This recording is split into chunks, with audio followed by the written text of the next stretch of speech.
Volume 1, The Sword and Rebirth. Chapter 1, The Spirit Hall. The Spirit Hall.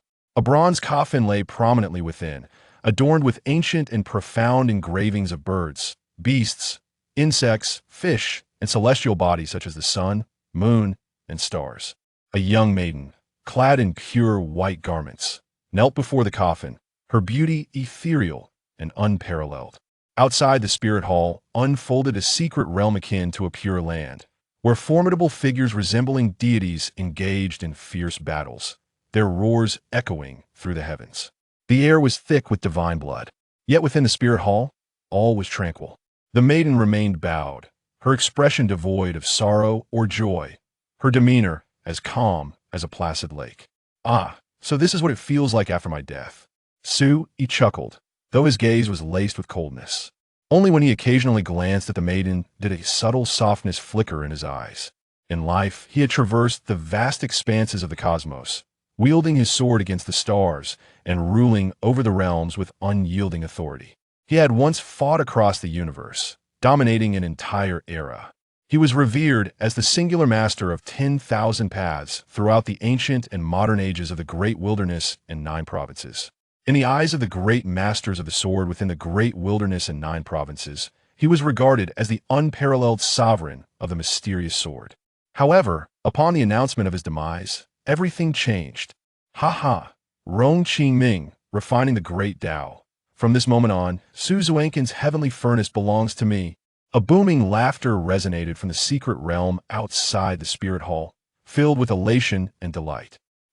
He lifted his gaze. It was a magnificent golden-winged rock, its wings resembling clouds that stretched across the heavens, glistening as if drenched in molten gold, radiating a brilliance unmatched, its formidable presence overwhelming the very mountains and rivers. In its immense talons, it clutched a furnace of vibrant red, akin to flames. How could this little bird betray me? He lamented.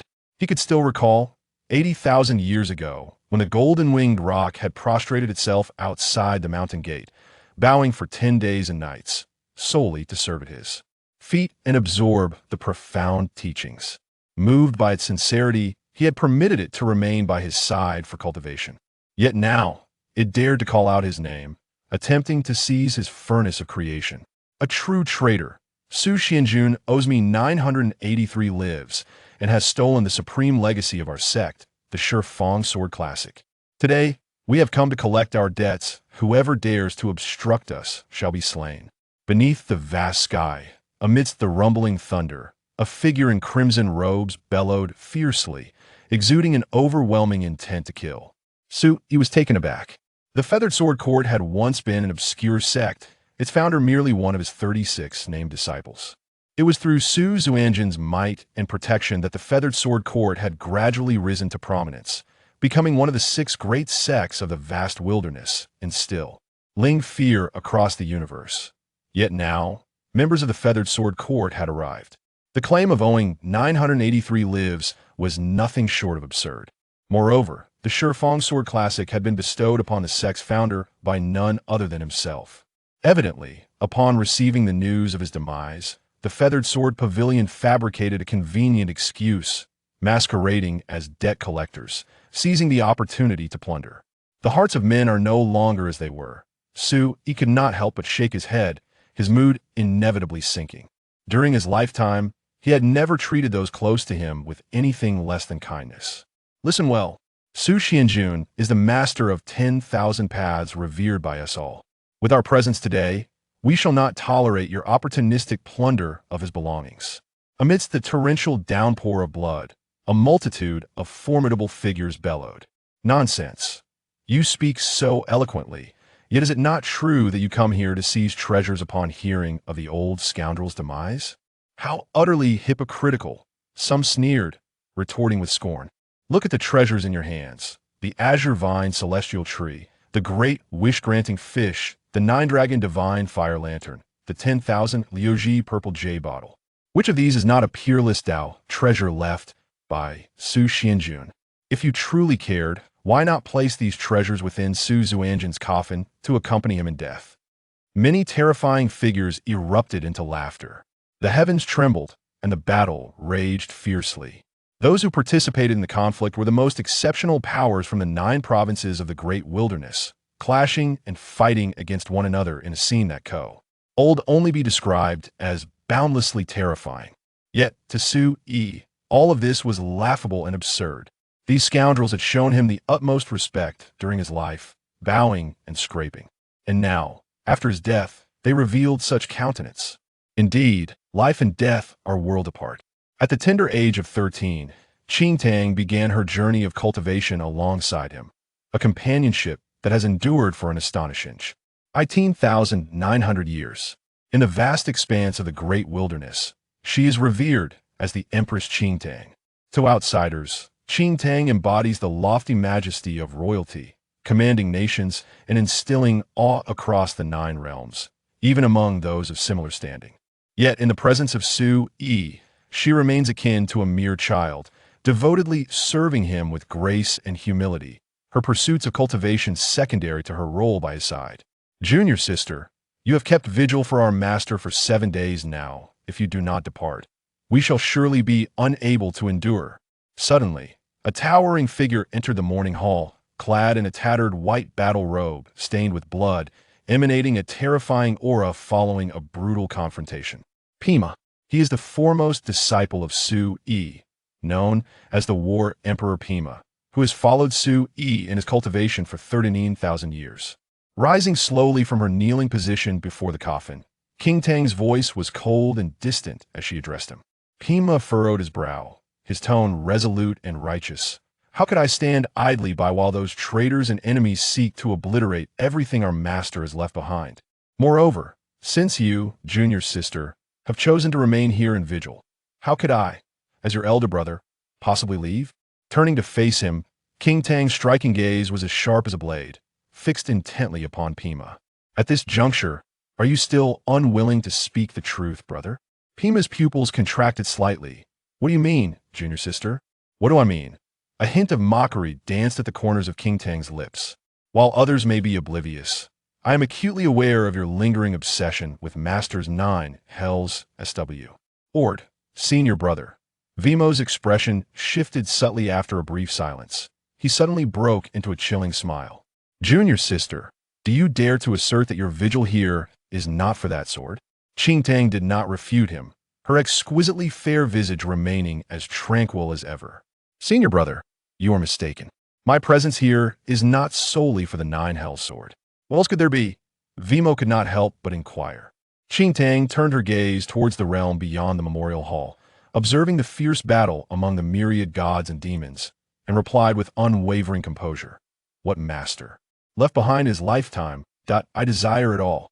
Each word fell from her lips with an air of nonchalance and calmness. Yet as she reached the final phrase, her slender, graceful figure emanated an undeniable authority. All of it. Vimo was momentarily taken aback, then succumbed to laughter, his face alight with derision. Who would have thought that among us 9 disciples, the one with the greatest appetite would be none other than you, dear junior sister? If Master were alive to witness this scene, he would hardly believe that his most cherished and trusted Qingtang could be so avaricious. In truth, Su Yi had been observing with a detached demeanor.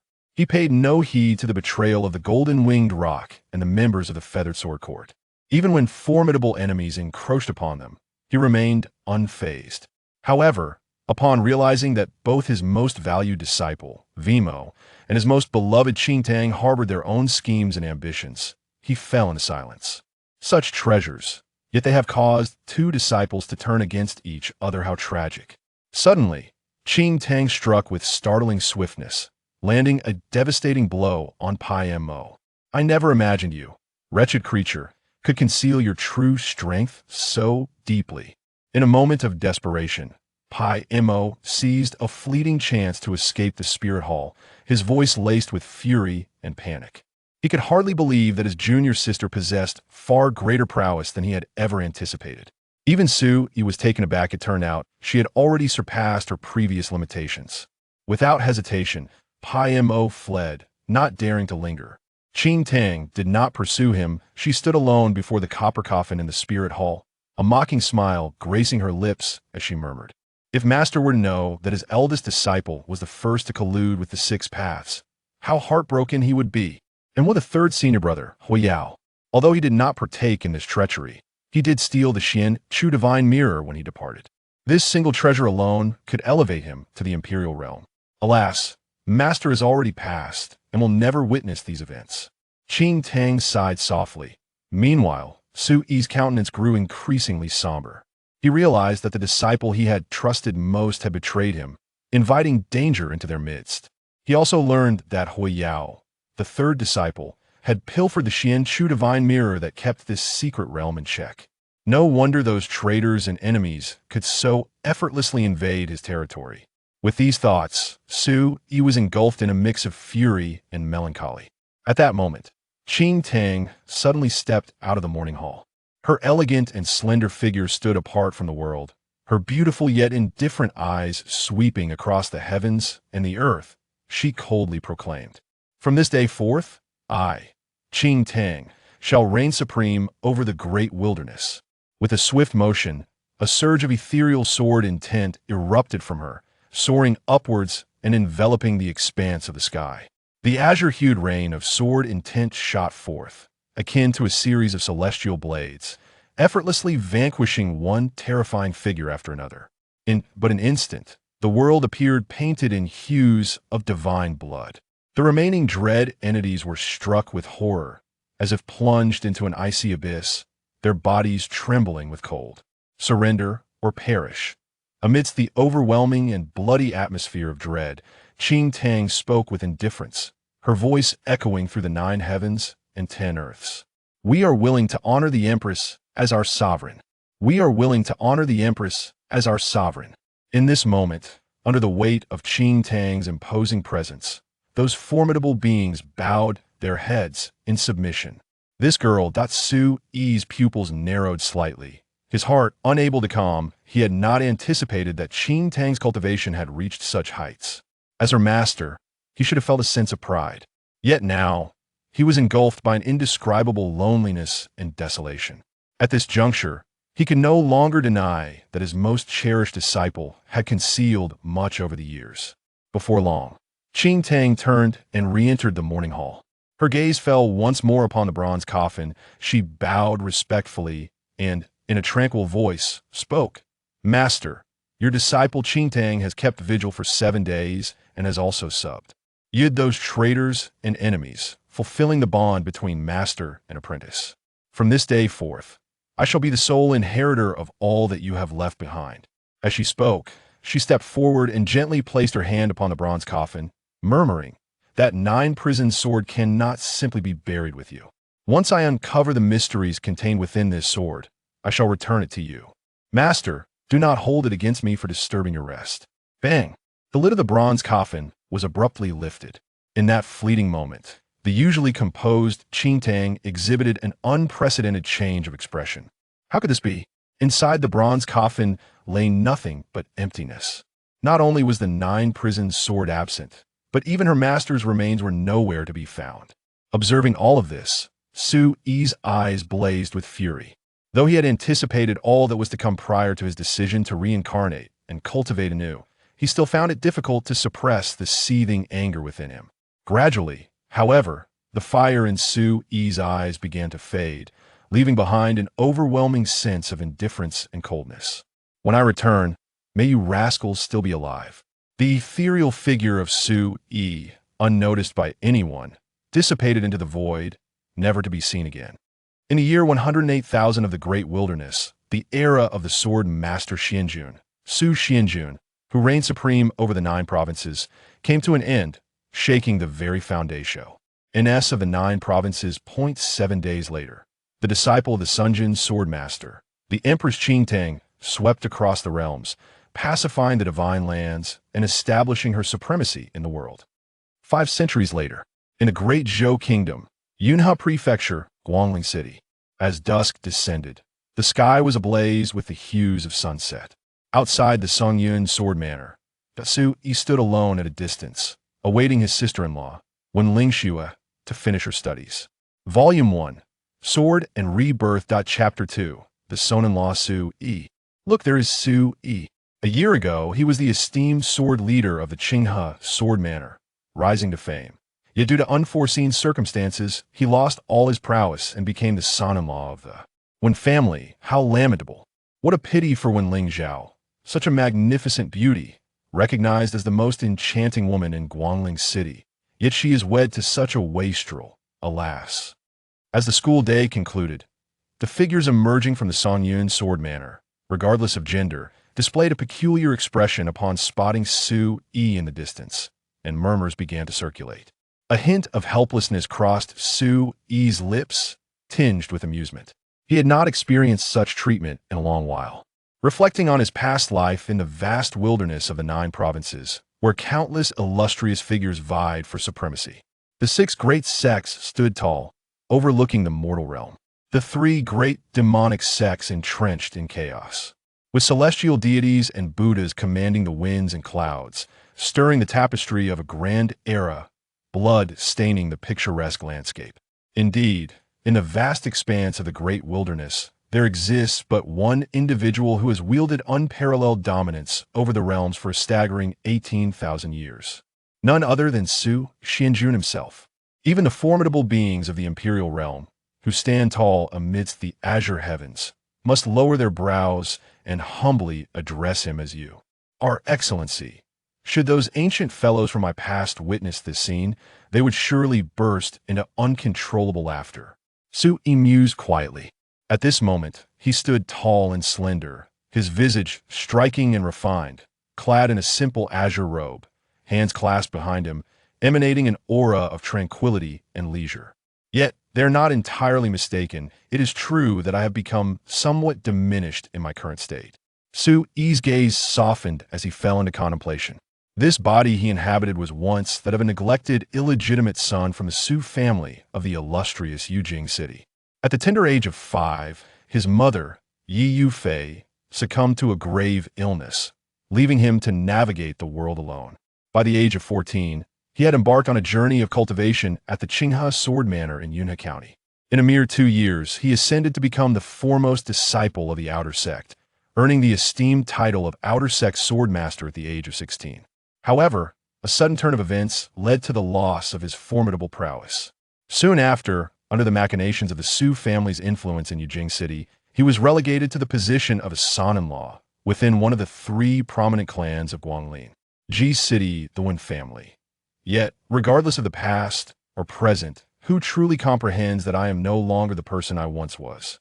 A peculiar emotion surged within Su Yi as an indescribable light flickered deep within his eyes. Clang, as if sensing Su Yi's thoughts, a crisp and chilling melody of a sword echoed in his mind, only to fade into silence shortly thereafter. It was a mysterious celestial sword named 9 Hells. This sword was confined by the 9-fold divine chains. A year ago, on the eve of the sword trial at the Qingtang sword manor, when Su Yi successfully broke through to the Qi gathering realm, the ethereal image of the 9 Hell sword Tly emerged in his mind. The price he paid for this was the entirety of his cultivation. This was the true reason behind Su Yi's complete loss of power. During the past year in the Wen family, Su Yi had devoted himself day and night to sensing the 9 Hells sword in his mind, striving to unravel its secrets. 3 days prior, as he endeavored once more to communicate with the 9 Hells sword, he unexpectedly unlocked the first layer of its seal. In doing so, he awakened the memories belonging to Su Xianjun from his previous life. It feels as if I have dreamt for 17 years, and only now do I realize who I truly am, a fleeting dream of Nanku. Nothing can compare to this. Su Yi mused within himself.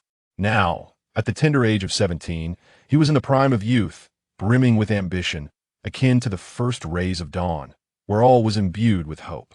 With his hands clasped behind his back, his gaze occasionally exuded an aura of profoundness incongruent with his age, a subtle calm born from the trials and tribulations of life. There is no rush. This reincarnation of mine is to shatter the cultivation barriers encountered in my previous life, in order to attain the supreme path of the sword. At present, the world remains splendid, and youth is still in its early days. Sooner or later, I shall return to the vast wilderness of the 9 provinces and settle the debts of my past life with those miscreants. Images from a former life quietly surfaced in Su Yi's mind. Figures of the Pai Mo War Emperor, the Qingtang Empress, the Golden Winged Dapeng, the Feathered Sword Court, the Six Great Sects. Suddenly, Su Yi seemed to sense something, raising his gaze towards the entrance of the Songyun Sword Mansion. As school let out, a multitude of young boys and girls streamed out, filling the air with a lively and boisterous atmosphere, radiating the youthful vitality characteristic of their age. Yet, in an instant, this vibrant atmosphere fell into a hush. At the entrance of the Songyun Sword Mansion, the crowd parted quietly, creating a pathway. Under the gaze of many eyes, a young girl emerged from the mansion. She appeared to be around 14 or 15 years old, with lustrous black hair cascading smoothly down her back, delicate features that captivated the heart, and skin as fair as the purest crema, true beauty in the making. Dressed in a loose-fitting azure garment, her attire was modest and elegant, her graceful figure shimmering with an ethereal glow beneath the fading sunlight. She seemed like a celestial being gracing the mortal realm. Nearby, numerous young boys were left spellbound, their eyes wide with awe. Most of them were around the age of 15, at the peak of their youthful yearning, too inexperienced to conceal the admiration and fervor reflected in their gazes. Some bashful youths had already lowered their heads, feeling inadequate and unable to meet her gaze. The expressions of the young girls varied. Some exhibited jealousy, others envy, while a few wore a look of despondency. Among them, there are undoubtedly charming and beautiful figures, however. When compared to the maiden in azure, they appear somewhat inferior. It is akin to the flickering firefly struggling to compete with the luminous moon. In the tranquil atmosphere, the maiden in azure walked with a measured grace. Her delicate features were pale and exquisite, with large, profound eyes that sparkled like clear gems.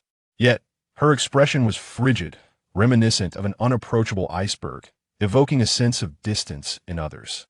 Wen Lingzhao, who had only recently joined the Songyun Sword Manor, had already become the peerless prodigy in the eyes of all her instructors, universally recognized as the icy bow.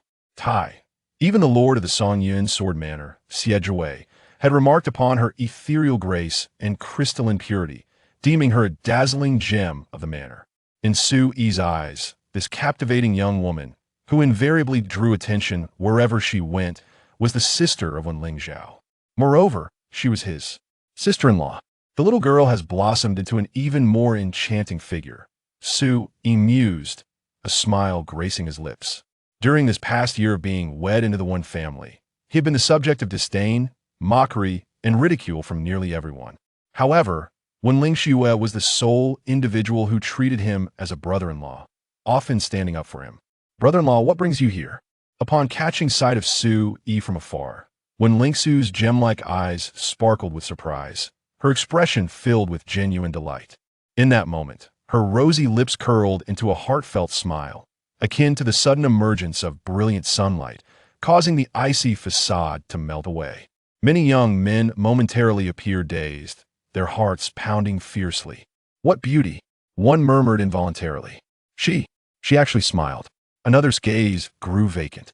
"You might not believe it, but this is the first time in a year that I've witnessed the smile of our esteemed beauty, Wen Lingzhao." Someone sighed wistfully. This elicited numerous affirmations in their minds. Wen Lingzhao lived up to her name, possessing an ethereal grace and beauty, yet her demeanor was as cold and aloof as ice and snow. Even though they were classmates, hardly anyone had ever seen her smile at anyone. Sigh, if only I were as beautiful as she, perhaps I wouldn't have struggled to win over Senior Xiao all these years. A young girl expressed a complex emotion. Even among girls, it was undeniable that Wen Lingzhuo's elegance and beauty instilled an overwhelming sense of pressure among her female peers. At Songyun Academy, unless absolutely necessary, no girl wished to associate with Wen Lingzhao, as it would only serve to highlight the astonishing nature of her beauty. Under the scrutiny of various gazes, Wen Lingzhao suddenly altered her previously leisurely pace, nimbly darting towards Su Yi. The young men's pupils constricted, as if awakening from stupor. Did Wen Lingzhao just smile at that good for nothing? They exchanged incredulous glances. As far as they were aware, although Su Yi was Wen Lingzhuo's brother-in-law, he was, after all, a son-in-law by marriage. In a state of distress, not only did the prominent figures of the Wen family look down upon him, but even the maids and servants dared to mock him with scornful jests. This was widely recognized throughout the entirety of Guangling City. However, Wen Lingzhao's demeanor towards Su Yi appeared remarkably affectionate, revealing an entirely different surprise at his arrival. It was evident to anyone with sight that Wen Lingzhao was genuinely delighted in that moment. Such behavior was utterly anomalous, far too strange. The young men around were momentarily rendered incredulous, unable to believe their own eyes. Gazing at the radiant smile of the young woman before him, Su Yi remarked, "So this is how you appear at the academy." This marked his first occasion to fetch Wen Lingzhao from school, and also the first time he witnessed her previously cold and aloof demeanor. In Su Yi's memory, during his year as a son-in-law in the Wen family, Wen Lingzhao had always been bright, lively, and endearingly playful, completely devoid of any icy disposition. If I did not maintain a frosty facade at the academy, I would be besieged by a multitude of bothersome suitors, which would be exceedingly tiresome, Wen Lingzhao replied with a plaif. All smile, her voice as crisp and sweet as a bubbling spring. A sudden realization struck Su Yi. Indeed, through the lens of his previous life, Wen Lingzhao could be deemed a remarkable beauty, and as she matured, her allure would only intensify. Why? With such extraordinary charm, it was inevitable that she would be surrounded by admirers vying for her affection. At that moment, when Lingzhao glanced around at her classmates, their expressions a blend of shock and bewilderment. Suddenly, a wave of guilt washed over her, and she pouted in frustration, murmuring, "Alas, all my efforts to maintain a cold demeanor this past year have been utterly squandered due to my overwhelming joy." Then, the maiden burst into a cheerful laugh, her spirits soaring as she waved her hand dismissively. "Oh well, why should I care about them? As long as I am happy." "Indeed," Su Yi replied with a smile, and together they departed. Silence enveloped the vicinity of the Songyun sword manor as they watched their figures fade from view. "Can anyone explain why Miss Lingzhao is so intimate with a good for nothing?" questioned a handsome young man, his teeth clenched in frustration. The crowd exchanged puzzled glances, equally baffled by the situation. How is it possible that a man scorned by all of Guangling City, a squanderer of his own cultivation, could not only marry the stunning Wen Lingzhao, but also dare to extend his grasp towards her sister? It's infuriating. Many young men seethed with indignation, their hearts filled with envy towards Su Yi. Even the young women found the situation perplexing, unable to comprehend it. Wen Lingzhao was a figure of pride and coldness, not only possessing extraordinary talents in cultivation, but also standing as one of the top disciples of the Songyun sword manor. How could she possibly take notice of Su Yi? Even if he were a brother-in-law, it was said that her sister, Wen Lingzhao, held nothing but disdain for this man. "Brother-in-law, you've never been one to venture out. Why have you suddenly come to fetch me today?" The young maiden, exuding an air of delicate purity and vibrant charm, embodies the essence of youthful exuberance. Su Yi casually remarked, yet an inexplicable wave of subtle emotions surged within him. 1 year prior, on the very night of her union with Su Yi, Wen Lingzhao abruptly vanished, embarking on a journey to the Qinghe sword manor in Yunhe County for cultivation. Everyone presumed that this act was Wen Lingzhao's way of expressing her discontent with the marriage, harboring resentment deep within her heart. Even Wen Lingzhao herself was aware that her elder sister, Wen Lingzhao, vehemently rejected and detested this matrimonial arrangement, having never truly accepted her brother-in-law. Su Yi in her heart. Volume 1. Sword and Rebirth Chapter 3. Wife Wen Lingzhao. After a moment of excitement, Wen Lingzhao suddenly became aware of something. With her bright, autumn-like eyes, she scrutinized Su Yi once more and said, "Brother-in-law, ever since you joined our Wen family, you have remained cloistered, consumed by despondency and melancholy. I have been quite worried, fearing that you might, in a moment of despair, do something regrettable." She gazed at Su Yi with concern, her brow furrowing slightly. "But now, we have only been apart for a month, and it seems you have transformed entirely." Su Yi was taken aback by her perceptiveness. How astute this girl is. The Songyun Sword Manor offers 2 days of leave each month, and indeed, it had been a month since Su Yi last saw Wen Lingzhao. He had not anticipated that she would notice subtle changes upon their reunion. With a smile, he replied, "So that is how it is. Wen Lingzhao beamed with joy, her exquisite and ethereal face lighting up with a radiant smile.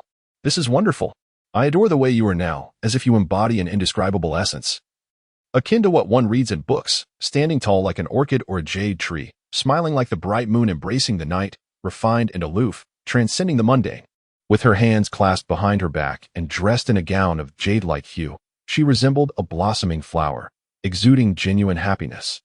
A stark contrast to the cold demeanor she had exhibited at Songgon Academy.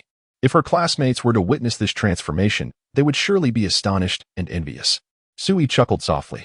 Change in a person can often occur overnight. Moreover, with the wisdom and perspective gained from a past life. His mindset and temperament were now profoundly different from before. Wen family, one of the 3 prominent clans in Guangling City, located in the northwestern region. It spans over 100 acres, with courtyards interspersed and residences resembling a forest.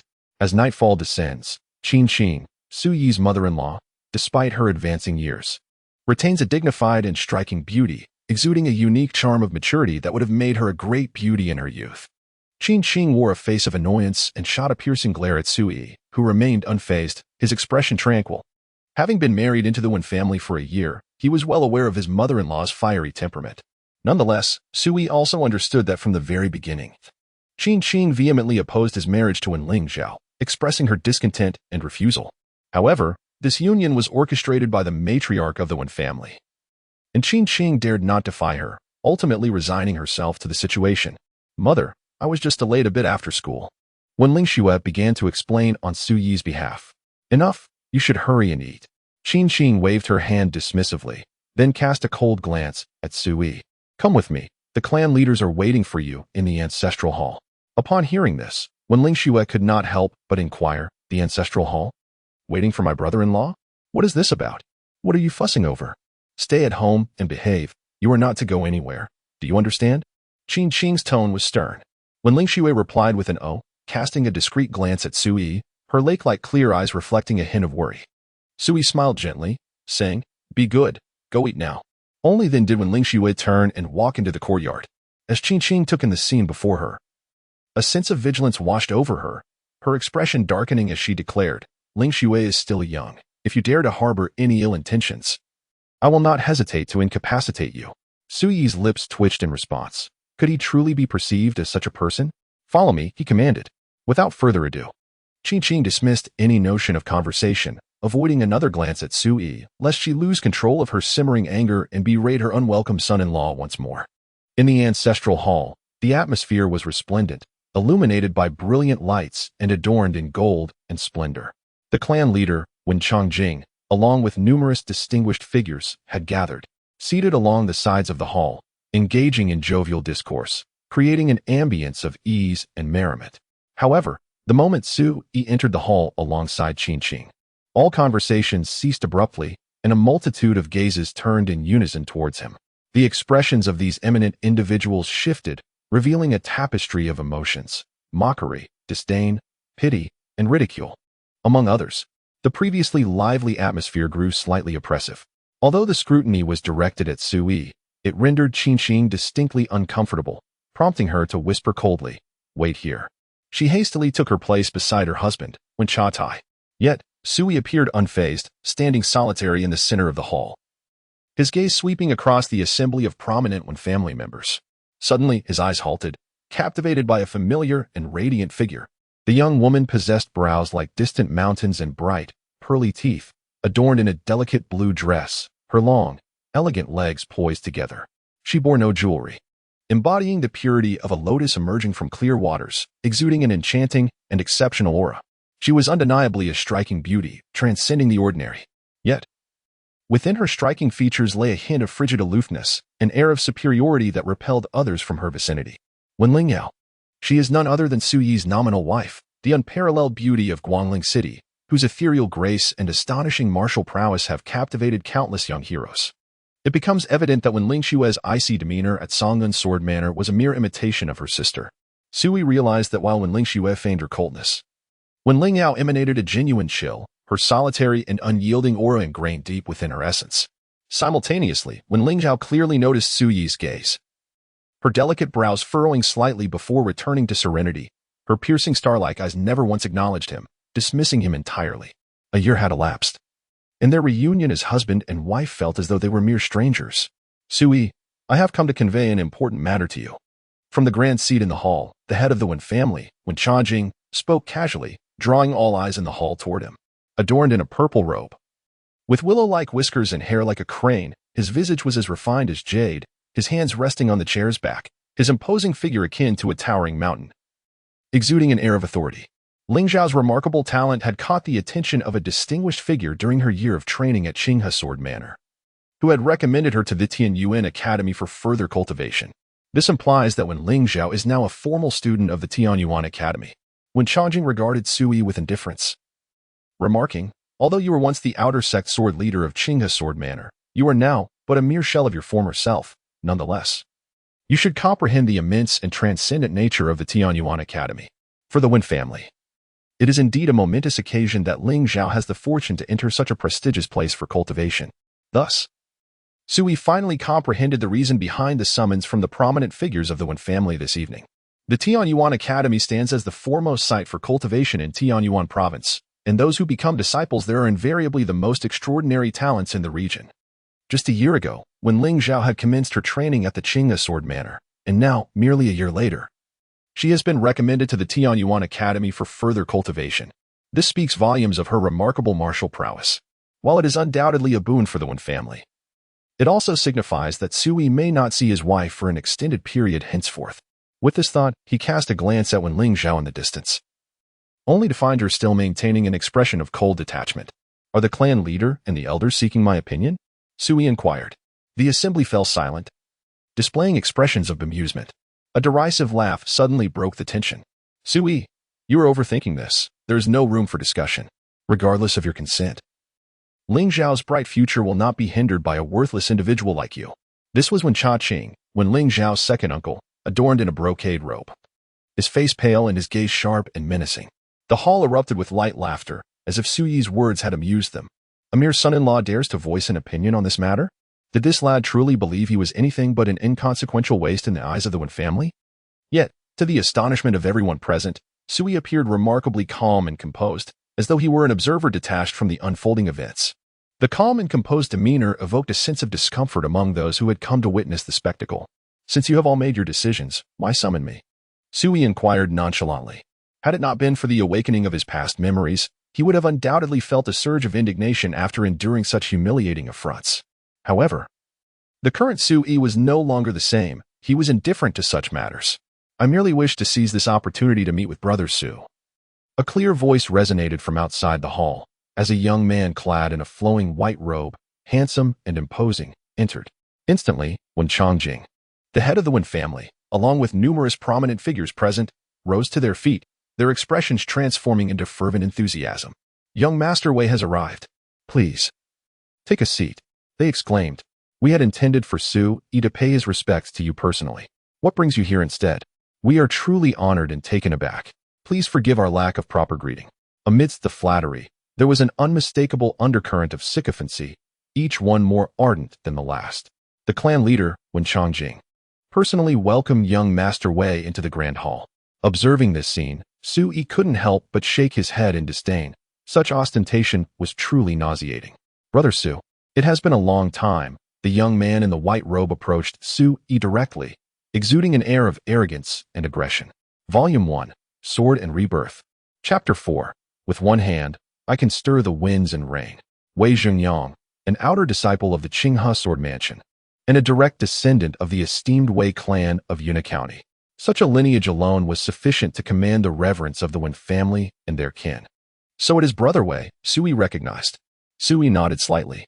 During the 3 years of cultivation at the Qinghe Sword Manor, Wei Zhengyang had always regarded himself as Sui's rival. Yet, throughout those 3 years, no matter how hard Wei Zhengyang tried, he had always been overshadowed by Sui. In other words, for 3 years, Wei Zhengyang had lived in Sui's shadow. At this moment, Wei Zhengyang brazenly scrutinized Sui for a moment before suddenly letting out a long sigh and exclaiming, "Who would have thought that the esteemed sword head of the outer sect of Qinghe Sword Manor would, in the blink of an eye, fall into the mortal realm, losing not only his cultivation but also becoming a son-in-law? How pitiful, how lamentable!" The expressions of those present shifted uneasily. Su-yi, you must not be disrespectful to young Master Wei. The clan leader, Wen Chongjing, abruptly rose, his voice sharp and laced with menace. Though Su-yi was already aware of the disdain the Wen family held towards him, he was still somewhat taken aback. The esteemed leader of the Wen clan. Yet, before the eyes of all, he threatened his own son-in-law on behalf of an outsider? Looking at the other prominent figures of the Wen family, their expressions revealed a palpable disdain and coldness, as none found anything inappropriate in Wen Chongjing's words. Undoubtedly. In their eyes, he, the son-in-law, was little more than an ornament to be manipulated at will. So be it. In that moment, Su-yi's demeanor became increasingly serene. Yet in his heart, he had definitively severed ties with the Wen family. Su-yi, I did not come all the way from Yunhe County to witness your humiliation. Wei Xingyang spoke coldly, observing the Wen family's attitude towards Su-yi, which only bolstered his audacity. Oh, and what is that for? Su-yi inquired. Wei Xingyang's lips curled slightly, his gaze sharp as a hawk's, fixed intently on Su-yi. He extended 2 fingers and spoke with deliberate clarity. I am here for 2 matters. First, tomorrow, I shall accompany Lingzhao to Tianyuan Academy for cultivation. Rest assured, I will take good care of Miss Lingzhao and guarantee that she will not suffer the slightest grievance. Second, remember your place. You are merely a son-in-law who has lost all cultivation, unworthy of standing beside Lingzhao. In the future, when I return to the Wen family, I shall assist Lingzhao in severing the marriage contract, and you, Su-yi, will undoubtedly be cast aside. When that time comes, should you find yourself without sustenance, you may stay by my side as a servant. I would not mind expending resources to support a waste. His words resonated with force. Echoing through the hall, Wei Xingyang's demeanor was one of confident arrogance, scanning the room with a predatory gaze. The hall fell into a profound silence, the atmosphere thick with tension. The onlookers exchanged glances, their expressions a mixture of discomfort and disbelief. Regardless of the circumstances, Su-yi and Wen Lingzhao were indeed husband and wife. Yet, Wei Xingyang had openly demeaned Su-yi in front of the entire Wen family, a blatant affront. Nevertheless, the implications of Wei Xingyang's words left the clan leader, Wen Chongjing, and the esteemed guests feeling uneasy, though none dared to voice their objections. The Wei family was a premier clan capable of influencing all 19 cities of Yunhe County. Wei Xingyang, being the legitimate son of the current head of the Wei family, held a status that the Wen family could not afford to offend. Conversely, Qingtang's eyes sparkled with intrigue as she scrutinized Wei Xingyang, comparing him to Su-yi. And her heart sank further. Had her daughter been wed to this young Master Wei, which member of the Wen family would dare to underestimate her? Surprisingly, even after enduring such humiliation, Su-yi remained utterly unfazed, his demeanor calm and composed, which left the onlookers somewhat astonished. This fellow, is he not the least bit angry? Wei Xingyang furrowed his brow. He had come to flaunt his power and humiliate Su-yi through the means of usurping his wife. Yet, to his astonishment, Su-yi appeared completely impervious to such tactics, leaving him feeling as though he were striking a fist against cotton, with no outlet for his frustration. Su-yi surveyed the expressions of those present, his indifference unwavering, as if he were a celestial deity overlooking a trivial farce unfolding in the corners of the world. Merely a few pests, laughably absurd. Despite finding himself in such a predicament, how could he maintain such an aloof disposition? No one noticed that Wen Lingzhao, who had been watching with an icy detachment, felt a flicker of subtle confusion and astonishment deep within her starry eyes. At that moment, Su-yi cast his gaze over the assembly in the grand hall and spoke with serene certainty, regardless of the circumstances, as long as the marriage contract remains intact. I am still Wen Lingzhao's husband and a son-in-law of the Wen family. Yet now, an outsider boldly stands in the ancestral hall of the Wen family, declaring that he shall take care of my wife from this point onward. Ladies and gentlemen, should this news spread, how will the world perceive the Wen family? And how will they view Wen Lingzhao? His words, delivered with tranquil poise, struck like a thunderclap, reverberating throughout the hall. The expressions of Wen Chongjing and the other esteemed figures shifted dramatically, unable to remain seated. They were indifferent to Su-yi's feelings but could not ignore the honor and reputation of the Wen family. It was only then that Qingtang and Wen Changtai were jolted into realization, their faces darkening with urgency. Such matters, if they were to circulate, would undoubtedly bring the greatest shame upon the parents involved. At this moment, even the icy, exquisite visage of Wen Lingzhao revealed a hint of gloom, her clear eyes shimmering with indignation. A sense of foreboding gripped Zhang Yang's heart.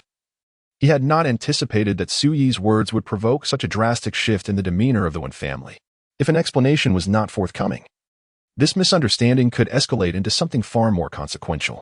However, Sui did not afford him the opportunity to speak, coolly stating, Wei Shidi.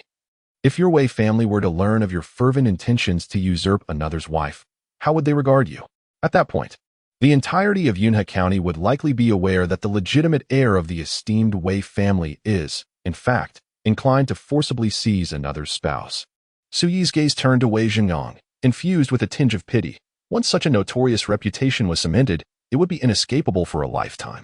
Consequently, even if you are the legitimate son of the Wei family, your standing within the clan would undoubtedly suffer severe repercussions. Can you truly bear the consequences of such a fate? As he concluded, he placed a reassuring hand on Wei Zhengyang's shoulder. Leaving his words hanging in the air for contemplation, the hall fell into an oppressive silence, heavy with tension.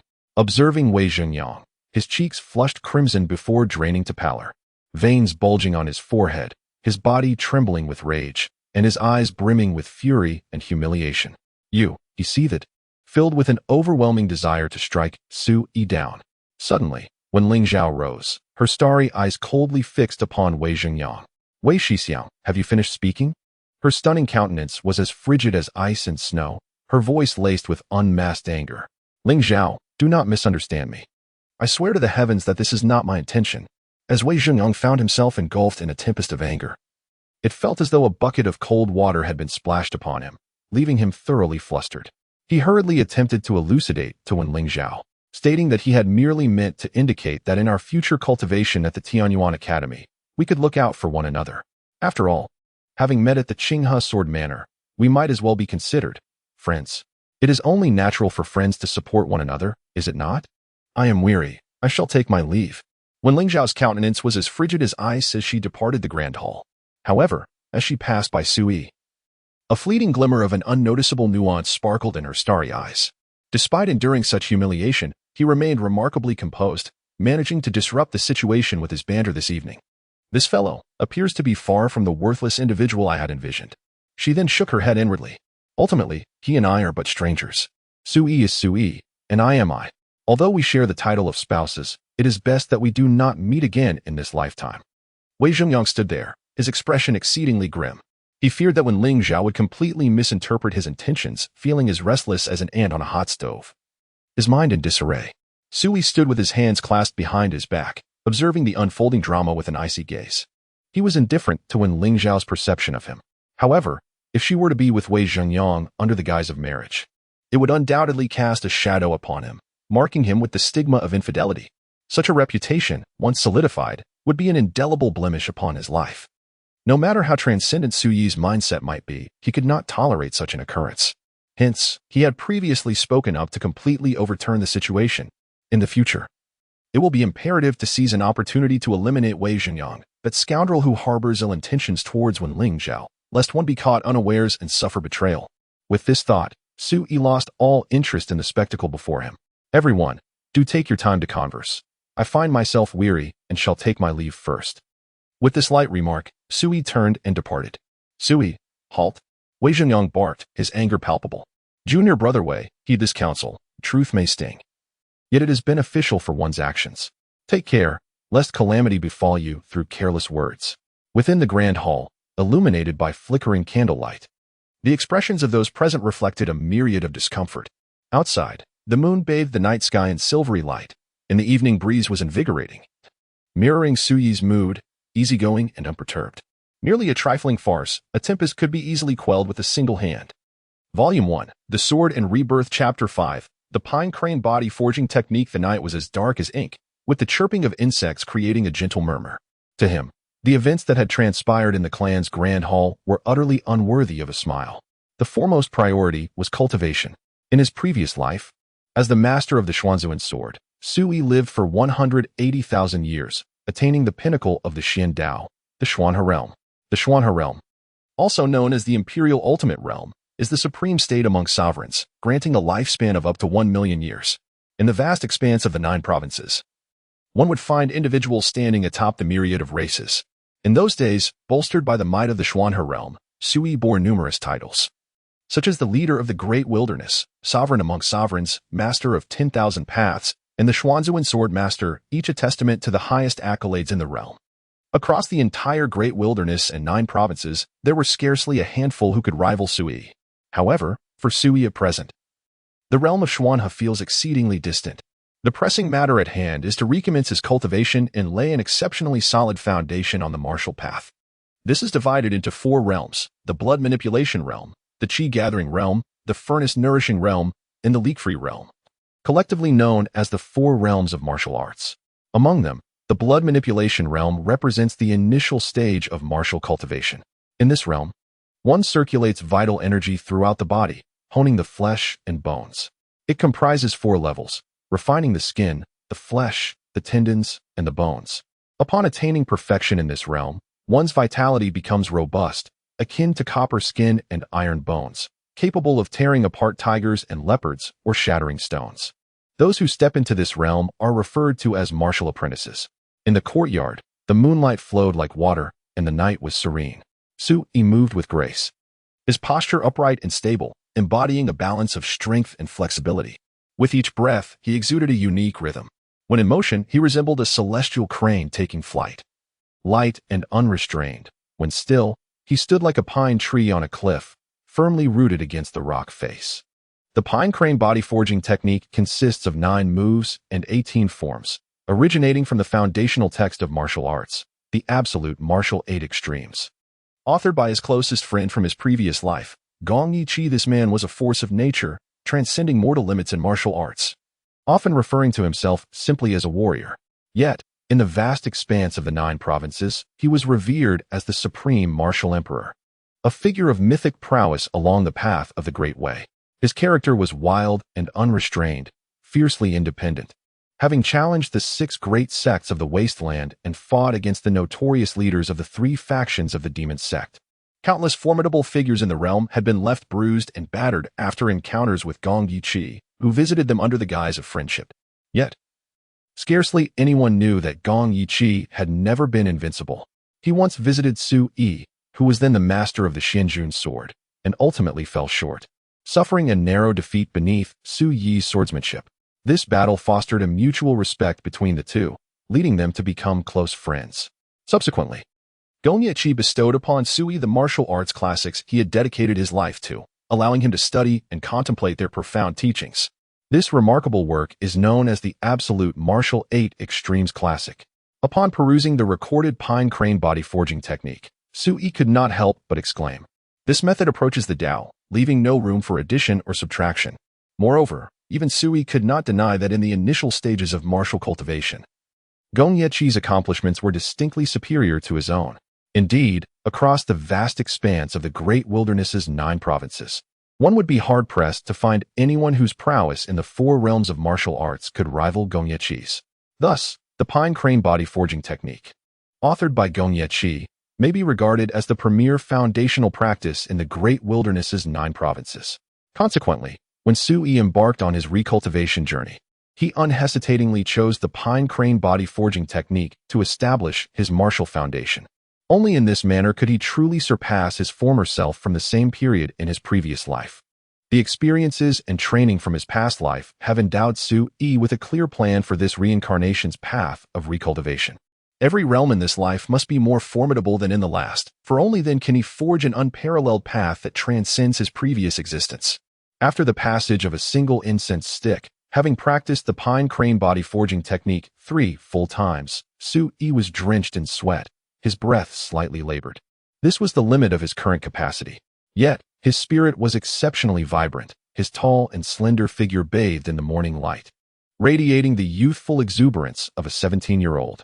Having awakened the memories of my past life, this marks the 3rd day of my renewed cultivation. Yet, merely after rehearsing the exercises thrice, I am drenched in perspiration. Ultimately, the inadequacy of this physical form is to blame. The cultivation methods practiced during the preceding 17 years were rife with omissions, and the foundation leaves much to be desired. As Sui wiped away the sweat with a towel, he pondered. Though in this life, before the loss of his cultivation, he had already attained the position of the foremost swordsman of the outer court of the Azure River Sword Manor, renowned throughout the Yunhe Prefecture. Such an achievement was entirely insignificant in the perspective of his past life. At 17, the optimal period for honing martial prowess has already passed.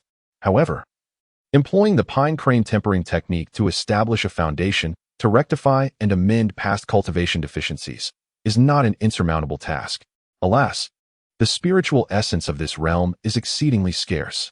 Sui furrowed his brow slightly. These past 3 days since awakening the memories of his past life have clarified his current situation. The Azure Continent, possessing over 100 kingdoms, both large and small. Its territory is vast and expansive. The Zhou Kingdom, where he is currently situated, is merely one of the 100 kingdoms on the Azure Continent. In his past life, Sui had never heard of the Azure Continent. However, he is certain that this world is connected to the Great Desolate Nine Provinces. The reason is simple. The cultivation system prevalent on the Azure Continent is derived from the same lineage as the Great Desolate Nine Provinces. Nevertheless, due to the near depletion of spiritual essence on the Azure Continent, it is rumored that only the paths of martial arts and elemental arts exist. As for the higher realms of spiritual arts and profound arts, they are almost extinct on the Azure Continent, existing only in mythological legends. Even so, such individuals have already been revered by the world as terrestrial immortals. From this, one can infer the profound scarcity and barrenness of spiritual energy on the Azure Continent. Despite possessing myriad methods and countless supernatural abilities, being reincarnated in such a desolate land renders most of them ineffectual. Sui pondered. He was not particularly troubled by this. The path of cultivation fundamentally revolves around 4 elements: resources, companions, techniques, and location. Should he discover a place where spiritual energy converges, he would achieve twice the result with half the effort. Furthermore, if he could locate some celestial materials or earthly treasures, he could confidently anticipate a breakthrough in martial arts within 3 months, stepping into the realm of primordial cultivation. Reflecting on this, Sui chuckled self-deprecatingly, realizing he was overly optimistic. Given the impoverished spiritual energy of the Great Zhou, the chance of nurturing celestial materials or treasures of that caliber was nearly impossible. However, if he could attain enlightenment in such a spiritually barren world, it would truly showcase the prowess of Su Xianjun and provide an opportunity to ascend to heights greater than in his previous life. Why reincarnate for cultivation? Naturally, it was to aspire for a path and realm higher than before. Tomorrow, he would venture outside the city once more to see if he could find a suitable spiritual ground for cultivation. With this thought, Sui slightly lifted his gaze. His eyes serenely fixed upon the luminous moon in the night sky, the depths of his pupils reflecting the radiant moonlight, infused with a unique brilliance. Volume 1, Sword and Rebirth Chapter 6. Serendipitous encounter by the river outside Guangling City. A vast river surged forth, its surface broad and expansive, stretching over 1,000 feet. The Great Song River, the longest river within the territory of Yunhe Prefecture, meandered for thousands of miles. At precisely 10 o'clock in the morning, Sui, clad in a cerulean robe, journeyed alone along the banks of the Great Song River, heading northward. As he walked, he attuned himself to the fluctuations of the spiritual energy in the universe, observing the majesty of the mountains and rivers, and discerning the signs of the heavens. This pursuit embodies the ancient art of geomancy. Although Sui currently lacked cultivation, the wisdom and experiences from his previous life remained intact, allowing him to perceive the distribution of spiritual energy through the contours of the land. Each locale possessed its own unique essence. After traversing over 10 miles along the riverbank, he finally came to a halt, a glimmer of satisfaction illuminating his gaze. Before him loomed a vast mountain range, its peaks clustered together. Perpetually shrouded in mist, the Yunzhong mountain range, stretching for 800 miles and bordering the Great Song River. Further ahead lay the ominous Ghost Mother Ridge, a place that instilled dread among the citizens of Guangling City. With his hands clasped behind his back, Sui gazed into the distance. For many years, Ghost Mother Ridge had been regarded as a harbinger of misfortune. Legends spoke of it as a former battlefield, steeped in malevolent energy, where sinister spirits were said to roam ceaselessly. Many ghostly tales circulating in Guangling City were intricately linked to Ghost Mother Ridge. The oppressive aura enveloped the mountains, and the dark mist lingered, rendering it indeed a blessed ground for vengeful spirits. After a prolonged moment of contemplation, Sui withdrew his gaze, letting out a soft sigh. Alas, if only I had the means to cultivate, I might venture forth to capture some malevolent spirits to assist in gathering spiritual herbs from within the mountains. Such endeavors would spare me the arduous journey to this remote place outside the city for training. Indeed, spirits existed in this world. Sui was acutely aware that they could be classified into various forms: souls, phantoms, specters, and other ethereal entities. In the vast and desolate realm of the 9 provinces, the enigmatic figure known as the Western Abyss Ghost Emperor initially emerged as a spectral entity birthed upon an ancient battlefield, earning a reputation as a legend among ghost cultivators. Although the spiritual energy in this region remains rather sparse, it suffices well for my current needs. Sui ultimately resolved to cultivate in this location, a mulberry grove adjacent to the banks of the Great Song River, with the majestic Yunsong mountain range looming ahead, harmonizing the winds and waters, and thereby forming a modestly auspicious land. A gust of river breeze swept through, infusing the air with a refreshing spiritual essence that invigorated the spirit. With a deep exhale, Sui released the stagnant energy within him, gradually attaining a state of clarity and tranquility akin to a full moon illuminating a cerulean sky. He then gracefully assumed a stance, performing the pine crane body tempering technique. Indeed, the experience differed vastly from his training at the Wen family estate. In but a moment, Sui became aware of the subtle wisps of thin spiritual energy swirling within a Qingtang radius, flowing towards him and permeating his being, much like the gentle spring rain nourishing the earth in silence. His vital essence began to resonate with a newfound vitality, exuberant and lively, as if celebrating with joyous exuberance. Quickly dispelling any lingering distractions, he immersed himself in his cultivation, losing all sense of self. As the sun reached its zenith, the hour had turned to midday. Remarkably, Sui devoted a full 3 hours to his practice. Fortuitously, this secluded mulberry grove lay in close proximity to the perilous Ghost Mother Ridge, a place rarely trodden by human feet, thus allowing him uninterrupted serenity in his ascetic training. Suddenly, a crisp crack resonated through Suyi's bones, as if he had shattered a barrier encasing his corporeal form, and his vital energy surged forth like the mighty currents of the Yangtze River. At that moment, he stood as steadfast as an ancient pine, connecting heaven and earth. The vibrant and effervescent blood within him surged like a celestial crane spreading its wings, soaring through the azure skies with an air of carefree freedom. Imbued with an enigmatic charm, the harmony between the pine and the crane, the interplay of motion and stillness, the birth of essence from the void, all coalesced in perfect balance. At this moment, the quintessence and spirit of the pine crane body refinement technique had been thoroughly mastered by Sui. As a result, he had taken a significant leap into the initial stage of the blood mobilization realm. This realm represents the very foundation of martial arts, the beginning of cultivation, divided into 4 layers, refining the skin, flesh, tendons, and bones. After a year, Sui finally reclaimed his cultivation at this precise moment. Clang! A familiar melody of the sword resonated in Suyi's mind, filled with joy and exhilaration. The 9 Hell Sword. Are you rejoicing for me as well? A subtle glimmer flickered in Suyi's gaze. In his previous life, when he first embarked upon his cultivation journey, the 9 Hell Sword had accompanied him, standing by his side as he bravely traversed the path of greatness, even until his reincarnation, with his formidable cultivation at the Xuanhe realm, which earned him the title of the Great Wilderness. He had been unable to unravel the true secrets of the 9 Hell's Sword. Its origins and the 9-layered divine chain sealed within its blade were shrouded in mystery. Sui could relinquish the immense wealth he had accumulated over a lifetime, the accolades of unparalleled achievements. However, he could never part with the 9 Hell Sword. Thus, before his reincarnation, he resolutely sealed his entire life's memories within this sword, taking it with him into his new life. This sword was akin to his very soul, a bond unbreakable.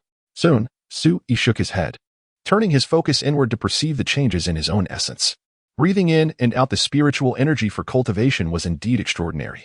After awakening his past life memories, he had diligently practiced in the Wen family for 3 days. Yet, the cumulative effort paled in comparison to the 3 short hours spent cultivating by the banks of the Great Song River. The difference was like heaven and earth. If one were to cultivate here, merely 3 days would suffice to achieve the pinnacle of refined skin.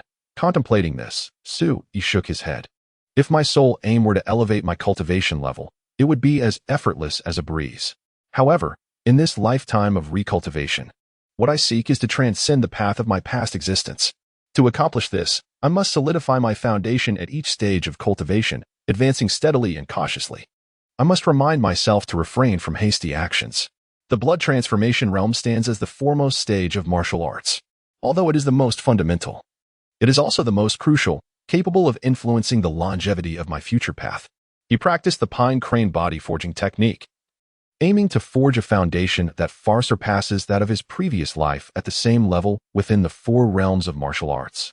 Regrettably, I am currently without a single coin. If only I possessed sufficient wealth to procure some herbs in the city, I could take medicinal baths after daily practice, refining the essence of the herbs to further enhance and strengthen my physique. Next, I must seek opportunities to earn some money. Su-yi was engrossed in contemplating his future cultivation plans when suddenly, a violent coughing fit wafted through the wind.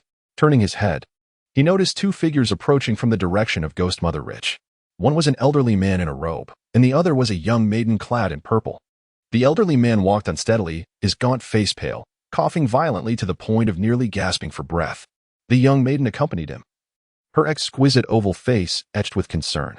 Dressed in flowing purple, a white jade belt encircled her slender waist, her tall stature and striking beauty rendering her exceptionally captivating. What is truly rare is the ethereal air of nobility that she possesses, distinct from that of ordinary individuals. Both the elder and the maiden unmistakably exhibit the bearing of those accustomed to high station. Just as he intended to depart, he hesitated and turned his gaze once more towards the robed elder. In an instant, a new realization dawned upon him, and a flicker of unusual color appeared in his eyes. However, when Su-yi cast his gaze upon the elder for the second time, the maiden in purple couldn't help but furrow her brow, a hint of displeasure gracing her delicate features. There was something furtive about him. He was clearly not a man of good character. Her countenance turned frosty as she shot Su-yi a glare, leaving him momentarily taken aback by the intensity of her temper.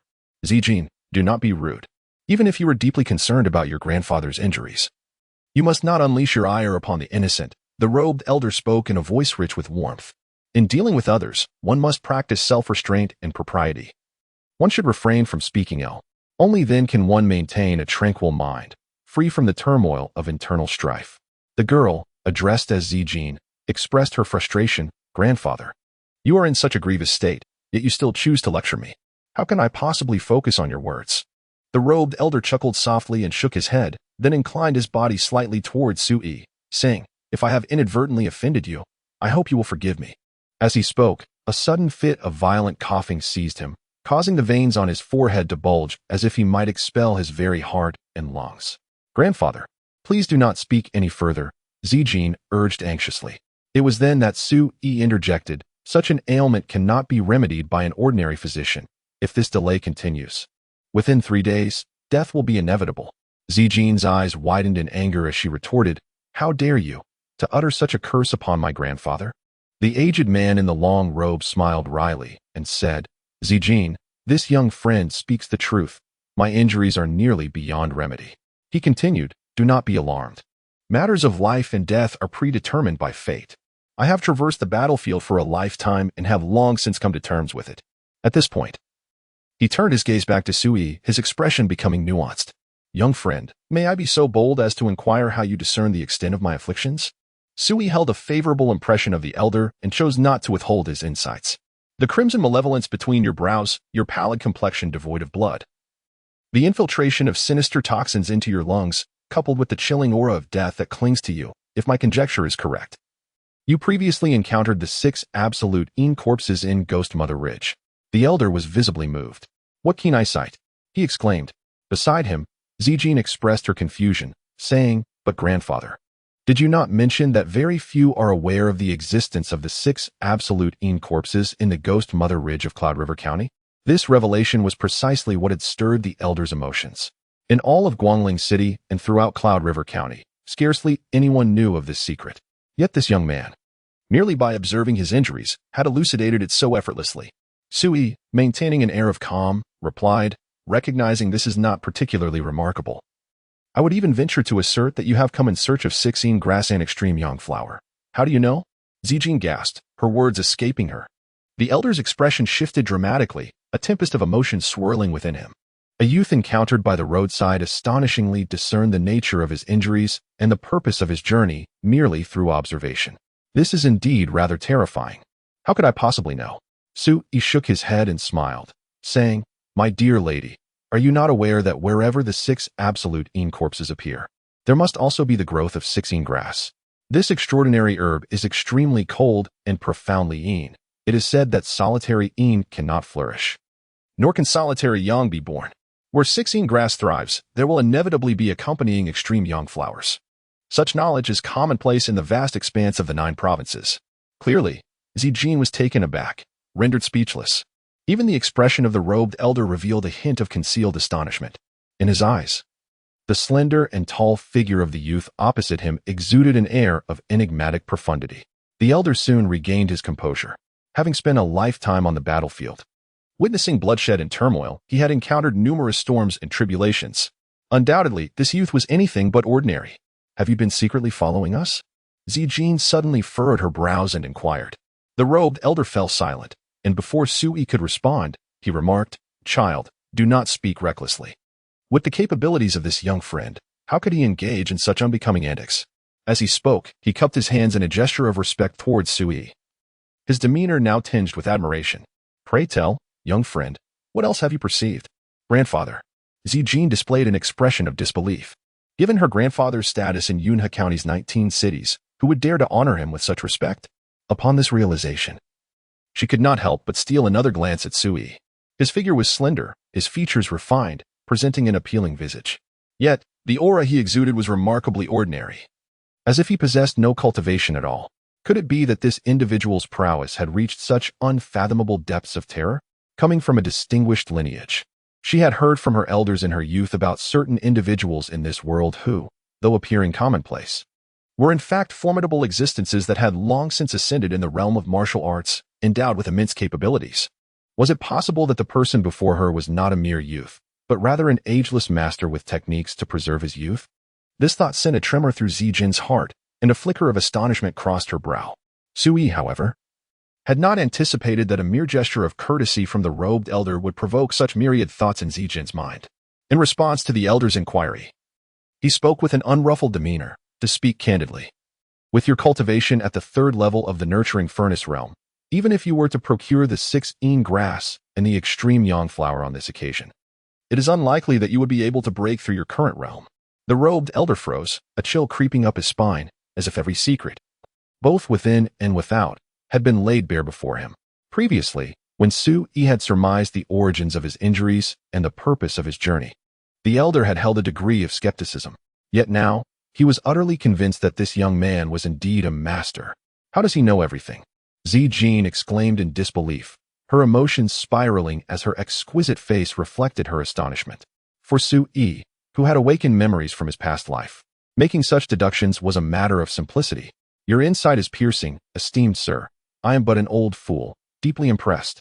The elderly man in the long robe sighed, once again cupping his hands in a gesture of respect, addressing Sui as sir instead of young friend, no longer daring to presume familiarity.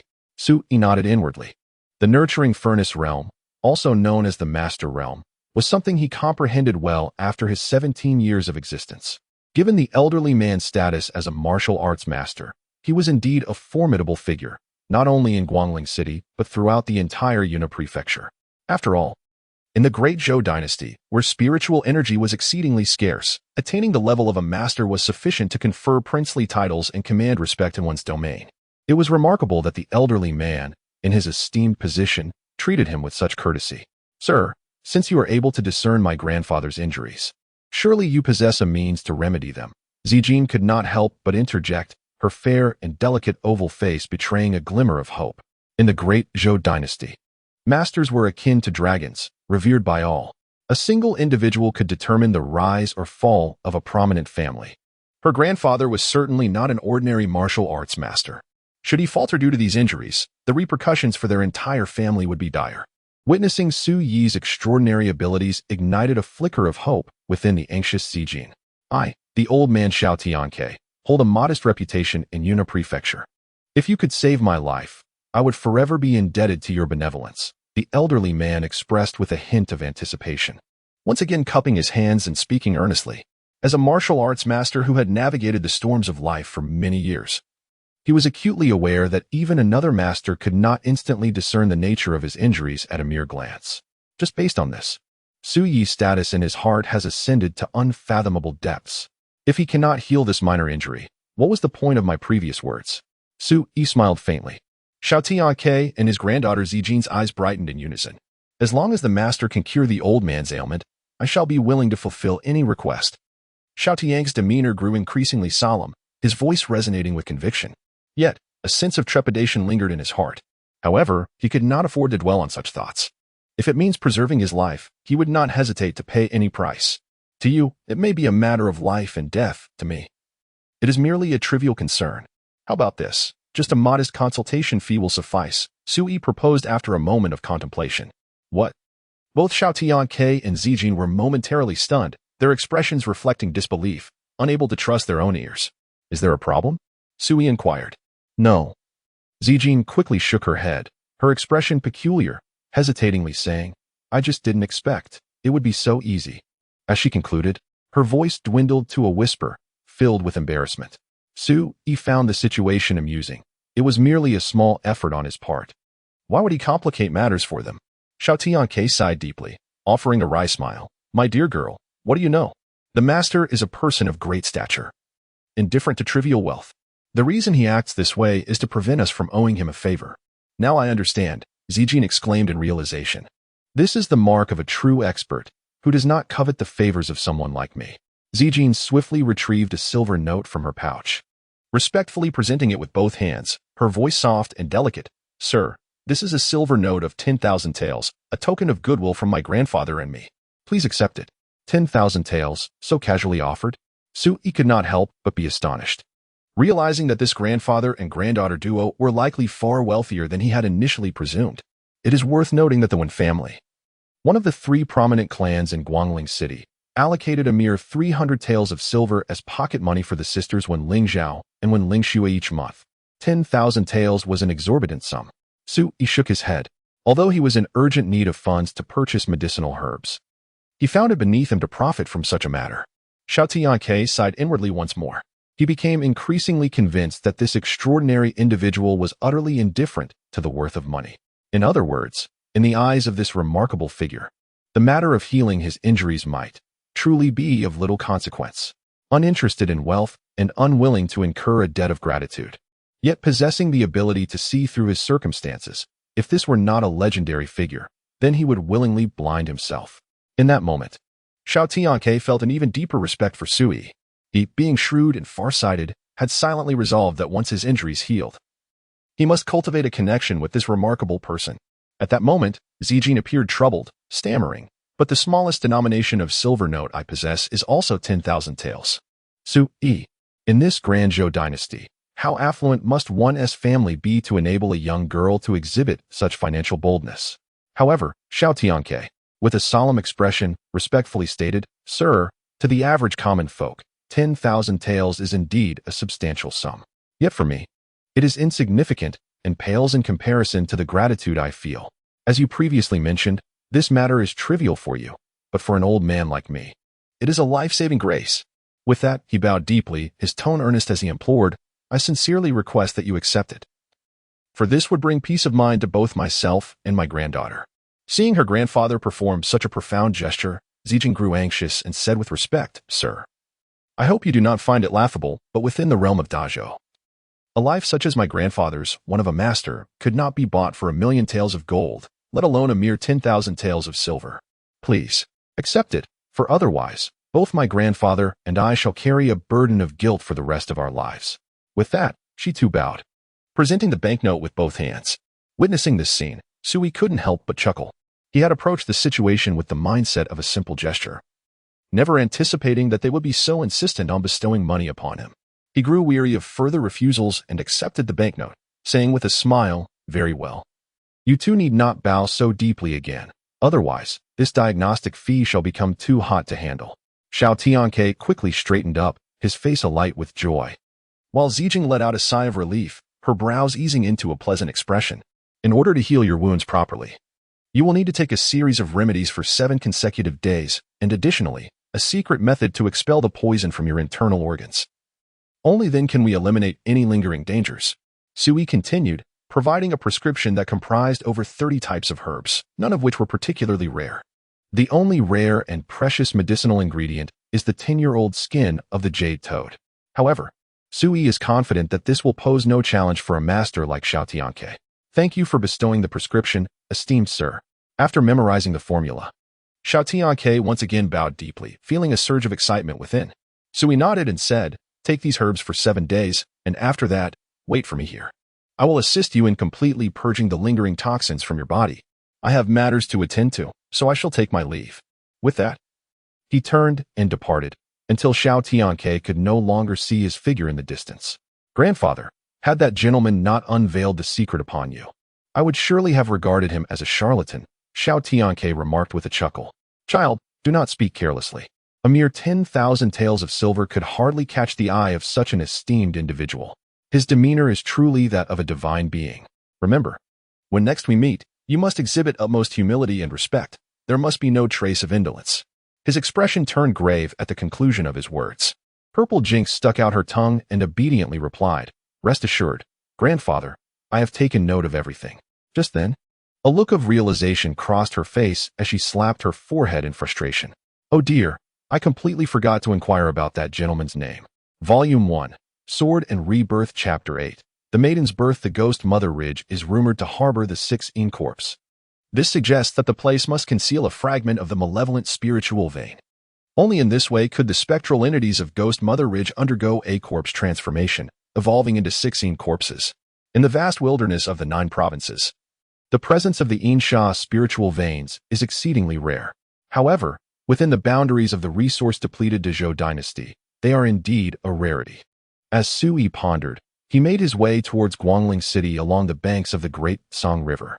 The third realm of martial arts, known as the Nurturing Furnace, employs the Yinsha spiritual veins to temper the 5 organs, proving to be remarkably effective. Furthermore, atop the Guemu Peak, there exist the 6 Yin grass and the extreme Yang flower, both invaluable elixirs for cultivating in the Nurturing Furnace realm. Once I reach the pinnacle of the blood transference realm, I shall embark on a journey there, Sui resolved. His fortuitous encounter with Xiao Tianke and Zijin had yielded significant benefits. The 10,000 taels of silver were sufficient for him to procure various medicinal materials required for body refinement. Simultaneously, he had gleaned some highly valuable information regarding Guemu Peak, particularly concerning the Yinsha spiritual veins. Upon arriving at the city gates of Guangling, Sui beheld a contingent of the Imperial Guard stationed there, clad in armor and exuding an aura of formidable prowess. Before the guards stood a number of distinguished figures, each exuding an extraordinary demeanor, clearly accustomed to positions of power, far surpassing the average martial artists. Such a lavish assembly was exceedingly uncommon in Guangling City. The nearby citizens, as they passed, regarded the scene with both reverence and curiosity. The lord of the city and his city lord's guard were in motion. What could this signify? Whispers of speculation arose. It turned out that the city lord, Fu Shan, and his elite guards were involved. Although Sui felt a twinge of curiosity, he chose to disregard the unfolding events and strode directly through the city gates. Faintly, the laughter and chatter of influential figures echoed from behind. "Behold, is that not Sui, the son-in-law of the Wen family? Once, he was the foremost swordsman of the Qinghe sword manor, a prodigious talent. It is indeed a pity. In my view, the true pity lies with Wen Lingzhao. Her martial prowess is unparalleled in history, and her beauty is a rare gem. Yet she is wed to this Sui. How unfortunate." Sui smiled, seemingly unperturbed, and swiftly vanished into the bustling streets. Shortly thereafter, Xiao Tianke and Zijing appeared at a distance outside the city gate. "I, Fu Shan, pay my respects to the old marquis and the princess." Almost immediately, Fu Shan, the lord of Guangling City, adopted a solemn demeanor, stepped forward, and bowed deeply, his voice resonating like thunder. "I pay my respects to the old marquis and the princess." Behind Fu Shan, a throng of dignitaries and a formidable, fierce elite guard shuddered as they collectively bowed. Silence enveloped the city gates, a profound stillness settling over the scene. The passing citizens stood in trepidation, rendered mute by the gravity of the moment. Not far away, Xiao Tianke stood with his hands clasped behind his back, his gaze revealing an innate authority, the demeanor of one who has long held power. Glancing at Zijing, her tall, slender figure stood with an air of grace, her exquisitely beautiful oval face exuding a sense of aloof nobility. "Fu Shan, I am no longer a marquis. Dismiss the others at once. Do not disturb the people," Xiao Tianke admonished, frowning. "Understood," Fu Shan replied respectfully, then gestured for dismissal. Suddenly, the notable figures and the Imperial Guard in the vicinity promptly took their leave. not daring to delay even for a moment.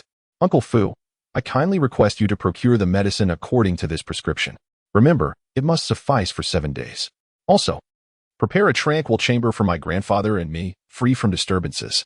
Zijing stepped forward and handed over a prescription.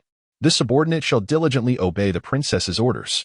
City Lord Fu Shan responded solemnly, clasping his fists in salute. Xiao Tianke nodded slightly, choosing not to elaborate further, as he and Zijing proceeded towards the city gate. Fu Shan hastily followed behind. It was only after they had departed that the nearby commoners awakened from their reverie and began to fervently discuss what had transpired. Fu Shan, the lord of Guangling City, wielded immense power, overshadowing even the leaders of the 3 prominent clans who would defer to him. Yet now, he displayed utmost respect and compliance towards the elderly and the young. This revelation left the townsfolk astonished, prompting them to speculate about the identities of Xiao Tianke and Zijing. In the Wen family residence, Su Yi sat within a bathtub. His eyes were closed, and with each breath, wisps of white vapor coiled around him, akin to the flickering of a serpent's tongue, imbued with a peculiar rhythm. This was the breathing technique of the pine crane body refinement method. The tub was filled with a medicinal concoction, brewed from over 50 herbs for 2 hours. These herbs were not regarded as spiritual medicines by cultivators. Yet each was exceedingly precious, collectively valued at 500 taels. For the ordinary folk of Guangling City, an entire year's expenditure amounted to merely a few dozen taels of silver. Such a contrast starkly illustrated the notion of wealth in martial prowess, poverty in literature. Only the affluent were deemed worthy of pursuing the martial arts. Ordinary folk yearn to cultivate their martial skills, yet few can afford the expenses associated with such endeavors. Among the 3 prominent clans of Guangling City, the Wen family boasts thousands of members.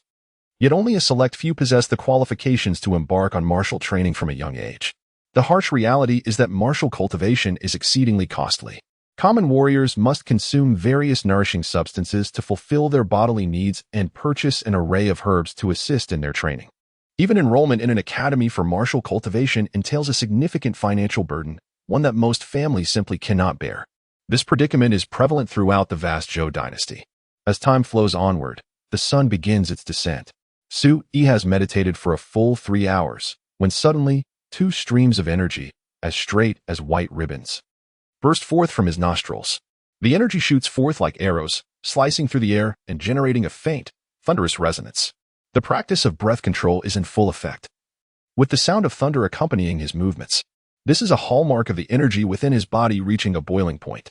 At this moment, Su Yi opens his eyes, and within his profound gaze, a flash of brilliance gleams, sharp as a blade, lingering only briefly before vanishing. Earlier that morning, he had absorbed the natural energies of the world by the banks of the Great Song River, followed by a medicinal bath to refine his body. Now, in less than a day, the foundation of his initial blood mobilization stage has been thoroughly solidified. Rising from the bath, he dresses and strides directly into the courtyard. The setting sun casts a gentle glow over the courtyard's jujube tree. Standing firm, Su Yi feels the invigorating power coursing through him and suddenly thrusts a finger forward, piercing a nearby branch of the jujube tree like a sword.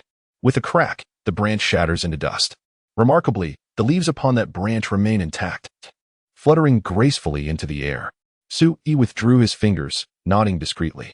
A formidable warrior, with a single thrust of his spear, pierced the jujube tree, claiming 1 fruit with each strike. He could also deftly skewer a fly against the wall, leaving no trace behind. This exemplified a masterful command of strength. Previously, Su Yi's finger thrust demonstrated this prowess. It appeared unremarkable yet moved with the force of a collapsing bough and struck like thunder. That single thrust not only shattered the branches of the mulberry tree, but also preserved the delicate leaves intact. Such exquisite manipulation of power was nothing short of extraordinary. However, compared to the miraculous feats of his past life, where a mere finger could part seas and a flick of the wrist could sever mountains, this skill seemed trivial. In the days that followed, Su Yi ventured to the banks of the Great Song River each morning to train, and in the afternoon, he immersed himself in medicinal baths to refine his body. His strength was undergoing a profound transformation. During this period, his sister-in-law, Wen Lingzhao, returned to the Songyun Sword House to continue her training. Before departing, she specifically reminded Su Yi that her 16th birthday was approaching and expressed her desire for him to attend the celebration. Without hesitation, Su Yi agreed. He had reached the pinnacle of the blood-moving realm. The Songa body refining technique truly deserved its title as the foremost foundational method in the great wilderness. Having grasped its essence and secrets, he experienced a metamorphosis in just 5 days, establishing an exceptionally solid foundation, superior even to that of his past life at the same realm. With the strength of his current physique, he was no longer comparable to an average practitioner in the blood-moving realm. Sui, with 17 years of memories and experiences from this life, compared himself and deduced one undeniable truth. Even the most elite disciple of the Qinghe sword house, who had perfected the blood-moving realm, would surely be defeated by him. The blood realm ultimately represents merely the first stage of martial arts, refining one's physical prowess. Though it surpasses the strength of an ordinary individual, it remains confined within the realm of the mundane. In the vast expanse of the great wilderness, the 4 realms of martial arts are also referred to as the transcendence of the ordinary, signifying the 4 great stages of metamorphosis from an ordinary being. Only by genuinely breaking through the 4 realms of martial arts and embarking upon the path of primordial cultivation can one truly be regarded as an innate practitioner. At that point, one would consume celestial mists and dew, subsisting without food, fundamentally differing from the ordinary populace. Moreover, in the crucible of true combat, what is contested is not solely cultivation, but also martial skills. In just 5 days, a staggering 2,500 taels of silver have been expended. And this is merely the initiation. It is foreseeable that the materials needed for future cultivation will inevitably double, and the financial outlay will rise correspondingly. Ultimately, during the cultivation within the 4 realms of martial arts, one must persistently contemplate the pursuit of wealth. Sui mused, wealth, partners, methods, and land. These are the essentials of cultivation, with wealth holding paramount significance. Sui understood well that as his cultivation deepens, the required wealth would become increasingly astonishing. Of course, for cultivators, wealth is not merely gold and silver, but broadly encompasses all resources for cultivation, such as spiritual herbs, rare materials, divine treasures, and elixirs, among others. Oh, if only he could join a sect dedicated to cultivation, he would no longer need to fret over such material concerns. With this thought, Sui shook his head, dismissing the notion. He had not yet contemplated leaving Guangling City. In the distance, he spotted a graceful figure standing at the entrance of his courtyard, Wen Lingzhao. The young maiden, adorned in a resplendent, deep purple gown, with her lustrous hair elegantly coiled, revealed a delicate and ethereal visage. Her star-like, crystalline eyes sparkled with brilliance and clarity. Standing there, hands clasped behind her, she exuded an enchanting beauty that rendered the sunlight itself dim in comparison. As soon as she spotted Sui in the distance, Wen Lingzhao's face lit up with a radiant smile, and she joyfully waved to him. In that moment, her captivating aura was such that it seemed to eclipse the very sun. "Today is my birthday," Wen Lingzhao exclaimed with exuberance. "I have reserved a banquet at the Gathering of Immortals pavilion in the city, and several of my classmates are attending. Let us make haste." With that, she affectionately linked her arm with Sui's, leading him onward. Yet, a twinge of guilt stirred in Sui's heart. In his fervor for cultivation over the past days, he had unwittingly overlooked such an important occasion, a lapse he deemed inexcusable. Stealing a glance at the maiden beside him, her enchanting eyes twinkling with delight, he noted how utterly devoid of reproach she appeared. This only intensified his sense of unease. After a moment's contemplation, he resolved to present her with a unique birthday gift. "On your 16th birthday, are you not celebrating at home with your parents?" Sui casually inquired as they made their way to the Gathering of Immortals pavilion. "I am now 16, the young lady replied with a twinkle in her eye and a beaming smile. "Since today is my special day, I shall take charge of the celebrations. However, I will be with my parents later this evening." After a brief pause, she remarked, "Moreover, the day after tomorrow marks my grandmother's 80th birthday. This is a grand occasion. My parents and other kin are preoccupied with the preparations, leaving no room for concern about me." Sui narrowed his eyes slightly and nodded. Wen Lingzhao's grandmother, the matriarch of the Wen family, Liang Wenbi, held an extraordinarily elevated position within the clan, commanding such respect that even the clan leader, Wen Chajin, would not dare to defy her wishes. Naturally, the entire Wen family would not dare to treat her birthday celebration with anything less than the utmost seriousness. "Brother-in-law, we must hurry. It is nearly noon." Wen Lingzhao expressed her impatience. "All right," Sui replied with a smile as he followed her. After all, the young sister-in-law was merely 16, a tender age, vibrant and full of poetic charm. Jushin Tower, the most prestigious and largest establishment in Guangling City, was renowned as the finest restaurant in the region. Those who entered were invariably either affluent or noble. It was humorously said that a single drink at Jushin Tower could equate to a decade's savings for a poor family, a claim that was hardly an exaggeration. Upon their arrival, Sui and Wen Lingzhao were warmly and respectfully escorted by the attendants to an elegantly adorned private room on the 3rd floor. Inside, 7 or 8 figures were already seated, apart from one young man. The rest were girls, all around the age of 15 or 16. As Wen Lingzhao entered, she was greeted with enthusiastic warmth. "Lingzhao, you look truly stunning today. I have prepared a special gift for you. Wishing you success in gaining admission to the Qinghe Sword Academy. Hee. If our classmates were to find out that today is the birthday of the most beautiful maiden of Song and Sword Academy, they would surely line up to present you with gifts." As the girls presented their meticulously prepared gifts, they engaged in lively conversation with Wen Lingzhao, their demeanor both proper and fervent. With a sweeping glance, Sui discerned much. Wen Lingzhao's classmates, adorned in meticulously chosen attire, were evidently from distinguished and affluent families. Some possessed a vivacious and outgoing nature, while others exuded a gentle and reserved air, and still others were dashingly heroic. Their appearances and bearing were also quite remarkable. However, it was likely that Wen Lingzhao's attire today was too beautiful and dazzling. When these female classmates conversed with Wen Lingzhao, they invariably harbored a subtle hint of envy and jealousy. This was skillfully concealed by them, yet it did not escape Su Yi's discerning gaze. He couldn't help but find it amusing that the friendships between girls, though seemingly intimate, were in reality tinged with their own hidden agendas. Fortunately, these were all harmless. "Qingtang, what are you doing here?" Wen Lingzhao suddenly turned her gaze towards the only young man present, her brow furrowing slightly, her expression becoming noticeably colder. The originally lively atmosphere became somewhat subdued. The young man, clad in a jade robe, with sword-like eyebrows and starry eyes, possessed a dignified appearance. He smiled, stepped forward, and said, "Lingzhao, today is your birthday. This is a small token of my affection. Please accept it." He held out a treasure box inlaid with gold and jade. Gently opening it, a pale purple jade hairpin was revealed to the eyes of all. A purple one-winged jade hairpin. This was the masterpiece of Master Mo of Yunhe County.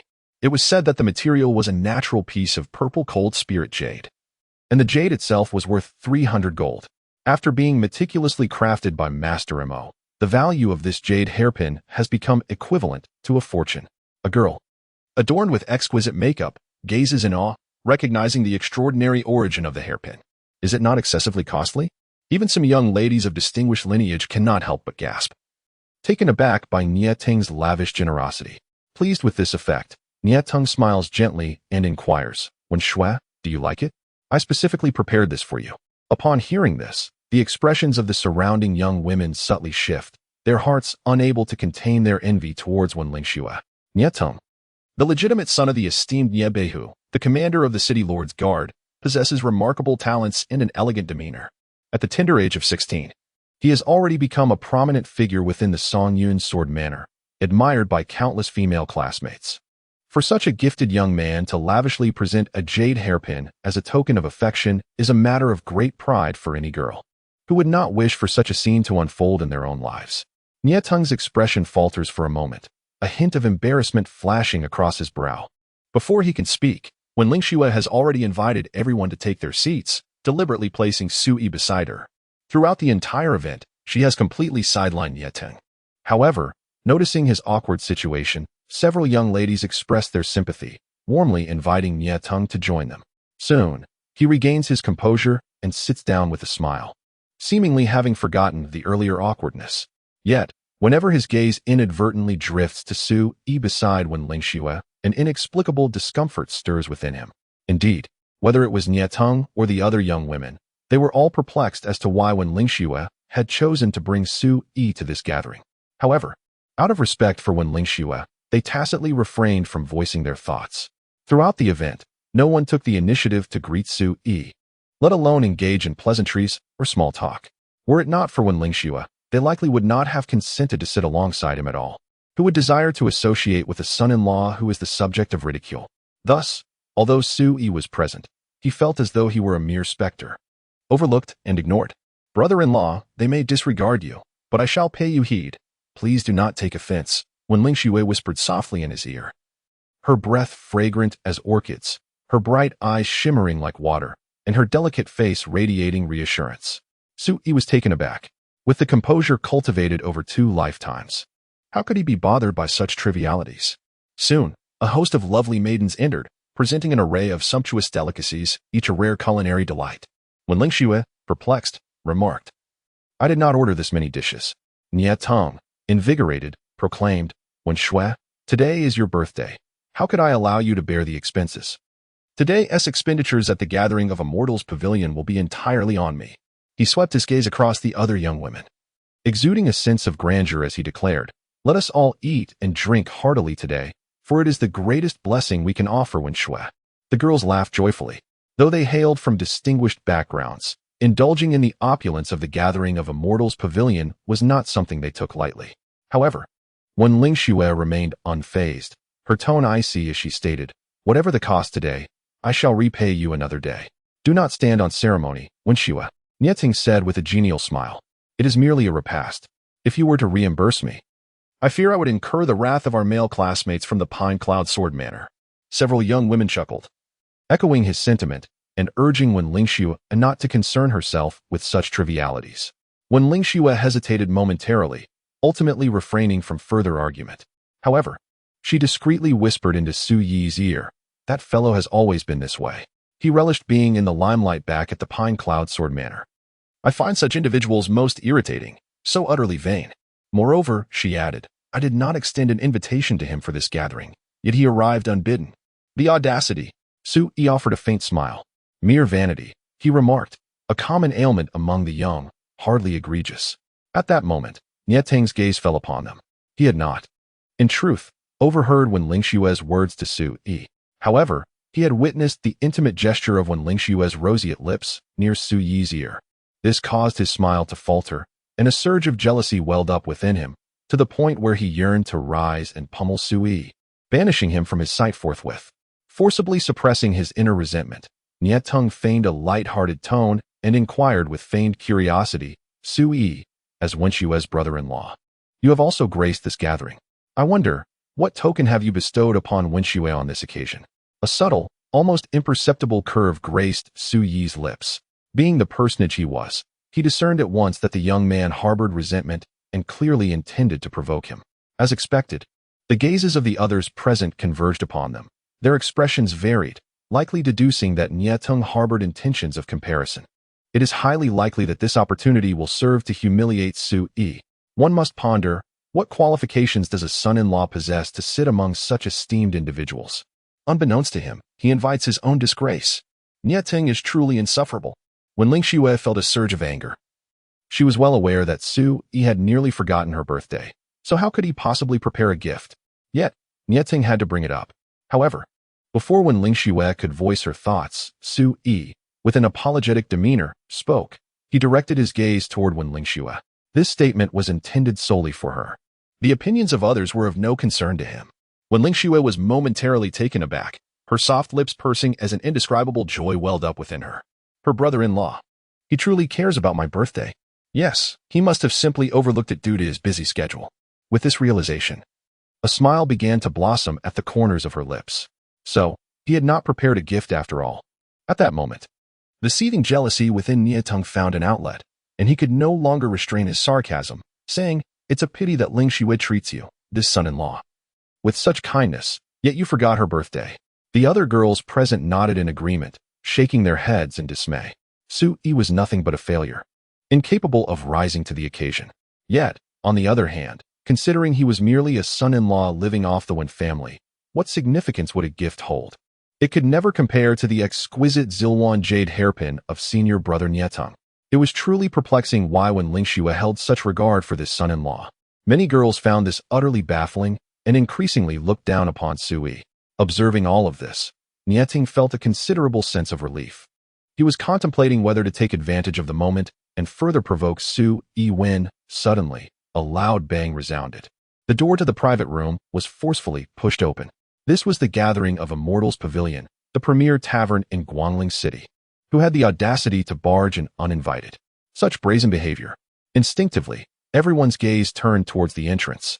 Upon seeing the newcomer, the countenance of all present including when Lingxue and Nie Teng, changed slightly. What is he doing here? I heard it was Lingxue's birthday, so I thought I would drop by uninvited. Haha. I hope I haven't startled anyone. The intruder was a young man clad in luxurious robes, his long hair flowing freely, with a strikingly handsome face and an overwhelming scent of alcohol. His smile was bold and unabashed. Huang Qianjun. He was a direct descendant of the Huang clan, one of the 3 prominent families in Guangling City, and the son of the current patriarch, Huang Yinsheng. Huang Qianjun was known for his arrogant and reckless nature, brash and combative. At merely 17 years of age, he had already amassed a notorious reputation for countless misdeeds, yet he enjoyed the protection of his father, allowing him to continue living without consequence, which only served to inflate his already inflated ego. As soon as the girls in the room recognized Huang Qianjun, their initial anger turned to silence, their faces betraying a hint of panic. They had all heard tales of his notorious behavior. Even when Lingxue and Nie Teng furrowed their brows, their expressions grave. In the eyes of these prominent clan scions, Huang Qianjun was nothing short of a brazen and tyrannical villain, someone no one wished to associate with, eager instead to keep their distance. The atmosphere in the elegant room abruptly turned stifling. Only Su Yi remained composed. He did not recognize Huang Qianjun but could perceive the tension in Wen Lingxue and her companions, their bodies rigid and their hearts betraying a hint of anxiety. Clearly, they were apprehensive of this arrogant youth who had intruded upon them. What does my birthday have to do with you? It would be best if you left at once. Wen Lingxue took a deep breath, her voice icy as her delicate face resembled a frost-covered flower, unabashedly revealing her disdain and loathing.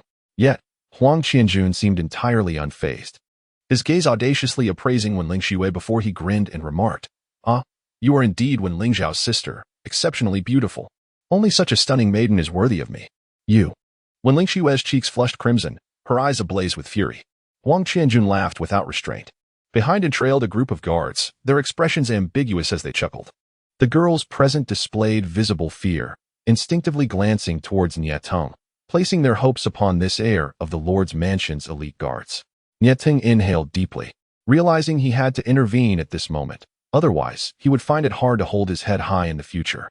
"Young Master Huang, this is the gathering of Immortals Pavilion. I kindly ask you to show some respect. Disturbing the peace benefits no one," he asserted, forcing a semblance of calm. However, Huang Qianjun's previously jovial demeanor suddenly darkened, his eyes flaring with a violent intensity. "What are you to dare lecture me?" Nie Teng's countenance shifted dramatically, a tumult of colors washing over his face. This scene made Su Yi realize that even Nie Teng harbored considerable trepidation towards this overbearing youth. "Young master, this is the son of Nie Beihu, the captain of the city lord's guards. The clan leader has some connections with Nie Beihu," a guard reminded with a grin, adding, "However, the course of action is entirely up to you." Huang Qianjun responded with an "oh," and suddenly, with a beaming smile, declared, "Nie Teng, I am granting you an opportunity to vanish from my sight at once. Otherwise, I would not hesitate to give you a thorough beating and toss you onto the street outside this gathering of Immortals Pavilion like a dead dog." His beaming expression contrasted sharply with the chilling menace of his words, laden with hostility. At that moment, you would likely become the laughingstock of the entire Guangling city, utterly humiliated and unable to hold your head high again. Witnessing this spectacle, the young ladies present turned pale, their anxiety intensifying. Within the elegant room, there was no one of higher status than Nie Teng, and seeing that even his intervention proved ineffective, how could they not feel a sense of dread? It was at this juncture that when Lingxue coldly inquired, "Huang Qianjun, what exactly do you intend to do?" Huang Qianjun clapped his hands in laughter, his gaze fervently fixed on Wen Lingxue, and said, "What a splendid question. Let me put it this way. In due time, I shall have my family patriarch visit your Wen family to propose marriage. Henceforth, we shall be one family." The guards beside him erupted in cheers. "Young master has great taste. Everyone, take note. That young lady is to be our young mistress. We must extend our early congratulations to the young master, huh?" Wen Lingxue felt a mixture of shame and anger, her almond-shaped eyes wide open as she gritted her teeth and declared, "How absurd. I, Wen Lingxue, would rather perish than marry a scoundrel like you." Su Yi rose quietly, and a flicker of coldness passed through his otherwise indifferent gaze. He stood there silently, his expression apathetic. Those familiar with Su Xuanzuan in the vast wilderness of the 9 provinces knew well that the more indifferent his gaze, the more tranquil his demeanor, the more intense the murderous intent within him. One must not speak so definitively, Huang Qianjun interjected, his tone dripping with disdain. Your sister, Wen Lingzhao, shines so brightly. Yet in the end, she too was compelled to marry a worthless man like him. He gestured dismissively towards Su Yi, his expression one of contempt and derision. Though I may be domineering, I am aware that family marriages are never decided by the likes of us, the younger generation. After a brief pause, he burst into laughter, his tone arrogant and triumphant. Wen Lingxiu, I advise you to brace yourself. Within a month, my Huang family will ensure that your Wen family concedes to my proposal for your hand in marriage. Instantly, Wen Lingxiu's delicate face turned pale, her body trembling slightly. Huang Qianjuan's words pierced her heart. Years ago, her sister had vehemently resisted that very marriage, and even their parents had strongly opposed it. Yet, in the end, they could not withstand the will of the matriarch, and her sister was ultimately united with her brother-in-law. This reality filled Wen Lingxiu with dread. If Huang Qianjun truly pursued her, would her family treat her in the same manner? As these thoughts raced through her mind, she nearly bit through her lip in anxiety, her heart in turmoil. Would she truly be forced to marry a notorious wastrel? If that were to happen, death would be a more desirable fate. Rest assured, such a fate shall not befall you. A warm hand rested gently on Wen Lingxiu's shoulder. She lifted her gaze and beheld Su Yi's mild and serene countenance. Brother-in-law. In her heart, filled with trepidation and confusion, Wen Lingxiu felt as though she had found a safe haven, an indescribable warmth surging within her. Her voice tinged with a hint of sobs. Su Yi spoke softly, yes. Wen Lingxiu instinctively nodded, but soon her expression darkened with concern. Brother-in-law, they. Do not worry, leave it to me, Su Yi reassured her, patting her shoulder with a gentle tone. As he spoke, his eyes swept over Qingtang and the other girls. Are you all planning to leave? Qingtang and the others were taken aback, nearly stunned. Had Su Yi lost his mind? Did he not see Huang Qianjun, the debauched heir, and his bodyguards still blocking the entrance? Who could fathom that a son-in-law, whose cultivation had been entirely lost and who was ridiculed by all in Guangling City, would dare utter such words? What did you just say? You intend to take them away from here? At that moment, Huang Qianjun dug at his ear, laughing exaggeratedly. Su Yi, you are a worthless fool. Yet your words are bolder than mine. Who granted you such audacity? His bodyguards roared with laughter, as if they had heard the most ridiculous joke in the world. Su Yi, please stop causing trouble. Qingtang, visibly irritated, wore a dark and thunderous expression. He spoke deliberately, this matter, I shall handle. You stay put and behave. If you stir up more chaos, do not blame me for my indifference. His words rang out with conviction, stirring the hearts of the girls, who felt that in this moment, Qingtang embodied the essence of a true man. In comparison, Su Yi's previous performance was indeed infuriating. A mere fool, believing he could lead them away with nothing but empty words? Absurd. Being young, one ought to possess such fervor. Only then can one truly honor the spirit of youth. In this moment, you have not gone unnoticed. Su Yi cast a glance at Qingtang and nodded. Qingtang was momentarily taken aback. The tone of this fellow was peculiar. Go, seize that useless wretch, strip him of his garments, and hang them beneath the city gate. I intend for the entire city to witness his disgrace. Young master, consider it done, exclaimed a guard eager to act. Kid, let me entertain you.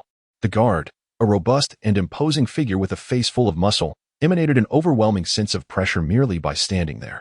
The surrounding young ladies paled, startled by his fierce demeanor.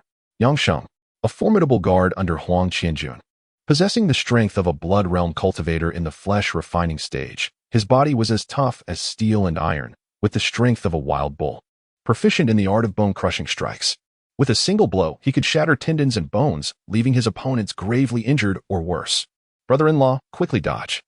When Lingxiu cried out, her face drained of color. At her distance, there was no time to intervene. Fear not. Such a brute who relies solely on physical strength is nothing more than a decorative pillow. With an air of calmness, Su Yi's slender and upright figure sprang into action. He advanced with the swiftness of a hawk pouncing on its prey, seizing Yang Sheng's vital point with a single hand. As he exerted strength, his wrist flicked with precision. Yang Sheng, with his robust and muscular physique, stumbled slightly, his flesh and blood rolling like a chaotic bedsheet, all his strength dissipating under the force of that tremor. The tremor was akin to a collapse. This was an extraordinary technique of exertion. When mastered to the highest degree, the moment an adversary is struck, their entire flesh, skeletal structure, and internal organs could be reduced to dust. At present, although Yangxing did not perish instantly, his internal organs had sustained severe damage. Following this, Su Yi delivered a powerful kick. Bang! In the astonished gazes of the onlookers, Yangsheng's body soared through the air, crashing against the wall of a private chamber. He convulsed violently, blood streaming from all 7 orifices. The entire assembly was taken aback. Volume 1, Sword and Rebirth, Chapter 11. Terror strikes. Qingtang stood dazed, frozen in place. Wen Lingzhao and the young women beside her displayed expressions of shock, their hearts shaken. Years ago, Su Yi, once the outer sect sword leader of the Qingtang sword house, had fallen into a state of utter ruin due to an unforeseen incident. This was common knowledge in Guangling City. Yet now, with a single blow, Su Yi had grievously wounded Yangxing. Yangxing, are you all right? Simultaneously, Huang Qianjuan's expression shifted markedly. Yangsheng was one of his most formidable guards, a fierce character at the blood transformation and bone refinement level. And now he had been gravely injured by Su Yi's strike, which left him incredulous. Young master, PFF. In the corner, Yangsheng, his face contorted in agony, attempted to rise but suddenly coughed up blood, his head tilting as he collapsed unconscious. Huang Qianjuan's expression abruptly transformed into one of ferocity, his heart aflame with rage. With a swift motion of his hand, he bellowed, "What are you waiting for? Move. Eliminate him." The guards at his side exchanged glances, and without hesitation, they charged forward, launching a fierce assault. Each of these guards possessed formidable martial prowess, seasoned in the art of combat, far from being mere fledglings. As they surged forth, they resembled a pack of crocodiles descending upon their prey. The sheer ferocity of their presence left Wen Lingzhao, Qingtang, and the others momentarily breathless, their limbs growing cold and their minds blank. Despite having begun their martial training at a young age, they had been sheltered from the brutal realities of bloodshed and life-or-death battles, and thus were unprepared for such a scene. Their spirits and courage were utterly shaken. In the future, they must seize the opportunity to rigorously train Lingzhao. The path of martial arts requires not only meditation and practice, but also the fortification of one's spirit, courage, and presence. Su Yi observed this spectacle with keen eyes. In the face of such tumult, he remained unfazed, composed as ever. It was only when the throng of adversaries advanced that he stepped forward, delivering a casual yet powerful palm strike. Bang! What appeared to be a mere gesture sent one guard, positioned at the forefront, hurtling backward as if struck by a mountain, crashing through a pearwood chair. Before anyone could react, Su Yi advanced step by step, each movement sending a guard flying. Some collided with the walls, their bones shattering, while others smashed through tables, their bodies drenched in food and broth. Some were directly struck down, foaming at the mouth and losing consciousness. As Su Yi took 7 steps forward, the once elegant room lay in utter disarray, bodies sprawled across the floor. A cacophony of anguished cries erupted. Throughout, his movements were remarkably simple, a casual wave of his hand, as if he were merely sketching a scene. The young women stood agape, frozen in disbelief.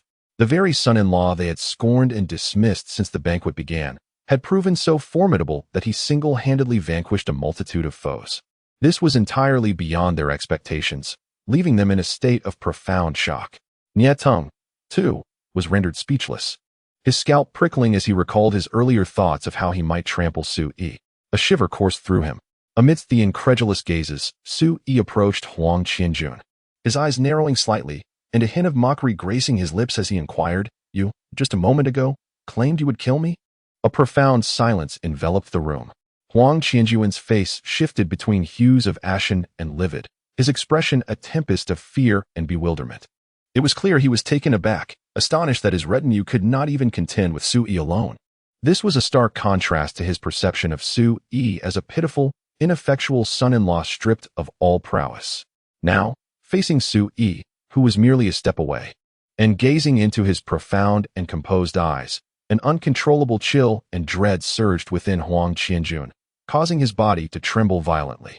Nonetheless, having been arrogant and domineering for many years, he steeled himself and declared, "Su Yi, no matter how skilled you may be, you remain a lowly son-in-law, while I am a direct descendant of the Huang clan." As he spoke, his courage seemed to swell considerably, and his tone turned cold and severe.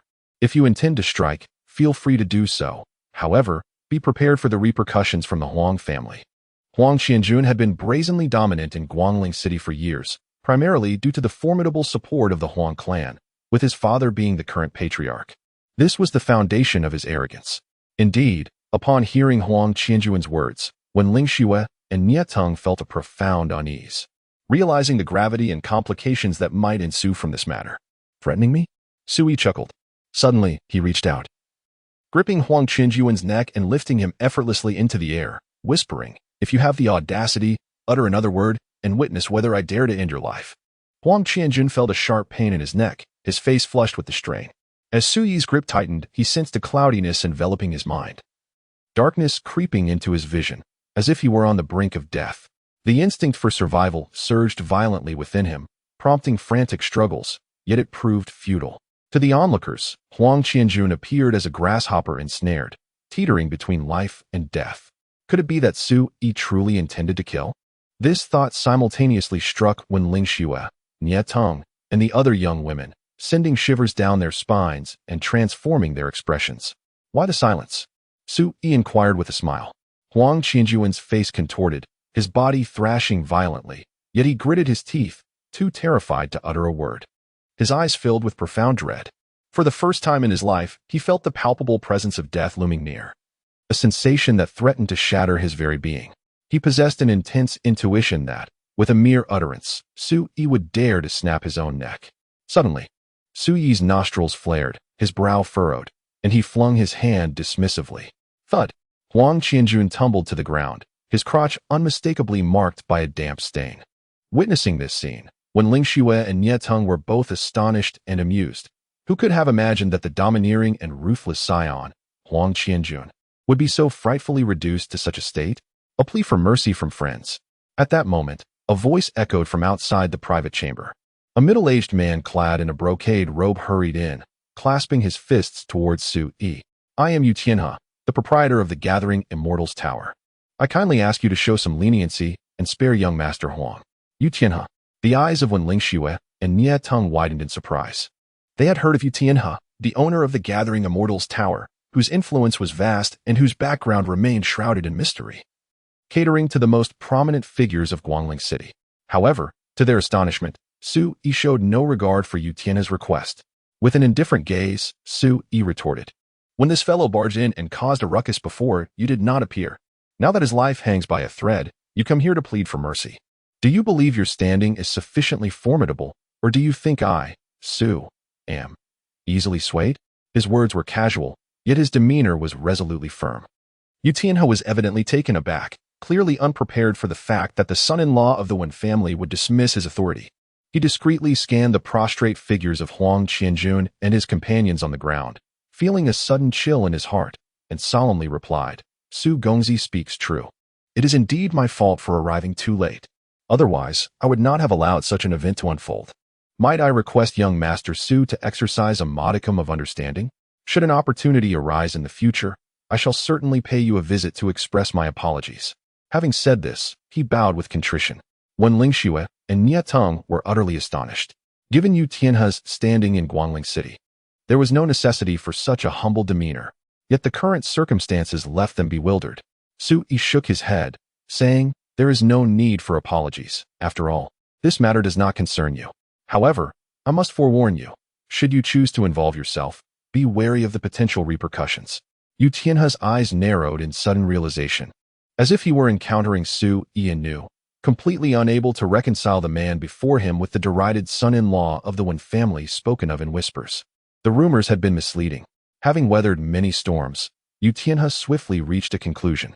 Meanwhile, Sui turned his gaze back to Huang Qianjun, stating, "I, Sui, have always been clear in my enmities and affections. Let me be explicit. I am granting you an opportunity for retribution, but once you act upon it, you must bear the consequences. Weigh your decision carefully." With that, he smiled and waved to Wen Lingzhao in the distance. "Lingzhao, let us depart." Having just witnessed a series of astonishing events, Wen Lingzhao felt dazed and instinctively responded with an "oh," quickly moving to Suyi's side. "Are you all planning to stay here?" Sui glanced at Qingtang and the other young women. The youths, caught in a state of shock and confusion, exchanged glances, hesitant to remain any longer. They promptly took action, following Sui as they left. Throughout it all, Yu Tianhe made no attempt to impede their departure. Until Suyi's figure vanished from sight, he let out a deep sigh.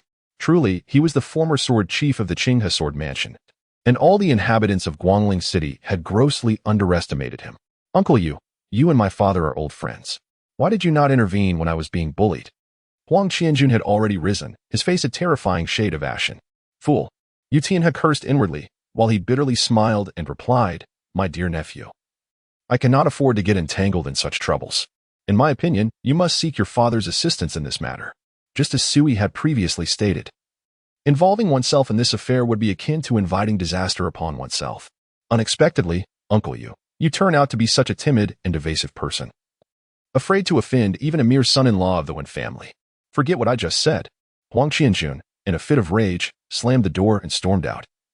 Disregarding his own guards, Yu Tianhe made no attempt to retain him. A look of contempt crossed his face. This young scion was clearly spoiled. Without his father's protection over the years, he would have undoubtedly met his demise countless times by now. As Yu Tianhe contemplated this, his gaze swept over the Huang family's guards, who were left severely injured by Sui, and a cloud of suspicion loomed in his heart. It was rumored that Sui had lost all his cultivation, hadn't he? Volume 1, Sword and Rebirth Chapter 12. The path ahead blocked outside the gathering Immortals Pavilion.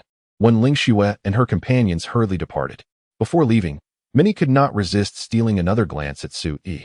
Who could have anticipated that in the face of Huang Qianjuan's aggressive demeanor, Qingtang, whom they had high hopes for, could only endure, while Sui, once scorned by them, would bring forth such a remarkable surprise? Sui, this matter of human sentiment, I shall repay it. After a moment's hesitation, Qingtang uttered these words before turning to leave. The young man, known for his penchant for seeking the limelight, appeared somewhat disheartened after this incident. Yet, he is not without merit. Sui smiled, for gratitude and reciprocity are indeed virtues in themselves. Brother-in-law, regarding what transpired earlier, Wen Lingzhao began to speak. Sui interrupted her with a smile, continuing his stride forward. It is well.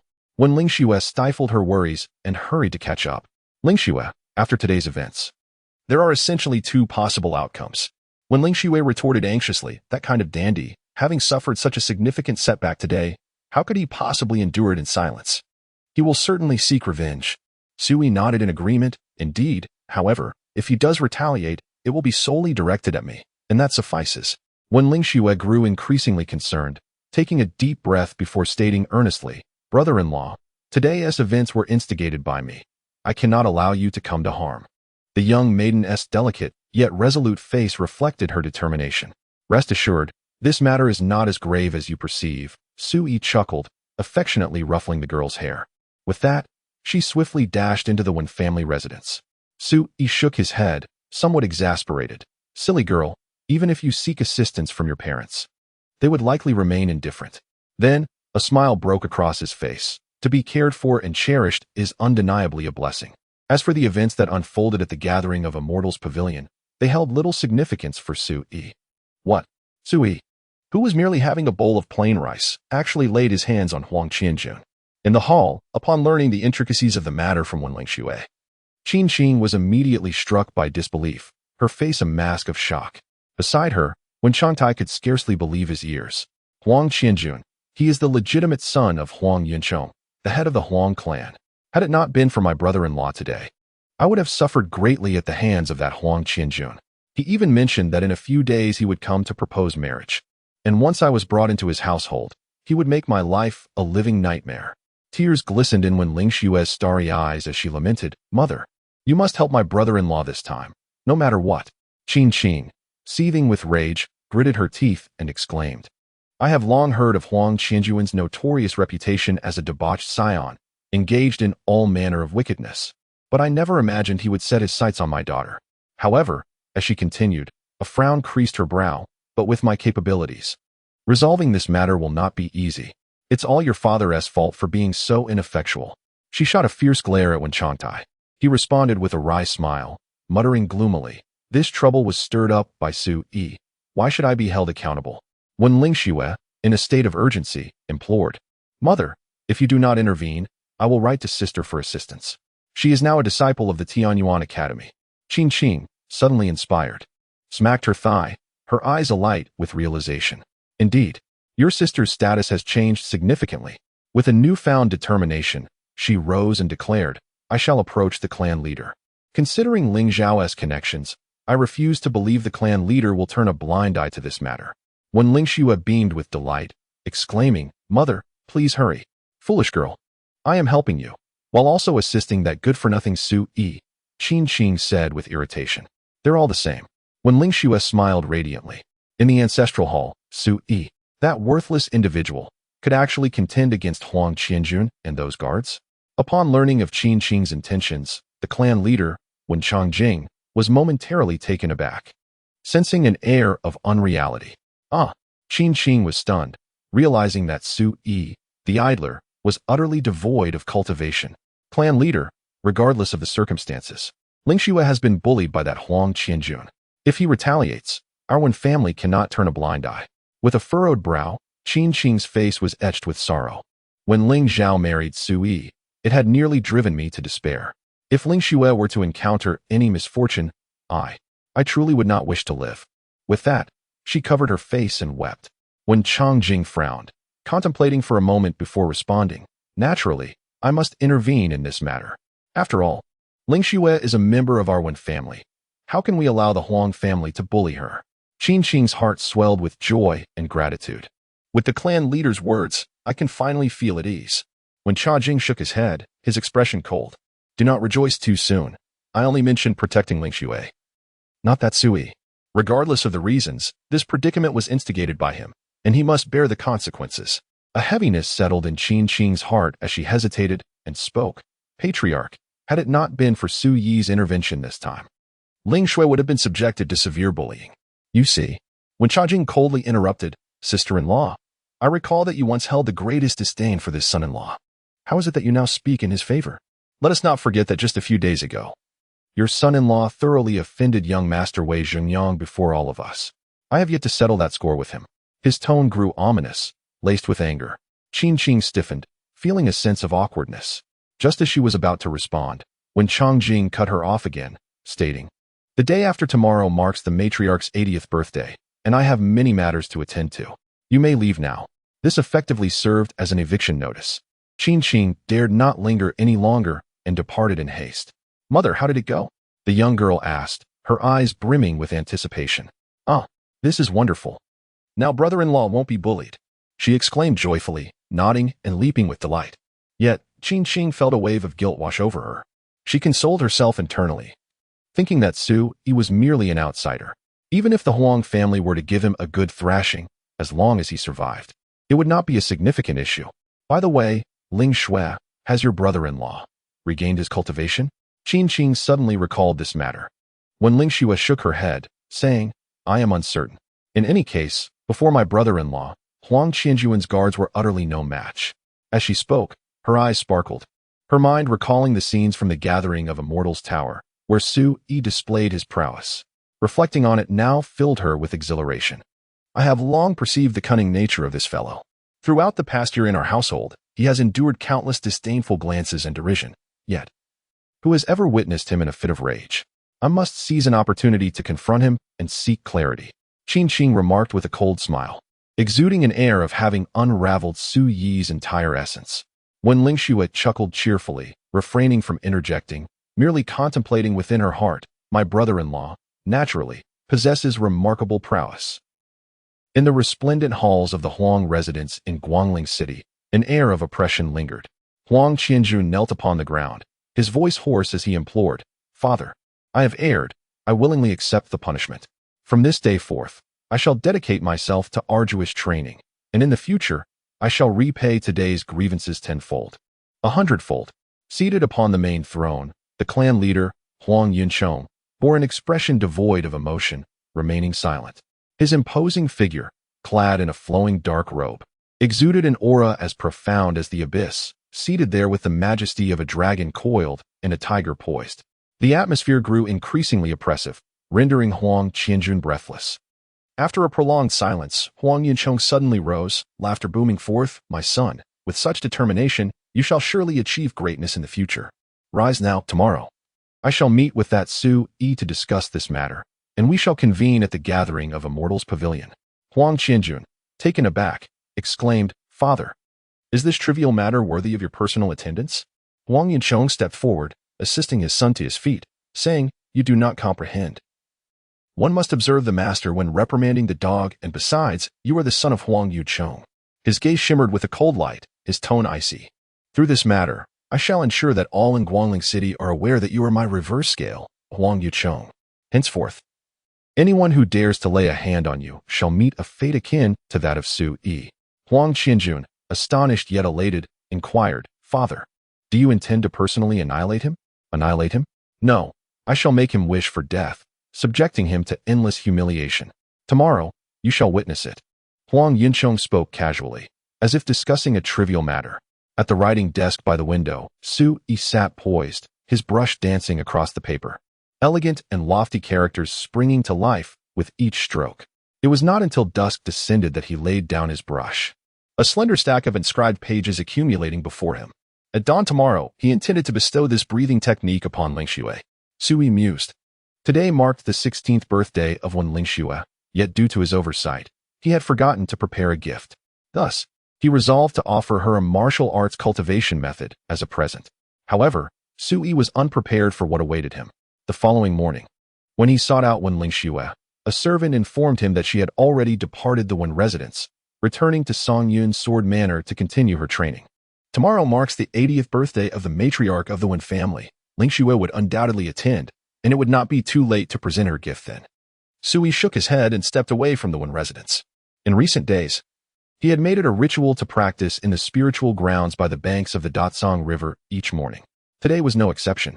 Tomorrow morning, he would tend to Xiao Tiank's injuries, thus resolving yet another matter. On the road, Su Yi was lost in thought when he suddenly halted as if sensing something, his gaze directed towards a short distance ahead. "Young Master Su, my master requests your presence." A towering figure clad in black robes approached, accompanied by a group, subtly obstructing Su Yi's path. "Are you from the Huang family?" Su Yi inquired, his brows slightly furrowed. Yet his demeanor remained composed. The expressionless elder in black replied, "Since young Master Su has discerned our intentions, it would be prudent to accompany us willingly. It is for the best of all parties involved." "Where to?" Su Yi asked. "The gathering of Immortals Pavilion," the elder responded curtly. Su Yi could not help but be astonished. Was Huang Qianjun truly intent on rising from the very ground upon which he had fallen? "Very well," he declared, turning decisively towards the pavilion.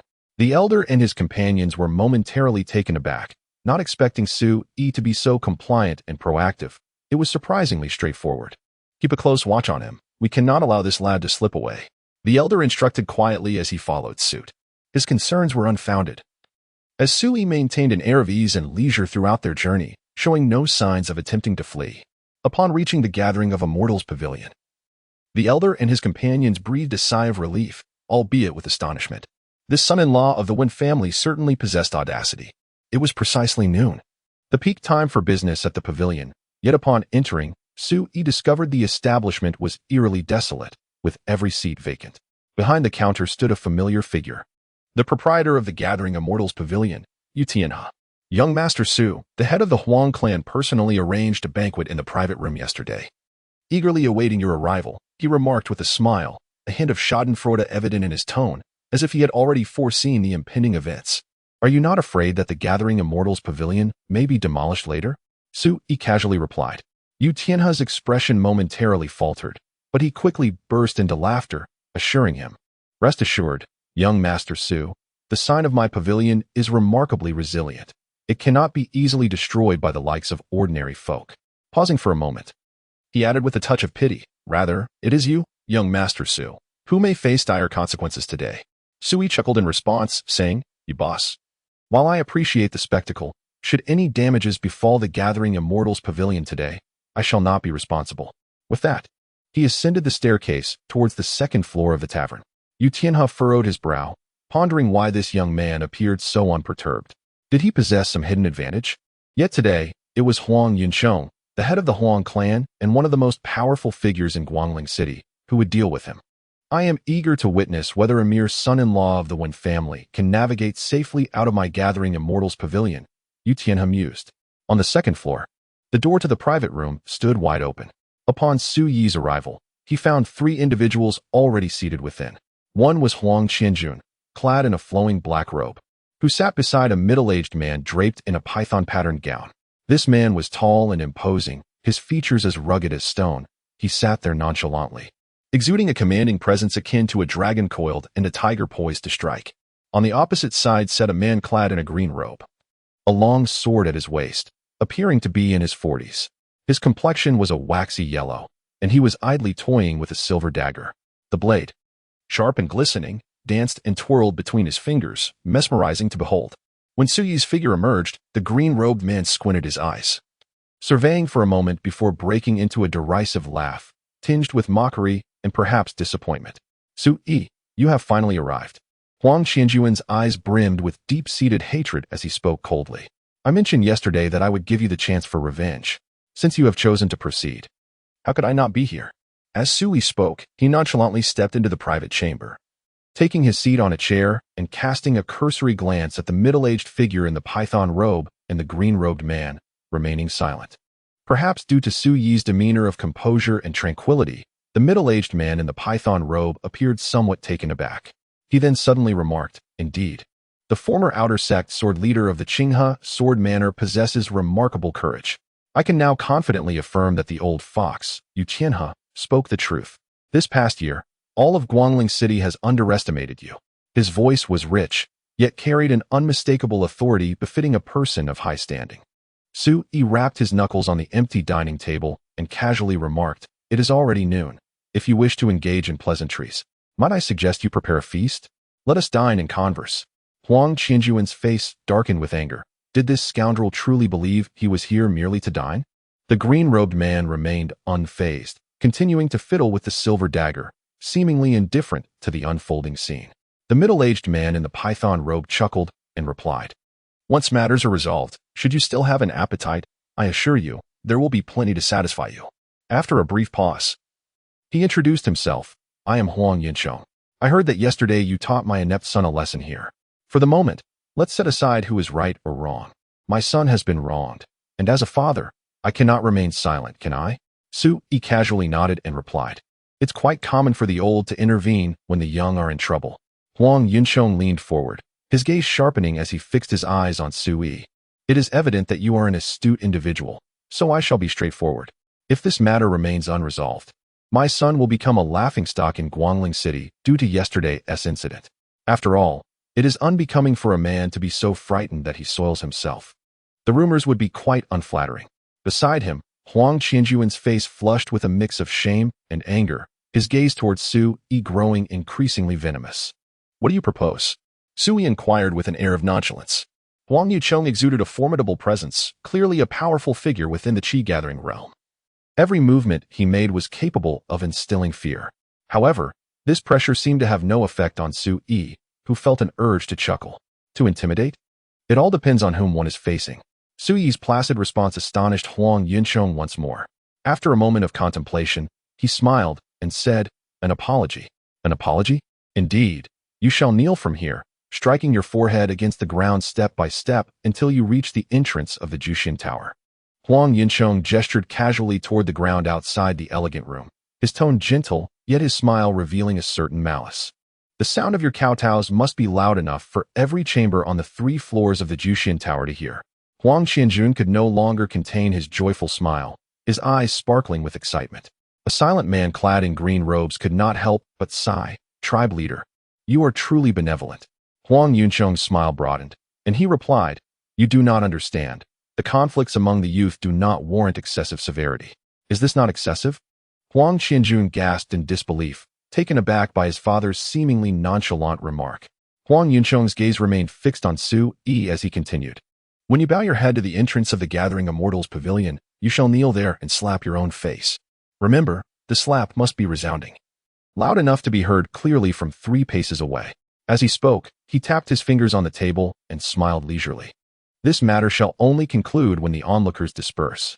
Huang Qianjun felt a surge of exhilaration within him, brimming with anticipation for what was to come. In my view, this punishment still seems too lenient. However, since the tribe leader is unwilling to resort to drastic measures, so be it. It shall suffice for this young man. The man in green toyed with a dagger, his narrow eyes glinting like blades as they fixated on Su Yi. Will you do it voluntarily, or shall I assist you? His voice was hoarse and cold, akin to a serpent's hiss, sending chills down one's spine. The gazes of Huang Yuncheng and Huang Qianjun also turned towards Su Yi, and the atmosphere within the private chamber grew oppressive in an instant. Yet, Su Yi appeared entirely unfazed, his expression serene as he remarked, "I had thought you were bold enough to commit murder, but it seems you only wish to play these trivial games." Huang Qianjun was momentarily stunned, nearly unable to believe his ears. Huang Yuncheng furrowed his brows slightly. The man in the green robe's eyes glimmered with a chilling intensity, abruptly rising and exuding a terrifying aura, as if he were about to strike. Just at that moment, a heavy, hurried footfall echoed, followed by a rugged voice. "Brother Huang, grant me a favor and let Su Yi go." "Nia Beihu?" Huang Yuncheng's brows knitted tightly, and with a cold snort, he remarked, "I find it rather perplexing that you, the commander of the city lord's guard, would come to the aid of a mere son-in-law. So it is him, the father of Qingtang." Su Yi's mind flickered as he recalled Qingtang's words from yesterday when he left the Jushin building. He would repay this favor. This was likely the reason for Nia Beihu's presence here. Indeed, Nia Beihu entered the private room, stating solemnly, "My son was humiliated here yesterday by your son. And it was Su Yi who came to his aid.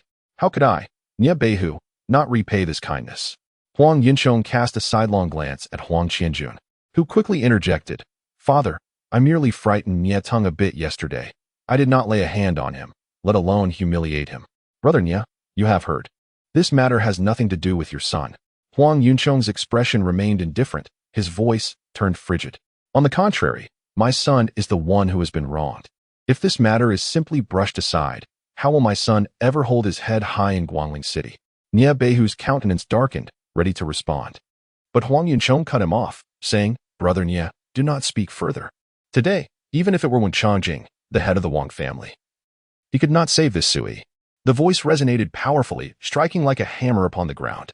Nia Beihu's expression darkened, for he had personally come to offer assistance, only to be met with such rejection, leaving him feeling quite humiliated.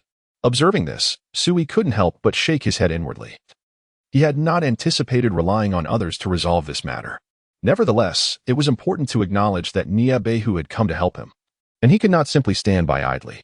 However, before Su Yi could respond, the sound of hurried footsteps echoed from the staircase. Huang Yuncheng furrowed his brow, revealing his displeasure.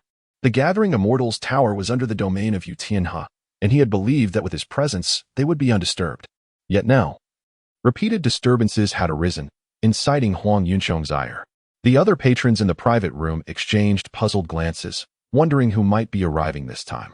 Soon, a figure appeared outside the private room, a middle-aged man clad in wide-sleeved scholarly robes, with a flowing mustache that lent him an air of distinction.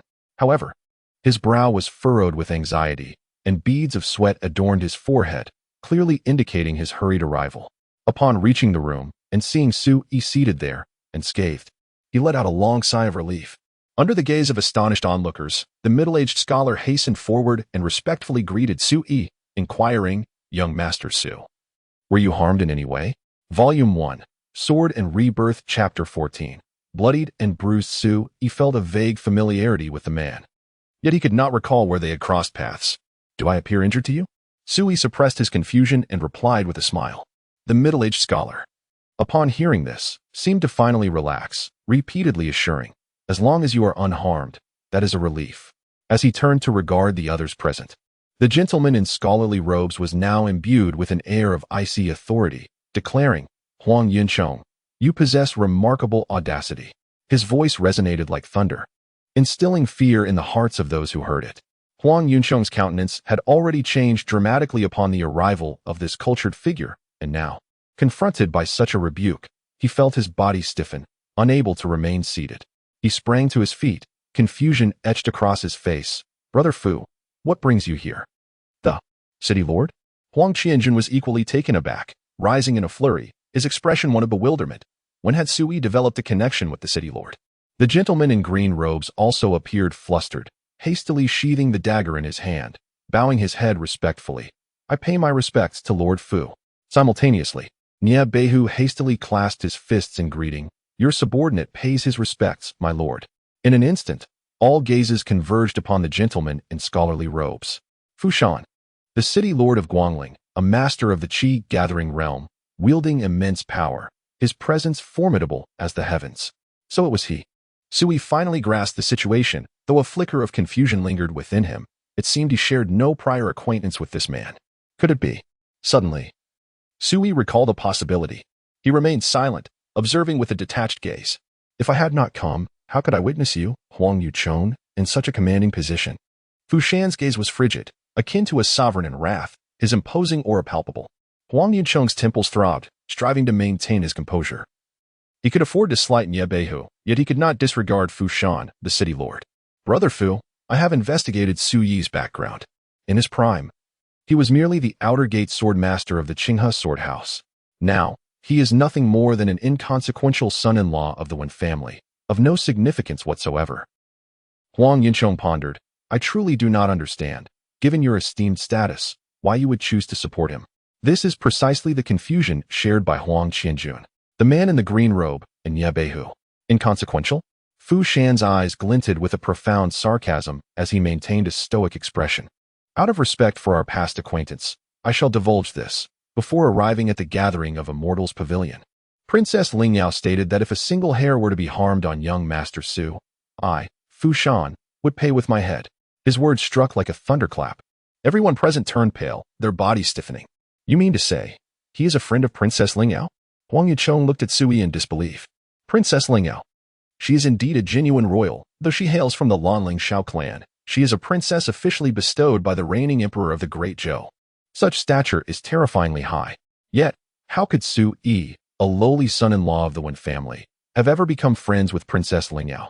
Nye Beihu and the man in the green robe also wore expressions of utter astonishment, rooted to the spot. Given their status, they naturally understood the true implication of Fu Shan's words. In the eyes of Princess Lingzhao, the life of Su Yi is far more precious than that of City Lord Fu Shan.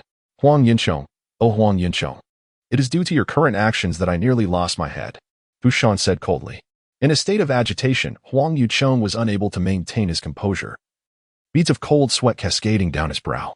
Despite being the patriarch of the Huang family, commanding influence in Guangling City, he could not afford to underestimate Fu Shan.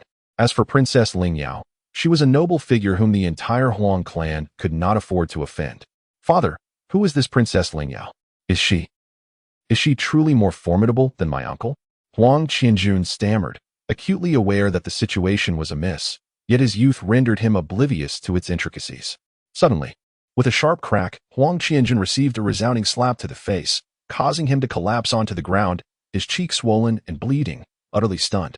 The hand that struck him belonged to none other than his father. Be silent. Huang Yuchong's face was ashen, his eyes ablaze with fury. The terrifying expression sent chills down Huang Qianjun's spine, rendering him trembling uncontrollably. If your uncle were to learn of this, he would surely cast aside your aunt, banishing her from the family and severing all ties with the Huang clan. Fu Shan sneered. Huang Qianjun's aunt, Huang Yuchong's sister, was a favored concubine of Qin Wenyuan, the governor of Yunhe County. Qin Wenyuan, a figure of considerable stature, stood above the lords of the 19 cities within Yunhe County. Given the connection between the Huang family and Qin Wenyuan, Fu Shan had previously refrained from provoking the Huang clan. However, the circumstances had now shifted dramatically. Huang Qianjun finally grasped the gravity of the situation, rendered motionless, his spirit shattered, attempting to rise, yet finding himself devoid of strength. At that moment, Huang Yuchong was scarcely concerned with his son's plight. He took a deep breath, suddenly bending low to deeply bow before Sui. His voice tinged with bitterness as he spoke. I, Huang, have been blind and unaware that young Master Su is a friend of Princess Lingzhao. It was my folly, and I humbly ask for your forgiveness. The room fell utterly silent. Everyone remained mute, their emotions roiling beneath the surface. Huang Yuchong, the patriarch of the Huang family and a formidable figure in Guangling City, had previously shown no mercy even in the face of the city lord's elite guard leader, Nye Beihu. Even before the city lord, Fu Shan, he had merely displayed a measure of caution. Yet now, for the sake of Princess Lingzhao, he bowed and submitted to Sui.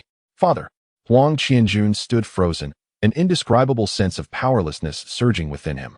In his heart, his father was a mountain, towering and omnipotent. However, witnessing his father bow in apology to Sui, a mere son-in-law, felt as though that mighty mountain had collapsed. The man in the green robe grew increasingly tense, his expression shifting between dark and light.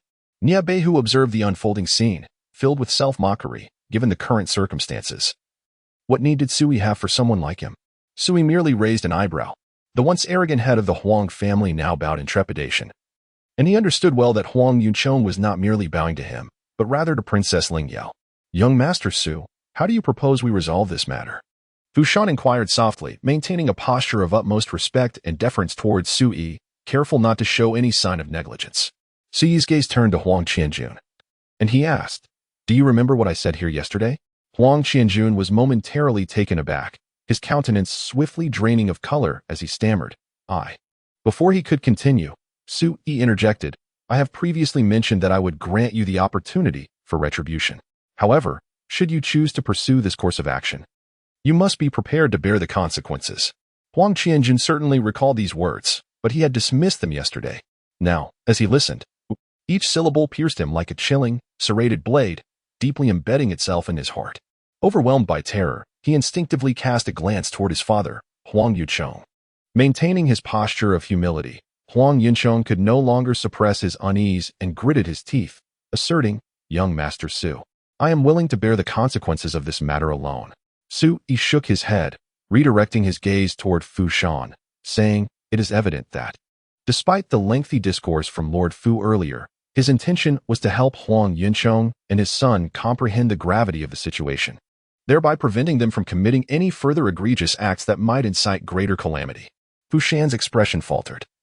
He had indeed presented Princess Lingzhao with a specific aim in mind.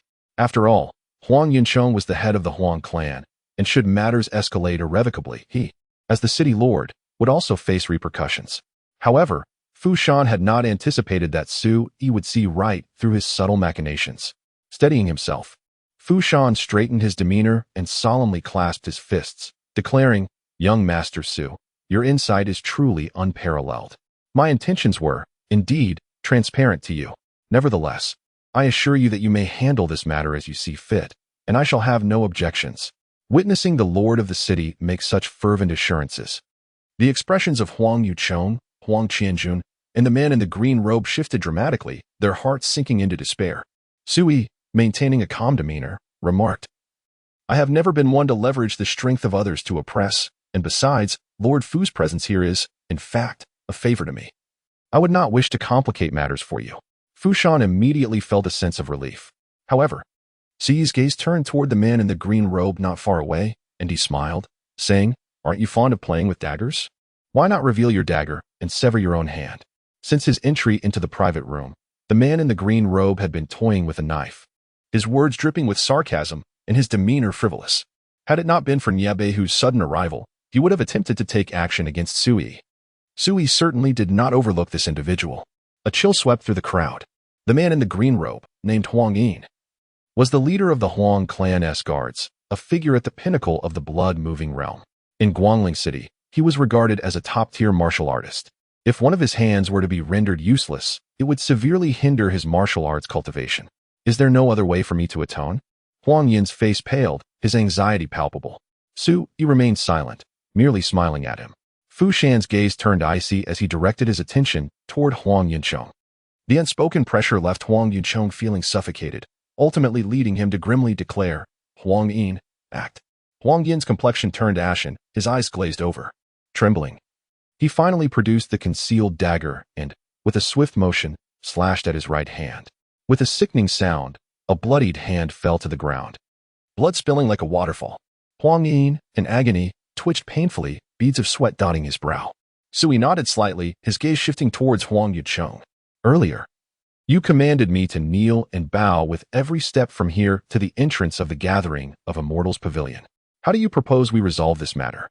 Huang Yuncheng's pupils constricted sharply. Looking at Huang Qianjun, he noticed the latter's face had turned ashen with fear. Fu Shan and Niabehu exchanged glances, both unable to suppress a flicker of pity in their expressions. This was a classic case of bringing disaster upon oneself. If Huang Yuncheng were to bow his way from here to the gathering of Immortals Pavilion today, it would undoubtedly result in his utter disgrace, leaving him unable to hold his head high for the rest of his life. "Father, I will kneel. I shall kneel." Suddenly, Huang Qianjuan's voice erupted in a pained wail as he collapsed to the ground, banging his head against the floor. Thud! The wooden surface trembled violently, the sound of his bowing resonating like a drum. Huang Qianjuan's forehead was bloodied. Volume 1, Sword and Rebirth, Chapter 15. Disdain for taking advantage of others. Bang. Bang. Bang. The heavy, resonant sound of kneeling echoed repeatedly within the elegant chamber. Even seasoned warriors like Fu Shan and Nie Beihu, accustomed to bloodshed, were taken aback by the scene before them. Pain flickered across Huang Yucheng's brow as he clenched his hands tightly within his sleeves, his nails digging into his flesh. As a father, how could he not feel hatred and heartbreak watching his son being coerced into bowing repeatedly? Yet, he had to endure it. The current circumstances left him no opportunity to retaliate. Should he act out, both he and the entire Huang clan behind him would face unfathomable calamity. This matter ends here. Moments later, Sui suddenly spoke, his tone somewhat disinterested. He had sensed that Huang Qianjun would seek revenge the moment he left the gathering of Immortals Pavilion yesterday. Unexpectedly, he found himself seated here, motionless, while others resolved his issues. This left Sui with little sense of accomplishment. Fu Shan exhaled in relief. He had been on edge, fearing that Huang Yuncheng might lose control and act recklessly. Fortunately, such an incident did not transpire. Thank you. Young Master Su, please show mercy. Huang Yuncheng bowed his head, his voice hoarse. As I said, I do not relish exerting pressure over others, but it seems fortune has favored you today. Su Yi cast a penetrating glance at Huang Yuncheng before rising and departing the private chamber. Had he chosen to intervene personally today, heads would undoubtedly have rolled. Alas, Huang Yuncheng and his companions likely remained oblivious to this fact. Otherwise, they would surely feel fortunate to still be alive. Old Huang, I advise you to extinguish any thoughts of future retribution. Otherwise, the lives of your entire family may well be at stake. Observing Su Yi's departure, Fu Shan issued a cold warning to Huang Yuncheng before hastily following him out. Take heed of your actions, he admonished. Nie Beihu also lost interest in the spectacle and followed suit. Within the private chamber, only Huang Yuncheng, Huang Qianjun, and Huang Yin remained. Huang Yuncheng swayed slightly, as if all strength had fled him, collapsing into a chair, his eyes vacant, and he appeared suddenly aged. Father, Huang Qianjun wept bitterly, his forehead injured, his face smeared with blood mingled with tears, presenting a gruesome sight. Beside him, Huang Yin gripped his severed hand tightly, his complexion pale and translucent from excessive blood loss. A single misstep nearly forged an eternal grudge. By the end of the discourse, the voice carried a profound weariness and bitterness. Patriarch, shall we simply let this matter rest? Huang Yin's eyes brimmed with reluctance. Huang Yuncheng abruptly straightened, his countenance chillingly fierce, enunciating each word with deliberate gravity. Should you dare to stir trouble, do not blame me for being righteous and severing familial ties. Huang Yin froze, enveloped in silence. In that fleeting moment, the young scion Huang Qianjun finally grasped the harshness of reality. Even the Huang family had times when they must endure and swallow their pride. And all of this was attributed to that son-in-law from the Wen family. Contemplating this, Huang Qianjun felt an overwhelming sense of bewilderment. How could the derided son-in-law, a man stripped of his cultivation, wield such terrifying power? On the first floor of the Gathering Immortals Tower, as Su Yi's figure emerged at the staircase, a portly middle-aged man, already waiting there, bowed deeply with obsequiousness, his face adorned with sycophantic smiles. I knew Master Su would surely turn peril into peace and return unscathed today. This individual was none other than Yu Tianhe, the proprietor of the Gathering Immortals Tower, a figure of significant influence in Guangling City. Previously, upon Su Yi's arrival, he had donned a demeanor of malicious curiosity, yet now a beaming smile illuminated his face.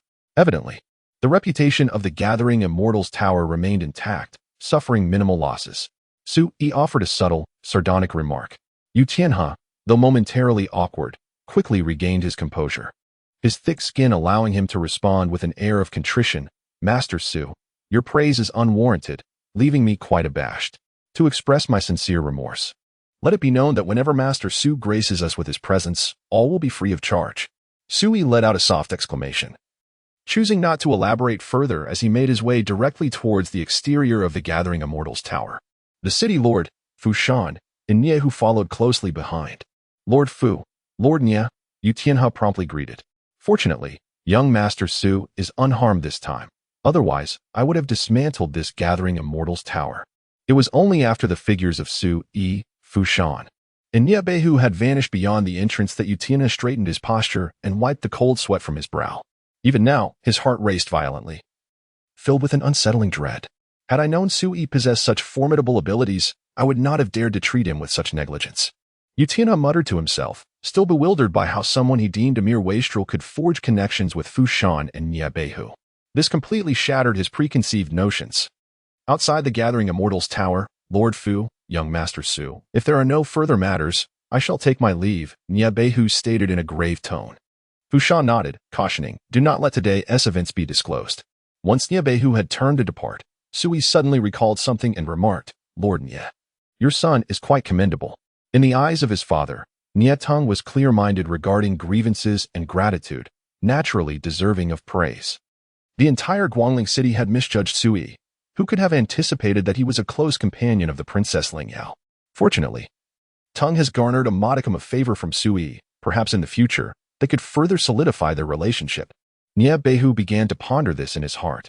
At this point, young Master Su must have already deduced the identity of Princess Lingzhao, hadn't he? Fu Shan's smile was warm and respectful. Sui nodded slightly and remarked, I simply did not expect that she would send someone to follow me during these days. Otherwise, it is unlikely that you, Lord Fu, would have arrived at Jiuxian Tower so promptly. Fu Shan's smile faltered, and he hurriedly clarified, young Master Su, please do not misunderstand. It is truly the Princess Hu. There is no need for explanation, Lord Fu. Regardless of the circumstances, you have indeed assisted me today. I have always preferred not to owe favors to others. Should you encounter any insurmountable issues in the future, feel free to seek my help. Sui replied before turning to leave. Clad in azure garments, he drifted through the bustling crowd like a solitary figure, exuding an ethereal presence. Surely, Sui harbored numerous secrets beneath his calm exterior. His heart brimmed with questions, yet he understood that certain matters should not be probed recklessly. At the Lord's estate, in a secluded courtyard, Zijing listened intently to Fu Shan's report beneath a flourishing sycamore tree. Despite her simple, wide-sleeved dress, she radiated an air of refined nobility. Are you suggesting that Mr. Su attended the meeting alone, remaining composed throughout? Upon hearing Fu Shan's account, Zijing's starry eyes glimmered with contemplation.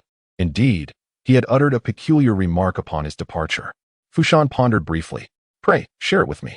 Zijing expressed her curiosity. Fortune favors him. Zijing's eyes sparkled with intrigue. In that case, even if you do not intervene, Mr. Su has already devised a countermeasure. By the way, he must have deduced my identity by now, correct? Fu Shan nodded. Did he exhibit any reaction? Zijing pressed for further clarification. After a moment's hesitation, Fu Shan spoke, Your Highness. He has guessed that I have been observing him secretly these past few days.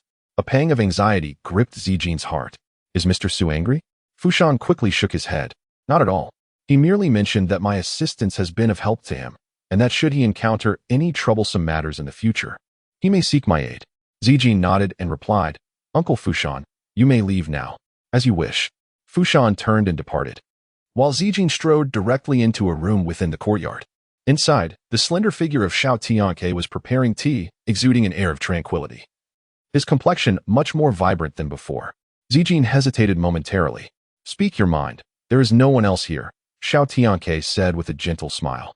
Taking a deep breath, Zijing earnestly stated, Grandfather, all the information we have gathered indicates that Mr. Su is not the reclusive sage or unfathomable deity he is made out to be. He is merely a son-in-law of the Wen family. Why do you hold him in such high regard? Xiao Tianke chuckled softly, reflecting, when you reach my age, you will understand that the notions of identity, status, and power are utterly inconsequential. What truly matters are one's mindset, wisdom, and spiritual attainment. His gaze deepened as he continued. It is certain that Mr. Su harbors secrets beyond our comprehension, and that is what makes him most formidable. Zijing nodded vigorously, exclaiming, that medical prescription is indeed remarkably extraordinary. Xiao Tianke suddenly recalled something, his expression turning serious. Tomorrow morning, we shall meet with Mr. Su. Do remember to conduct yourself with utmost decorum. Any hint of negligence will not be tolerated. Zijing could not help but retort, Grandfather, you have reminded me countless times these past few days. Do I strike you as someone lacking in propriety? Volume 1, Sword and Rebirth, Chapter 16. A lesson not to be forgotten in the Wen family's ancestral hall. When Cha Qing hurriedly entered, a broad smile upon his face. Elder brother. News has just arrived that good-for-nothing Sui has been taken to the gathering of Immortals Pavilion by the Huang family. His complexion was pale and devoid of facial hair, his gaze menacing. He was the second uncle of Wen Lingzhao. A few days prior, he had boasted excessively, provoking young Master Wei Zhengyang to great irritation, and it was high time he received a proper lesson. The family head, Wen Changqing, maintained a calm demeanor. Who would have anticipated that before we could take action, this fool would provoke Huang Qianjun, that notorious rake? I have never encountered someone so intent on self-destruction. When Changqing suddenly furrowed his brow, there is something I do not understand. Was it not said that Su Yi's cultivation was rendered null over a year ago? How could he defeat Huang Qianjun and his retainers just yesterday? When Chajin shook his head, what transpired at the gathering of Immortals Pavilion yesterday? We were not present to witness. Relying solely on the word of this girl, Wen Shui, proves nothing. After a pause, he sneered, regardless. I refuse to believe that a mere invalid could stir any significant turmoil. When Chaqing also smiled and said, I share the same sentiment. In the past, when Sui was at the Qingtang Sword Manor, he possessed the formidable third level of blood transformation, known as refining tendons, and his swordsmanship was unparalleled, earning him the esteemed title of the Outer Sect's sword leader. However, due to an unforeseen incident, he lost all his cultivation, leaving his vitality diminished and his foundation in ruins. At that time, several prominent figures from the Qingtang Sword Manor extended their assistance, but to no avail. It was from that moment on that Su Yi was relegated to the status of a cripple, forsaken by the Qingtang Sword Manor. This incident was well known not only to Wen Changqing and Wen Changqing, but also throughout the entire Guangling city. Under such circumstances, Wen Chajin could hardly believe that Su Yi had any chance of rekindling his martial path. Without mentioning the young man further, he noted that tomorrow, at the matriarch's birthday celebration, the Huang family head, Huang Yinchong, would also be in attendance, and by inquiring with him, the truth of what transpired at the gathering of Immortals Tower would be revealed. When Changqing remarked casually that a mere inconsequential son-in-law was hardly worthy of their attention. Speaking of the upcoming birthday banquet, he asked, Wen Qing, are preparations on your end in order? Wen Chaqing nodded, stating that several clans and factions allied with their Wen family had already confirmed their attendance for the celebration. However, he hesitated momentarily before softly adding, Elder brother, you are aware that in recent years, our Wen family situation has drastically declined, placing us at the bottom among the three major clans in Guangling City. In such circumstances, inviting influential dignitaries to the banquet has become quite challenging. When Chaqing's brow furrowed as he asked, what seems to be the issue? When Chaqing bitterly remarked, it is the city lord's mansion. At the mention of the city lord's mansion, when Chaqing felt a heavy weight in his heart, realizing the gravity of the situation. Over the years, the influence of the Wen family had significantly declined, rendering them far less formidable than before. In stark contrast, the Huang and Li families, both among the three great clans of Guangling City, were flourishing and their power was increasingly robust. This juxtaposition served to highlight the Wen family's growing insignificance, a source of deep concern for its prominent members. Thus, the upcoming 80th birthday celebration of the family matriarch was regarded as a paramount event, intended to showcase their enduring heritage and to send a message to all of Guangling City that the Wen family still possessed substantial strength, impervious to slander. The more distinguished guests that attended the birthday banquet, the more this assertion would be validated. In essence, the plan was to invite influential figures to bolster the family's standing. If they could secure the attendance of City Lord Fu Shanming, it would be akin to having a monumental pillar to support the Wen family's presence at the event. Once the news spread, who would dare question the Wen family's current stature? However, if Lord Fu were to decline the invitation, the esteemed guests who did attend might very well conclude that the Wen family had fallen to such a degree that they could no longer entice a figure of Fu's caliber. When Chaqing's expression grew increasingly somber, he took a deep breath, fixed his gaze upon Wen Chaqing, and spoke deliberately. You must visit the city lord's mansion once more and, by all means, ensure that Lord Fu attends the birthday celebration tomorrow. When Changqing felt his entire body stiffen, his lips trembling as he said, Brother, over the past few days, I have personally visited the city lord's mansion 3 times, and each time I have been turned away, never once catching a glimpse of the lord himself. When Changqing gritted his teeth and replied, Go once more. If Master Fu does not acquiesce, then remain at the city lord's mansion. I refuse to believe that, given our family's long-standing ties with him, he can continually deny us. When Changqing, burdened by a heavy heart, nodded in agreement and sighed, In the days of our matriarch in Yujing City, who would have dared to underestimate the Wen family in Guangling City? When Changqing fell silent, his thoughts tumultuous. At that moment, a retainer hurriedly approached, reporting a matter of urgency. Are you certain he is unscathed? When Changqing inquired, astonishment etched across his face. The retainer pondered seriously before responding. From what I can observe, he appears entirely unharmed. When Changqing was momentarily taken aback, how could this be? Huang Qianjun had endured such humiliation.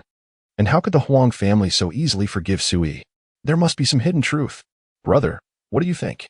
Unable to contain himself, Wen Changqing turned his gaze toward Wen Changqing. With irritation, Wen Changqing retorted, in comparison to tomorrow's matriarch's birthday celebration, whether Sui lives or dies is of no consequence. Wen Changqing was immediately rendered speechless.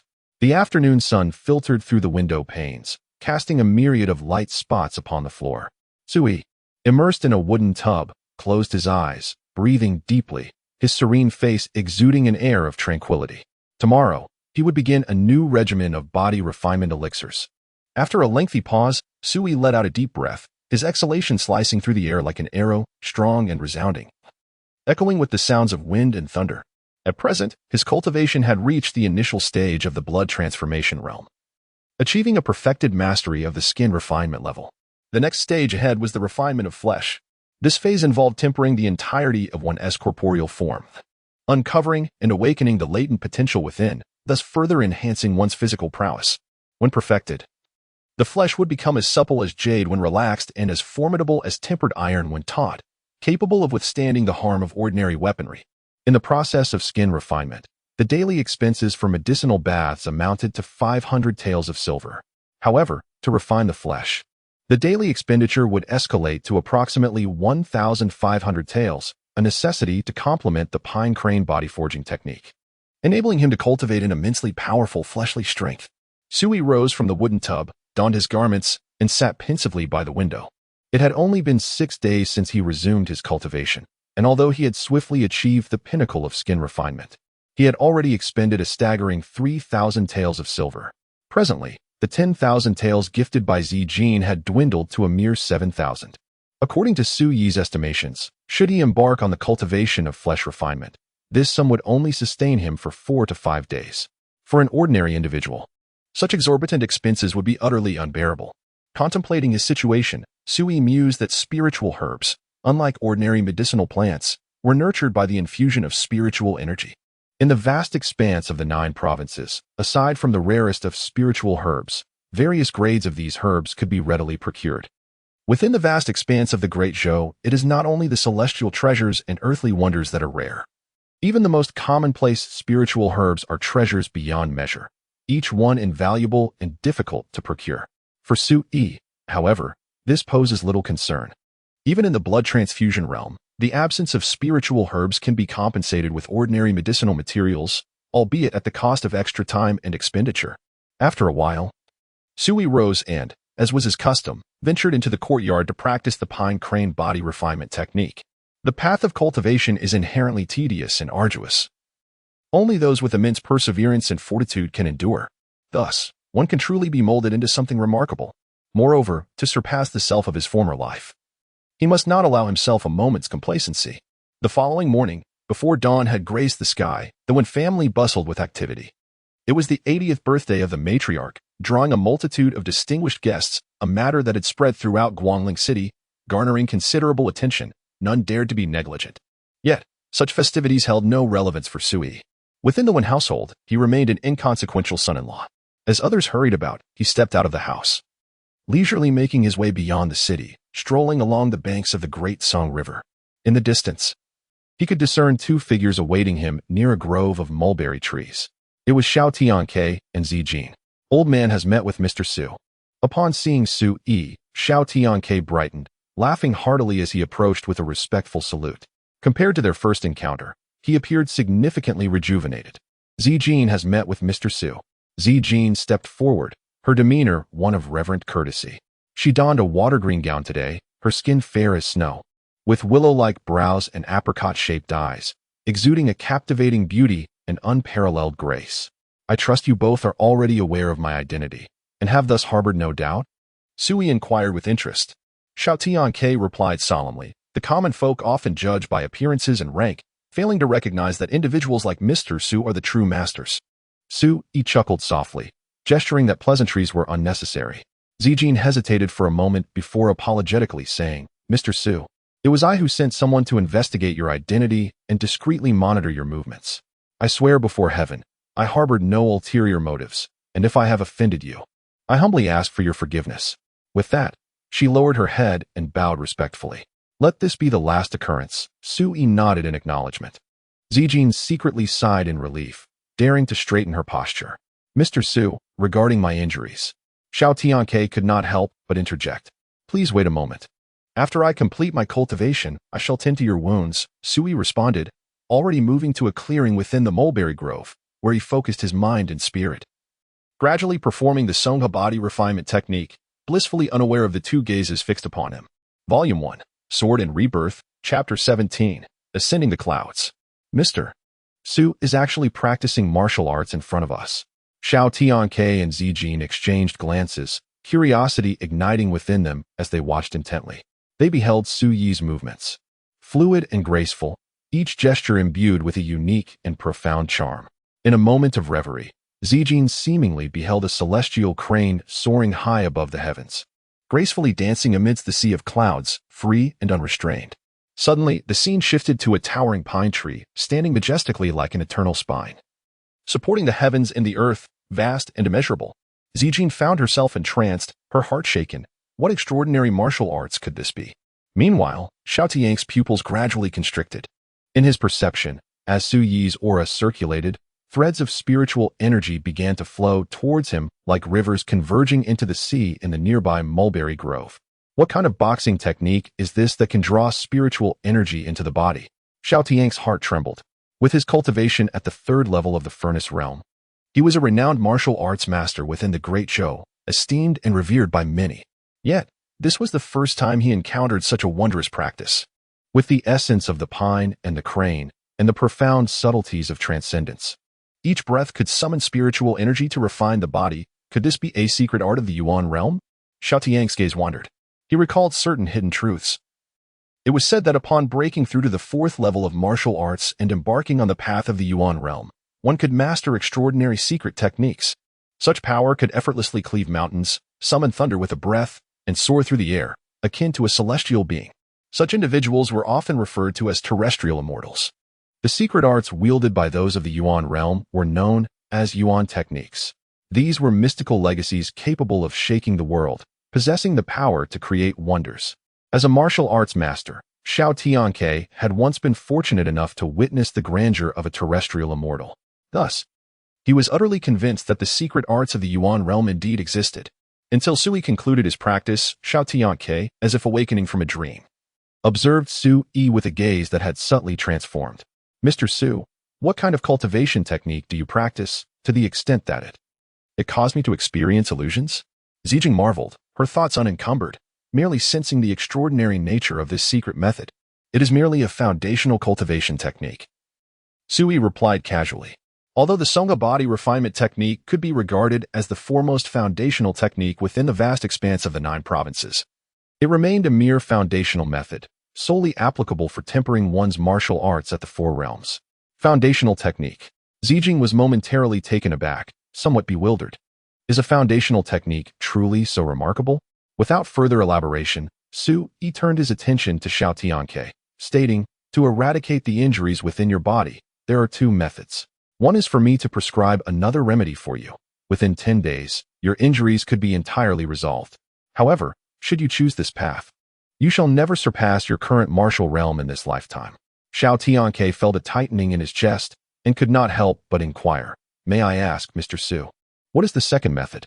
Su Yi replied nonchalantly, the second method is quite simple. You need only to divulge to me the cultivation technique you have learned.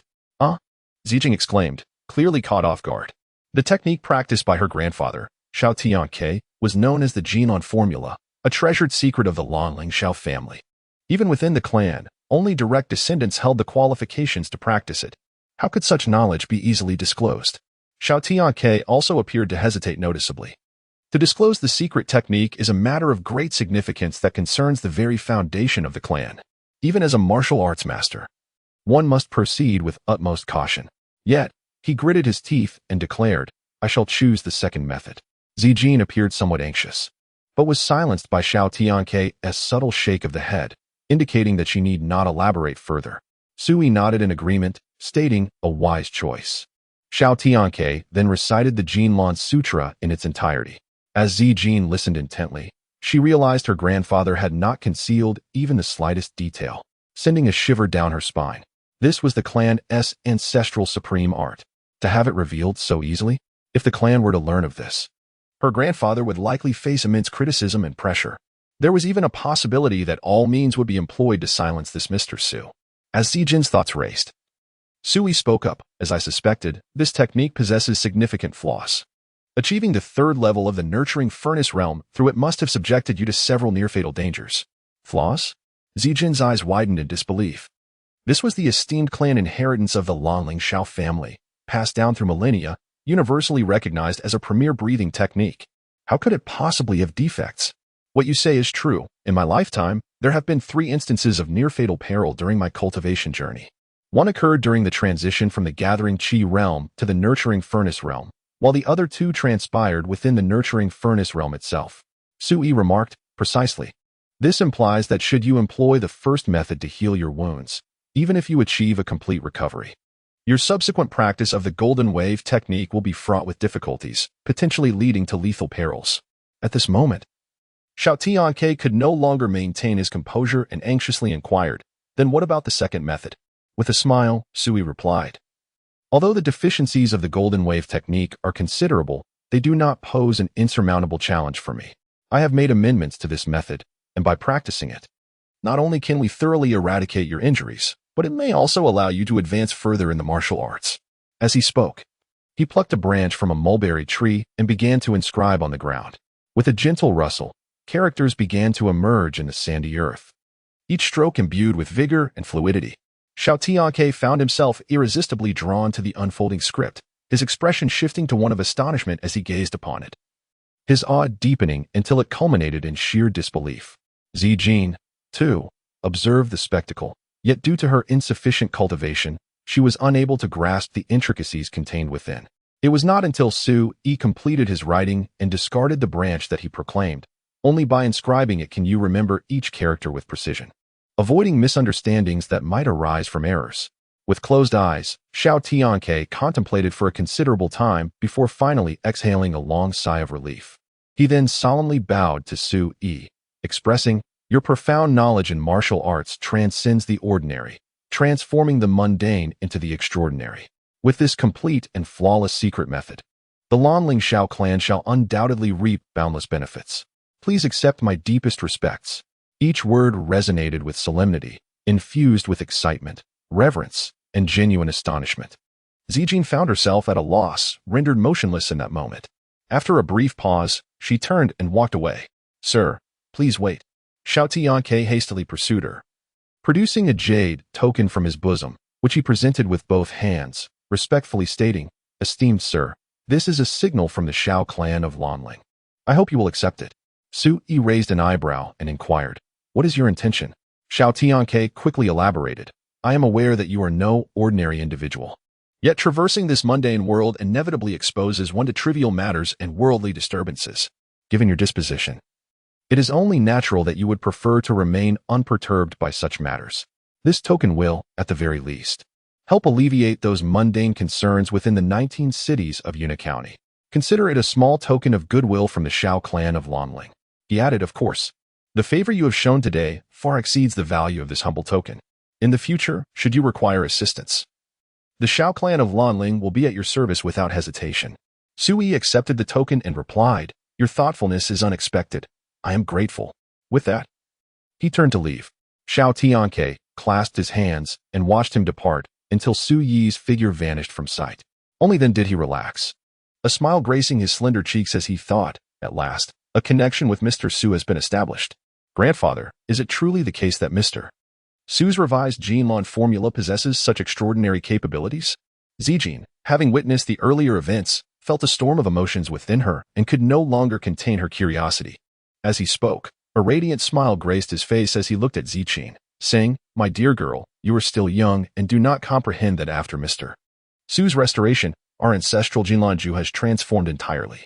In the future, our Xiao family shall undoubtedly witness the emergence of more martial masters. It was only then that Ziqin began to grasp the gravity of his words, and she couldn't help but exclaim, This is truly marvelous. Now, do you still dare to regard Mr. Su merely as a son-in-law of the Wen family? Xiao Tianke inquired with a chuckle. Ziqin, feeling a flush of embarrassment, stammered, Grandfather. I must admit that I was indeed blind and ignorant before. Xiao Tianke gazed at his exceptionally beautiful granddaughter and gently remarked, The world fails to recognize the soaring phoenix until it takes flight. Mr. Su, being in the bloom of youth and mingling in the mundane world, is akin to a nearly unnoticed soaring tree. Such extraordinary individuals, having crossed our paths, should be approached with sincere intentions. Ziqin's voice rang clear as she asked, Grandfather, do you wish to cultivate a friendship with Mr. Su? Friendship? Only celestial beings on earth would dare to compare themselves with Mr. Su, Xiao Tianke replied, as Ziqin grew increasingly astounded. Moreover, Mr. Su is still in his youth, and his future accomplishments will surely surpass our wildest imaginations. With a fervent glimmer in his eyes, Xiao Tianke continued, Thus, it is essential to treat such a person with utmost sincerity. At present, we have already established a connection with Mr. Su, which is, for me and for our Xiao family, an immense fortune. Ziqin's emotions swirled within her, leaving her in a state of profound contemplation. After a while, her dazed, starry eyes gradually revealed a resolute gleam, and she softly declared, Grandfather, rest assured, I shall seize this opportunity with unwavering determination. Volume 1, Sword and Rebirth, Chapter 18. The birthday celebration today marks the 80th birthday of the matriarch of the Wen family. In anticipation of this momentous occasion, the Wen family had begun preparations days in advance. Not only would numerous relatives from various branches of the Wen family partake in the festivities, but many influential figures and esteemed guests who enjoyed cordial relations with the Wen clan would also arrive to offer their congratulations. This event had already spread throughout Guangling City, garnering attention from all directions. As an inconspicuous son-in-law, his presence or absence was destined to evoke little interest. Sister-in-law, Wen Lingzhao, a blossoming maiden of 18, radiated purity and charm. Why do you linger here? Su-yi smiled warmly. Naturally, I am here to await your arrival. Me? Su-yi was momentarily taken aback. When Lingzhao elucidated, my mother stated that this is my grandmother's command. Su-yi narrowed his eyes slightly. Wen Lingzhao's grandmother was none other than the venerable matriarch of the Wen family, Liang Wenbi, a woman of unparalleled stature within the clan, whose authority even the clan leader, Wen Chajin, dared not defy. It was she who had decisively arranged his marriage to Wen Lingzhao, rendering any opposition from her parents or other clan members utterly futile. Let us proceed. Su-yi nodded. After awakening his memories from a past life, he had contemplated seeking an opportunity to meet the matriarch of the Wen family, to inquire about certain matters from years gone by. The Wen family's sprawling estate was bustling with activity, as guests arrived in a continuous stream to celebrate the occasion. In the city of Guangling, the Wen family stands as one of the three great clans, possessing a profound heritage. The current clan leader is Wen Chongjing, who has two younger brothers, Wen Chaqing and Wen Chantai. In addition to them, the Wen family has several collateral branches, which have flourished over the years, resulting in a total of over 1,000 members today. On this day, numerous clan members have gathered, and guests have convened, creating a scene that is truly extraordinary. Within the area of the clan's grand hall, a sumptuous banquet has already been laid out. Lingzhao has arrived.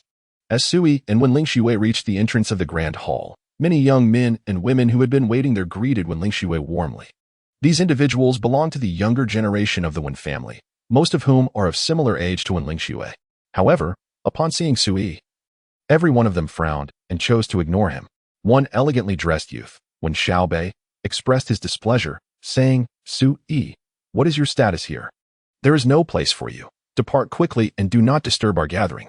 Wen Xiaobei, a distinguished member of the younger generation of the Wen clan, hails from a branch family and thus holds a status inferior to that of Wen Lingzhao, who is from the main lineage.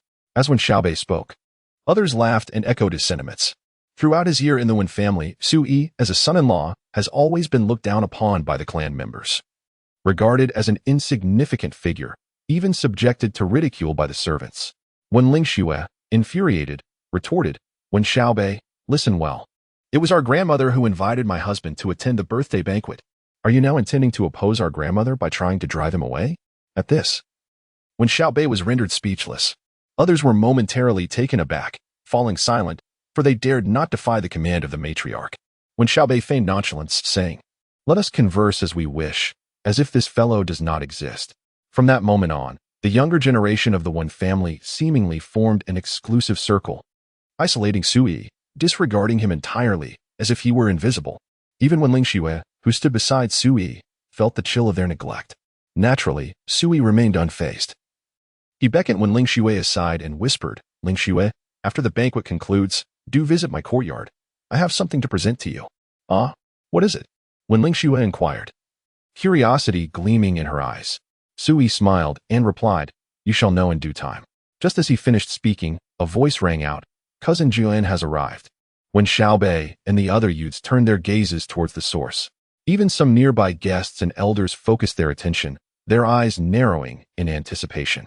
A young man clad in a white robe approached from the distance, his sword-like brows and starry eyes making for an impressive appearance. Wen Zhuyuan, the most distinguished young talent of the Wen family. "Ah, it is indeed Cousin Zhuyuan," someone remarked with admiration. Wen Lingzhao's face lit up with admiration as well. Wen Zhuyuan, the son of the clan leader Wen Chongjing, had entered the Songyun Sword Academy at the age of 9. By 13, he had become an outer disciple of the Qinghe Sword Academy, and within merely 4 years, he was chosen as an inner disciple. His cultivation had reached the 4th level of the blood transformation realm. Such martial achievements, in the city of Guangling, were enough to make even prominent figures feel overshadowed. In the younger generation of the Wen family, Wen Zhuyuan stands out as a figure of leadership. Today marks the grand birthday celebration of their grandmother. And you must all conduct yourselves well, lest outsiders ridicule our family. As Wen Zhuyuan approached, his gaze swept over Wen Lingzhao, Wen Xiaobei, and others, offering gentle admonitions. As for Sui, he was similarly disregarded. Everyone promptly acquiesced. Wang Jin nodded, uttering no further words, and proceeded directly into the ancestral hall to take his seat. This banquet is reserved exclusively for esteemed elders and the pinnacle of the younger generation. Individuals like Wen Lingzhao and Wen Xiaobei have yet to attain such privilege. This thought filled their gazes toward Wen Zhuyuan with a tinge of envy. When would they reach such heights? If only elder sister were here. She would surely belong to this circle. Wen Lingzhao lamented softly. No one challenged this sentiment. Presently, Wen Lingzhao is a disciple of the Tianyuan Academy. Such a status alone is sufficient to place her on equal footing with the prominent figures within the clan. As I understand, this birthday celebration is of extraordinary significance for the Wen family. Suddenly, a young woman beside Wen Xiaobei spoke in a hushed tone. "I have also heard my father mention that in recent years, unfavorable rumors about our family have circulated throughout Guangling City, claiming that within a decade, the Wen family will be expelled from the ranks of the 3 great clans of Guangling." Another youth pondered, adding that this banquet aims to address such matters. The more distinguished guests attending today's celebration, the more advantageous it will be for our family, dispelling the criticisms and rumors that have plagued us. Wen Xiaobei remarked, "Well, that depends on the capabilities of uncle and second uncle. As for third uncle," he cast a sidelong glance at Wen Lingzhao, refraining from continuing further. Within the main lineage of the Wen family, Wen Chongjing, as the clan leader, wielded immense power and had an extensive network, frequently hosting distinguished guests and nobility. Wen Chongqing, the second elder of the main lineage, oversaw the various enterprises under the Wen family's banner and likewise possessed profound connections. In contrast, Wen Chongtai, although the third elder, was of humble disposition and moderate talent, lacking in social graces and holding a low status within the family. Were it not for his relation to Wen Chongjing and Wen Chongqing, he would likely be regarded with even less esteem. While Wen Xiaobei's words trailed off, Wen Lingzhao was not oblivious to the underlying implications. Her delicate features darkened as she realized that he had previously ridiculed Sui and was now disparaging her father. Wen Chongtai, it was impossible for her not to feel indignant, yet she found herself unable to retort. Deep down, she recognized that her father was indeed somewhat lacking. Contemplating this, a wave of frustration surged within her, and her spirits plummeted. A large hand gently patted her shoulder, followed by Suyi's voice resonating in her ear. "Lingzhao, in life, one cannot escape the cold glances and ridicule of others. If one is outmatched, it may be wise to endure. However, If you possess the ability to retaliate, to continue to endure and retreat will only embolden others. After a brief moment of reflection, Wen Lingzhao took a deep breath and said, "Brother-in-law, I understand." With that, she stepped forward, confronting Wen Xiaobei with a frosty tone, "Apologize." The young girl wore a frosty expression, her tone as cold as ice, rendering Wen Xiaobei and his companions momentarily stunned. "Lingzhao, what do you mean by this? Everyone is merely chatting, and I do not recall having offended you." Wen Xiaobei furrowed his brow and inquired. At this moment, Wen Lingzhao exuded an unparalleled authority. Her piercing gaze fixed upon Wen Xiaobei as she enunciated each word with deliberate clarity. "If you do not apologize, I shall relay every single word you have just uttered to my uncle and the others. I am most curious to see whether they will show you any mercy." Wen Xiaobei's expression fluctuated between various emotions. The individuals beside him fell silent, refraining from intervening. Regardless of the circumstances, Wen Lingzhao was from the main lineage. Her father was the third elder of the clan, a direct sibling of the clan leader, Wen Chongjing. In terms of status, they, as collateral relatives, were utterly incomparable. Moreover, Wen Lingzhao's sister, Wen Lingzhao, was currently a disciple of the Tianyuan Academy, highly regarded even by the clan leader and the rest. Given such a scenario, should Wen Lingzhao expose the matter, it was evident that Wen Xiaobei would bear the brunt of the consequences. "I shall repeat myself, apologize." As Wen Xiaobei's expression continued to shift, lingering in silence, Wen Lingzhao's demeanor grew even more frigid. The 16-year-old girl, when angered, emanated an overwhelming pressure. With great difficulty, Wen Xiaobei lowered his head, his voice barely above a whisper. "I was wrong." A surge of uncontainable satisfaction welled up within Wen Lingzhao. Yet she maintained her icy facade and coldly remarked, "Speak louder. I did not hear you." Wen Xiaobei appeared utterly defeated, his expression despondent, and his voice tinged with bitterness as he said, "Lingzhao, I was wrong. I hope you won't hold it against me." The others around them fell silent, their demeanor akin to that of a frozen landscape. Observing this scene, Sui couldn't help but nod in quiet agreement. Growth is an inherent part of being human. Volume 1, The Sword and Rebirth, Chapter 19. When fortune aligns with nature's might, brother-in-law, this feeling is simply marvelous. The young girl, with her sparkling eyes, radiated excitement. Sui smiled and remarked, "Navigating the world is an art, and mastering the art of leveraging circumstances is akin to sailing smoothly with the wind, gliding effortlessly through the currents. Some formidable practitioners can even harness the forces of heaven and earth to validate their paths. However, one must remember that borrowed strength is ultimately fleeting. As the saying goes, when fortune aligns, the heavens lend their might, yet when luck departs, the hero is left unfree. Relying on external forces will eventually lead to abandonment by those very forces." Upon hearing this, Wen Lingzhao seemed to ponder deeply and said, "Brother-in-law, are you implying that one must strike a balance when leveraging circumstances, and that ultimately, the key lies in one's own strength?" Sui nodded with a smile. The young girl was wise and perceptive. Sometimes, a gentle nudge toward understanding suffices. Not far off, a gaze filled with resentment was directed at Sui. The owner of that gaze was Wen Xiaobei. He dared not offend Wen Lingzhao, but intended to unleash his fury upon Sui, believing she would remain indifferent to the matter, for within the entire Wen family, no one would concern themselves with whether Sui faced humiliation. Sui, of course, noticed Wen Xiaobei's glare, but chose to disregard it. Should this young man dare to play any tricks, he would surely take it upon himself to teach him the proper way to conduct oneself. Subsequently, Sui and Wen Lingzhao settled at a wine table in the courtyard. Gradually, however, Wen Lingzhao sensed an unsettling atmosphere. The nearby tables were nearly filled with lively patrons engaged in animated conversations, their laughter resonating joyfully, creating a vibrant ambience. In stark contrast, only she and Sui occupied their table, rendering it conspicuously desolate amidst the bustling surroundings. Brother-in-law Wen Lingzhao cast a glance at Sui, her expression a mixture of irritation and concern. How could she not perceive that both the Wen family members and the guests attending the birthday banquet regarded Sui as a pariah, eager to distance themselves from him? Yet, Sui appeared remarkably at ease, lifting the wine jug to pour himself a glass, jesting, "Among those present, none can share a drink with you and me." Unable to suppress a smile, Wen Lingzhao relaxed somewhat. Not far away, an adorable child approached, around 6 or 7 years of age, clearly searching for a place to sit. "Xiaomingron, come sit with your sister," Wen Lingzhao called out cheerfully, waving him over. The child happily obliged, but upon spotting Su Yi, he abruptly halted and exclaimed in a high-pitched voice, "Though I, Wen Mingrong, am young, I am ashamed to associate with a son-in-law like Su Yi." The lively atmosphere nearby fell into a sudden hush, with peculiar expressions crossing the faces of the onlookers, before bursts of laughter erupted, filling the air with mirth.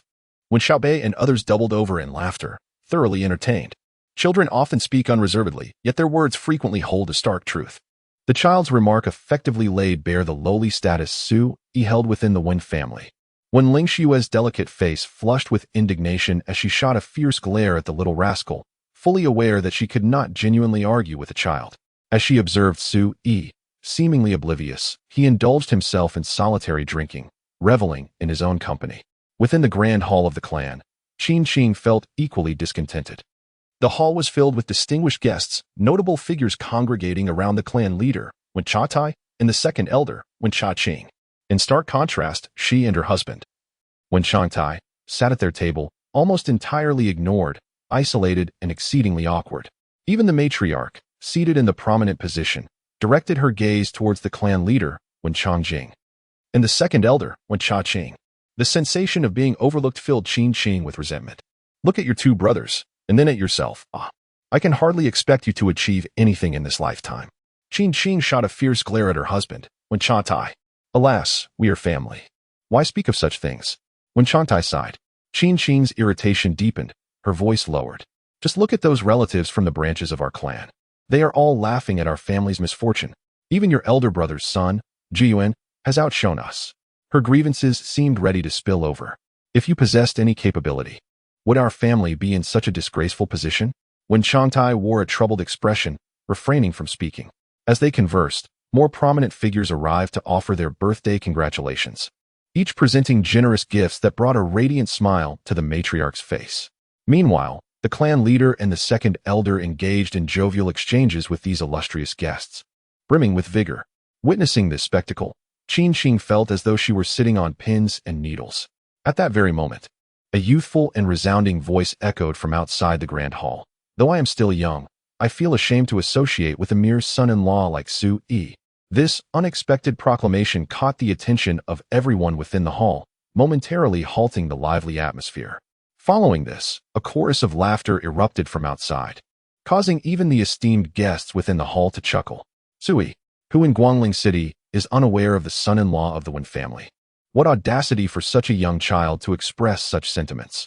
Surely a promising future lies ahead. An elderly man, his hair as white as silver, spoke with a smile, prompting another round of laughter. Qingtang felt a flush of embarrassment on her cheeks as she glanced at her mediocre husband, and then considered the pitiable state of her daughter's partner, a wave of desolation washing over her. "It was bad enough that I had committed to a man of little capability. Now even my daughter's spouse is so ineffectual. How utterly unjust fate can be." Amidst this raucous atmosphere, a voice suddenly rang out from the distance. "Patriarch Huang Yunchong of the Huang family has arrived to celebrate the birthday." A hush fell over the assembly in the ancestral hall. The Huang family holds a prominent position as the second among the three great clans in Guangling City, and Huang Yunchong is a figure of considerable influence and renown. Although the hall was filled with distinguished guests, none could truly compare to Huang Yunchong in terms of stature. "Please, make haste to welcome him," the matriarch at the head of the table said with a smile. Regardless of the past grievances between the Huang and Wen families, the fact that the head of the Huang family had personally come to pay his respects brought a sense of honor to the Wen family's reputation. At that moment, Wen Chajin and Wen Chaqing rose together, preparing to greet their esteemed guest. Outside the ancestral hall, the gaze of numerous members of the Wen family and their guests was collectively directed towards the distance. Soon, they beheld the imposing figure of Huang Yunchong, clad in purple robes, striding forth with his legitimate son, Huang Qianjun, in tow, followed by two elderly servants and a retinue of attendants. The spectacle bore the grandeur of stars encircling the moon. "Patriarch Huang, Uncle Huang has also arrived?" The presence of Brother Huang truly overwhelms us with honor. As Huang Yunchong approached, many guests voiced their greetings, their expressions humble, even tinged with flattery. Even some members of the Wen family wore faces of reverence and eagerness. The young Huang Qianjun trailed behind his father, his demeanor haughty, accustomed to such occasions. Suddenly, Huang Yunchong halted, directing his gaze towards a particular spot. The crowd followed his line of sight and noted that nearly everyone had risen, save for a man and woman seated at a nearby table, utterly unmoved, drawing attention for their defiance. It was none other than Sui and Wen Lingzhao. Such a lack of decorum. Many guests quietly shook their heads. Some when family members frowned. How could they remain seated in the presence of the illustrious patriarch of the Huang family? An elder from the Wen clan cleared his throat, poised to reprimand Sui and Wen Lingzhao when his eyes widened in astonishment. To their surprise, Huang Yuncheng hastened forward, slightly bowing, and clasped his fists in greeting, saying, "Young Master Su." A profound silence enveloped the gathering, everyone's expression one of bewilderment. It was only then that Sui seemed to regain his composure, lifting his gaze to meet Huang Yuncheng's, and inquired, "Here to celebrate a birthday?" Huang Yuncheng nodded, affirming the situation. Remarkably, he exhibited no sign of displeasure, seemingly regarding Sui's failure to rise and pay his respects as an entirely natural occurrence. This left countless onlookers astounded, unable to believe their own eyes. At that moment, the clan leader, Wen Chajin, hurriedly approached, laughing heartily as he clasped his hands in greeting. "Brother Huang, it is an honor to have you here. I apologize for the lack of a proper welcome. Please, allow me to escort you to the ancestral hall for a discussion." Noticing Sui's noncommittal response, Huang Yuncheng straightened his posture, his imposing presence shifting, his expression now radiating an air of authority and disdain. "Thank you for your efforts." Huang Yuncheng acknowledged with a nod to Wen Changjing before proceeding towards the ancestral hall. The remaining attendees stood in stunned silence, bewildered by the recent display. How could the clan leader treat that son-in-law with such courtesy? Many hearts churned with confusion and suspicion. When Xiaobei and the other members of the Wen family were equally perplexed, how could someone of Huang Yuncheng's stature deign to pay respects to such a lowly son-in-law? The expressions of the guests morphed into something unusual, sensing the peculiar atmosphere. "Brother-in-law this." Wen Lingzhao voiced her bewilderment, her starry eyes fixed on Sui. "Did I not give Huang Qianjun a sound thrashing the other day? Just yesterday at noon." Huang Yuncheng took the initiative to apologize to me at the gathering of Immortals Pavilion. Sui replied with a smile, "From now on, you need not worry about the Huang family causing you any trouble." Wen Lingzhao was left speechless by the unexpected revelation. Sui's casual tone rendered her uncertain of whether to take his words seriously. At that moment, within the ancestral hall, numerous distinguished individuals became aware of the peculiar atmosphere as Huang Yuncheng burst into the hall, drawing all eyes upon him. Ignoring the collective gaze of the assembly, he strode directly to the venerable matriarch of the Wen family and commanded, "Bring forth the birthday gifts." Immediately, an elderly servant stepped forward, presenting a jade box with great reverence, proclaiming, "Esteemed matriarch, this is a gift prepared by my master, a pair of century-old jadeite carvings in the form of auspicious symbols. Wishing you longevity akin to the southern mountains, and may all your endeavors be met with success." The matriarch felt a surge of pride, smiling as she responded, "Your presence alone brings me immense joy. There is no need for gifts. Longjing, please invite clan leader Huang to take a seat." Nearby, when Chanjing warmly beckoned, "Brother Huang, please come this way." However, Huang Yuncheng waved his hand and, under the astonished gazes of many, approached the table where Wen Changtai and his wife were seated, displaying a smile as he clasped his hands and said, "Brother Changtai, Sister Qingtang, I have heard that your daughter has commenced her studies at the Heavenly Origin Academy. This is indeed a momentous occasion.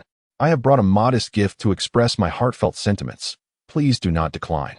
As soon as he finished speaking, an elderly servant advanced, cradling a jade box in both hands, and presented it to them, saying, "Esteemed guests, within this box lies a pair of 9-leaf ginseng. A token from my master intended for Sui and his wife. I kindly ask you to accept it on their behalf."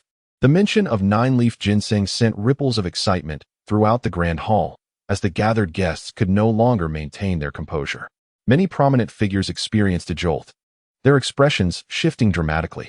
This was indeed a true elixir, rare and precious, with astonishing value, something utterly unattainable in the ordinary marketplace. Such a grand gesture, without a doubt. Who could have anticipated that the esteemed patriarch of the Huang clan, amidst the celebrations of longevity, would personally present such a magnificent gift to the often overlooked family of Wen Changtai? Even Wen Changjing and Wen Changqing were left in a state of bewilderment, unable to fathom Huang Yuncheng's intentions. Wen Changtai and Qingqing could no longer remain seated. They rose in a flurry, overwhelmed and astonished. "Thank you very much." Wen Changtai stammered, bowing slightly, his voice trembling. Being a man of humble disposition, he had never encountered such an occasion. Huang Yunchong chuckled, "My dear brother, you are blessed with a wonderful daughter and an excellent son-in-law." The term son-in-law was pronounced with particular emphasis, imbued with a subtle emotion. When Changai felt a wave of comfort wash over him, his face beaming with joy.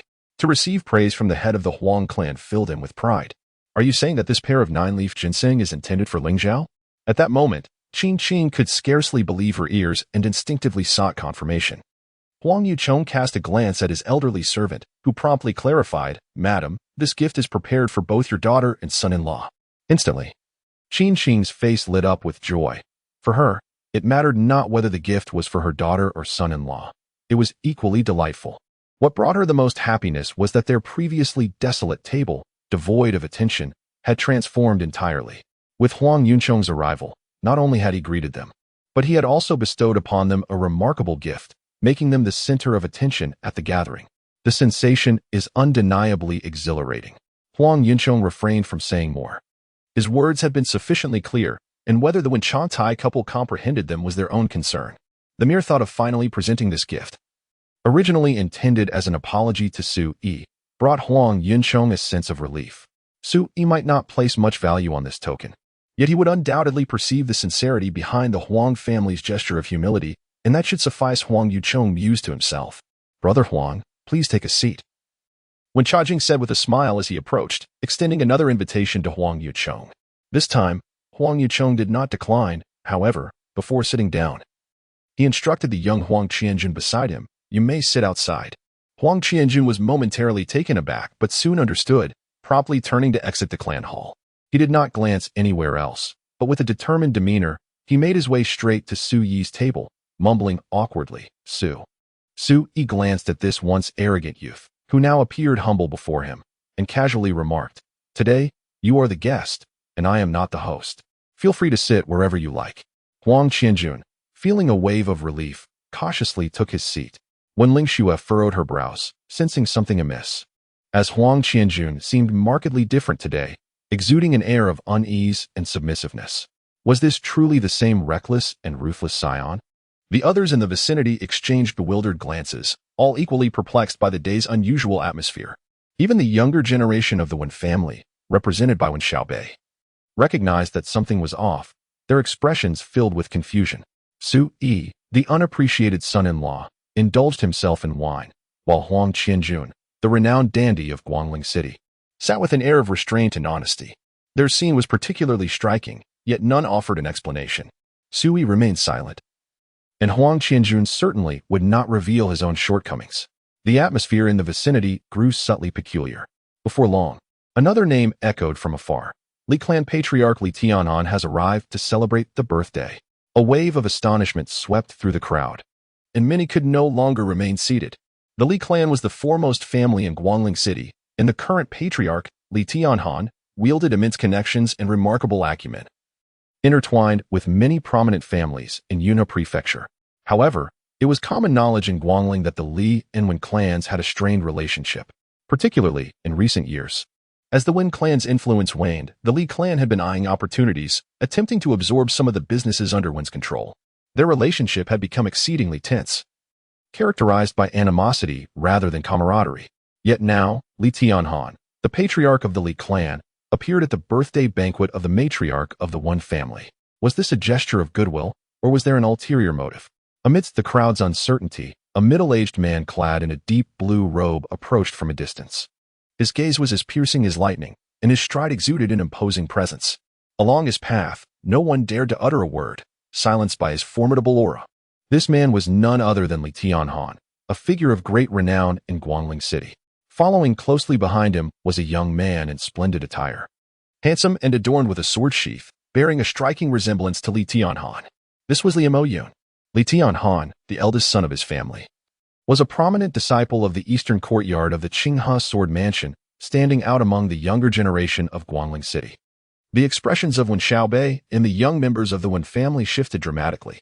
For this generation, Li Moyun loomed like a mountain, casting a shadow that rendered his contemporaries unable to raise their heads, truly a figure of singular distinction. In comparison, Wen Changing's son, Wen Jue Yuan, though equally remarkable, fell slightly short in terms of reputation.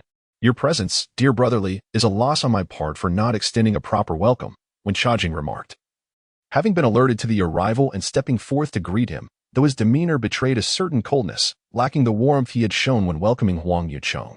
Today, the matriarch celebrates her birthday, and though Wen family is graced with esteemed guests, how could I, Li, possibly be absent? Li Tianan replied casually. I hope my uninvited arrival does not offend you, brother Wen. Wen Chongjing responded with a stoic expression.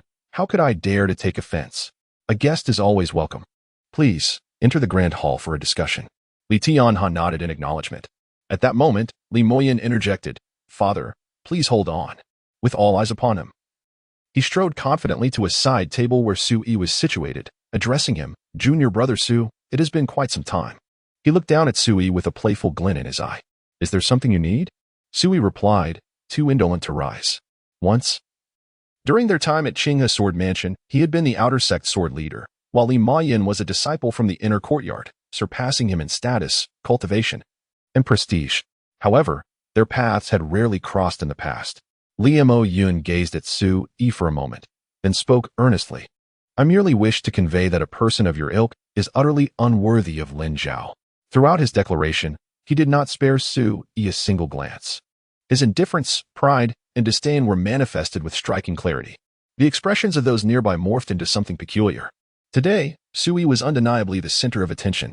First, the clan leader Huang Yuncheng made an appearance, proactively extending his greetings. Now, the young leader Li Mo Yun approached without hesitation, bluntly asserting that Su Yi was unworthy of Wen Lingzhao. Each occurrence had captivated the onlookers' focus. Naturally, such attention was steeped in considerable controversy. Yet, Su Yi remained unfazed. Initially, he had no intention of attending this banquet, had it not been for his desire to meet the venerable matriarch of the Wen family and inquire about past matters. He would have departed long ago. This fellow is utterly insufferable. Wen Lingzhao huffed from the side. He is likely harboring ulterior motives towards your sister.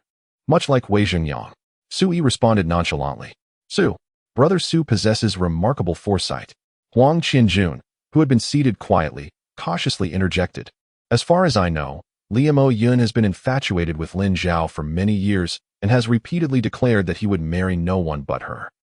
At this point, he covertly glanced at Su Yi's expression, and upon seeing that the latter was not enraged, he mustered the courage to continue, however. How could he possibly compare to brother Su? Just for that remark he made earlier, he deserves a resounding slap. Su Yi cast a sidelong glance at him, a hint of a smile playing on his lips, and said, Are you encouraging me to deal with that fellow? Huang Qianjun stiffened, a cold sweat breaking out over him, and hurriedly waved his hands, saying, Brother Su, please don't misunderstand. I merely believe that the words spoken by that guy were excessively venomous, even making me quite furious. Su Yi remained silent, yet an unusual feeling stirred within him. Both Wei Zhengyang and Li Moyun held a special affection for Wen Lingzhao, which undoubtedly highlighted her extraordinary charm. However, it also alerted Su Yi to potential dangers. Should either of these two men dare to place a green hat upon his head, it would be utterly intolerable. A couple in name is still a couple. Su Yi had no desire to bear the stigma of infidelity in this life of his reformation. He pondered the necessity of severing the marital ties with Wen Lingzhao at the earliest opportunity, thus alleviating any concerns of such a situation arising again. Su Yi contemplated the need to find a chance to dispel the intentions of Wei Zhengyang and Li Mayan. If that proved futile, then drastic measures would be required. Meanwhile, within the grand hall of the clan, after presenting the birthday gifts, Li Tianhan swept his gaze around the room, ultimately settling on Wen Chongjing, and stated, I, Li, have come not only to celebrate the birthday, but also to discuss two other matters. At this declaration, the noble attendees in the hall displayed expressions of knowing anticipation, as if they had already surmised that Li Tianhan harbored ulterior motives for his visit. A sense of foreboding washed over Wen Chongjing. Narrowing his eyes, he replied, Brotherly, is there anything that cannot wait until the banquet concludes? Moreover, there are many esteemed guests yet to arrive, and I do not have much time to deliberate matters with you. Li Tianhan chuckled softly, leisurely remarking, A distinguished guest? Given the current predicament of the Wen family, does Brother Wen still harbor the illusion that the city lord would personally grace us with his presence? To my knowledge, Wen Chaqing has sought an audience at the city lord's manor multiple times in recent days, only to be turned away at the threshold. His words dripped with veiled disdain and mockery. Instantly, the atmosphere within the grand hall turned profoundly silent, stiflingly so. Even the most oblivious observer could discern that Li Tianhan's visit bore ill intentions. Volume 1, Sword and Rebirth, Chapter 21. A cold glance as the smoke cleared. Wen Chajin's countenance darkened. Today marked the 80th birthday celebration of the matriarch. Guests from all directions had gathered, and the entirety of Guangling City was abuzz with anticipation. In such a moment, any occurrence would swiftly echo throughout the outside world. Yet, Li Tianhan's ostensible purpose of offering congratulations concealed a far more sinister agenda. The Wen family matriarch and prominent figures, including the second elder Wen Chajin, all since the brewing storm, their expressions growing increasingly grim. Li Tianhan appeared to revel in the tension, calmly assuring, "Rest assured, esteemed guests, once I resolve these two trifling matters, I shall take my leave without intruding upon your festivities." Without granting Wen Chajin and the others a chance to respond, Li Tianhan continued, "A 50% share? Surely. You jest, Li Tianhan." Wen Chajin's forehead pulsed with indignation, nearly causing him to leap in fury. The other prominent members of the Wen family wore expressions of seething anger. The family's primary source of income lay within the herbal trade, the very foundation of their lineage. Li Tianhan's audacious demand to seize half of their herbal business felt akin to a death sentence for the Wen family. The esteemed guests present inhaled sharply, their hearts trembling. The Li family was indeed ruthless. Li Tianhan, with an indifferent demeanor, remarked, "Brother Wen, you have misunderstood. I have previously conferred with Brother Huang Yinchong. Regarding the herbal business relinquished by the Wen family, my Li family shall claim 30%, while the Huang family will take 20%. Should your Wen family decline? Do not blame us for being ungracious." Amidst the collective realization, a wave of trepidation washed over the assembly, as they comprehended that Li Tianhan's maneuver was a calculated use of the combined might of the Li and Huang families to compel the Wen family into submission. In such a predicament, should the Wen family refuse, they would undoubtedly face dire consequences. After all, given the current foundation and influence of the Wen family, they simply could not contend with the other two families. Wen Chajin and Wen Chajin, recognizing the gravity of the situation, were gripped by a chilling apprehension. Finding themselves at a loss, Brother Huang is also present. If any doubt remains, you may directly inquire with him, Li Tianhan continued, his gaze shifting to the nearby Huang Yichong. "Brother Huang, is this statement true?" Wen Chajin inquired solemnly. The eyes of the assembly converged upon Huang Yichong, who exhibited a myriad of expressions before finally rising decisively, exclaiming, "I did not. Do not speak carelessly, it is unfounded."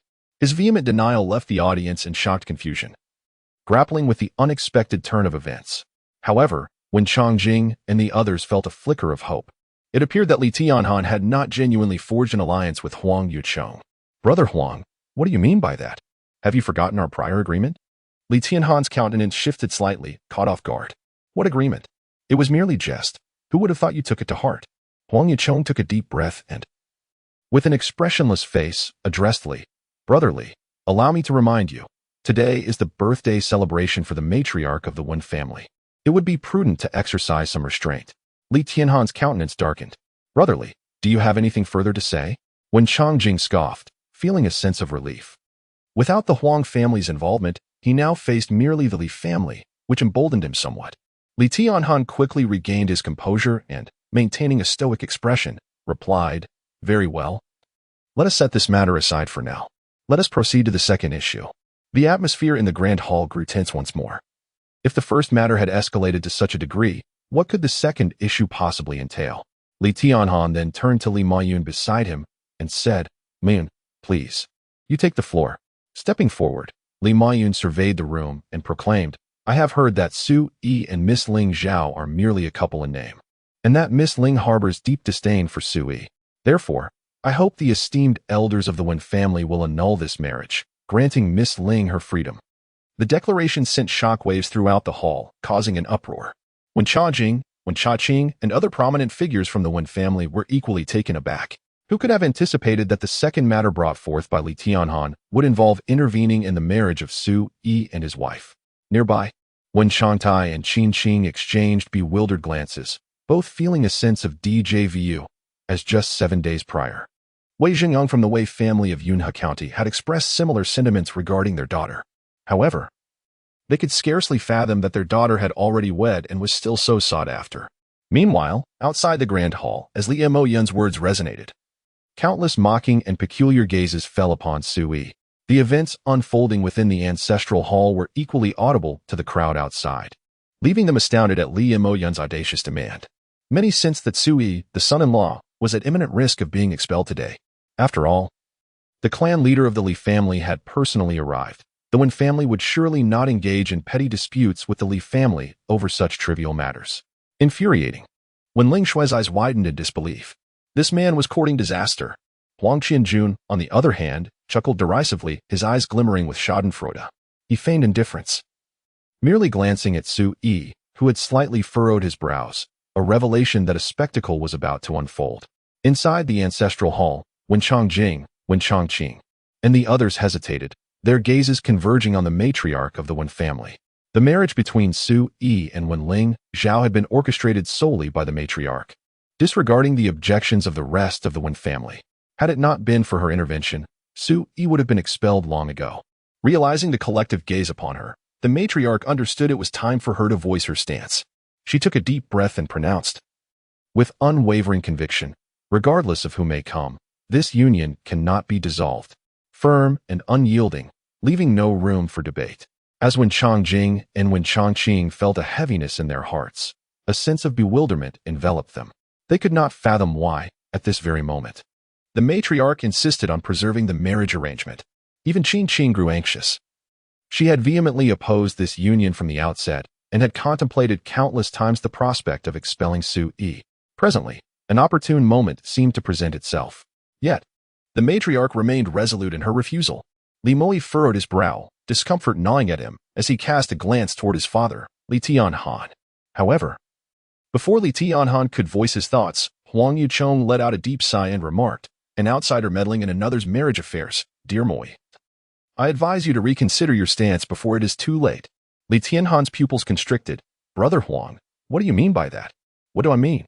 Huang Yuchong surveyed the assembly before solemnly stating, "Let me elaborate. Do not allow your son to entertain designs on Wen Lingzhao. Otherwise, calamity shall surely befall you." Li Tianhan's expression shifted noticeably. The others present were left bewildered. This matter was inherently between the Li and Wen families, yet Huang Yuchong, as the head of the Huang family, had audaciously involved himself. This was indeed perplexing. Li Moi, incensed, felt a shadow cast over his handsome visage as he retorted, "Uncle Huang, do you truly believe I am inferior even to that Sui?" Huang Yuchong regarded him with pity, shaking his head. "You are merely bringing humiliation upon yourself." Humiliation upon oneself. The mere 4 words left the crowd momentarily stunned, almost thinking they had misheard. How could Li Moi, a prominent figure among the younger generation in Guangling City and an inner disciple of the Qinghe sword sect, possibly be compared to a mere wastrel stripped of all cultivation? "Brother Huang, why do you seem like a different person today? Not only are you making things difficult for me at every turn, but you even meddle in matters concerning my son." Li Tianhan's eyes glinted with coldness, his heart seething with rage. He had initially come to confront the Wen family, yet he never anticipated that Huang Yuchong would thwart him at every juncture. Just as Huang Yuchong was about to speak, a deep voice resonated from outside the grand hall. "Brother Huang is correct. Certain actions, once taken, invite calamity upon oneself." Accompanying the voice, the imposing figure of the city lord's guard commander, Nye Beihu, strode into the hall with great authority. The room trembled with astonishment as the attendees were momentarily bewildered, unable to fathom the unfolding situation. Wen Chongjing and Wen Chongqing shared the same sentiment, utterly surprised that the city lord's guard commander would come uninvited. What was particularly perplexing was that upon his arrival, Nye Beihu immediately directed his ire towards Li Tianhan and his son. "What do you mean, Commander Nye?" Li Tianhan was evidently caught off guard, his expression darkening as he sensed the unusual tension in the air. Huang Yuchong's demeanor today was markedly peculiar, and even the newly arrived Nye Beihu appeared uncharacteristically out of sorts. In previous times, they would never have dared to treat him this way. Yet, before Li Tianhan could react, another voice echoed from outside the hall. "What Commander Nye implies is that today marks the matriarch's birthday celebration for the Wen family, and it would be prudent for you and your son to depart swiftly so as not to disrupt the festivities." A commotion erupted outside the grand hall, gasps of disbelief filling the air. Then, under the gaze of incredulous onlookers, a middle-aged man clad in flowing scholarly robes entered the hall. "Master Fu." Upon recognizing the identity of the person, Wen Chongjing was utterly elated and promptly stepped forward to greet him. "Esteemed Lord Fu, You have also arrived? At that moment, the entire assembly was taken aback. The distinguished guests present rose from their seats, each displaying a mix of trepidation and cordiality in their smiles. The newcomer was none other than Fu Shan, the lord of Guangling City. Lord Fu, what brings you here? Li Tian'an was momentarily stunned, utterly unable to maintain his composure, his heart churning within him. Naturally, I have come to celebrate the birthday of the matriarch, Madam One. Fu Shan replied nonchalantly, producing a jewelry box from his sleeve and presenting it with a smile to the elderly lady seated at the head of the table, saying, "This is a small token of my esteem." The matriarch beamed with joy, expressing her heartfelt gratitude repeatedly. Only then did Fu Shan turn his gaze towards Li Tian'an. His expression cool. "Brotherly, I have already made my position clear. I urge you not to remain obstinate. It would be wise for you to depart with your son." Li Tian'an's countenance stiffened. He scanned the faces of Huang Yunchong, Nie Beihu, and Fu Shan, seeming to grasp certain implications, his expression shifting continuously, with a wave of indescribable chill washing over him. After a prolonged silence, Li Tian'an clasped his hands together and said, "I apologize for the disturbance. I shall take my leave." With that, he grasped his son Li Mayun's arm and turned to exit. As they departed, the crowd in the grand hall was abuzz with agitation, unable to maintain their composure. Who could have anticipated that the eminent head of the Li family would today suffer such a significant setback? Arriving with high hopes, he was now leaving in disgrace. Meanwhile, outside the grand hall, witnessing the disheveled departure of Li Tian'an and his son, Wen Lingzhao found herself momentarily entranced, pondering the peculiar circumstances. Huang Qianjun could no longer suppress a chuckle, remarking to himself that this could only be deemed a self-inflicted humiliation. Turning his gaze towards Sui, he noted his composed demeanor. Effortlessly, Sui lifted a wine jug and filled a cup for himself, savoring the drink leisurely. Throughout the unfolding drama, he remained an observer, detached from the fray. Yet, the turmoil incited by Li Tian'an and his son dissipated as swiftly as it arose. Volume 1, Sword and Rebirth, Chapter 22. The matriarch invites. From the moment Nie Beihu and Fu Shan made their appearances, Huang Qianjun sensed that the true spectacle was about to commence. Indeed, it was not long before Li Tian'an and his son departed in disgrace, their faces marred by humiliation. At that juncture, Huang Qianjun noticed a shift in the gazes directed at Sui from those nearby, and a sense of secret satisfaction washed over him. For in this gathering, he alone had predicted the outcome. His father was right. Sui was a man of hidden depths, defying conventional judgment. Otherwise, given his connections showcased at the Juxian building the previous day, there would have been no reason for him to remain within the Wen family, relegated to the status of a disdained son-in-law. Huang Qianjun mused silently. Ultimately, both father and son arrived at the same conclusion. Since Sui possessed such formidable abilities yet chose to linger within the Wen household, there must be undisclosed motives at play. Thus, when he and his father, Huang Yunchong, attended today's gathering, they refrained from engaging Sui in extensive conversation, wary of provoking any disturbances that might unveil his secrets. Even when presenting gifts earlier, they had entrusted a pair of 9-leaf ginseng to Wen Changtai and his wife, allowing them to relay the offerings to Sui and his spouse. Certainly, Wen Lingzhao is merely an incidental figure, for the act of gifting requires a semblance of purpose.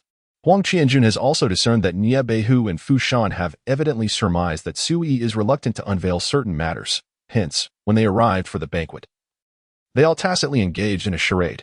The entire Wen family likely remains oblivious to the fact that not only my father and I, but even the esteemed figures of Nie Beihu and Fu Shan were actually drawn here for Sui's sake. How amusing this is. Huang Qianjun chuckled inwardly. Little does Sui realize the extent of Huang Qianjun's internal theatrics. Even if he were aware, he would undoubtedly dismiss it with a smile. Moreover, how could he fail to perceive that whether it be the Huang father and son or Fu Shan and Nie Beihu, their attendance is fundamentally due to his own influence?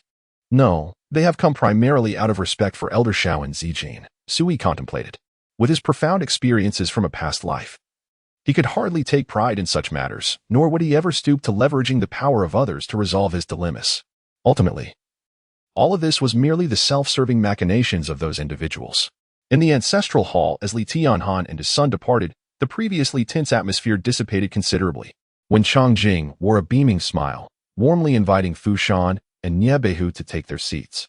These two prominent figures today served as a stabilizing force, adeptly steering the Wen family away from peril. Fu Shan, however, stated with a smile, "I have another pressing matter to attend to, so I shall forego the banquet." He then turned to the couple, Wen Changtai and his wife, and said with a grin, "A benefactor has entrusted me with a gift to be delivered to Su Yi and his wife. Please ensure it reaches them." With a solemn countenance, he produced an ornate box, scarcely larger than his palm, and presented it, stipulating, "Remember, only the couple, Su Yi and his wife, are permitted to unlock this coffer." Both Wen Changtai and Qingtang recoiled in astonishment, rising abruptly and nearly overturning the table before them. Wholly unprepared for the Lord of Guangling City himself to bestow a gift upon their household, the assembly in the hall was likewise stunned, exchanging bewildered glances.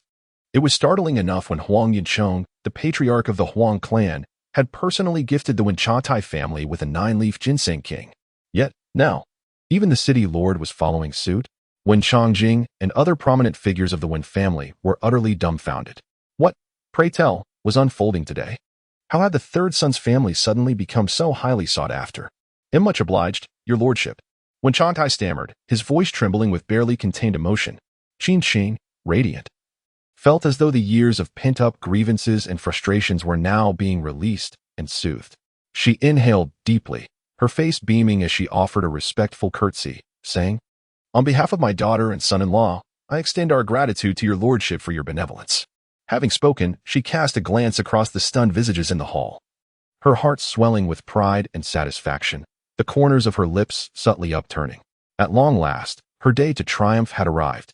Fu Shan stated, "There is no need to thank me, for this gift was bestowed by a person of eminence. I am merely acting as an intermediary in its conveyance. May we inquire, Lord Fu, as to the identity of this esteemed benefactor?" Qingtang inquired with curiosity. The others in the hall likewise perked up their ears. To command the personal attendance of City Lord Fu Shan, such a dignitary could be no ordinary person. Huang Yichong faintly began to comprehend the situation, his heart quivering involuntarily. As the title Princess Lingzhao surfaced in his mind, Qingtang promptly assured, "I shall personally deliver it to them." The expressions of the crowd grew subtly intricate. Fu Shan repeatedly emphasized that the gift was intended for the couple, Su Yi and his wife, which undoubtedly carried profound significance. Given that Lingzhao is now a disciple of the Tianyuan Academy, could this be the reason?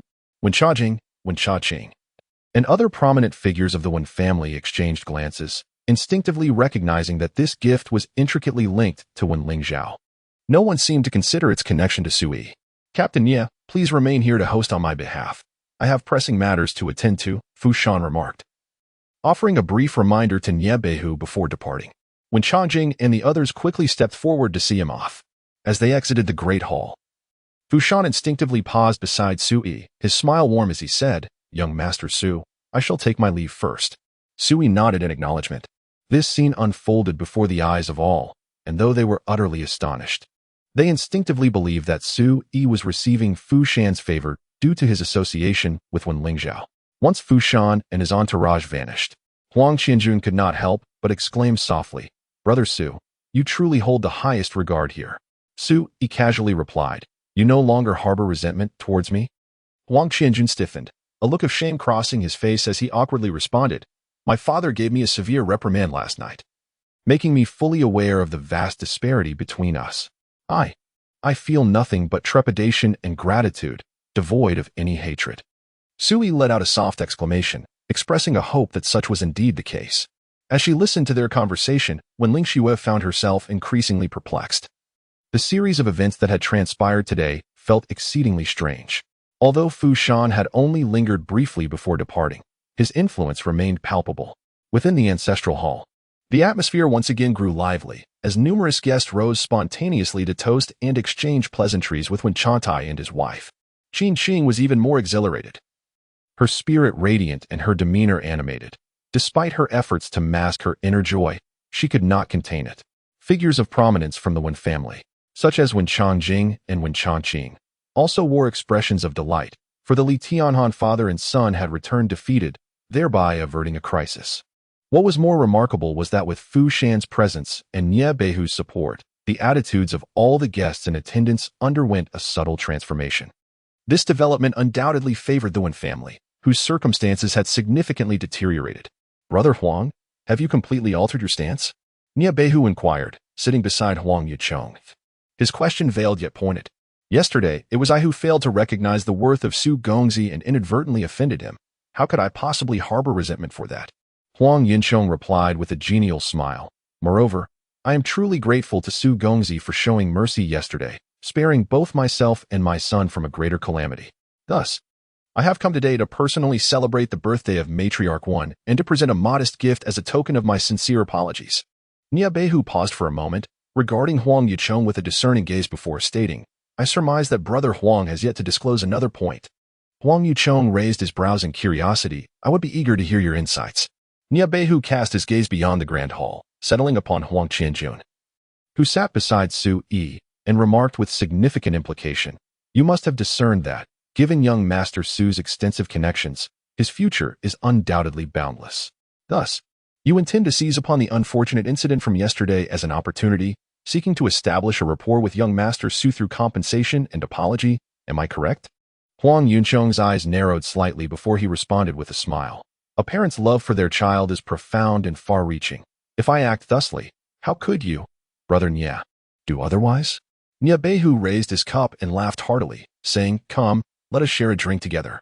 Seated at the head of the table, the venerable lady, when observed the unfolding scenes within the hall, her heart awash with mixed emotions. Today marked her 80th birthday celebration, a day rife with occurrences. Yet, she understood that the Wen family's ability to navigate peril was primarily due to the support of others. Without sufficient strength, the fade of the Wen family's prosperity would merely be ephemeral. Contemplating this, Lady Wen's gaze traversed the guests, landing on a figure outside the hall. Clad in a simple blue robe, the individual appeared slender and sat with an air of ethereal grace, markedly contrasting with the surrounding company. Taking a deep breath, Lady Wen averted her gaze and instructed a nearby maid, Go fetch the wife of the third son. The maid promptly complied, and soon, Qingtang hurried in, a look of confusion upon her face. What does the esteemed matriarch wish of me? Lady Wen, with an imposing demeanor, replied, The gifts presented today by Lord Fu and clan leader Huang to your family must not be kept for yourself. Once the birthday celebration concludes, they are to be handed over to Sui. Qingtang's complexion changed slightly as she forced a smile, saying, The old matriarch is overthinking. I have no desire for such things. However, this gift is intended for my daughter and son-in-law, and to hand it over to Su Yi alone. The old matriarch scoffed, I am fully aware of your intentions. Under normal circumstances, I would not bother to engage with you, but today is different. You would do well to heed my words. Qingtang felt a chill run through her, as she had indeed contemplated secretly keeping the two gifts. Yet, upon receiving the old matriarch's command, she ultimately abandoned that thought, hanging her head in resignation. Yes. After dismissing Qingtang, the old matriarch rose and instructed a nearby maid. Go inform Sui to come to the Huoming Hall to see me. Understood, the maid replied. Outside the main hall, upon learning the maid's purpose, a flicker of intrigue danced in Su Yi's eyes. The old matriarch could no longer restrain herself. Very well. The reason for my presence at the birthday banquet today was precisely to discuss matters from the past with her. Lead the way. Su Yi drained his cup and rose leisurely, following the maid toward Huoming Hall.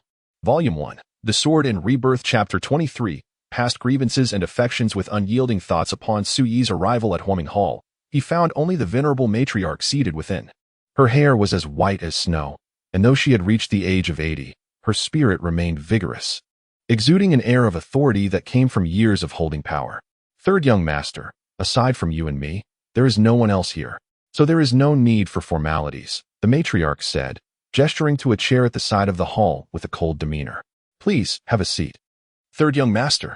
Such an address stirred a fleeting moment of bewilderment in Su Yi's gaze. In this lifetime, he was of the Su family in Yujing City, ranking third among his siblings, with an elder brother, an elder sister, and a younger brother. However, due to his status as A and the early demise of his mother, Yi Yufei, he had been marginalized throughout his life, his standing even inferior to that of a mere steward in the Su household. What does the old matriarch seek from me? Su Yi mused silently, settling into a casual posture with an air of nonchalance. In the entirety of the Su family, he alone was aware that the venerable old matriarch, Liang Wenbi, had once been a maidservant in her youth, having served the family patriarch, Su Hongli, for 30 years. And Su Hongli was none other than Su Yi's father in this lifetime. What is it? The old matriarch's gaze was frosty as she spoke. Has the third young master forgotten the events that transpired at the birthday banquet just now? While others may perceive that Fu Shan, Nebeihu, and Huang Yinsheng were there for Lingzhao, I do not share that sentiment. At this moment, I only inquire if the third young master has any explanations to offer me. Her words were sharp and commanding. Had this been the previous Su Yi, he would have likely been intimidated by the old matriarch's formidable presence. However, now, how could he be daunted by a mere elderly lady? Nonetheless, Su Yi had inquiries of his own for the old matriarch, and thus he did not dwell on her demeanor. Responding with a calmness that belied the tension, if my conjecture is correct, they indeed came this time in regard to my reputation. Madame Wen's fury was palpable as she struck the armrest of her chair, her aged visage dark and fearsome. In a voice laced with severity, she addressed the third young master. Do you still recall what your father instructed me to convey to you upon your marriage into the Wen family a year ago? Before Su Yi could respond, she enunciated each word with precision. Those who dare to act in the name of the Su family shall be met with annihilation. Those who dare to set foot in Yujing City shall be met with annihilation. The atmosphere grew suffocatingly oppressive. Her menacing and ruthless proclamation indeed echoed the words of Su Yi's father, Su Hongli. It was precisely for this reason that during his year in the Wen family, not a soul in Guangling City, nor anyone within the Wen household, knew of his true identity, except for Madame Wen. Did she believe that I had summoned Fu Shan and the others to the banquet under the guise of the third young master of the Su family? Su Yi couldn't help but chuckle. Madame Wen's brow furrowed, her expression growing ever colder. Was it not so? As for whether it was true or not, you might inquire with Fu Shan and his companions. With the power you currently wield, uncovering this information should be far from a challenge. Su Yi spoke with casual indifference. Yet I can assure you that I, Su Yi, shall not act in the name of the Su clan now, nor will I ever in the future. His gaze remained serene, yet a subtle glimmer of arrogance flickered deep within his pupils. The esteemed master of the Xianjun sword had no need to rely on such trivial titles. Madame Wen was momentarily taken aback, compelled to reassess Su Yi. A strange sensation welling up within her, a feeling akin to the familiar third young master suddenly transforming into another individual. After a brief silence, she finally declared, "This matter shall be thoroughly investigated by me." Su Yi smiled faintly, choosing not to elaborate further.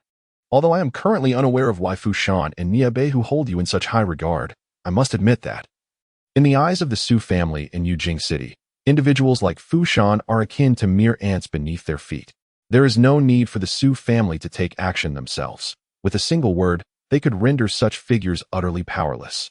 Old Lady Wen's expression grew cold, and an air of arrogance inadvertently seeped into her tone as she spoke of the Su family. Therefore, I advise you to maintain a low profile. Otherwise, those associated with you may find themselves in dire straits because of your actions. Yujing City is the imperial capital of the great Zhou dynasty, and the Su family ranks among the 4 foremost clans of the city. In contrast, Guangling City is merely one of the 19 cities in Yunhe Prefecture, making characters like Fu Shan and Niebei insignificant when compared to the Su family. A stark disparity indeed. Regrettably, Old Lady Wen remains oblivious to the fact that Su Yi has no intention of leveraging anyone's influence for his endeavors.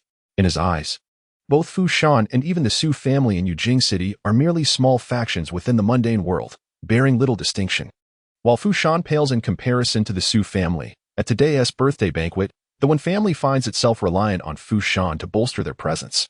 With an even demeanor, Su Yi remarked, "Old lady, it appears that it will be exceedingly difficult for you to obtain assistance from the Su family in Yujing City henceforth." His words seemed to strike a painful chord within the old lady, causing her countenance to darken abruptly. Observing this, Su Yi chose to remain silent. Ultimately, the former old lady Wen was merely a servant of the Su family. Moreover, over the years, she had long ceased to serve the Su family. How could they possibly still harbor thoughts for a mere servant like her? Taking a deep breath, old Madame Wen displayed a mocking expression and remarked, "I never anticipated that merely 1 year after entering the Wen family, the third young master would possess such a remarkable tongue." Su Yi detected a hint of indignation in her tone and, unfazed, replied with a smile, "Old Madam, people are bound to change. I have come here with a matter I wish to consult you about." Old Madame Wen furrowed her brows and inquired, "Is it related to the Su family?" Su Yi affirmed, "Indeed, I wish to ascertain whose idea it was regarding my marriage into the Wen family." After a brief silence, Old Madam Wen responded. It was suggested by the young mistress, and your father made the decision. Yu Qingji? A cold glint flashed in Su Yi's eyes. The young mistress mentioned by Old Madam Wen was his father's fourth wife, named Yu Qingji. Indeed, Old Madam Wen nodded, seemingly unperturbed by Su Yi's direct reference to her name. It was well known among the Su family that the young mistress Yu Qingji held the greatest disdain for Su Yi, the illegitimate son. Given her temperament, why did she not eliminate me when she learned of my lost cultivation? She ought to understand that my heart harbors immense resentment towards her. Sparing my life ultimately poses a threat. Su Yi felt a twinge of confusion. Old Madam Wen couldn't help but sneer, regarding Su Yi with an expression filled with pity. Third young master, your mother passed away early. And even your father regards you as a bastard, showing no concern for you. Moreover, after the complete loss of your cultivation, you are no different from a mere invalid. Are you truly worthy of the term hidden danger? Pausing for a moment, she continued, yet, regardless of the circumstances, you undeniably bear the blood of the Su family. Should the young matriarch decide to take your life, it would undoubtedly provoke discontent and rejection from your father, resulting in a loss that outweighs any potential gain. A person as astutely intelligent as the young matriarch would never commit such a foolish act. Su Yi fell into a deep silence. Indeed, the fate of this illegitimate son of the Su family has been nothing short of tragic. At the tender age of 4, his mother, Yi Yufei, succumbed to a grave illness and departed from this world. From that moment onward, his situation became exceedingly dire and precarious. His father, Su Hongli, showed him no affection, neglecting him entirely. Consequently, no one within the Su family dared to approach him, leaving him to endure profound isolation. As he matured and encountered more of life's complexities, he began to suspect that the one responsible for his mother Yi Yufei's demise was none other than his own father, Su Hongli. This realization filled him with both anguish and fury. Ultimately, 4 years ago, he made the decision to journey to the Qinghe sword manor to cultivate, striving to grow stronger through the path of martial arts. However, merely 3 years later, due to the awakening of memories from his past life, he lost all his cultivation and, under the influence of the Su family's machinations, became a mere son-in-law to the Wen family. The first 17 years of my life have indeed been excessively constrained, Su Yi mused silently. As he reflected on his memories, he discovered that his hatred towards his father, Su Hongli, and the young matriarch, Yu Qingji, had long since transformed into an obsession within his heart. This obsession, it is my duty to resolve in the present. Su Yi's gaze gradually regained its tranquility. The persistent obsession will inevitably affect one's future path of cultivation. Recently, I heard of a sensational event that has stirred the capital of Yujing. Suddenly, Old Lady Wen spoke up, her gaze filled with intrigue. Your younger brother, Su Bolong, though merely 16, has already attained the formidable realm of Qi gathering, becoming one of the 8 talents of Yujing. The royal family of the Great Zhou has promised that if your brother enters the nurturing furnace realm and becomes a martial arts master before he turns 18, he will be sent to the esteemed Qianlong sword sect for further training. Su Yi was taken aback, envisioning a striking young man clad in a jade robe, Su Bolong, the son of the young matriarch Yu Qingji and the youngest offspring of Su Hongli, revered as the most talented disciple among the legitimate heirs of the Su family. Though Yu Qingji was Su Hongli's 4th wife, she held the position of the primary consort. Thus, Su Bolong was born of legitimate lineage. In contrast, Su Yi's mother, Yi Yufei, was a concubine, rendering Su Yi a mere illegitimate son. During his time in the Su household, regardless of the context, Su Yi, despite being the elder, could never hold a candle to Su Bolong. To become a martial arts master by 18? Such a prodigy? Su Yi quietly chuckled to himself, fully aware that Old Lady Wen was deliberately provoking him with this news. However, she could never fathom that, in his eyes, 18-year-old martial arts masters were abundant in the vast expanse of the great wilderness, hardly worth concerning oneself over. If there are no further matters, I shall take my leave, Su Yi announced as he rose, having resolved certain matters and unwilling to linger any longer. One moment, please. The venerable matriarch called out to him, Third young master. Before you depart, allow me to show you something. As she spoke, she produced a silver jade talisman from her sleeve and held it up for Su Yi to see. Do you know what this is? The talisman, approximately 3 inches in size, gleamed with a silvery hue, resembling jade, yet not quite, radiating a faint glow. Su Yi's gaze was instantly captivated. With a single glance, he exclaimed in surprise, Yuan talisman? The so-called Yuan talisman is crafted by cultivators who have entered the Yuan Dao, filled with Yuan energy and possessing various extraordinary powers. Within the realm of Dezhou, those who embark on the Yuan Dao are regarded as earthly immortals. Treasures forged by such beings are indeed invaluable and exceedingly rare. Indeed, this talisman is named Star Blade. It was bestowed upon you by your father on the day you entered the Wen family. Shattering this item allows one strike to annihilate a martial arts master. The matriarch carefully stowed away the talisman before straightening her posture, pride evident upon her face. This treasure is the greatest support of our Wen family. Su Yi silently shook his head. Was a mere Yuan talisman truly worthy of such pride? Why do you tell me all this? He inquired. Third young master, since you joined the Wen family, aside from enduring some ridicule and cold stares, has anyone ever truly dared to bully you? The matriarch asked. Su Yi shook his head. No, not at all. Madame Wen's expression was grave, her tone laced with menace. Young master, heed my words, regardless of any resentment you may harbor towards the Wen family, should you dare to undertake actions detrimental to our clan in the future, I shall not spare you. It was then that Su Yi comprehended the significance of the talisman the matriarch had presented. It was merely a means to intimidate him. He chuckled softly, choosing not to linger any longer, and turned to depart. How curious it was that this young man seemed transformed. Should I inform the Su family about today's events? After a prolonged moment of contemplation, she let out a deep sigh and made her decision. Enough of this. The affairs of the Su family no longer pertain to me, an outsider. As long as this young man refrains from betraying the Wen family, I can easily turn a blind eye. The birthday banquet continued, filled with a lively and boisterous atmosphere. Even Wen Lingzhao was among the revelry.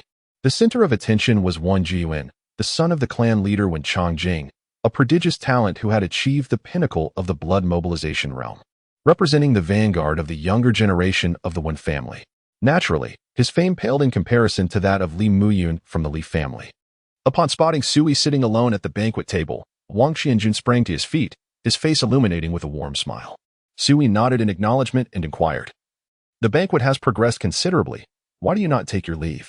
Wang Qianjun, feeling somewhat awkward, replied, If you, Brother Su, do not depart, how could I possibly leave?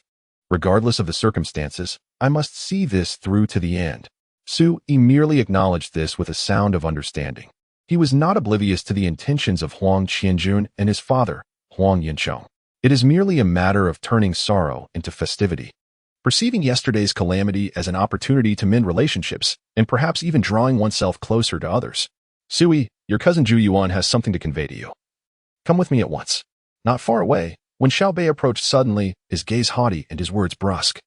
Su Yi lifted his eyes to see Wen Zhu Yuan surrounded by a throng, his gaze directed towards Su Yi, a hint of reserve evident in his expression.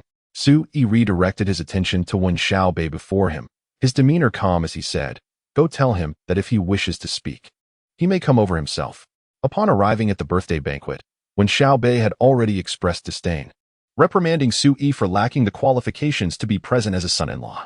Subsequently, he took the opportunity to belittle Wen Changtai, inciting Wen Lingzhao's ire. Now, he had the audacity to act as a sycophant for Wen Zhu Yuan. Su Yi, naturally, would not hold back, treating Wen Xiao Bei as nothing more than a messenger. What did you say? Wen Xiao Bei was taken aback, astonished that a mere son-in-law would dare to act so presumptuously in his presence. Huang Qianjun promptly stepped forward, his eyes fierce and menacing, declaring, Are you blind or deaf, unable to comprehend human speech? Wen Xiao Bei stiffened, a sense of trepidation settling within him. In Guangling City, Huang Qianjun was notorious for his debauchery, prideful and ruthless among the younger generation. Few dared to confront him. Wen Xiao Bei was no exception. He swallowed hard, his voice barely above a whisper. Huang Xiao, this matter has nothing to do with you. Huang Qianjun interrupted with a scoff. If it weren't for your family's matriarch's birthday celebration today, do you think I wouldn't dare to cripple you right here? When Xiao Bei's complexion turned ashen, beads of cold sweat forming on his forehead, and he seemed utterly deflated. It was as if he had received a pardon. And he fled in haste. Witnessing this spectacle, Su Yi couldn't help but smirk inwardly. Indeed, it takes a villain to handle a villain. Among the younger generation of the Wen family, few are truly capable. Brother Su, please don't fault me for meddling. I simply cannot abide a minor character from the collateral branch of the Wen family daring to show disrespect towards you. It is utterly intolerable. When facing Su Yi, Huang Qianjun instantly adopted a demeanor of utmost submission, his eyes glimmering with flattery. You possess a remarkable ability to adapt, Sui remarked with a click of his tongue. Huang Qianjun seemed oblivious to the sarcasm, chuckling to himself. What? Sui actually dared to send his cousin Jue Yuan to find him? How audacious. Wen Lingzhao was also present, and sensed the impending disaster. She hurriedly rushed towards Sui. Brother-in-law, you must leave at once. That fellow Wen Xiaobei is sowing discord in front of cousin Zhu Yuan, she exclaimed, her delicate, fair face etched with anxiety. You've misunderstood Wen Xiaobei this time. He was merely stating the truth. It is Wen Jue Yuan who wishes to speak with me, not the other way around. Shouldn't he take the initiative? Sui replied with a smile. Huang Qianjun nodded in agreement. Brother Su speaks most accurately. Wen Lingzhao was momentarily taken aback. What was happening? At that moment, when Wan Yuan approached with purposeful strides, accompanied by a host of young members from the Wen family, drawing the attention of nearby guests. I had not anticipated that you, Sui, would adopt such an increasingly grand demeanor. When Wan Yuan paused before Sui, his chin slightly raised, his gaze emanating a chilling brilliance. Within the Wen family, he was the leader of the younger generation, always commanding a legion of followers. Yet, a mere son-in-law like Sui had the audacity to refuse to meet him in front of an assembly, which irked him considerably. When Wan Yuan, was it not you who initiated this posturing? Huang Qianjun remarked with a scoff, standing less than 10 paces away. You have Wen Xiaobei act as your lackey to relay messages. If we were to discuss stature, yours is indeed quite inflated. Today, he was a guest and the legitimate son of Huang Yuchong. Although his cultivation was far inferior to Wen Zhuanyuan's, he felt no fear. Wen Xiaobei, filled with shame and anger, wished he could vanish into the ground upon being labeled a lackey in front of everyone. When Wan Yuan frowned and cast a cold glance at Huang Qianjun, asserting, this is a matter of the Wen family. You would do well to refrain from meddling. With that, he turned his gaze to Sui, his expression indifferent as he remarked, you need not fear. I find no satisfaction in bullying someone as inconsequential as you. Should word of it spread, it would only tarnish my reputation. Many nearby could not help but chuckle at this. Is this truly all you wish to discuss with me? Sui replied, hands clasped behind his back, unperturbed. Wan Jian pondered for a moment before stating, I merely wish to inform you that today, at the birthday banquet, the city lord and his associates have come in deference to Lingzhao's reputation. Although you are Lingzhao's husband, you remain nothing more than a mere son-in-law of little standing. His words dripped with condescension, inciting a raucous laughter among the young members of the Wen family nearby. In the great show, a son-in-law has never held any significant status. Wen Jue Yuan's remarks essentially echoed the sentiments of his clan. Yet, to everyone's surprise, Sui displayed no anger. Instead, he shook his head, his gaze tinged with a hint of compassion. Ha ha. Huang Qianjun could no longer contain his laughter. It was undoubtedly the greatest jest he had encountered that day. While others remained oblivious, he was well aware that whether it was Fu Shan, Nebehu, or his own father, Huang Yinsheng, they had all come today with Sui in mind. These young members of the Wen family were truly blind to the truth, deserving of a lesson. When Lingzhao felt a mix of worry and anger, intending to defend Sui, but Huang Qianjuan's exaggerated laughter caught her off guard, leaving her momentarily speechless. It was not just her. Wen Juan and the others were equally bewildered. What on earth was so amusing about this? Was Huang Qianjun not simply a fool? Irritated, Wen Jue Yuan cast a disdainful glance at Huang Qianjun before turning his gaze back to Sui, coldly declaring, in the future, should you dare to exploit Ling Zhao's name for your own misdeeds, I shall be the first to hold you accountable. Remember these words well. With that, he turned on his heel and departed, exuding an air of contempt, unwilling to waste further breath on Sui. Other young members of the Wen family hastily followed suit and departed. I am utterly disappointed by Wen Juyuan's performance today. Wen Lingzhao bit her lustrous cherry lips, her bright, beautiful eyes reflecting a sense of melancholy and disillusionment. Previously, she held Wen Jue Yuan in high regard, treating him as a brother. However, the scene she had just witnessed drastically altered her perception of him. Ultimately, it boiled down to youthful ignorance and self-importance, a common flaw among most young individuals. Sui murmured softly. Beside him, Huang Qianjun stiffened, a wave of bitterness surging within him. Just 2 days prior at the gathering of Immortals Pavilion, he had been guilty of the same youthful folly and arrogance, which led to Sui giving him a severe reprimand, resulting in grave consequences. Even his father, Huang Yuchong, had been pulled into the turmoil, which was truly regrettable. Lingzhao, come with me. At this moment, Sui had completely lost interest in lingering at the birthday banquet and turned to leave. Oh, when Lingzhao promptly followed, feeling that today's celebration was rather dull. Su Gu, How can you just leave like that? What about me? Huang Qianjun could not help but silently lament, a frown etched upon his face. Unbeknownst to him, within the grand hall of the Wen family, Huang Yuchong and Ye Beihu appeared to be engaged in jovial conversation, yet they were discreetly observing Su Yi's every move outside. Upon noticing Su Yi's departure, they exchanged a glance and simultaneously rose to take their leave. These two prominent figures, weary of lingering any longer, sought to avoid the passage of time. Volume 1, The Sword and Rebirth, Chapter 25, The Mysterious Spirit Formula. As the sun dipped below the horizon, the evening glow blazed like fire. The jujube tree in the courtyard rustled gently in the breeze. Brother-in-law, there has been something I have longed to express to you. Upon entering the courtyard, Wen Lingzhao could no longer restrain herself. Her voice was sweet and melodious.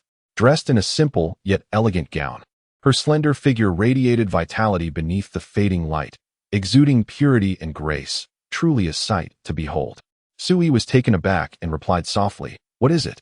When Lingzhao's expression turned slightly remorseful as she continued, "Brother-in-law, it was my parents and uncle who saw off my sister 7 days ago. I had intended to inform you, but my mother forbade it." As she spoke the last words, her head bowed. A sense of guilt enveloped her. Only then did Su Yi realize the implications. 7 days prior, Wen Lingzhao had departed for the Tianyuan Academy, and the entire Wen family had overlooked his presence as the son-in-law during the farewell. Yet, Su Yi was not surprised. The relationship between him and Wen Lingzhao was so distant that strangers would scarcely suffice as a description. Their first encounter had been on the day of their marriage, and a year later, the evening 7 days ago marked their second meeting. Despite being husband and wife, they had yet to exchange a single word, let alone a syllable. Their relationship was akin to that of mere acquaintances. However, Su Yi had not anticipated that Wen Lingzhao had been harboring this matter in her heart all along. Wen Lingzhao furrowed her delicate brows and remarked, "Moreover, I have heard that Wei Zhengyang is exceedingly despicable, having uttered some outrageous and intolerable words. Brother-in-law, you must not stoop to the level of such a scoundrel." In her words, there was both concern and solace.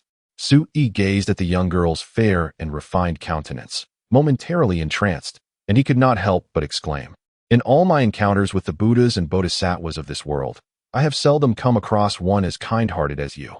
A long-lost warmth surged within him.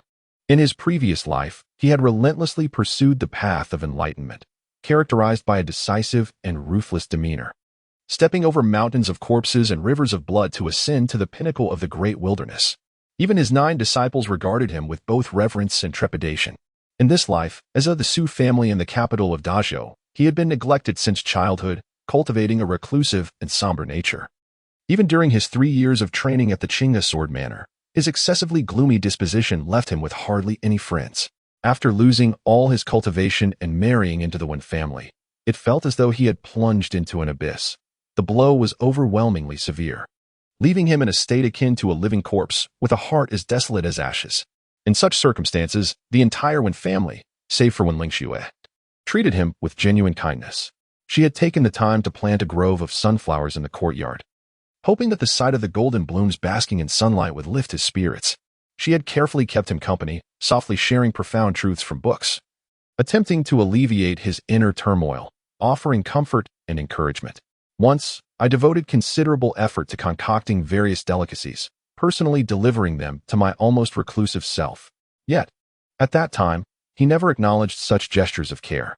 However, now, with the awakening of memories from a past life, reflecting upon the little things Wen Lingzhao had done for him throughout that year, how could he not be moved?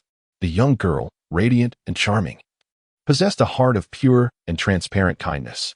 "Brother-in-law, did you truly not feel anger at that time?" Wen Lingzhao inquired, her delicate face uplifted, her clear, luminous eyes fixed on Su Yi, her tone tinged with uncertainty. "You see, you overthink things. It is entirely understandable for your sister to harbor resentment and resistance toward this marriage. As for the opinions of others, if I were to care, I would have long been driven to despair," Su Yi replied with a smile. Wen Lingzhao then sighed in relief, her crescent-shaped eyes narrowing with joy as she cheerfully exclaimed, "Brother-in-law, you possess the broadest of hearts." "Broad-hearted?" Su Yi mused, his expression somewhat peculiar. During the tumultuous days in the great wilderness of the 9 provinces, who was unaware that Su Xianjun was a man who would never suffer loss, one who always sought retribution. Nonetheless, his charming sister-in-law was undeniably endearing. He could not help but ask, Lingxue, I have a question for you. Since my marriage into the Wen family, everyone here, save for you, has looked down upon me. Why do you care so much? Without hesitation, when Lingxue responded, I have never regarded the man my sister married as a worthless individual. Moreover, I do not believe my brother-in-law to be a coward. As she spoke, a resolute expression graced the delicate features of the young girl. As Sui smiled, he asked, why do you not believe me? When Lingxue, with her pair of beautiful, clear eyes, gazed at Sui for a moment before suddenly bursting into laughter, responding with utmost certainty, with looks like yours, how could you possibly be a good-for-nothing? Taken aback by this unexpected answer, Sui momentarily stood in astonishment, before breaking into hearty laughter and giving a thumbs up, exclaiming, you have great insight. When Lingxue chuckled, her purity reminiscent of a painting, Sui continued, Lingxue, I heard that in a month, your Songun Sword Mansion will hold its year-end grand competition. Is that correct?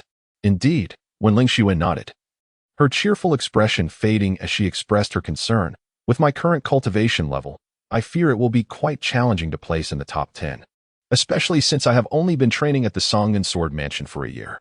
Achieving a top 10 finish in the year-end competition would grant her entry into the elite academy of the Sword Mansion. To become a disciple of the elite academy would equate to obtaining the qualification to train at the Qinghe Sword Mansion in Yunhe County.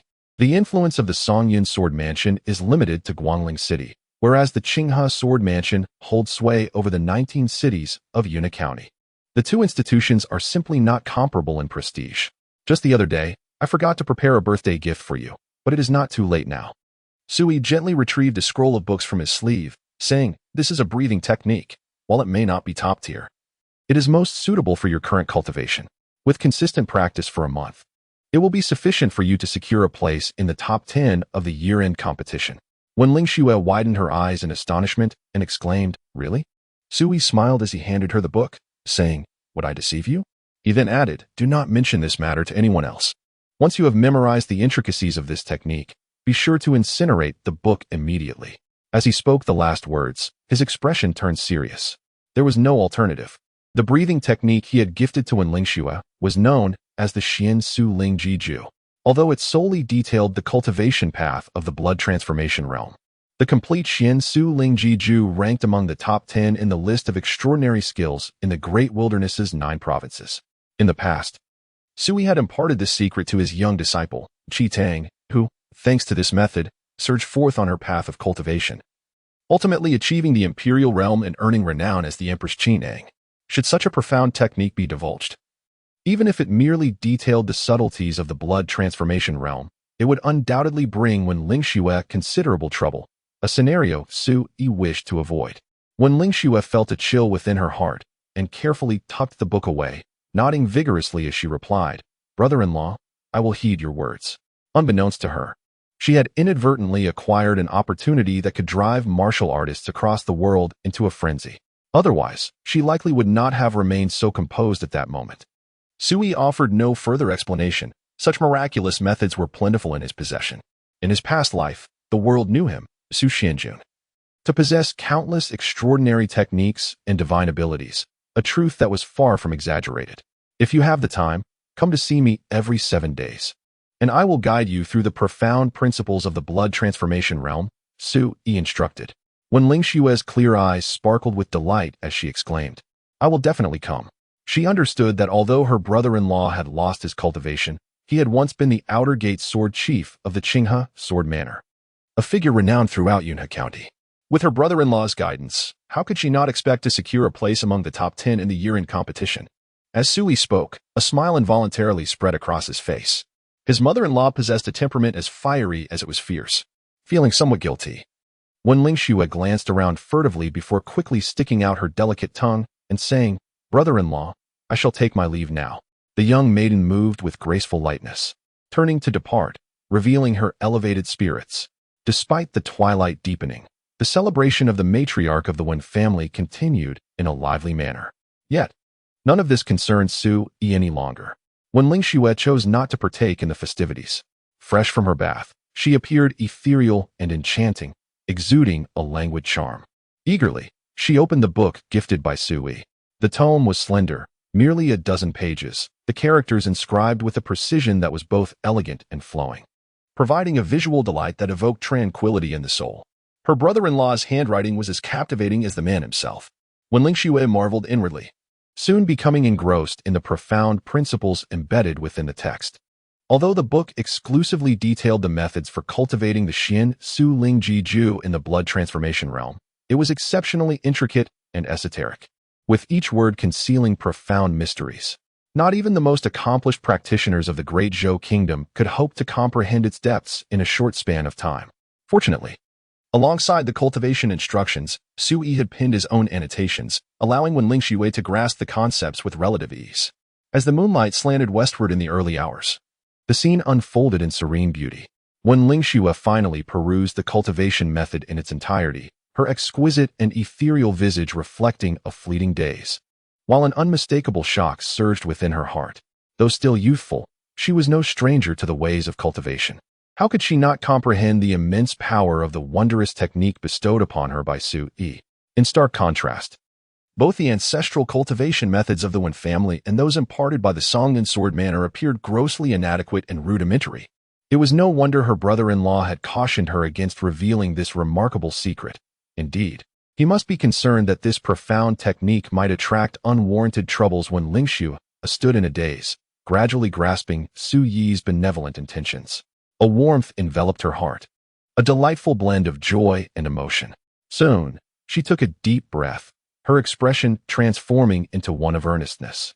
Silently, she vowed to herself, Lingzhao, no matter the challenges that lie ahead, you must assist your brother-in-law in finding a way to cultivate anew. He is already pitiable enough. Volume 1, Sword and Rebirth, Chapter 26. Unexpected gains in the dead of night. Sui sat cross-legged, his vital energy circulating as it nourished and tempered his physical strength. This was the second layer of the blood transformation realm as recorded in the Songha body forging technique. The progress in his cultivation was noticeably less rapid than during the skin refinement phase. After a considerable time, Sui opened his eyes, his brows furrowed slightly. It was not that he found the pace of his cultivation slow, but rather that the efficacy of his training had diminished significantly. This was primarily due to the ordinary materials he had been consuming day and night for his practice. The arduous nature of refining flesh, being the second stage of blood moving, is inherently more challenging than the skin refining phase. According to this progression, it will likely take me at least half a month to perfect the flesh refining level. Sui pondered. Half a month is not an extensive duration. I wonder how the pair of 9-leaf king ginseng gifted by Huang Yuncheng will fare if it could be utilized by me. With this thought, Sui could not help but shake his head. He understood his mother-in-law, Qingtang's character all too well. Such treasures, once in her possession, would undoubtedly not be relinquished. Just as this crossed his mind, the courtyard door was pushed open from the outside, and Qingtang's voice rang out, those idling about. Come out and see me. Her tone carried an air of command. Sui was taken aback. What a coincidence. He promptly rose and exited his room. Though she had entered middle age, her complexion remained radiant and beautiful, her skin fair and well-maintained. No wonder her two daughters possessed such striking features. Do you seek me for something? Sui inquired as he stepped forward. In the years since he had joined the Wen family, he had never addressed Wen Changtai and Qingtang as parents. Yet, Qingtang was not concerned. Today, at the birthday banquet, the arrival of Fu Shan and Huang Yucheng had allowed her to hold her head high among numerous dignitaries, elevating her spirits considerably. Even when she glanced at Sui now, he seemed somewhat more agreeable than before. She stated directly, You are aware that Huang Yuncheng has presented us with a pair of 9-leaf king ginseng, and Master Fu Shan has also gifted a box. I wish to inquire how you intend to handle this. Sui could not help but feel surprised. His mother-in-law, that astute woman, would actually take the initiative to discuss matters with him? He casually remarked, I have nothing to say. Qingtang let out a cold huff, voicing her grievances, expressing her confusion over the old lady's thoughts. Why would she insist on bestowing these two gifts upon someone who merely lives off others? In an instant, Sui comprehended the situation. The matriarch was well aware of the underlying circumstances. She knew that the gifts from Fu Shan and Huang Yuncheng were intended for him. Naturally, she would not allow Qingtang to monopolize them, for if Fu Shan and the others were to learn of this, they might very well hold the Wen family accountable. Qingtang glared at Sui and said, Listen carefully. These two gifts are for you and Wen Zhao, which means you can only take your portion. She then produced the two gift boxes she was holding and opened the first one. Inside lay two snow-white ginseng roots, their tendrils like wisps. each root glistening with an almost ethereal quality, releasing a fragrant aroma that wafted through the courtyard. Just a whiff invigorated the senses and lifted the spirit. Qingtang swallowed hard, feeling an increasing resentment for having been forced into this situation. Otherwise, if it were not for this meddling, she would never have allowed Sui even a single tendril of such an invaluable treasure. Choose one, she said through gritted teeth, feigning calmness. Sui couldn't help but chuckle inwardly, instantly discerning that his mother-in-law's heart was bleeding at this moment. Why don't you choose instead? The remainder shall be mine, he replied. Qingtang's expression softened considerably as she remarked, well, you do possess some filial piety after all. It seems we didn't waste a year raising you. As she spoke, seemingly fearful that Sui might change his mind, she swiftly produced a somewhat smaller ginseng root and presented it to him, saying, here. This is for you. Sui regarded it with a peculiar gaze before accepting it. The 9-leaf ginseng could certainly be considered a spiritual herb, yet the quality of such herbs is not merely determined by their size. In fact, this smaller specimen may possess a superior quality. Although Qingtang was beautiful, she had never engaged in cultivation and thus lacked an understanding of these subtleties. Delighted, she closed the gift box and remarked, this larger one is reserved for Wen Lingzhao. She is currently studying at the Tianyuan Academy and will surely find it useful.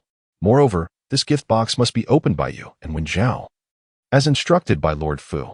Please, open it and see for yourself. She then produced a second gift box and handed it over, her eyes shimmering with curiosity. During today's birthday banquet, she had clearly witnessed the astonishment of the distinguished guests upon learning that Fu Shan had come to present a gift on behalf of an esteemed individual. Who could this mysterious benefactor be? To this day, it remains an enigma. Yet, the more enigmatic it is, the more it inspires reverence and curiosity. And Qingtang was no exception. As Sui exerted his power, the gift box, exquisitely carved from rare black jade, sprang open, releasing a delicate golden glow that shimmered like mist, illuminating the night with its brilliance. Qingtang's eyes widened, her breath momentarily caught, her expression a blend of shock, fascination, and fervor. Inside lay a pair of rings, resplendent in purple gold, glistening with brilliance. The left ring featured a meticulously carved hollow phoenix design, lifelike in its detail, with 2 finely cut rubies set as its eyes. On the right side, a ring features a dragon coiled gracefully, its head raised towards the heavens, whiskers flowing elegantly, depicted with remarkable vitality. This is a pair of rings, symbolizing the auspicious union of dragon and phoenix. A surge of excitement coursed through Qingtang's heart, her eyes sparkling with delight, her fair visage betraying unrestrained joy. Even Sui could not help but express his astonishment. This pair of rings was indeed extraordinary. Crafted from top-quality purple-patterned red gold, a rare material imbued with spiritual energy, incomparable to ordinary metals. The phoenix rings I was carved from a scarlet spirit diamond, no larger than a sesame seed, yet worth a fortune. As for the dragon ring's gaze, it was fashioned from obsidian spirit crystal, a material rich in spiritual essence, rendering it invaluable in the mundane world of the Great Zhou. Xiao Tianke and Zijing, the grandfather and grandson duo, certainly displayed great generosity. Sui mused. In the vast expanse of the 9 provinces, such rings would not be considered rare, yet within the confines of the Great Zhou, they were undoubtedly treasures of exquisite worth. Sui smiled, fully aware of Qingtang's subtle intentions. He replied candidly, do as you see fit. Qingtang's expression shifted between joy and frustration. What did he mean by do as you see fit? She yearned to keep it for herself, but the crux of the matter was that the matriarch would not consent. Such a precious gem should not fall into the hands of someone who merely basks in the fruits of others' labor. Gritting her teeth, Qingtang seized the dragon ring and fiercely handed it over. Here, take it. Just don't lose it. Then I shall accept it, Sui said with a smile as he approached. He was well aware that despite Qingtang's audacity and sharp wit, she would never dare to defy the orders of the venerable Lady One. Oh, what is this? Qingtang retrieved a sealed letter from the bottom of the gift box. Upon noticing the inscription to Mr. Su on the envelope, she momentarily froze. Mr. Su? Who could that be? Is this for me? Sui directly seized the letter. You? Mr. Su? Qingtang laughed derisively, as if she had heard a jest. However, within the entire Wen family, only Sui bore the surname Su. And since this gift was indeed intended for the couple, Qingtang harbored no suspicions. Sui smiled faintly, disregarding the sarcasm in Qingtang's words, and turned to leave. Qingtang clenched her teeth in frustration, stamping her foot angrily before turning away. At this birthday banquet, she and Wen Lingzhao not only garnered much attention, but many esteemed individuals also sought to curry favor with them, presenting the couple with numerous gifts. Now, as she gazed at the dazzling array of presents, Qingtang's eyes narrowed in delight. Indeed, Lingzhao was quite the achiever. "My lady, shouldn't you take a rest?" When Qingtang approached, wrapping his arm around Qingtang's slender waist, his lips moving towards her fair neck. He was in exceptionally high spirits today, having indulged in a bit too much wine. Slap. Qingtang struck his hand away, pushing against his arm with irritation. "Get away from me. You always leave me in such a predicament. When you strengthen your physique, we shall meet in the bedroom." She approached the pile of gifts with delight, beginning to count them. Upon witnessing this, Wen Lingzhao let out a long sigh. Under the same night sky, Su Yi sat at his desk, opening a letter to reveal a piece of stationery. The letter, penned by Xiao Tianke, exuded respect, filled predominantly with pleasantries. It concluded with a note that due to pressing family matters, he and his granddaughter Zijing had set off for Yuna County. And if Sui required assistance, he could seek the help of the city lord, Fu Shan. In essence, it was a farewell letter. After reading it, Sui casually held the stationery to the candlelight, igniting it.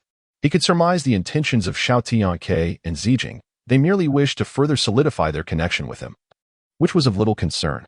Su Yi's gaze shifted back to his desk, where a pristine white spirit ginseng lay quietly. According to classification, spiritual herbs are divided into 9 grades, with the first being the lowest and the 9th the highest. The 9-leaf king ginseng before him was a 2nd-grade spirit herb, highly coveted by those at the Gathering Qi realm. Huang Yicheng had indeed spared no expense to mend his relationship with me, Sui mused. A 2nd-grade spirit herb of this caliber, the 9-leaf king ginseng, was of immeasurable value, virtually unattainable in the markets of Guangling City. Then, Su Yi's gaze fell upon a dragon-shaped ring crafted from purple-patterned red gold, stirring a flicker of intrigue within him. Volume 1, Sword and Rebirth, Chapter 27, Master as Disciple. Purple-patterned red gold is a spiritual material, serving as an exceptional resource for crafting. Though the ring contains only a trace of purple-patterned red gold, once smelted and alloyed with ordinary iron, it can forge a blade capable of slicing through steel as if it were mere mud. The black obsidian spirit crystals embedded within the ring, seemingly as small as sesame seeds, harbor a remarkably abundant spiritual energy, equivalent to the power of a first-tier spirit stone. In the vast expanse of the 9 provinces, spirit stones are essential for cultivation. The size and quality of these stones are governed by exceedingly stringent standards and regulations. Thus, spirit stones are categorized into 9 grades, with the first tier being the lowest and the 9th the highest. Spirit stones below the 3rd tier are already sufficient to meet the cultivation needs of the 4 realms of martial arts. Of course, this pertains to the 9 provinces. In mundane realms such as the Great Zhou, spirit stones do exist, yet they are predominantly of the 1st or 2nd tier. Even so, they are regarded as precious treasures, possessed only by the foremost aristocratic clans. For instance, the 3 major clans in Guangling City monopolize various lucrative businesses. Yet the total number of first-tier spirit stones stored within each clan does not exceed a mere few hundred. The 2 black obsidian spirit crystals on this ring equate to the power of 2 first-tier spirit stones, and with the ring crafted from purple-patterned red gold, its value is indeed extraordinary. When the opportunity arises, I shall seek a blacksmith in the city to forge a sword from this purple-patterned red gold as a companion. As these thoughts crossed his mind, Sui exerted pressure with his fingertips, causing the 2 black obsidian spirit crystals set in the ring to roll into his palm. Shimmering brilliantly, he then settled into a cross-legged position, holding 1 crystal in each hand, channeling his internal energy. A surge of pure, vibrant spiritual energy flooded into Su Yi's body like a torrent breaching a dam, coursing through him under the manipulation of his vital essence, igniting a vigorous rhythm in his blood and vitality. The effect was exponentially more profound than his training amidst the mulberry groves by the great Song River. Su Yi distinctly felt that his flesh and blood were undergoing a profound refinement, as if he were ensconced within a furnace of spiritual power, enduring relentless tempering, making astonishing progress. As the crescent moon illuminated the land, some rejoiced while others mourned. In the same night, the esteemed Li clan of Guangling City found themselves in a state of oppression within their ancestral hall. Bang! The clan leader, Li Tianhan, shattered his teacup in a fit of rage. This matter cannot simply be overlooked. Li Tianhan's face darkened, brimming with murderous intent. The prominent figures of the Li family seated along the hall's sides trembled, rendered speechless by fear. They were already aware of the events that transpired at the birthday banquet of the matriarch of the Wen family. Yet, none had anticipated that Huang Yinchong, the head of the Huang family, would suddenly turn against them. Even more shocking was the personal support lent to the Wen family by the city lord, Fu Shan, and the commander of the imperial guards, Nie Beihu. Consequently, Li Tianhan and his son, Li Mayun, were left to retreat in utter disgrace. This was indeed a tremendous humiliation. There was no doubt that the news had spread throughout Guangling City, and it would undoubtedly deal a severe blow to the reputation and prestige of the Li family. An elderly servant hurried into the hall, bowing respectfully. What did that old fool Huang Yinchong say? Li Tianhan inquired in a low, measured tone. He had not allowed his fury to cloud his judgment. He understood all too well that the events at the Wen family were shrouded in mystery, and something was amiss. The old servant hesitated for a moment, stammering, "The head of the Huang clan advised us not to make enemies of the Wen family in the future, lest we invite catastrophic misfortune." The room erupted in uproar, everyone taken aback. Li Tianhan paused, his expression darkening ominously as he asked, "Did that old fool truly say such a thing?" The old servant quickly nodded. "I would not dare to utter a single word in falsehood." "Did he not provide a reason?" Li Tianhan pressed. The old servant shook his head. "Huang Yinchong must know something, yet he chooses not to reveal it, which is clearly ill-intentioned." One irate member of the Li family exclaimed, "Father, I wish to speak with you privately." Li Mo suddenly interjected after a prolonged silence. Li Tianhan furrowed his brow and waved his hand. "You may all leave." The prominent members of the Li family rose tactfully and departed, none daring to express discontent. In the Li household, the patriarch, Li Tianhan, wielded authority akin to that of a monarch. His word was law. Once only the father and son remained, Li Tianhan inquired, "What is it you wish to say?" "I believe all these troubles stem from Wen Lingzhao," Li Mo replied calmly.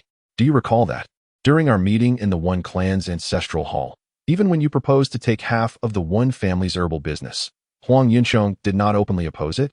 Li Tianhan seemed to grasp the implication, nodding as he responded, "Indeed.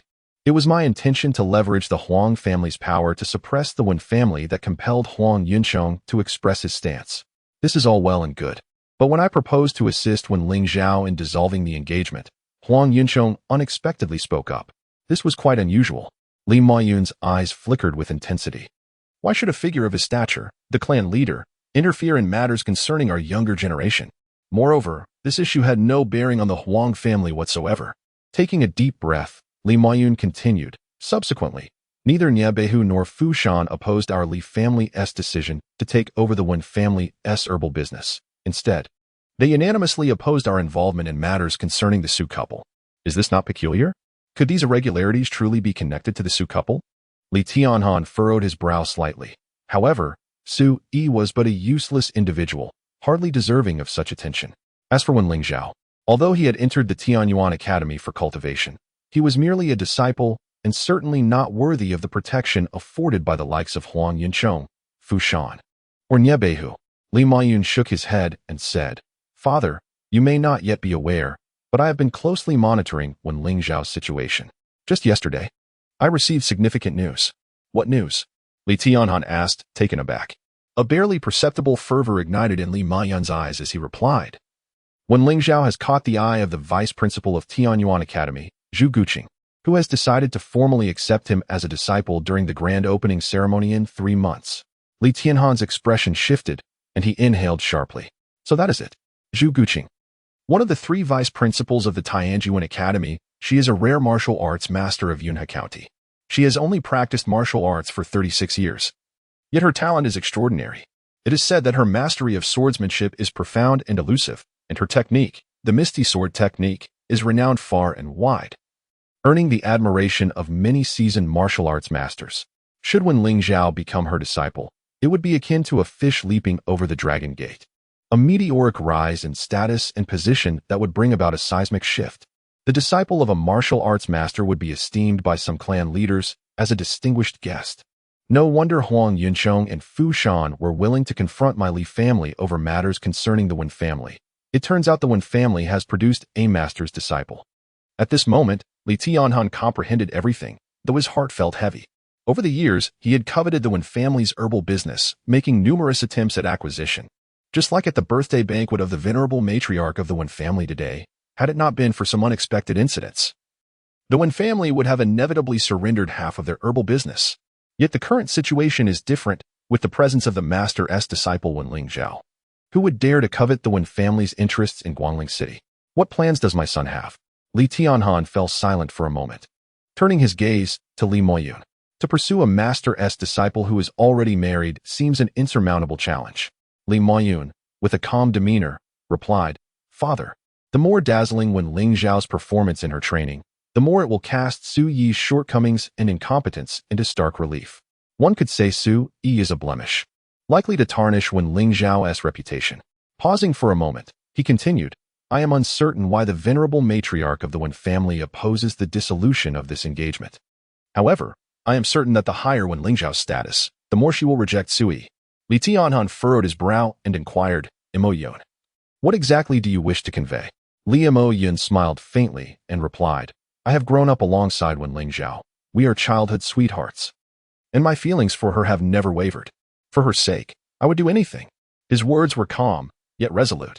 Li Tianhan's pupils contracted as he asked, Do you intend to kill Su Yi? Indeed, Li Imoyun affirmed. Once Su Yi is dead, this engagement will come to an end, which would be beneficial for Lingzhao, for me, and for the entire Wen family. He spoke with unwavering conviction, asserting, Su Yi is but a useless individual, entirely unnecessary in this world. Li Tianhan gazed at his son for a moment, then suddenly smiled, expressing his satisfaction. My child, you have truly matured, developing your own thoughts and choices. However, when it comes to the matter of killing Su Yi, one must not act with haste. It is evident that you have a special affection for Wen Lingzhao, and today, at the birthday banquet of the matriarch, you have already revealed your feelings. If Su Yi were to die unexpectedly now, suspicion would inevitably fall upon you. After listening, Li Imoyun nodded, his expression calm, yet imbued with confidence. Father, rest assured, even a lion exerts its full strength when hunting a rabbit. I shall not be careless in this matter, nor will I allow anyone to suspect me. Li Tianhan laughed heartily as he patted his son's shoulder, saying, When the time comes, I will personally intervene to facilitate the connection. I am certain the Wen family will not refuse to unite with our Li family. However, Li Imoyun sighed inwardly. It was an undeniable fact that Wen Lingzhao had become a disciple of a master, with such a brilliant identity. Would she still wish to be with her childhood friend? Regardless, one must strive with all their might. Taking a deep breath, Li Imoyun resolved to pursue this with determination. Volume 1, Sword and Rebirth, Chapter 28. The Apricot Yellow Medical Hall. In the following days, Su Yi's life was remarkably structured. In just 3 days, 2 black obsidian spiritual crystals, each no larger than a sesame seed, were completely refined. Su Yi's cultivation reached the pinnacle of the body refinement stage, and he was poised to commence the muscle refinement stage. Such a pace of advancement was indeed astonishing, surpassing Su Yi's initial expectations by over 10 days. Nonetheless, this remarkable progress was not without reason. After all, the herbs he consumed daily were worth 1,500 taels, and the refined black obsidian spiritual crystals were exceedingly rare. Coupled with the secrets of the pine crane body forging technique, it was nearly impossible not to advance. Only 2,000 taels of silver remained. Beneath the tree in the courtyard, Su Yi languidly reclined in a rocking chair, basking in the sunlight. Dappled light filtered through the branches of the tree, causing him to squint slightly. He had just undergone an intense session of cultivation, and his body required recuperation. In a mere 10 days, he had spent 8,000 taels of the 10,000 taels in banknotes gifted by Zijin, prompting Su Yi to begin contemplating ways to earn money. However, there was no urgency in the matter of making money. Su Yi raised his hand and lifted a cup of ginseng tea from the side table, consuming it in one gulp. Instantly, a soothing warmth flowed from his throat into his body, spreading like a tide to his limbs and bones, as his vitality surged forth, reviving his once exhausted form. In a mere moment, all traces of fatigue vanished. This was a medicinal tea brewed from the leaves of the 9-leaf king ginseng, to which Su Yi had added ingredients such as blood poria and FOTI, brimming with abundant vitality and spirit. The leaves were steeped for tea, the roots simmered for broth, and the fruits chewed raw. This singular plant of 9-leaf king ginseng could sustain his cultivation for several days, Su Yi mused. After all, The 9-leaf king ginseng was a second-grade spiritual herb, more than sufficient for cultivating in the gathering qi realm. Tomorrow morning, he would forge his sword. Exhaling deeply, Su Yi's eyes brightened. In his previous life, he had attained enlightenment through the sword, ultimately overshadowing the stars and reigning supreme over the vast territories. Revered by the world as the master of the Xianjun sword, his reincarnation was equally aimed at breaking through to a higher realm in the sword path.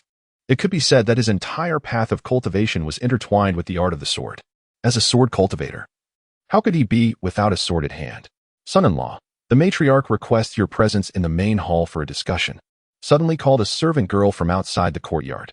Sui was taken aback, but responded, all right. Upon reaching the main hall, he found his father-in-law, Wen Changtai, and mother-in-law, Qingtang, already seated at the dining table, where a steaming, sumptuous lunch awaited. You should sit and eat as well, Wen Changtai said, casting a glance at Sui. Wait. Qingtang shot a displeased glare at Wen Changtai, who immediately fell silent, bowing his head to eat in silence. Sui, unfazed by the scene, recognized that his father-in-law, Wen Changtai, was a simple man of earnest character, devoid of grand ambitions, content to lead a stable life.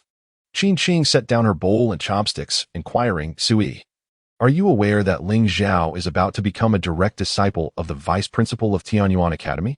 Sui nodded, having heard the news. The day after the matriarch's birthday banquet, word spread that when Lingzhao had caught the attention of Zhu Guqing, the vice principal of Tianyuan Academy, who intended to take her as his personal disciple. Zhu Guqing was one of the few martial arts masters in Yunhe County, renowned for his formidable reputation.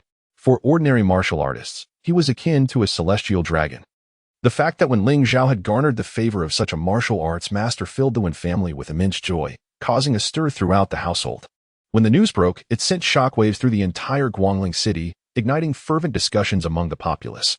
However, for Sui, it was merely a pleasant surprise. After all, it was astonishing that when Lingzhao, having only entered Tianyuan Academy for less than half a month, had already attracted the attention of a martial arts master. A feat even Sui had not anticipated. Nonetheless, he was not overly astonished. After all, she was merely a disciple of a furnace realm martial arts master. Qingtang's eyes sparkled with delight as she proclaimed, this is a monumental occasion for our Wen family. This morning, the clan leader personally promised us a reward of 1,000 taels of gold, 10 measures of pearls, 9 property deeds, and entrusted us with the management of the Apricot Yellow Medical Hall located on Qingtang Street in Guangling City. Upon this remark, her eyes sparkled with delight, radiating an undeniable sense of pride. Even the clan leader and the matriarch exhibited a newfound respect in her presence. This elicited a feeling of surreal elation within Qingtang. Indeed, it was a momentous occasion. Sui casually remarked with indifference. Suddenly, Qingtang's demeanor shifted, her vigilance surfacing. These assets are not yours to claim, so do not even entertain the thought. Lost in contemplation, Qingtang's expression fluctuated until she arrived at a resolution, declaring, you have been with us for a year now. It is time you cease living off my generosity. I intend to have you take over the business of the Apricot Yellow Clinic. Sui was taken aback. Although Qingtang Street was not the most bustling area of Guangling City, it was densely populated, attracting a diverse array of individuals from all walks of life. The Apricot Yellow Clinic, established for many years on this street, had no shortage of clientele. What puzzled Sui was the notion that his mother-in-law, who had always held disdain for him, would genuinely extend such a boon. With a serious expression, Qingtang continued sternly, I caution you. While you will manage the Apricot Yellow Clinic, you must remit 1,000 taels of silver to me each month. Should you fail to meet this requirement, do not blame me for my lack of compassion. It was then that Sui realized the truth. This was indeed the mother-in-law he knew, incapable of bestowing favors without conditions. A monthly tribute of 1,000 taels? When Changtai could no longer contain himself, Qingtang, brimming with self-satisfaction, declared, last night, I toiled through the night to finally sort out the accounts of the Apricot Yellow Medical Hall. Given the current situation, it seems that the establishment can only earn around 1,000 taels each month, with a potential variance of no more than 3 taels. Sui was taken aback. Within his mother-in-law's calculations, he was reduced to nothing more than an unpaid laborer. What sort of predicament was this? The once dominant master Xianjun of the vast wilderness now found himself exploited by a shrewd mother-in-law? What if Sui failed to earn at least 1,000 taels in a month? When Changtai inquired, Qingtang snickered, her words flowing swiftly. I am not devoid of compassion. The one surnamed Su may defer his debts, provided he repays within 3 months. Pausing for a moment, she added leisurely, however, this arrangement would entail additional interest. The more one owes, the greater the interest. Should he fail to settle the debt within 3 months, the interest would compound, leading to an ever-mounting total, with debts and interest accruing and potentially doubling. Upon hearing this, even the honest Wen Changtai couldn't help but gasp in shock. Beginning to feel a twinge of pity for Su-yi, Qingtang took a sip of tea to moisten her throat, then fixed Su-yi with a piercing gaze. You wouldn't default on your debts, would you? Su-yi countered, what if I earn more than 1,000 taels each month? Qingtang immediately burst into laughter, praising him. You, who rely on others, still possess some ambition, knowing to strive for greater earnings. In that case, allow me to inform you that any amount exceeding 1,000 taels in a month will belong entirely to you. Agreed, it shall be as such. Su-yi readily agreed without a moment's hesitation. Qingtang was momentarily taken aback, not expecting Su-yi to acquiesce so swiftly, which left her feeling somewhat uneasy. After a moment's contemplation, she issued a stern warning. Should you dare to play any tricks, do not blame me for being unkind. Soon after, Su-yi departed. Qingtang instructed him to go to the Xinhuang Medical Hall the following day, where he would reside and dine henceforth. This arrangement turned out to be advantageous for Su-yi. Remaining within the confines of the Wen family would have rendered him unable to undertake any endeavors freely, whereas being outside would offer him a different experience. In the main hall, only Wen Changtai and his wife remained. Wen Changtai could not help but inquire, why do you wish for Su-yi to manage the Xinhuang Medical Hall? That establishment has always been under the control of your second brother's family. From the physicians to the servants, they are all of their kin. If you send Su-yi there, he will undoubtedly be bullied daily. What a torment he shall endure. With that, he let out a deep sigh. Qingtang retorted angrily, if you possessed even a fraction of your second brother's prowess, how could the matriarch have permitted Su-yi to marry into our family? Do you have any idea of the immense grievances our daughter Lingzhao has suffered due to this marriage? Look at your elder brother, the esteemed head of the Wen family, wielding all power and overseeing the family's wealth with such grandeur. And you, lacking in both literary and martial prowess. You contend for nothing, allowing your 2 brothers to seize every benefit. Had I not taken the reins of our household these past years, with your meager abilities, our family would have long been trampled upon by other members of the Wen clan. Wen Changtai, chastised, dared not utter a word in response, only managing a bitter smile.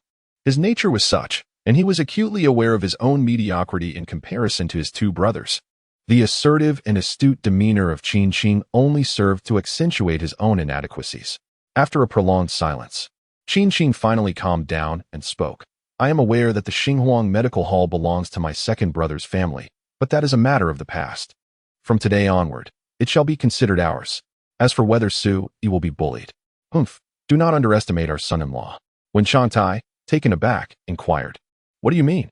He had heard that just days ago, Su-yi had dealt with the extravagant Huang Qianjun at the gathering of Immortals Pavilion. He initially thought that the Huang family would not spare him, yet to his surprise, Su-yi seemed to be thriving, completely unscathed. Qingtang chuckled coldly. Though I cannot fathom the reason behind it, my instincts tell me there is certainly something amiss. Pausing for a moment, she sighed. What a pity. Had he remained the outer sword champion of the Qinghe sword manor, it would have been somewhat acceptable for Lingzhao to marry him. But now, Lingzhao is on the verge of becoming a master disciple. And look at Su-yi, he is utterly lacking. A deep sense of resentment tinged her tone.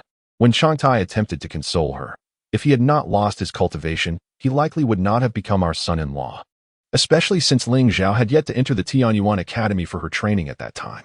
Be quiet. Qingtang slammed the table, her fury palpable as she interrupted. Are you trying to comfort me, or mock our Lingzhao? Or have you been feeling particularly stifled lately, in need of a reprimand? When Changtai's face turned awkward, and he fell silent. Volume 1, Sword and Rebirth Chapter 29, the new steward arrives the following morning. Su-yi, carrying a satchel, departed from the courtyard where he had resided for a year. From this day forth, he was to take charge of the apricot yellow medical hall and would henceforth dwell there. Today, he would forego his training by the banks of the Grand Song River, intending to delay such pursuits until he was properly settled. As for the matter of sword forging, it would have to wait for the time being. Lost in thought, Su-yi left the Wen residence and made his way to Qingke Street in Guangling City. The bustling thoroughfare was alive with activity and noise. In the era of the Great Zhou dynasty, those capable of cultivating martial arts were indeed a rarity, most being ordinary commoners, toiling daily to make a living and portraying the myriad facets of the world. Sui strolled leisurely among the crowd, a sense of unparalleled ease enveloping him. At the apricot yellow medical hall, he would encounter a diverse array of herbs daily, all of which could be beneficial for his martial arts training. This, in fact, was a fortuitous circumstance, as it could significantly expedite his cultivation progress. However, this was contingent upon earning a monthly sum of 1,000 taels of silver. Suddenly, Sui halted, his gaze drawn to a figure in the distance. A youth clad in resplendent robes approached with a beaming smile, exclaiming joyfully before even arriving, "Su Ge! What a coincidence to find you here." The newcomer was none other than Huang Qianjun. This notorious dandy, renowned throughout Guangling City, caused pedestrians in the vicinity to hastily retreat, treating him as if he were a force of nature to be feared. "I see you've been waiting for me all along," Sui remarked, casting a sidelong glance at him. It was morning. Who, in their right mind, would be idly wandering the streets at this hour? Huang Qianjun felt a twinge of embarrassment. Opening his mouth as if to explain, "Su Ge," he began, but Sui had already stepped forward decisively. A wave of guilt washed over Huang Qianjun as Sui astutely unveiled the reason behind his actions. It was indeed his father, Huang Yinsheng's directive to seize every opportunity to approach Sui, ensuring that they would establish a connection at all costs. If no opportunity presented itself, he was to create one. At that moment, Huang Qianjun had foolishly inquired of his father whether he wished for him to become Sui's friend. Huang Yucheng, with an expression of exasperation, chastised him for his naive delusions, asserting that rather than becoming friends, it would be a blessing just to serve as Sui's subordinate. Thus, the current scene unfolded. What does it take to be a competent subordinate? Observing Sui gradually distancing himself, Huang Qianjun gritted his teeth and resolutely followed. He reminisced about his former attendants who had trailed closely behind him, articulate and perceptive, unfailingly loyal, never daring to stray from his commands. Most importantly, they were always at his beck and call. Now, Huang Qianjun resolved to apply this knowledge in practice. Sui, noticing Huang Qianjun trailing behind, chose to ignore him. "Su Ge has not dismissed me," Huang Qianjun thought to himself, feeling a surge of joy as he hastily approached, putting on a bold front. "Su Ge, allow me to carry the burden for you." He noticed the satchel perched on Sui's shoulder. "Suit yourself," Sui replied, casually tossing the satchel in Huang Qianjun's direction. Here was a notorious young scoundrel, willingly presenting himself to assist. What a curious spirit this was. Huang Qianjun cradled his satchel with utmost care, his heart swelling with uncontainable joy. Could this signify that Su Ge did not harbor such aversion towards him? Surely, if his father were to know, he would be thrilled for him as well. He resolved to perform excellently. Huang Qianjun was willing to cast aside his pride. What was there to fear in becoming a loyal subordinate to Su Ge? Sui had not anticipated that merely entrusting Huang Qianjun with a satchel would evoke such elation within him. Before long, Sui caught sight of the sign for the apricot yellow medical hall from a distance. It was a 3-story edifice built in a charming and antiquated style, gracing the street with its presence. As one of the 3 major clans in Guangling City, the Wen family had established their roots in herbal medicine, monopolizing over 90% of the herbal trade and cultivating more than 10,000 acres of medicinal fields. Within Guangling City alone, the Wen family operated 16 medical halls and 19 apothecaries, with the apricot yellow medical hall being just one among them. A long queue of people awaited their turn for consultation and prescriptions in front of the apricot yellow medical hall. However, at that moment, 2 young attendants emerged, calling out to disperse the crowd. "Everyone, please head to other medical halls. The apricot yellow medical hall is closed today. We have no choice. Our manager has changed, and the new manager has yet to arrive." Instantly, the crowd erupted in murmurs, some expressing their disappointment with sighs, others shaking their heads in resignation, and a few venting their frustrations with exclamations, creating a scene of temporary chaos. Yet the 2 attendants remained unfazed, turning to shut the doors of the medical hall. "Wait!" A voice rang out, announcing the arrival of the new manager. "We are open today?" The 2 attendants froze, and all eyes in the queue turned towards the source of the voice. A figure approached, clad in a cerulean robe, tall and slender, with a visage that was both refined and unblemished. "Who are you?" a young attendant murmured, his expression filled with skepticism. "I am your new manager," Sui replied, his demeanor unruffled as he surveyed the apricot-hued medical hall, thinking to himself that the location was not far from the vast Dansong River, which was quite agreeable. "Are you Sui?" one attendant blurted out. "Sui." Another attendant quickly caught on, letting out a derisive laugh, mockingly stating, "You haven't even crossed the threshold. And you're already eager to proclaim yourself the manager? I fear you might not even settle in before you scurry away in disgrace." Upon hearing this, Sui acutely sensed that, due to his arrival, everyone in the apricot-hued medical hall had likely conspired in advance to teach him, their new manager, a lesson. "So, it is he, the son-in-law of the Wen family," they murmured. "This ineffectual wretch has become the new manager of the apricot-hued medical hall? Does he deserve such a position?" It was no wonder the medical hall was closed today. It was all because of him. The patrons in line whispered amongst themselves. In Guangling City, who was unaware of the name Sui, the son-in-law of the Wen family? To this day, many still lamented for Wen Lingzhao, bemoaning her ill-fated marriage. The attendant grew more brazen, his tone dripping with sarcasm, his face a mask of disdain. Sui turned his gaze towards the attendant and calmly stated, "From this day forth, you need not return to the apricot-hued medical hall." The attendant was taken aback, pointing at himself in disbelief. "Are you dismissing me? Haha. I forgot to mention that my family has served the esteemed Wen family for 3 generations, and I have long since signed a contract of servitude. Aside from the venerable Wen family, no one can dismiss me. Having signed such a contract, I find it rather amusing." And Sui couldn't help but be astounded. He stepped forward, patted the young servant on the shoulder, and said, "You are bound to the Wen family, not to the Xinhuang Medical Hall. I am the steward now. If you choose not to leave, you may stay, but do not expect a salary." "How dare you?" The young servant's eyes reddened, provoked. "What do you mean talking to me like that?" At this moment, Huang Qianjun, who had been following Sui, could no longer contain his temper. He strode forward and delivered a sharp slap across the young servant's face. Slap. The servant staggered, tumbling down the steps, his head bloodied and his face swollen, letting out a wail akin to that of a slaughtered pig. "You bastard!" The servant rose, about to curse, but upon recognizing his assailant, he trembled and exclaimed, "Huang! Young Master Huang?" The crowd nearby, waiting for medical attention, gasped in astonishment, having recognized the notorious Huang Qianjun. "Are you going to leave? Do you wish for me to visit your home instead?" Huang Qianjun's gaze was fierce. The servant dared not hesitate, scrambling away in fright, not daring to utter a sound. What a disgrace! Huang Qianjun spat disdainfully, and upon glancing around, he saw that Sui had already entered the Xinhuang Medical Hall, prompting him to follow suit. What is going on here? How could the scion of the Huang family be mingling with the son-in-law of the Wen family? Who knows? The crowd buzzed with astonishment. Within the halls of the apricot yellow medical hall, a subtle fragrance of medicinal herbs permeated every inch of the air, instilling a sense of tranquility. Rows of antique medicine cabinets were elegantly arranged, adorned with various vintage ornaments in different sections, creating a tidy and spacious atmosphere. Indeed, Sui stood with his hands clasped behind his back, visibly pleased. "Son-in-law, what do you mean by this?" A lean middle-aged man's face twisted with anger. Beside him stood over 10 figures, including managers, servants, apprentices, and attendants, all wearing grim expressions. They had witnessed the events unfold outside the medical hall. Sui casually took a seat in the grand chair reserved for the proprietor, stretching comfortably as he directed his gaze toward the lean middle-aged man. Speaking with an air of indifference, "From this day forth, I shall be the master of the apricot yellow medical hall, regardless of your thoughts. If you wish to continue your work here, it would be prudent not to oppose me." At that moment, a man in a gray robe sneered, "What qualifications do you? An ignorant fool, possessed to be our master? If you provoke us old hands, the apricot yellow medical hall will surely face ruin." Sui glanced at him and replied, "If you are dissatisfied, you may leave at any time."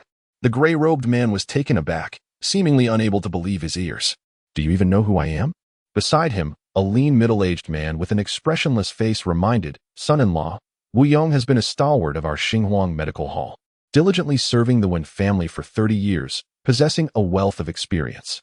Before he could finish, Sui interrupted by tapping his fingers on the table, asserting, "Regardless of who it is, if you do not wish to continue, you may leave immediately. The fate of Xinhuang Medical Hall is of no concern to you." The expressions of those present shifted dramatically, exchanging glances of disbelief.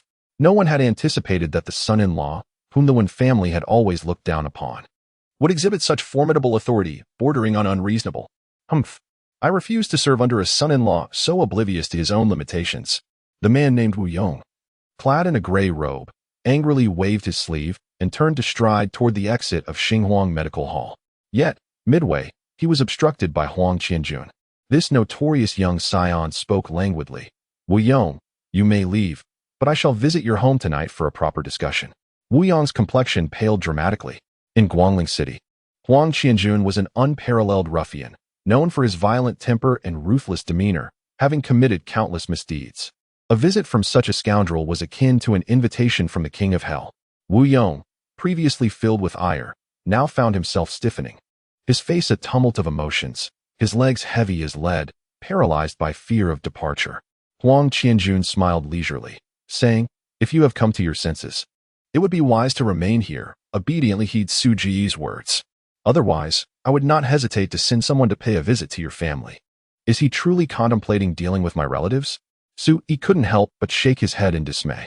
Why must one resort to violence when civil discourse suffices? There is no need for such unnecessary conflict.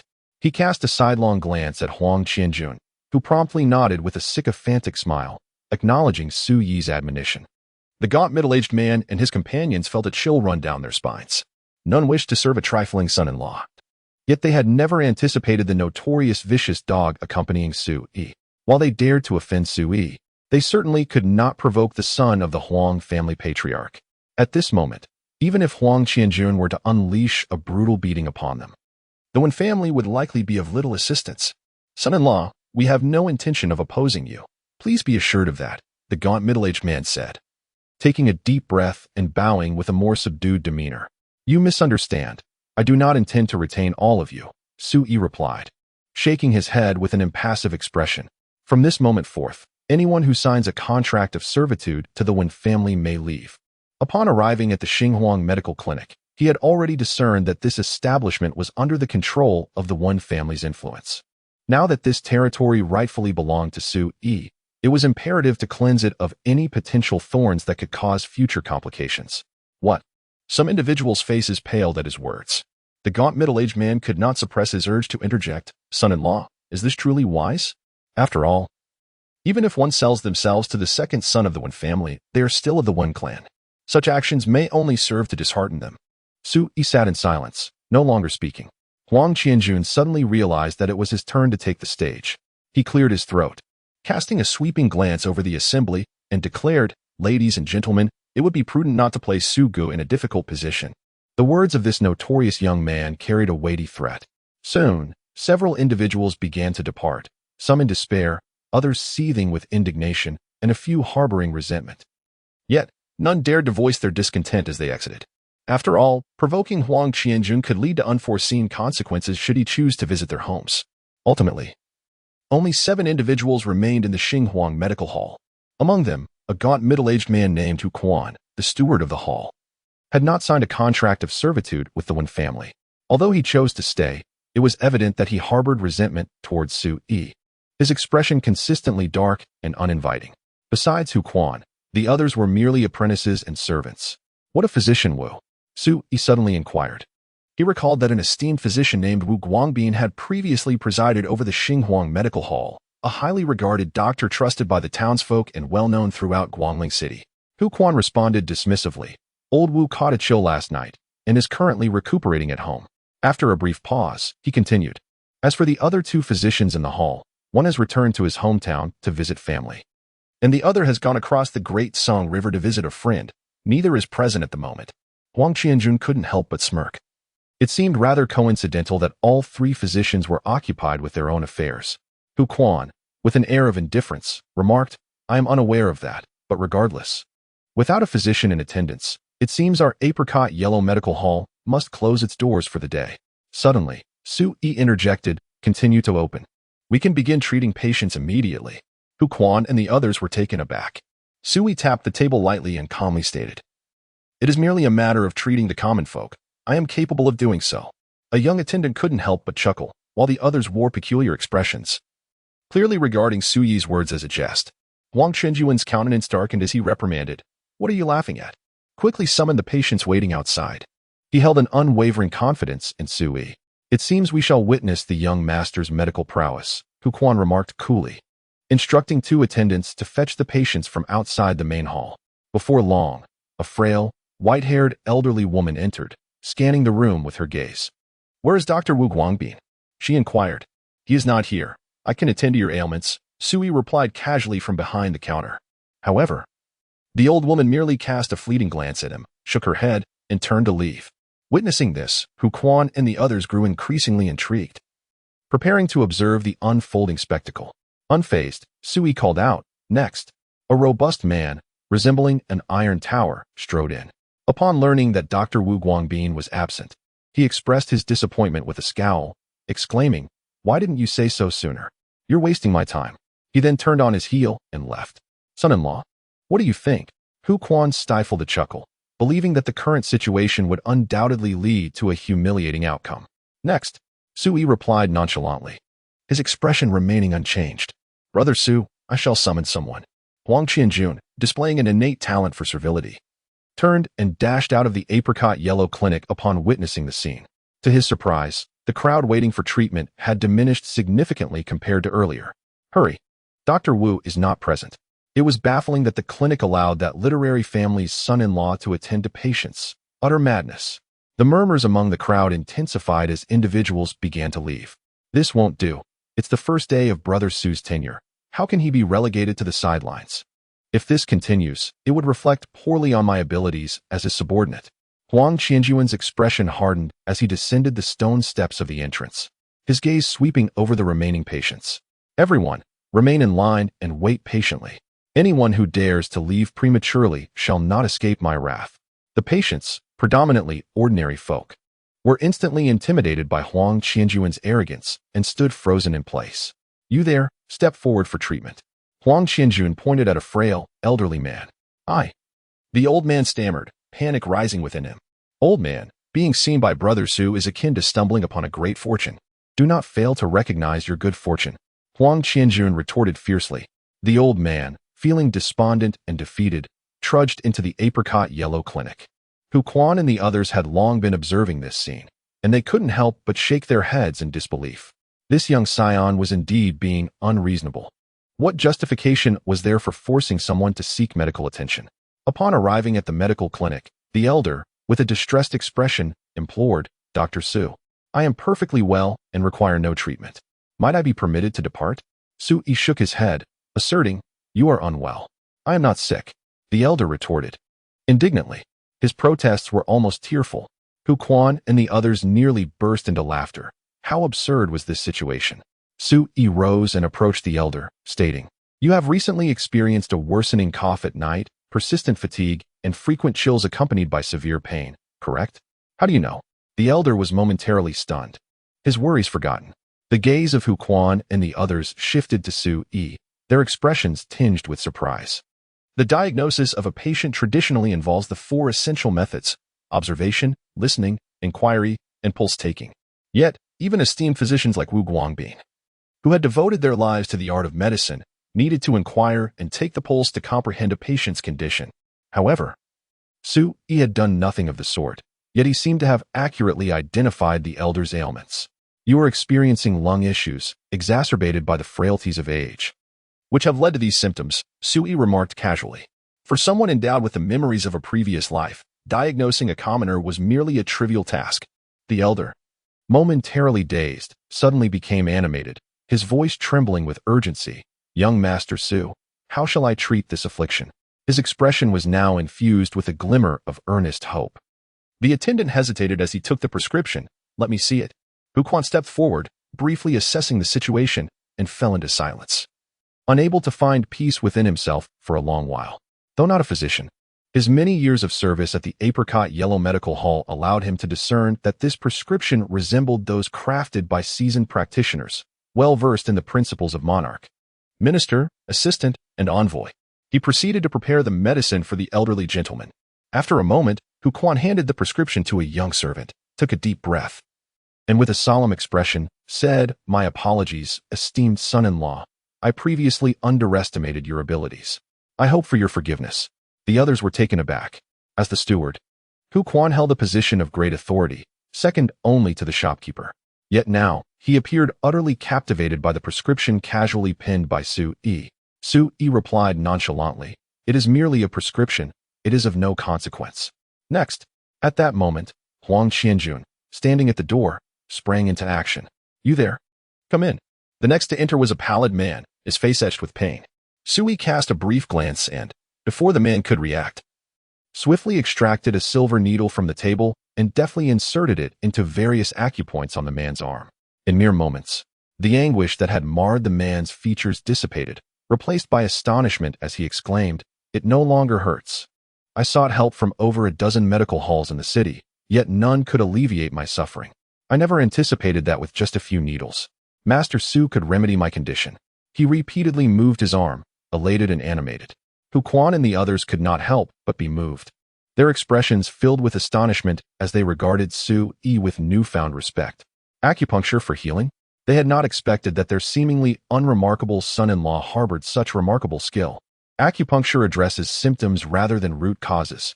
You should procure additional medications. Sui proceeded to compose yet another prescription and handed it over. This time, the attendant displayed remarkable efficiency, promptly setting off to gather the herbs. Next. The ensuing moments unfolded as a solitary performance by Sui. Each patient who entered required no inquiry. Their ailments and symptoms were elucidated with uncanny precision, leaving them astounded and in awe. Subsequently, prescriptions were written, herbs prepared, and payments collected. Throughout the process, Sui maintained an expression of calm detachment, resembling an emotionless marionette diagnosing ailments. Meanwhile, Huquan and the staff of the Apricot Yellow Medical Hall stood in stunned silence. In all their years, they had never witnessed such a method of treatment. Outside the Apricot Yellow Medical Hall, a considerable stir ensued. As each patient received their treatment and departed, word spread rapidly. Thus, there was no need for Huang Qianjun to issue further threats. Those awaiting their turn surged forward, clamoring for Sui's attention. As time elapsed, the crowd of patients dwindled. Sui rubbed his temples and with a casual glance noticed an attendant approaching with a teapot, preparing a steaming cup of medicinal tea for him. "My lord, please drink some water to soothe your throat," the attendant said, exhibiting both respect and humility. The onlookers, including Huquan and others, regarded this scene with smiles, their astonishment palpable. Only true strength can command genuine admiration and allegiance. Not far away, witnessing this transformation, Huang Qianjun felt a tumultuous stir within. He vaguely understood why his father insisted that he seek opportunities to engage more with Sui. Initially, the individuals from the Apricot Yellow Medical Hall held themselves in high regard, displaying arrogance and rudeness. Yet now, they all bowed their heads in admiration. Was Sui exerting pressure through his influence?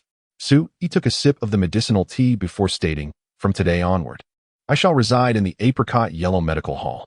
Huquan immediately replied, "Son-in-law, there is an unused courtyard behind our medical hall. I shall send someone to tidy it up shortly and prepare some necessities for your daily living. Do you require servants for laundry, maids for serving tea, or a cook for meals?" Sui shook his head, saying, "There is no need. Simply clean the courtyard and the house." Huquan nodded, committing this to memory. As the steward of the Apricot Yellow Medical Hall, he managed various trivial matters, and having been won over by Sui, he was now more than willing to serve this new master. "From now on, all matters of the Apricot Yellow Medical Hall will be handled by you. Each of us shall attend to our respective duties, while I shall oversee the finances and accounts," Sui instructed, as he did not intend to exhaust all his time and energy on the medical hall. After a moment's contemplation, Sui added, "Of course, should you encounter difficult and intractable ailments that cannot be treated, you may seek my assistance. As for common illnesses, they can be entrusted to the physicians of the hall." Just as he finished speaking, a robust man, as formidable as an iron tower, strode into the medical hall. Huquan and the others immediately recognized him. He had visited before, but had turned away in frustration upon learning that physician Wu Guangbin was unavailable. Now he had returned. "Ah, young Master Su, I must apologize for my previous rudeness. I hope you can forgive me." The burly man spoke awkwardly, cupping his fists in apology towards Sui. "Are you still unmarried?" Sui inquired, his gaze slightly peculiar. The man promptly nodded, "Indeed." Sui then took up a brush and wrote 2 characters, handing the paper to the man. "You are not ill. Simply follow these instructions, and within 3 months, you shall recover completely." Upon receiving the paper, the man glanced at it with confusion. "What is the second character?" Huquan and the others, intrigued, leaned in to take a look, bursting into laughter upon seeing it. "Brother, this character is pronounced Jua. The left side denotes hand, and the right side signifies up and down. Together, it reads. Surely, you understand its meaning now?" Huquan remarked, a teasing smile gracing his lips. The burly man stood stunned, suddenly realizing the implication, his dark complexion flushed with embarrassment, and he hastily covered his face. Ha ha ha ha. At that moment, Huang Qianjun comprehended the jest and laughed heartily. This fellow is so robust, yet prefers one-handed dueling. Hu Quan and the others chuckled knowingly, their expressions filled with amusement. Men, after all, understand such things. With this light-hearted interlude, the atmosphere in the apricot yellow medical hall grew considerably more harmonious, suffused with a joyful ambience.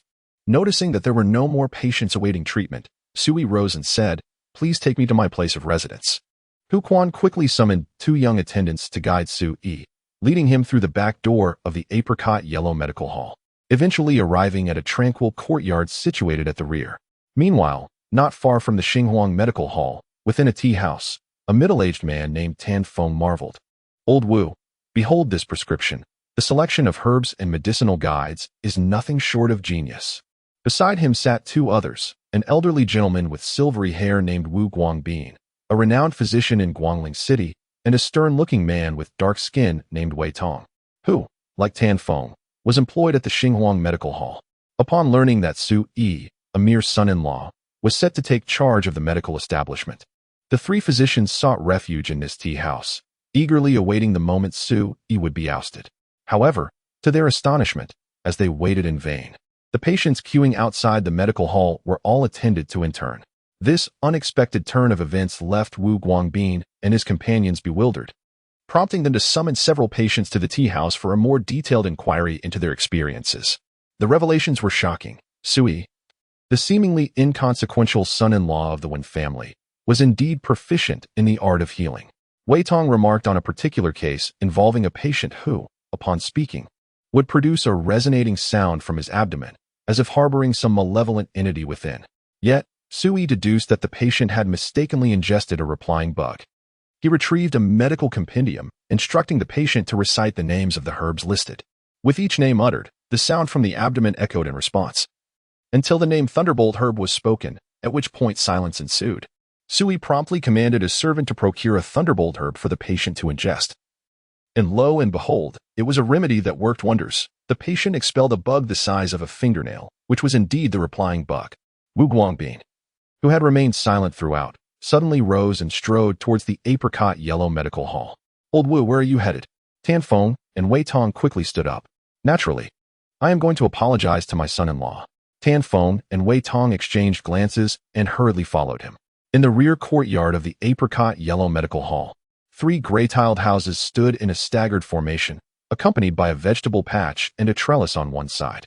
In the center of the courtyard stood a robust and ancient locust tree, beside which lay a well, its cover secured by a rusted chain. The courtyard, long abandoned, was enveloped in dust, weeds, and spider webs. As noon approached, the sun cast down its sweltering rays. Hu Quan directed 2 young servants to tidy up the courtyard and arrange furnishings. Su Yi lingered beneath the locust tree, surveying the courtyard with a slight frown. "My son-in-law, this courtyard has been neglected for several years, yet with some effort, it could be made quite comfortable for living," Hu Quan remarked with a smile. Suddenly, Su Yi inquired, "Has anything untoward occurred here in the past?" Hu Quan paused, his brow furrowing in contemplation before replying. "Now that you mention it, I do recall an incident. Approximately 9 years ago, a physician from our apricot yellow medical hall and 2 apprentices resided here, but one night, they all perished unexpectedly." He gestured towards the well secured by chains, saying, "The physician drowned in this well. When he was recovered, his flesh had decayed. The bodies of the 2 apprentices, however, had turned into desiccated husks, hanging from the branches of this locust tree." As he spoke, he gestured towards the branches of the locust tree above. Suyi's gaze flickered as he inquired, "Has it transformed into a withered husk? Are the flesh and innards inexplicably lost?" Hu Quan, taken aback, asked, "How does the son-in-law know this?" Su Yi refrained from elaborating and remarked, "So it has been since that time that this courtyard has fallen into disrepair? Indeed, everyone claims this place to be haunted." Son-in-law, I did not intend for you to reside here. It is merely the only available accommodation for our Xinghuang medical hall." Hu Quan quickly clarified, a hint of unease in his demeanor. Su Yi chuckled lightly, saying, "It is of no concern. I find this place rather agreeable." Huang Qianjun, eager to please, suggested, "Su Gu, Such a vast courtyard would inevitably feel lonely for you alone.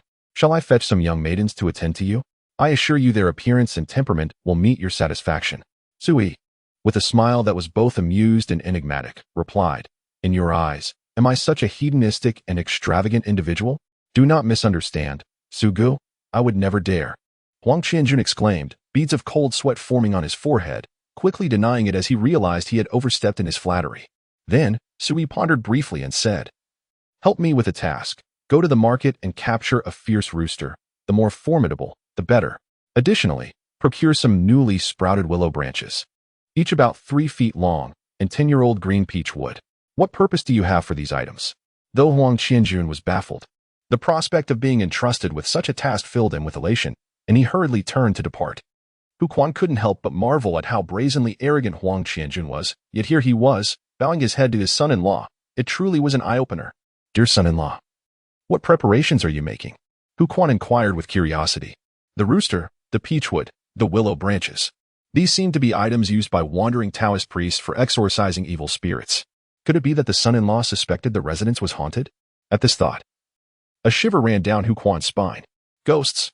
To the common folk of Guangling City, they were no strangers. Numerous tales circulated, asserting that malevolent spirits roamed the nearby ghost mother ridge. It was prudent to make some preparations, just in case. Sui refrained from elaborating too much. At that moment, 3 figures hurriedly entered the courtyard. The elder with white hair, upon seeing Sui, immediately bowed in respect.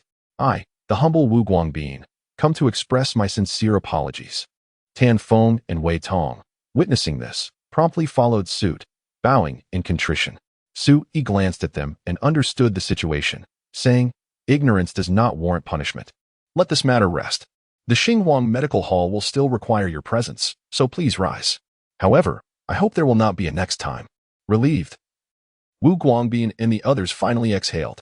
Hu Quan was equally pleased, stating, I do not wish to conceal from you 3 that although my son-in-law is young, his medical expertise is nothing short of extraordinary.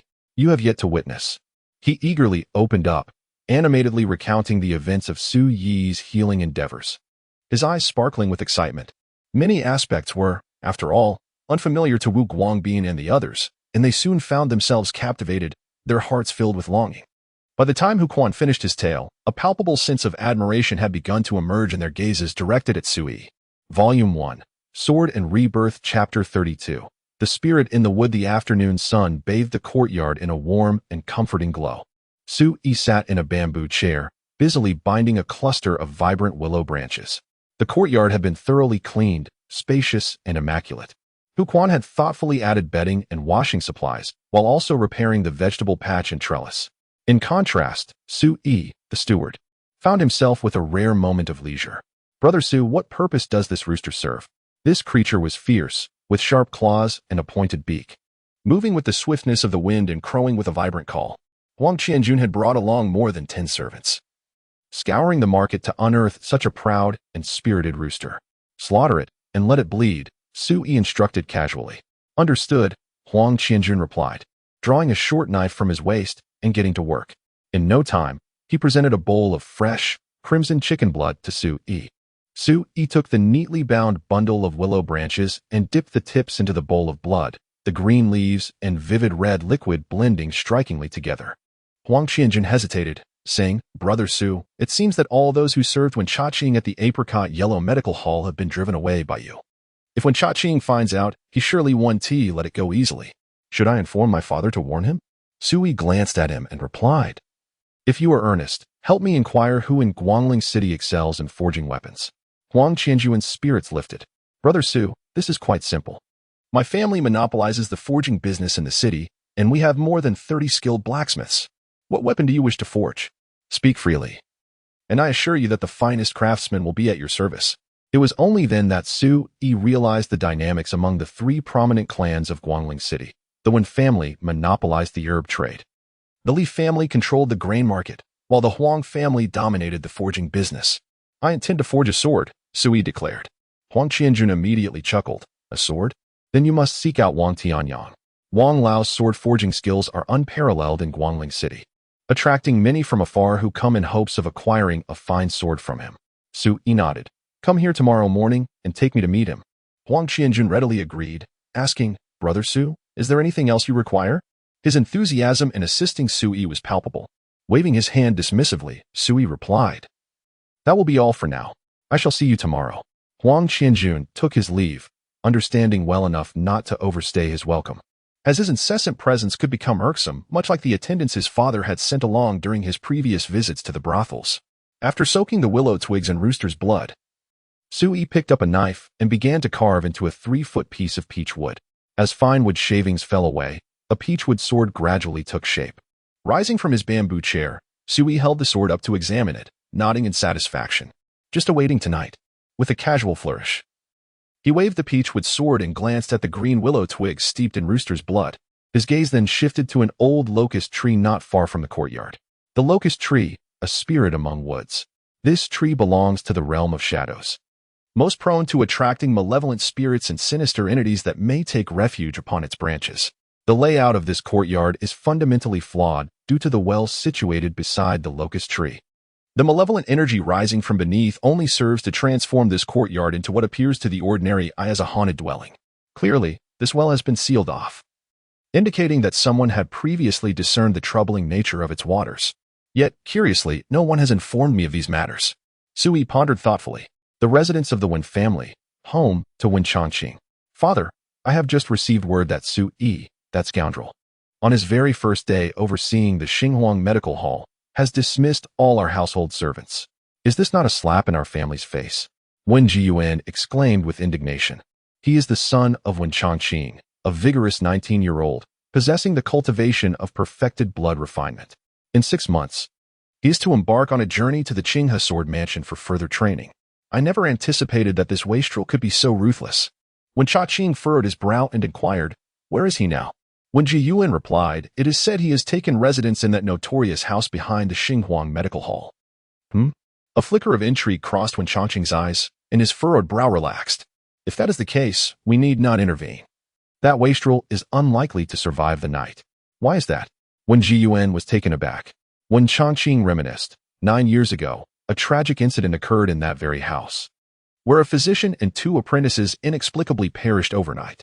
This matter has stirred considerable commotion throughout the city and has severely impacted the business of our Xinhuang Medical Hall. I expended a substantial sum to engage a highly esteemed wandering Taoist priest. This individual, known as Wu Ruoqiu, upon entering the ominous residence, proclaimed that a malevolent spirit was affixed to the well beside the ancient locust tree. According to Wu's assertions, unless one possesses the mastery of a grandmaster, no one could subdue that ghastly entity. Upon hearing this, Wen Jiyuan was taken aback and inquired, "And then?"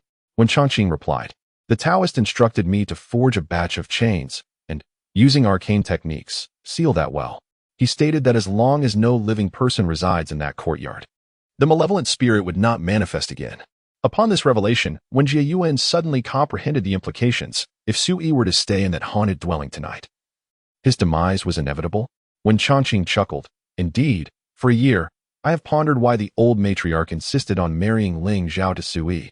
Regardless, if Sui were to perish, it would be fortuitous for our Wen family." When Jiyuan nodded repeatedly, "Indeed, soon Lingzhao will become a grandmaster's disciple.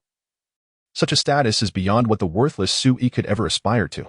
His death would undoubtedly be advantageous for Lingzhao as well." When Changqing's expression suddenly turned grave as he said, "This matter must not be disclosed to others. If it comes to light that we were aware of the issues surrounding that haunted house yet failed to warn Sui, we may inevitably find ourselves entangled in some unfortunate consequences." When Jiyuan responded with a smile, "I understand. This is a case of self-destruction on his part. Does he truly believe that the Xinhuang Medical Hall is so easily obtained? In truth, it is his mother-in-law, Qingtang, who bears the responsibility for Su Yi's demise." When Chaqing admonished, "Do not speak frivolously. She is your aunt, the mother of Lingzhao. Henceforth, remember to show her the respect she deserves." When Jiyuan nonchalantly nodded in acknowledgement. As night gradually descended, the bustling Xinhuang Medical Hall had closed its doors for the day. In the courtyard, Sui sat alone in his chamber, engaging in breath meditation, his vital energy circulating throughout his body as he diligently refined his fascia. This was the 3rd level of the blood-moving realm, a technique known for its ability to refine the muscles. The essence of muscle refinement lies in tempering the fascia with vital energy, rendering it as resilient as a bowstring and as supple as cotton, allowing the body to move with the agility of a civet cat, with movements akin to an arrow taking flight and the grace of the wind. He could perform actions that would elude the average person. The crux of all this lay in the refinement of the muscles. Once the fascia was honed, his strength would experience a significant surge. Throughout history, it has been acknowledged that while refining the flesh is relatively easy, refining the sinews and bones poses a greater challenge. Thus, beginning the process of muscle refinement signifies that one has reached the advanced stages of the blood-moving realm. After a considerable time, Su Yi rose from his meditation, downing a prepared cup of ginseng tea in one gulp, feeling the warmth of invigorating energy coursing through him. He could not help but feel a sense of anticipation for the events of the night ahead. Since his reincarnation, he had yet to truly engage in a genuine battle. Who would have imagined that his first adversary might be a specter? Subsequently, Su Yi grasped the bundle of willow branches and the peachwood sword, stepping out of the room and moving a bamboo chair to casually sit on the stone steps. The bundle of willow, soaked in the blood of a rooster for several hours, had begun to exhibit a faint crimson hue on its emerald leaves and branches. Held in his hand like a supple whip, the peachwood sword was propped against the side of the bamboo chair. When the moment to draw the sword truly arrived, it would signify that he needed to take serious action. In contrast, others at the blood realm, even when faced with ordinary specters, would likely find themselves outmatched. However, in my previous life, I had clashed with the Ghost Emperor of the West Sea. He accepted his defeat gracefully and bestowed upon me a copy of the Shifeng Xiu Luo Jing, reputed to be the supreme scripture in the eyes of ghostly cultivators. Sui sat there, lost in thought. The night breeze whispered softly, and the sky grew progressively darker. Approaching the early hours, the lights in the streets of Guangling City had gradually extinguished, the darkness sweeping over the land like an encroaching tide. The entire city seemed to have settled from its earlier bustle, sinking into slumber, with only the distant barking of dogs occasionally breaking the silence. Tonight, the heavens were shrouded in thick clouds, obscuring the starlight. In the courtyard where Sui resided, only a solitary candle flickered within the room, casting a dim and yellowish glow through the paper window. Clutching the willow branches, he sat quietly in the enveloping darkness of the night, unhurried and composed, exuding a serene tranquility. Yet, within his gaze, a flicker of anticipation began to emerge. Suddenly, the old locust tree in the courtyard stirred, its branches swayed, and the leaves rustled, creating a sound akin to whispers that ebbed and flowed in the night. Beside an ancient well, the rusted chains binding the cover resembled a waking serpent, writhing and rubbing against one another, emitting a sound akin to the hooting of an owl, sending shivers down one's spine. The air abruptly turned frigid, as if a wintry chill had invaded, piercing to the marrow. On the ground, a gust of wind swept up a flurry of fallen locust leaves, swirling them into the ink-black night, as if countless shadows danced in a frenzied waltz. Suyi's azure robe billowed in the breeze, and his pupils narrowed slightly. As the chilling wind carried the leaves towards him, he finally made his move. His right arm lifted, and with a flick of his wrist, a bundle of supple willow branches, glistening with a faint sanguine hue, snapped taut and lashed downwards into the void. The sound echoed like thunder, resonating through the night. In the stillness of the night, a cluster of willow tips cracked like a whip, momentarily revealing a flash of crimson light. Suddenly, a blurred figure staggered back in the air, letting out a pained cry. This figure, shrouded in a dense miasma, was unmistakably a specter. With just one strike, it cried out in agony, a testament to its feeble state. Su Yi had already risen to his full height. Upon witnessing this, he shook his head, his initial anticipation waning considerably. The ancient locust tree in the courtyard swayed violently, its numerous branches thrashing about, conjuring a wind that howled like a banshee, sweeping up the fallen leaves and surging towards Su Yi alongside the specter. Gripping the willow branches as though wielding a divine whip, Su Yi advanced rather than retreating, striking forward. With a sharp crack that resonated like thunder, bloodlight erupted, as the willow branches burst forth, resembling a multitude of whips unleashed in a fierce barrage. The malevolent spirit was unable to evade in time. Struck by a force that left it enveloped in a chilling aura, emitting wisps of black smoke as its form staggered back in agony, issuing cries of despair. A flicker of disappointment surged within Su Yi's gaze. The willow branch he wielded had merely been steeped in the blood of a rooster. While it possessed the ability to restrain wicked entities, its power was hardly formidable. Who would have anticipated that this spirit would be so feeble? With a resounding crack, Su Yi struck again, and this time, the spirit seemed unable to withstand the blow. The dark energy surrounding it erupted with a thunderous pop, leaving behind a diminutive figure that tumbled from the void. To his astonishment, it was a female ghost. Clad in a blood-red gown, she resembled a young maiden, her skin pale and translucent. She curled upon the ground, her petite frame trembling violently, her large eyes filled with anguish. "Spare me, O master. I have never harmed a soul," the crimson-clad specter pleaded, gasping for breath as she lay prostrate. Her beauty was striking, with features that could be likened to a painting. Delicate dimples gracing her cheeks, an embodiment of youthful allure. Yet, her form was ethereal, lacking substance, which added an air of otherworldliness to her presence. Sui, gripping the willow branch, looked down upon her and sighed. "So, you are merely a lowly wraith. In the realm of spirits, they could be broadly categorized into 4 types: wraiths, phantoms, apparitions, and specters. Among these, wraiths were the weakest and most common.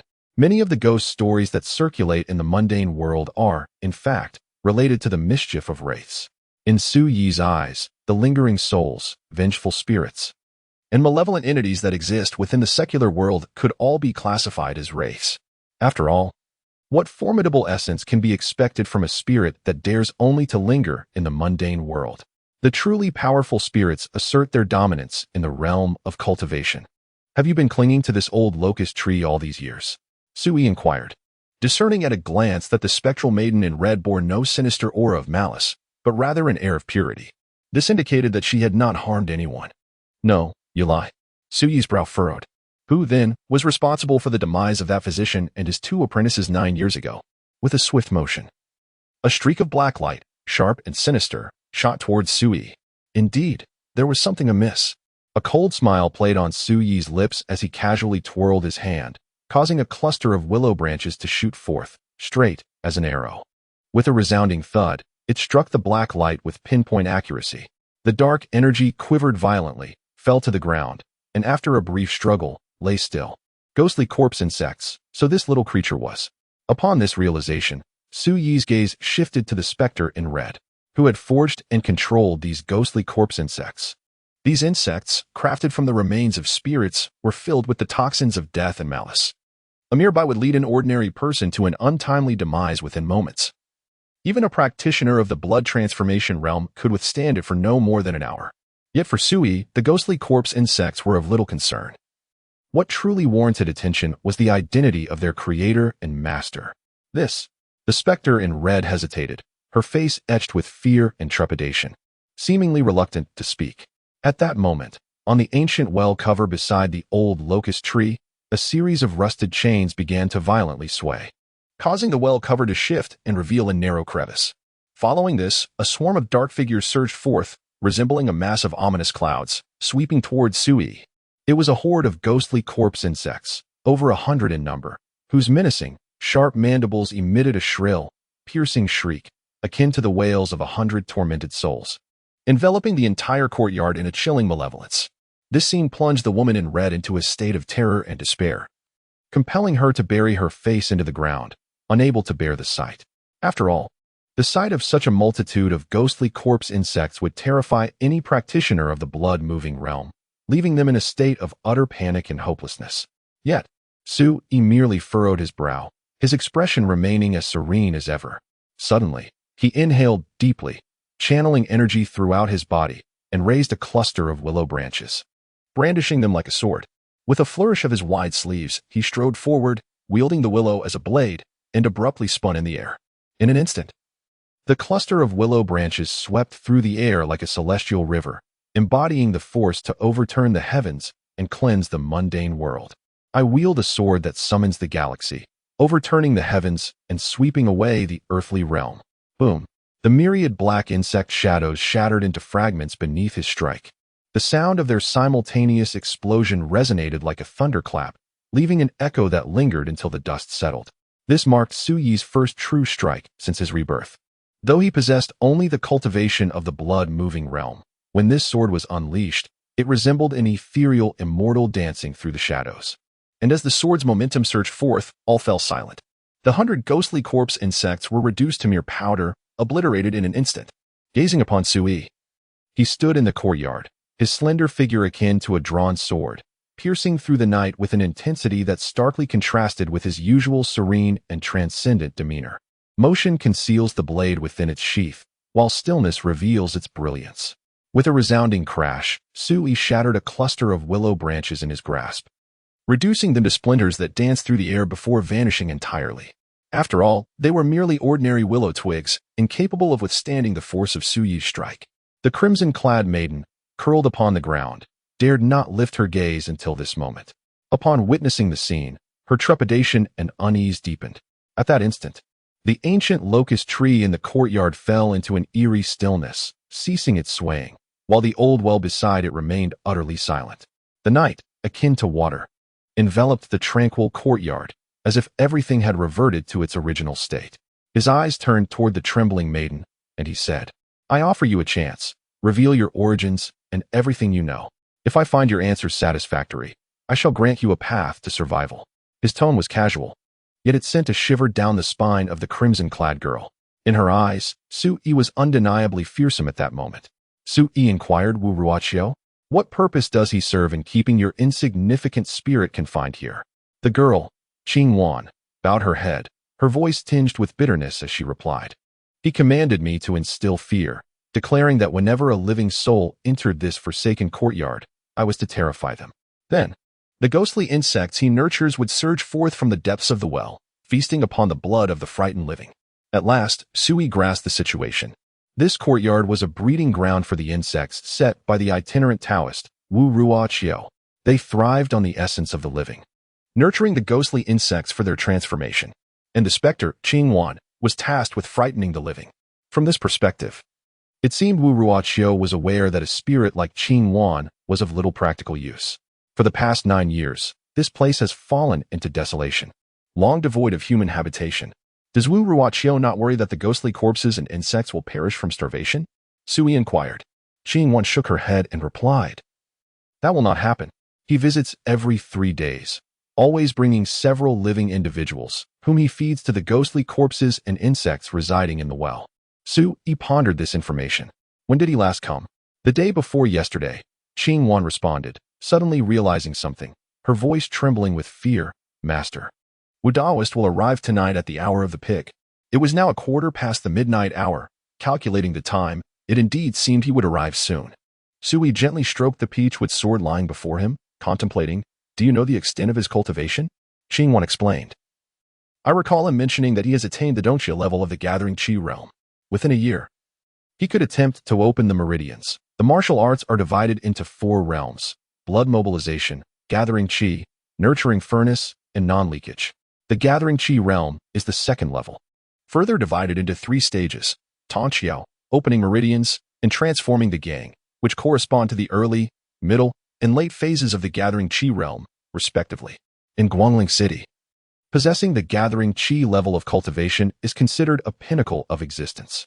Figures like the city lord Fu Shan, the heads of the 3 great clans of Guangling, the commander of the city lord's guard Nye Beihu, and several esteemed elders in the city all possess cultivation at this level. A mere practitioner at the Tongxiao stage of the gathering Qi realm should be manageable. Sui felt increasingly composed. "Thank you for your mercy, master." With a surge of emotion, Qingwan bowed deeply, gathering her courage to rise. Clad in a flowing crimson garment, she soared towards the old locust tree, vanishing in the blink of an eye. Sui, meanwhile, fell into deep contemplation. Given his perfected cultivation at the 2nd tier of the blood transformation realm, it would normally require all his might to vanquish a practitioner of the gathering Qi realm. However, this situation was different. His adversary was a malevolent cultivator skilled in sinister ghostly techniques. It would be prudent to exercise caution. It seemed he must reveal a portion of his hidden cards this time. Reclining in his bamboo chair, Sui awaited in silence. Volume 1, Sword and Rebirth, Chapter 34. Within arm's reach a nation's worth of enemies. As night deepened, the old locust tree stood silent.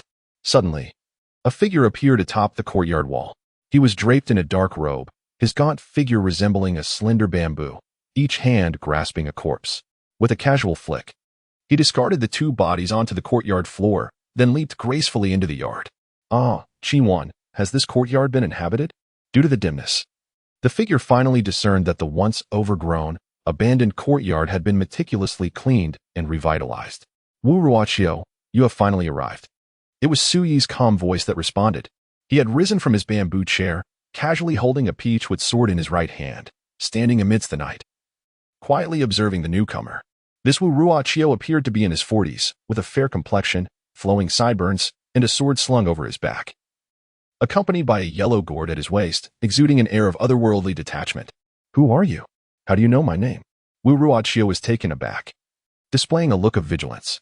No sooner had he spoken than a peculiar, high-pitched shriek escaped his lips. Yet, after a prolonged wait, the anticipated commotion did not ensue. Those ghostly corpse insects had all been vanquished by me. Even if you screamed until your throat was raw, it would be futile. Su Yi strolled leisurely towards Wu Ruoqiu. Who are you exactly? Wu Ruoqiu demanded sharply, his eyes gleaming with intensity, his entire aura poised and ready to strike. Do not be anxious. Before we engage in conflict, there are a few matters I wish to inquire about. Su Yi replied as he halted a mere 10 paces from Wu Ruoqiu. It was then that Wu Ruoqiu discerned that the figure before him was merely a youth of little more than 10 years, clad in a blue robe, wielding a wooden sword, tall and slender, exuding an aura that barely reached the level of blood manipulation. Instantly, Wu Ruoqiu relaxed, internally mocking himself for becoming increasingly timid with age, nearly intimidated by a fledgling of blood manipulation. With his hands clasped behind his back, he coldly remarked, "Young man, you are not yet worthy to converse with me, Wu. Go summon your master. I am curious to inquire how he instructs his disciples. As you exhibit a complete lack of decorum." The connection with the ghostly corpse insects in the well had been severed, and even Tianwan remained hidden, which led Wu Ruoqiu to suspect that there were formidable experts backing Su Yi. Su Yi chuckled softly and shook his head. If there truly existed someone capable of being my master, I might indeed feel elated. Alas, I have yet to encounter such a person. Wu Ruoqiu was momentarily taken aback, then scoffed. You have yet to mature fully, yet your arrogance knows no bounds. Should you fail to summon your master forth? Do not blame me if I become ungracious. His eyes shimmered with a fierce brilliance, and his demeanor shifted abruptly. As the energy within him surged, it emitted a resonant sound akin to the roaring of a tidal wave. This was a power only attainable at the Qi gathering stage. Once a warrior harnessed their energy, their vital essence would coalesce, boiling and igniting. Guided by this energy, every movement in combat became precise, as if measured by a ruler, achieving an exquisite mastery over their own strength. Wu Ruoqiu had reached the Qi gathering stage, possessing a body as resilient as bronze and stone. With iron bones and jade-like muscles, ordinary blades and weapons could scarcely harm him. A faint smirk appeared at the corner of Su Yi's lips as he remarked, I, Su, am eager to witness how an insignificant figure like you at the Qi gathering stage conducts himself without decorum. I have traversed this world for many years and have encountered arrogance, but none as brazen as yours. Wu Ruoqiu, incensed, laughed derisively. Was the Qi gathering stage merely a trifling accomplishment? Listen, is this not the folly of man? In a sudden burst of motion, he lunged forward, his sleeves billowing as he reached for Su Yi's neck. Boom! A Qi gathering warrior had struck with a force as swift as lightning, overwhelming and ferocious.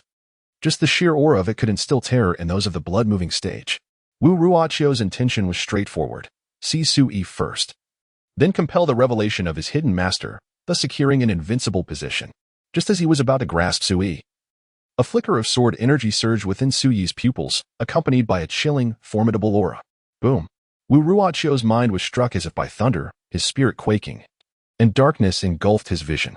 In a daze, it felt as though he was plummeting into an endless abyss of torment, as a mysterious celestial sword descended from the heavens, shattering the ancient void and crushing down upon him. In that fleeting moment, an overwhelming aura of terror enveloped the surroundings, both above and below, as if the very essence of fear manifested in the form of a dreadful sword intent.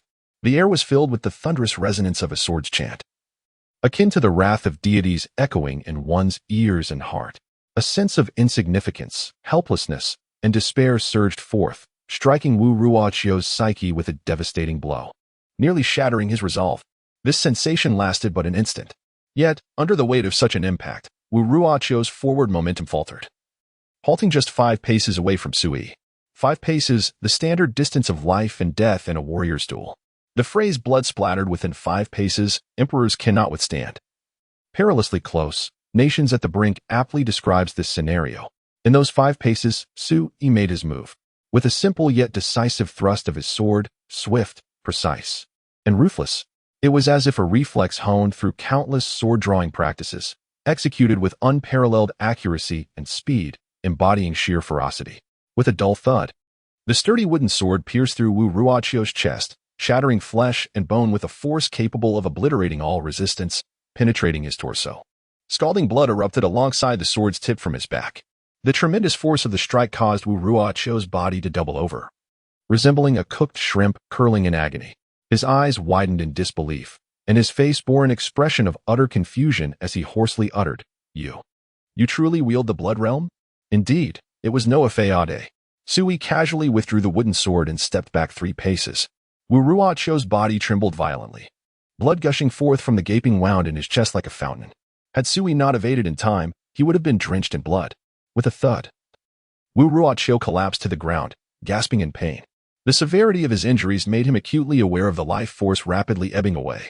Do you not have something to inquire about? Why strike so ruthlessly? If I perish, you will know nothing. Wu Ruoqiu stammered, his confusion palpable. Sui casually replied, Oh, I am no longer interested in knowing. Wu Ruoqiu, incensed, spat out a mouthful of blood. Through clenched teeth, he venomously declared, You have disrupted a significant matter of my sect. Prepare for retribution. With that, Wu Ruoqiu collapsed to the ground, his breath extinguished, leaving behind eyes wide open. Filled with resentment, he likely never anticipated that a mere misstep would lead to his demise at the hands of someone of the bloodlifting realm. He could not even withstand a trace of the imprint's aura. Indeed, the souls of the warriors of the great Zhou dynasty are exceedingly frail. Sui silently shook his head. Previously, he had leveraged a wisp of aura from the Nine Hells sword within his mind. Even though this aura was faint and ephemeral, it was beyond the capability of someone at the gathering Qi realm to resist, causing an upheaval in Wu Ruoqiu's soul. It was precisely this opportunity that allowed Sui to pierce through his chest with a single stroke of his sword. Had he known this would be the outcome, he might have confronted him head-on, though it would have posed some difficulties. With his current cultivation and mastery of swordsmanship, he would have been more than capable of vanquishing him.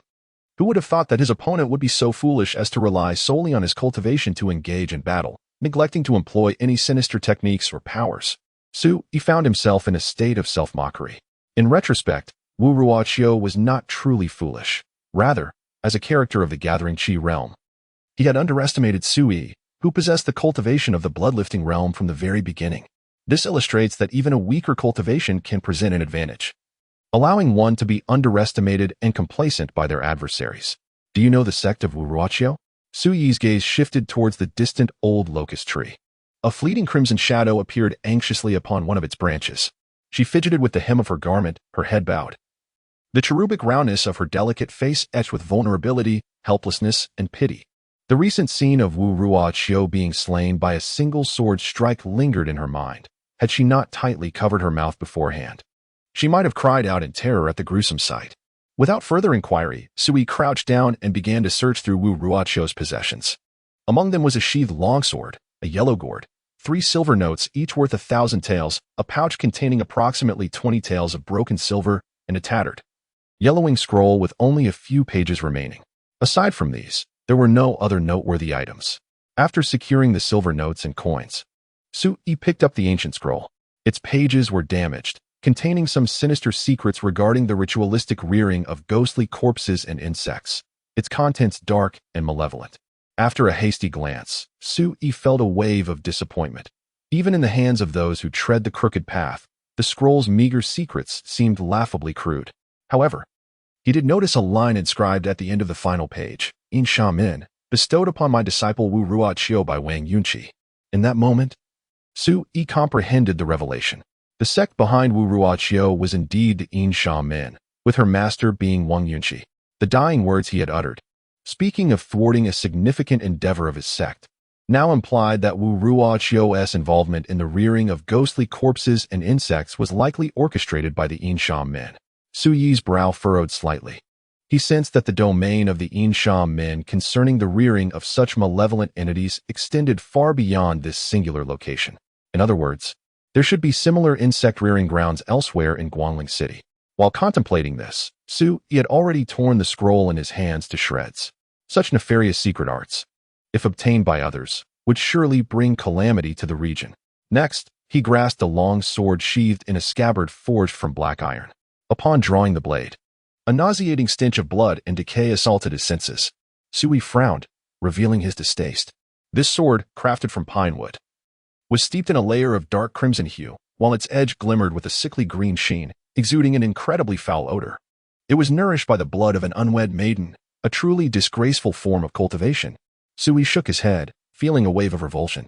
With a sharp motion, he exerted force from his fingertips, shattering the pine sword into splinters, which he then ignited, reducing it to ashes. Ah, but this gourd possesses a hint of intrigue.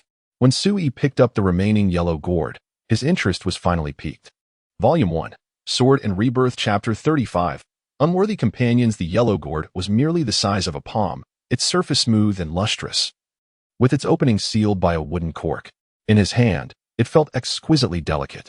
The cork was made from soul-conquering wood, suggesting that Wu Ruoqiu intended to use this object as a vessel for soul cultivation. As Sui contemplated this, a strange glimmer appeared in his eyes.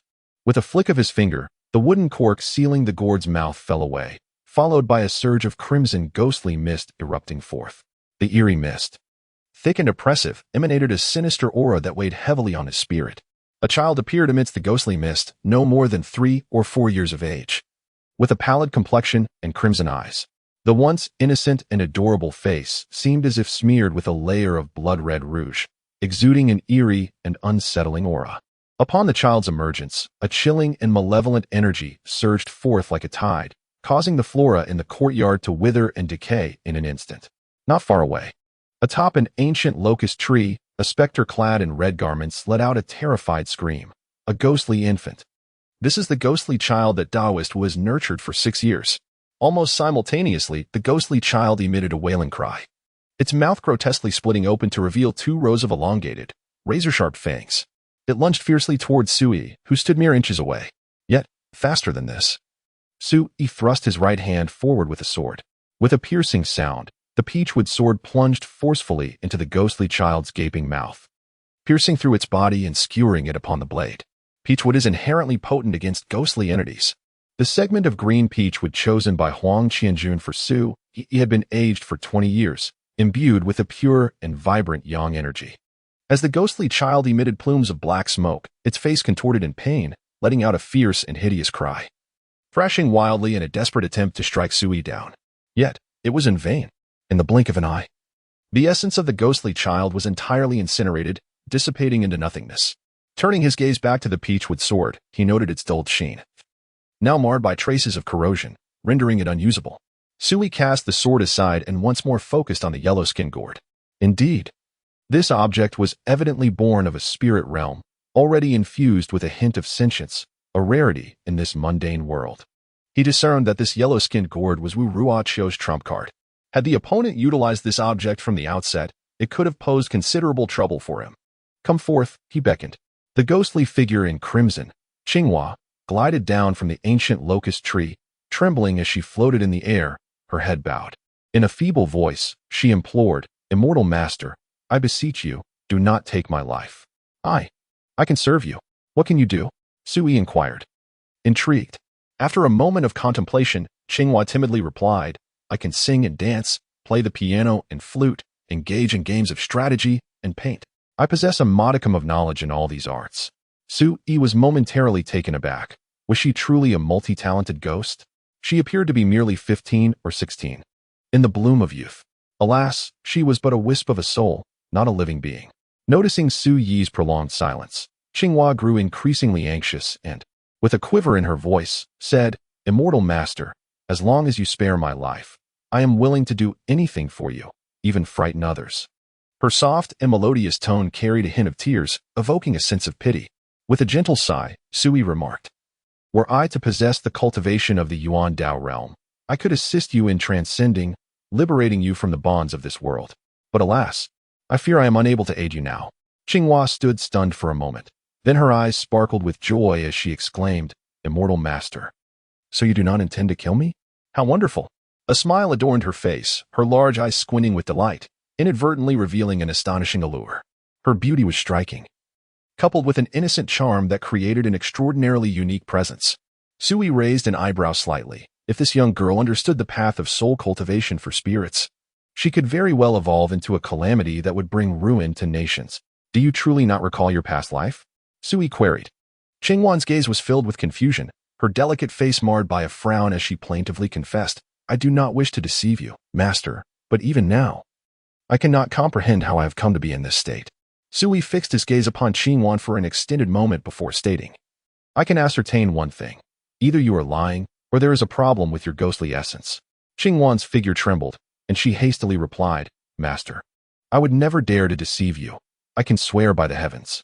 Sui responded nonchalantly, regardless of which scenario it may be, it bears little consequence to me.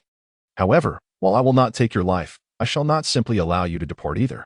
A sigh of relief escaped Qingwan as she said, As long as you do not kill me, I am immensely grateful. Sui lifted the yellow gourd in his hand, proclaiming, This is a soul-nourishing gourd. Once you enter, you shall have no fear of the harsh daylight. You may enter at your discretion. Qingwan hesitated, asking, Master, will you truly allow me to leave afterward? Sui chuckled. You underestimate me far too much. I shall not seal this object. In fact, at a more opportune time, I may even impart a secret technique of ghostly cultivation to you. Qingwan's eyes sparkled with delight as she eagerly nodded, I would be willing. With that, her form transformed into a streak of crimson light, swiftly entering the yellow gourd. The presence of such a pure and rare soul within a mere ghost, coupled with the absence of her past memories, posed a peculiar enigma. As Sui contemplated this, he rose to busily attend to other matters. Before long, the courtyard was cleared of both corpses and blood. He casually hung the yellow gourd beside his desk before reclining comfortably on his bed, surrendering to a deep slumber. The following morning, before dawn had broken, Sui arose from his slumber. He cast a fleeting glance at the yellow gourd resting on the side of the bookshelf, but paid it no heed, proceeding directly out of his chamber. The soul-nourishing gourd was not sealed. If it wished, the spirit of Qingwan concealed within could depart at any moment. However, this delicate and somewhat simple-minded specter had remained utterly silent and compliant throughout the night. After freshening up, Sui chewed on a piece of 9-leaf king ginseng, then stood beneath the locust tree in the courtyard to practice the pine crane body refinement technique. As he reached the third repetition, he felt his entire body as fascia relax, a sense of lightness enveloping him, as if he were floating. This was indeed a sign of entering the realm of muscle refinement. At such a stage in his cultivation, his vital energy coalesced, his internal breath surged, and he possessed the strength of a tiger or leopard, moving with the agility of a cat. My lord, this is a medicinal meal specially prepared for you by Elder Wu himself, came the cheerful voice of Hu Quan, the steward of the apricot yellow medical hall. As he entered carrying a food box, Sui nodded in acknowledgement, instructing him to convey his thanks to Elder Wu. He inspected the medicinal dish within the box, noting the abundance of rare herbs, artfully combined to nourish a warrior's physique. My lord, please enjoy your meal. I must return to the medical hall to attend to matters, Hu Quan said with a smile before taking his leave. Sui mused to himself that residing here was indeed far superior to living in the Wen household. Just after he had finished his meal, a voice echoed from outside the courtyard. Su Ge, I have already informed Lord Wang Tianong on your behalf. We can head over now. Huang Qianjun entered with exuberance, his gaze brimming with enthusiasm. Immediately, he twitched his nose in confusion and inquired, Why is there a faint scent of blood in this courtyard? The young man possessed quite a keen sense of smell. Sui cast a glance at the dandy and casually remarked, There were ghosts here last night. Ghosts? Huang Qianjun was startled, recalling the rooster's blood, willow branches, and peachwood he had prepared for Sui the previous day. His mind instantly conjured up terrifying images of haunting, causing him to shudder involuntarily. Let's leave, Sui said, stepping towards the courtyard exit. Huang Qianjun, disregarding his wild thoughts, hurriedly followed. In a street in the eastern part of Guangling City, there lay a sword-forging workshop belonging to the Huang family. Upon their arrival, they found a long queue of young men and women waiting outside the workshop. Is business always this good? Sui asked in astonishment. Huang Qianjun quickly explained, Business has always been decent, but it has never been as bustling as it has been in recent days. The reason is that in half a month, the Longmen banquet will be held on the Datsang River. At that time, the outstanding youth from Guangling City and the opposite city of Luoyun will participate, engaging in swordplay and martial arts to determine superiority. If the martial artist from Guangling City secures first place, they will receive a reward of 1,000 taels of gold, 3 spiritual herbs, 10 measures of pearls, and a top-tier yellow-grade secret technique from the Luoyun City Lord's residence. Conversely, if a martial artist from Luoyun City takes first place, the Guangling City Lord's residence will be obliged to offer the same rewards. After hearing this, Sui remarked, "The rewards are indeed quite substantial." Huang Qianjuan's eyes gleamed with aspiration as he declared, "Beyond the rewards, the most significant aspect is the prestige." At the annual Longmen banquet, securing the first place not only brings renown to two great cities but also grants effortless access to the inner sanctum of the Qinghe Sword House for cultivation. Sui nodded in agreement. Having trained at the Qinghe Sword House for 3 years, he understood well that for all the young individuals of Yunhe County's 19 cities, the opportunity to enter the Qinghe Sword House for cultivation was exceedingly rare. Becoming an inner disciple would be akin to a fish leaping over the Dragon Gate. In the past, Sui had diligently practiced for 3 years to become the Outer Gate sword leader, already possessing the qualifications to enter the Inner Gate. However, due to an unforeseen incident, he had become a discarded disciple of the Qinghe Sword House. Of course, fortunes and misfortunes are intertwined. It was through this experience that he awakened memories of his previous life. Sui inquired, "So, are those in line hoping to procure a formidable weapon to participate in the Longmen banquet?" "Indeed," Huang Qianjun replied. As he recalled something, he lowered his voice. "Brother Su, Wang Tianong, the elder of the Wang family, possesses a formidable temper and a rather capricious nature. Even my father shows him a degree of deference. When we encounter him later, should he utter any unpleasant remarks, please do not take offense." "Lead the way," Sui responded. Huang Qianjun hastily moved ahead. As the legitimate son of Huang Yinchong, he naturally did not need to queue. However, just as they were about to enter the sword-forging workshop, a group of individuals emerged from within. At the forefront was Wen Zhuyuan, the prominent leader of the younger generation of the Wen family, followed closely by other young members of the Wen clan, including Wen Xiaobei. Upon seeing Sui and Huang Qianjun, Wen Zhuyuan couldn't help but be taken aback, quickly revealing a look of disdain as he shook his head and remarked, "One is a worthless son-in-law, the other a debauched scion, a pair of unscrupulous companions." Volume 1, Sword and Rebirth, Chapter 36, The Frantic Wang Lao. Setting aside his identity as the son of the clan leader, Wen Changjing, Wen Zhuyuan stood as a proud figure among the younger generation of the Wen family.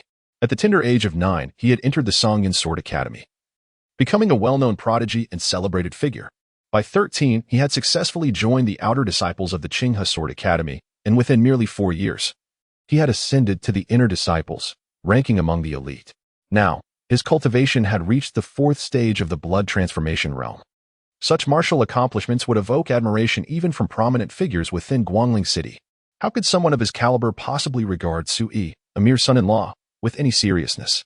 Even the overbearing Huang Qianjun was beneath his contempt. What a fitting description, a pair of unscrupulous companions. When Xiaobei and the others joined in the raucous laughter, emboldened by Wen Zhuyuan's support, even in front of Huang's forging workshop, they felt no fear. "Wen Zhuyuan, whom do you insult?" Huang Qianjun fumed, his gaze fierce. "What, have I spoken incorrectly?" Wen Zhuyuan replied coldly. "In Guangling City, who does not know you to be a notorious wastrel? And who is unaware that Sui is the subject of ridicule as a son-in-law? You." Huang Qianjuan's eyes turned crimson. When Wan Yuan chuckled and remarked, "In half a month, the Longmen banquet will commence. At that time, I shall also participate. Young Master Huang, you possess remarkable abilities. Why not join us and let me witness your prowess?" Upon hearing these words, a wave of astonishment rippled through the vicinity. It was over. A figure of Wen Zhuyuan's stature would also attend the Longmen banquet, leaving us with little opportunity to shine. Do not be disheartened. Let us perform to the best of our abilities. As for the first place, only someone of Wen Zhuyuan's caliber is worthy of contention. The young men and women in line to purchase weapons buzzed with excitement, their conversations revolving solely around Wen Yuan. They shared a collective sentiment that the title of champion at this Longmen banquet would likely rest upon Wen Yuan's shoulders. This clearly illustrated the high regard in which he was held among the younger generation of Guangling City. Such a scene filled Wen Xiaobei and other members of the Wen family with pride, each standing tall, basking in this honor. Huang Qianjuan's complexion fluctuated between pale and ashen, his expression a tempest of emotions. Yet before he could utter a word, Wen Yuan casually declared, "Enough with the idle chatter. If you have the guts, let us meet at the Longmen banquet." With that, he departed with the members of the Wen family in tow. As for Sui, he was completely disregarded by Wen Yuan, who deemed it beneath him to engage in discourse with a mere outsider. To do so would only invite ridicule, painting Wen Yuan as a bully. Moreover, what sense of accomplishment could one derive from tormenting a mere son-in-law? Watching Wen Yuan and his entourage fade from view, Huang Qianjun clenched his fists tightly, his lips pressed together in a grimace, his countenance a portrait of fury and distress. How unbearable it must be. Sui cast a glance at the debauched young master, Huang Qianjun. Taking a deep breath, Huang nodded in acknowledgement. Suddenly, as if struck by a revelation, he exclaimed, "Brother Su, how do you feel about this? Aren't you the least bit angry?" His confusion was palpable. After all, at the gathering of immortals, Sui had effortlessly vanquished all his attendants. Such martial prowess was far from ordinary. Moreover, Sui's connections could compel his father, Huang Yunsheng, to submit entirely. Under such circumstances, how could Sui simply let it go? With a casual air, Sui replied, "Merely the clamor of a small ant. If it were to provoke my ire, I would regard him with a measure of respect. Alas, he is unworthy." Huang Qianjun stood dumbfounded, clearly unable to comprehend. Sui, however, was disinclined to elaborate further. Yet, one truth remained unspoken. Anyone who opposed him would meet a dire fate. This brief interlude soon faded away. Within the sword-forging workshop, before a roaring furnace, under Huang Qianjun's guidance, Sui was soon introduced to the renowned blacksmith of Guangling City, Wang Tianyang. Wang was balding, with sparse hair. Lean yet sturdy, his skin a bronze hue. He wielded a massive hammer, tirelessly forging a glowing red sword blank, sparks flying and illuminating the room. "Old master, my friend has arrived. Would you be so kind as to assist in forging a sword?" Huang Qianjun stood to the side, adopting a humble posture as he smiled and clasped his hands. Yet, Wang Tianyang paid him no heed, engrossed in his work, hammering the sword blank with a resounding clang, nearly showering Huang Qianjun with sparks. The overlooked Huang Qianjun managed an awkward smile and quietly remarked to Sui, "Brother Su, this is just how old Wang is. Please do not take offense." Sui replied, "Let him be for now. Show me the materials needed for sword forging." Huang Qianjun nodded eagerly. Inside the forge, various materials for weapon crafting were abundant, including some rare and precious items. After surveying these materials, Sui fell into a contemplative silence. Even the esteemed refining materials were predominantly mundane. "Are you dissatisfied, Brother Su? This is already the finest forge in Guangling City. If nothing suitable is found here, we may have to venture to Yunhe County to seek better options," Huang Qianjun explained. Sui remained non-committal and stated, "Prepare yourself. I wish to purchase 30 pounds of Qingguang cold iron, 1 pound of Qiyang copper powder, and 5 pounds of Xianbing pure water." He meticulously listed over 10 types of materials, comprising both precious and commonplace items. Huang Qianjun diligently noted them down and instructed the young servant of the forge to begin preparations. Wang Tianyang had completed his tasks and was now reclining in a rattan chair, attended by a servant who poured him tea. "Old master." As Huang Qianjun began to speak, Wang Tianyang interjected, "I have forged a sword today, and it has taken a considerable toll on my energy. Come back in 3 days." With that, he lifted his teacup and savored his drink leisurely. Huang Qianjun's expression fluctuated between various emotions. Sui had been personally invited by him. Yet, he faced rejection on his own turf, leaving him at a loss for where to direct his embarrassment. He took a deep breath and said, "Old man, my father has made it clear that any matters concerning Brother Su must be addressed immediately. You." Wang Tianyang interrupted once more, his displeasure evident. "Then let your father forge a sword for him. I have no time to cater to your so-called Brother Su." Although he clearly saw Sui standing nearby, his words were anything but courteous, showing no concern even after Huang Qianjun had moved out from Huang Yucheng. His arrogance was palpable. "Young master, the materials for forging have been prepared." At that moment, a group of servants approached, carrying a massive chest. Enraged, he rose from his rattan chair and shattered the teacup in his hand. So, the old man is in a hurry to visit a brothel. Huang Qianjun suddenly realized, given the old man's robust physique, it must indeed be uncomfortable to hold back his words for half a month. Suddenly, a bold idea struck him. Should he offer that character to the old man to alleviate his pressing need? Wait. Both Huang Qianjun and Wang Tianyang were taken aback. "May I borrow this furnace for a while?" Sui's gaze shifted toward the nearby forge. Huang Qianjun quickly replied, "Of course, but, Brother Su, are you planning to forge a sword yourself?" Sui nodded, "Indeed. As a swordsman, only the sword I forge will be most suitable for me, allowing my swordsmanship to be expressed to its fullest." "Oh, so you're here to cause a ruckus?" Wang Tianyang scoffed, his eyes filled with disdain. "A youth still reeking of naivety, dares to forge a sword before my very eyes. Such audacity is truly remarkable. Pray, do not misunderstand, esteemed elder. For my brother Su possesses no such intention. He merely— As Huang Qianjun trailed off, he found himself at a loss for words. He had been entirely unaware that Sui harbored the ambition to forge a sword right before him. Wang Tianong, resembling a combative rooster, was ignited by a spirit of competition and proclaimed loudly, "No need for explanations. Since the provocation has been laid at my feet, how can I, Wang Tianong, remain silent? If word of this spreads, the warriors of Guangling City would surely believe that I fear him." With that, he gestured towards the furnace beside him, his gaze fixed defiantly on Sui. "You may use this furnace at your leisure. Should you require anything else, I shall fulfill all your needs.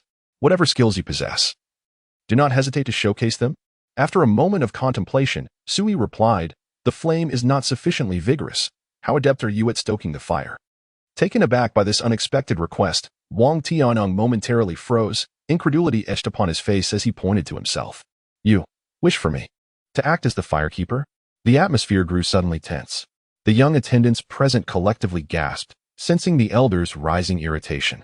Huang Qianjun, alarmed, was about to intervene and alleviate the tension when he noticed Sui nodding calmly. "Since you are the most skilled swordsmith in Guangling City, your mastery over the fire should be unparalleled. Thus, having you tend to the flames while I forge the sword should ensure that no errors occur." Huang Qianjun was taken aback. A master swordsmith of his caliber reduced to being regarded as a mere firewood worker by Su Ge. What a predicament. Meanwhile, Wang Tianyong seethed with rage, his chest heaving violently as his bronze-hued cheeks flushed a deep crimson, clearly incensed beyond measure. "Old sir, please do not be angry," Huang Qianjun quickly reassured him. Wang Tianyong gritted his teeth and waved his hand vehemently, declaring, "Step aside. I have forged swords for 40 years. What storms and tempests have I not weathered? This is merely a trifling provocation. It cannot daunt me. If it is merely stoking the fire, then so be it. I accept." With that, he cast a glance at the young attendants and commanded, "Go. Instruct all the swordsmiths in the forge to cease their tasks, and come witness the skills of this challenger who dares to provoke me." Huang Qianjun inwardly lamented the situation. Wang Tianyong intended to escalate matters significantly. However, upon observing Sui's calm and composed demeanor, he felt a stirring within. Recalling the scenes from the previous day at the apricot yellow medical hall, where Sui had exhibited his profound medical knowledge. Soon enough, the craftsmen of the forge were stirred into action, hurrying over. Upon learning the context of the situation, they could not help but chuckle, perceiving the matter as nothing more than a farce. A mere youth, possessing some rudimentary knowledge of swordsmithing, was hardly capable of tarnishing the reputation of their esteemed forge. Some attempted to counsel Wang Tianong, saying, "Old Wang, calm your temper. The young man is simply ignorant. Is it truly necessary to take this so seriously? Given your esteemed status, to dwell on such trivialities would be beneath your dignity." Wang Tianong exclaimed in frustration, "What nonsense about grace. I have indulged in debauchery and gambling throughout my life, acting on impulse. I am certainly not one to adhere to such decorum. Keep your eyes on me." He approached the furnace, grasped the fire tongs, and while stoking the fire, bellowed, "That Su whatever, come and make a scene. Let us witness something extraordinary." The group of swordsmiths exchanged dry smiles, fully aware of Wang Tianyong's obstinate temperament. "Youth," one of them said, "since you are a friend of young Master Huang, if you wish to forge a sword, I am willing to assist you. There is no need to be at odds with old Wang." A kind-hearted individual advised Sui to apologize to Wang Tianyong and let the matter rest.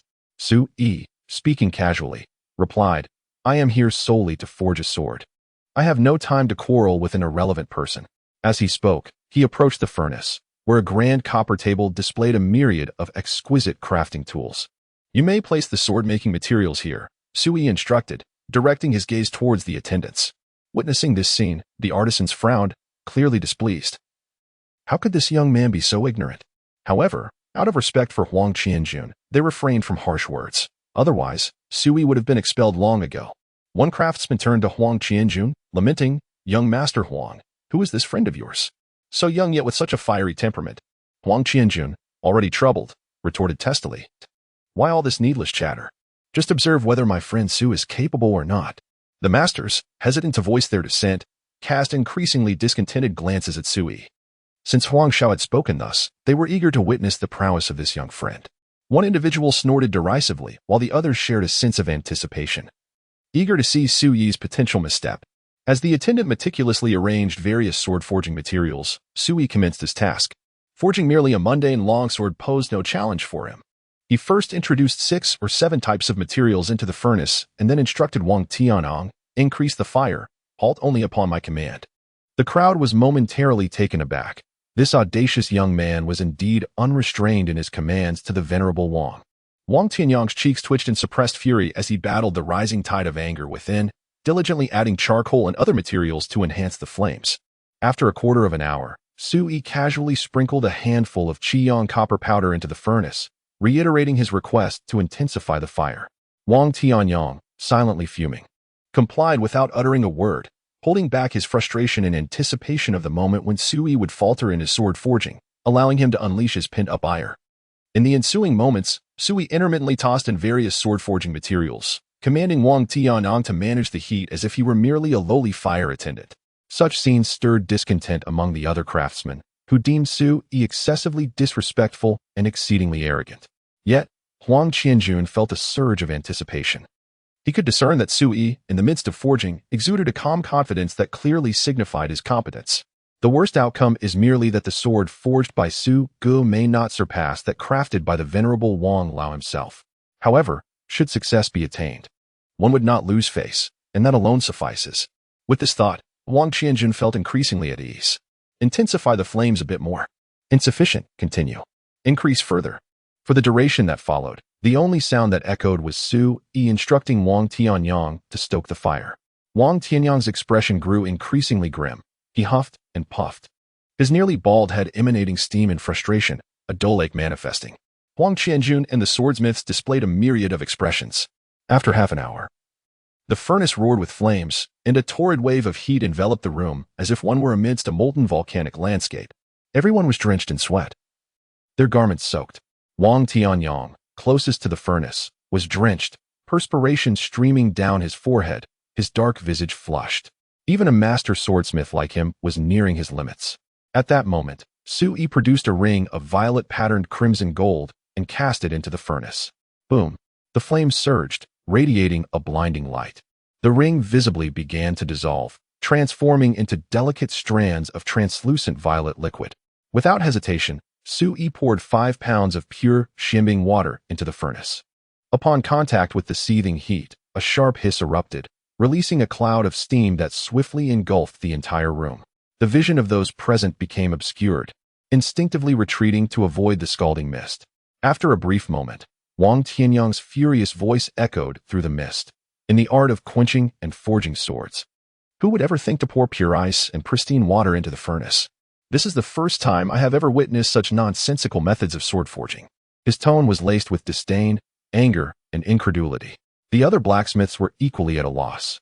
Having spent years forging swords, none had ever seen someone as reckless as Su Yi. It was sheer chaos.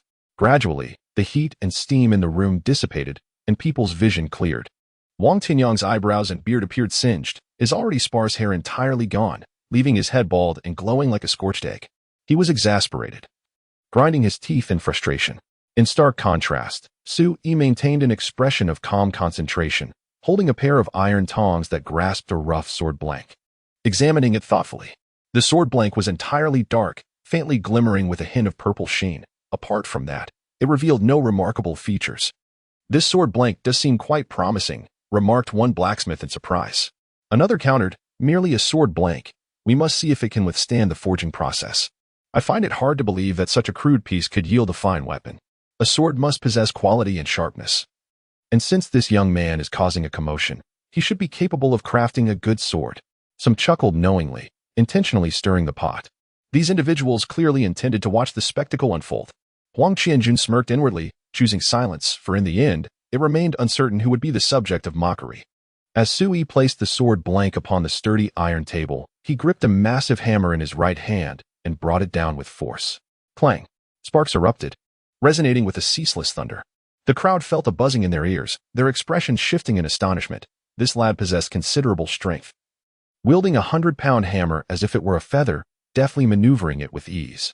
At that moment, Wang Tianyang's gaze was fixed intently on Su Yi's actions, anticipating a blunder. Clang! Clang! Clang! Gradually, Everyone sensed something amiss. What technique was this? The sound bore a unique rhythm, akin to breathing, and the sword blank flickered in response to each strike. Before long, a master craftsman could no longer contain himself. Others wore expressions of bewilderment, acutely aware of the peculiar situation. In the midst of the flying sparks, each strike emanated an inexplicable and profound cadence, and with every relentless blow, the previously coarse sword blank began to subtly shrink and solidify, transforming before their eyes. Could it be that this young man truly possessed a secret technique for sword forging? A singular thought surfaced in the minds of the craftsmen, their demeanor shifting to one of grave seriousness. Initially, they had been infuriated by Su Yi's arrogance, preparing to admonish him after his inevitable failure, intending to teach him the lesson of expertise and the consequences of overestimating oneself. Yet now, none dared entertain such thoughts. As seasoned swordsmiths, they could easily discern that Su Yi's forging technique was distinctly extraordinary. Look closely, behold. Within Huang Qianjuan's heart, exhilaration surged forth, prompting him to exclaim in triumph. He had foreseen that once Su Ge took action, he would undoubtedly subdue those arrogant old-timers. The individuals from the apricot yellow medical hall served as a cautionary tale. Unable to restrain his gaze, Huang Qianjun turned towards Wang Tianong. There he found the completely bald master swordsmith, now rendered as immobile as a statue. His eyes fixated on Su Yi's movements, his dark cheeks shifting in a tumultuous display, his chest rising and falling with evident agitation. Was it possible that even the notoriously cantankerous Wang had been taken aback? Huang Qianjun felt an overwhelming sense of satisfaction, nearly bursting into laughter. Over the years, he had never witnessed Wang Tianyong in such disarray. This old fellow, so defiant that he disregarded even his own father, Huang Yinsheng, now stood on the precipice of being subdued by Su Ge once more. After a prolonged silence, a melodious note of a sword's song resonated throughout the room.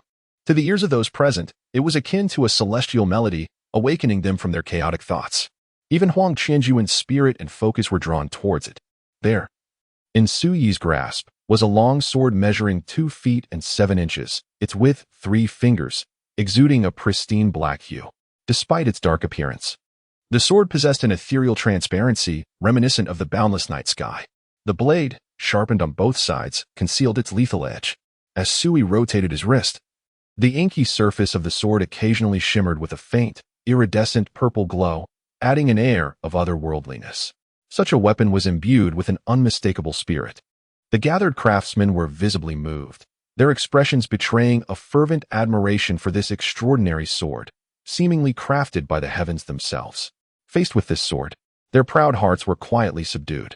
This blade was undoubtedly extraordinary. Huang Qianjuan's heart raced wildly, and as his gaze fell upon the sword, he felt a piercing sensation. Fully aware of its remarkable nature, a hum reverberated. At that moment, Su Yi lightly tapped his index finger, and the sword instantly radiated a violet glow, resonating like distant thunder rolling through the room. Observing this, Su Yi nodded slightly, revealing a hint of satisfaction. Although this sword was not a spiritual weapon, the infusion of purple-patterned red gold had bestowed upon it a semblance of sentience, elevating it far beyond the ordinary, positioning it between mundane items and spiritual artifacts. What forging technique did you employ? At this moment, the previously silent Wang Tianong finally spoke, his eyes dazed, appearing both entranced and astonished. Su Yi cast a glance at the master blacksmith. Wish to learn? I shall teach you. Wang Tianyong trembled, his eyes widening in disbelief, as his expression shifted dramatically. Ultimately, under the astonished gazes of the assembly, this renowned master blacksmith from Guangling City displayed profound shame. He bowed deeply, lowering his head in reverence. Your grace and magnanimity. Young master, leave Wang in awe. The declaration resonated with conviction, enveloping the room in silence. Volume 1, Sword and Rebirth, Chapter 38. Unwelcome guests upon exiting the forge. Su Yi now possessed a sheathed long sword. The scabbard, personally crafted by Wang Tianyong, was made from tanned blue shark skin, adorned with cloud-patterned guards, exuding an air of ancient simplicity and elegance. It is worth noting that the materials for sword forging are not to be trifled with. It is not that Su Yi refuses to pay. Rather, Wang Tianong would rather perish than accept any remuneration. Ah, what a revelation this has been. Who could have anticipated that the proud and defiant Wang would one day bow his head in admiration? Although he has departed from the forge, Huang Qianjun remains exhilarated. Just moments ago, the group of swordsmiths, including Wang Tianong, resembled eager students, humbly absorbing Su Yi's teachings on the art of sword forging. To Su Yi, it was merely the impartation of a mundane crafting technique, trivial in nature. Yet for Wang Tianyang and his colleagues, it was akin to receiving a tremendous boon, leaving them flustered and awestruck. Their reverence for Su Yi transformed into respectful address as they now referred to him as Master Su. Consequently, when Su Yi finally mentioned payment, they all became agitated, resolutely refusing to accept any money from Master Su. Such scenes did not escape Huang Qianjuan's notice, evoking a profound sense of admiration within him. "Do you intend to attend the Longmen banquet?" Su Yi inquired casually. This single question instantly cast a shadow over Huang Qianjuan's previously buoyant spirits, reminding him of his encounter with Wen Yuan. After a brief silence, Huang Qianjun replied with a bitter tone, "I am merely at the blood-carrying realm's flesh refinement stage, while Wen Yuan has already reached the bone refinement tier. The disparity is vast, and in half a month, the Longmen banquet will arrive, no matter how hard I strive. I fear I cannot bridge this gap." Immediately, a fierce glint flashed in his eyes, and with resolute conviction, he declared, "Even if I cannot prevail, I shall still participate." Failure is not to be feared. It is the absence of courage to confront challenges that truly signifies cowardice. I would live my life with my head held low. Su Yi nodded, unusually verbose as he remarked, "The aspirations of a man, the fervor of youth, should indeed be met with courage and perseverance, unafraid of success or failure. Sometimes, what appears to be a retreat is, in reality, a complete loss. This is not merely a matter of skill level, it is about the mindset, where the seeds of timidity have already been sown." Upon saying this, Su Yi could not help but feel deeply moved. The path of cultivation is fraught with difficulties. Only with a heart of unwavering courage and relentless pursuit can one forge a path to greatness. As for the faint-hearted, they shall never ascend to the pinnacle of achievement. Huang Qianjun was taken aback, recalling his father Huang Yuncheng's frequent admonition, "My child, others may ridicule you for your arrogance, but to me, that is commendable. In the pursuit of martial arts, one should stride boldly, unafraid of the heavens or the spirits." Hearing Su Yi's words again stirred a complex array of emotions within Huang Qianjun. After a lengthy pause, his gaze gradually turned resolute as he stated, "Brother Su, I shall remember your teachings. I will not falter in the face of adversity." Su Yi cautioned, "To not retreat does not equate to recklessness. Discern the measure for yourself." With that, he chose to say no more. He had never been fond of moralizing or lecturing. The adage, "Knowing is easy, doing is hard," rings true. Some truths must be personally experienced, refined, and understood through the myriad of life's experiences to be genuinely comprehended.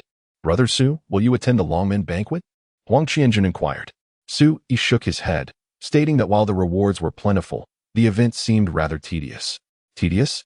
How could a grand gathering, regarded by the younger generations of Guangling City and Luoyun City as an opportunity for fame and fortune, fail to pique Brother Su's interest?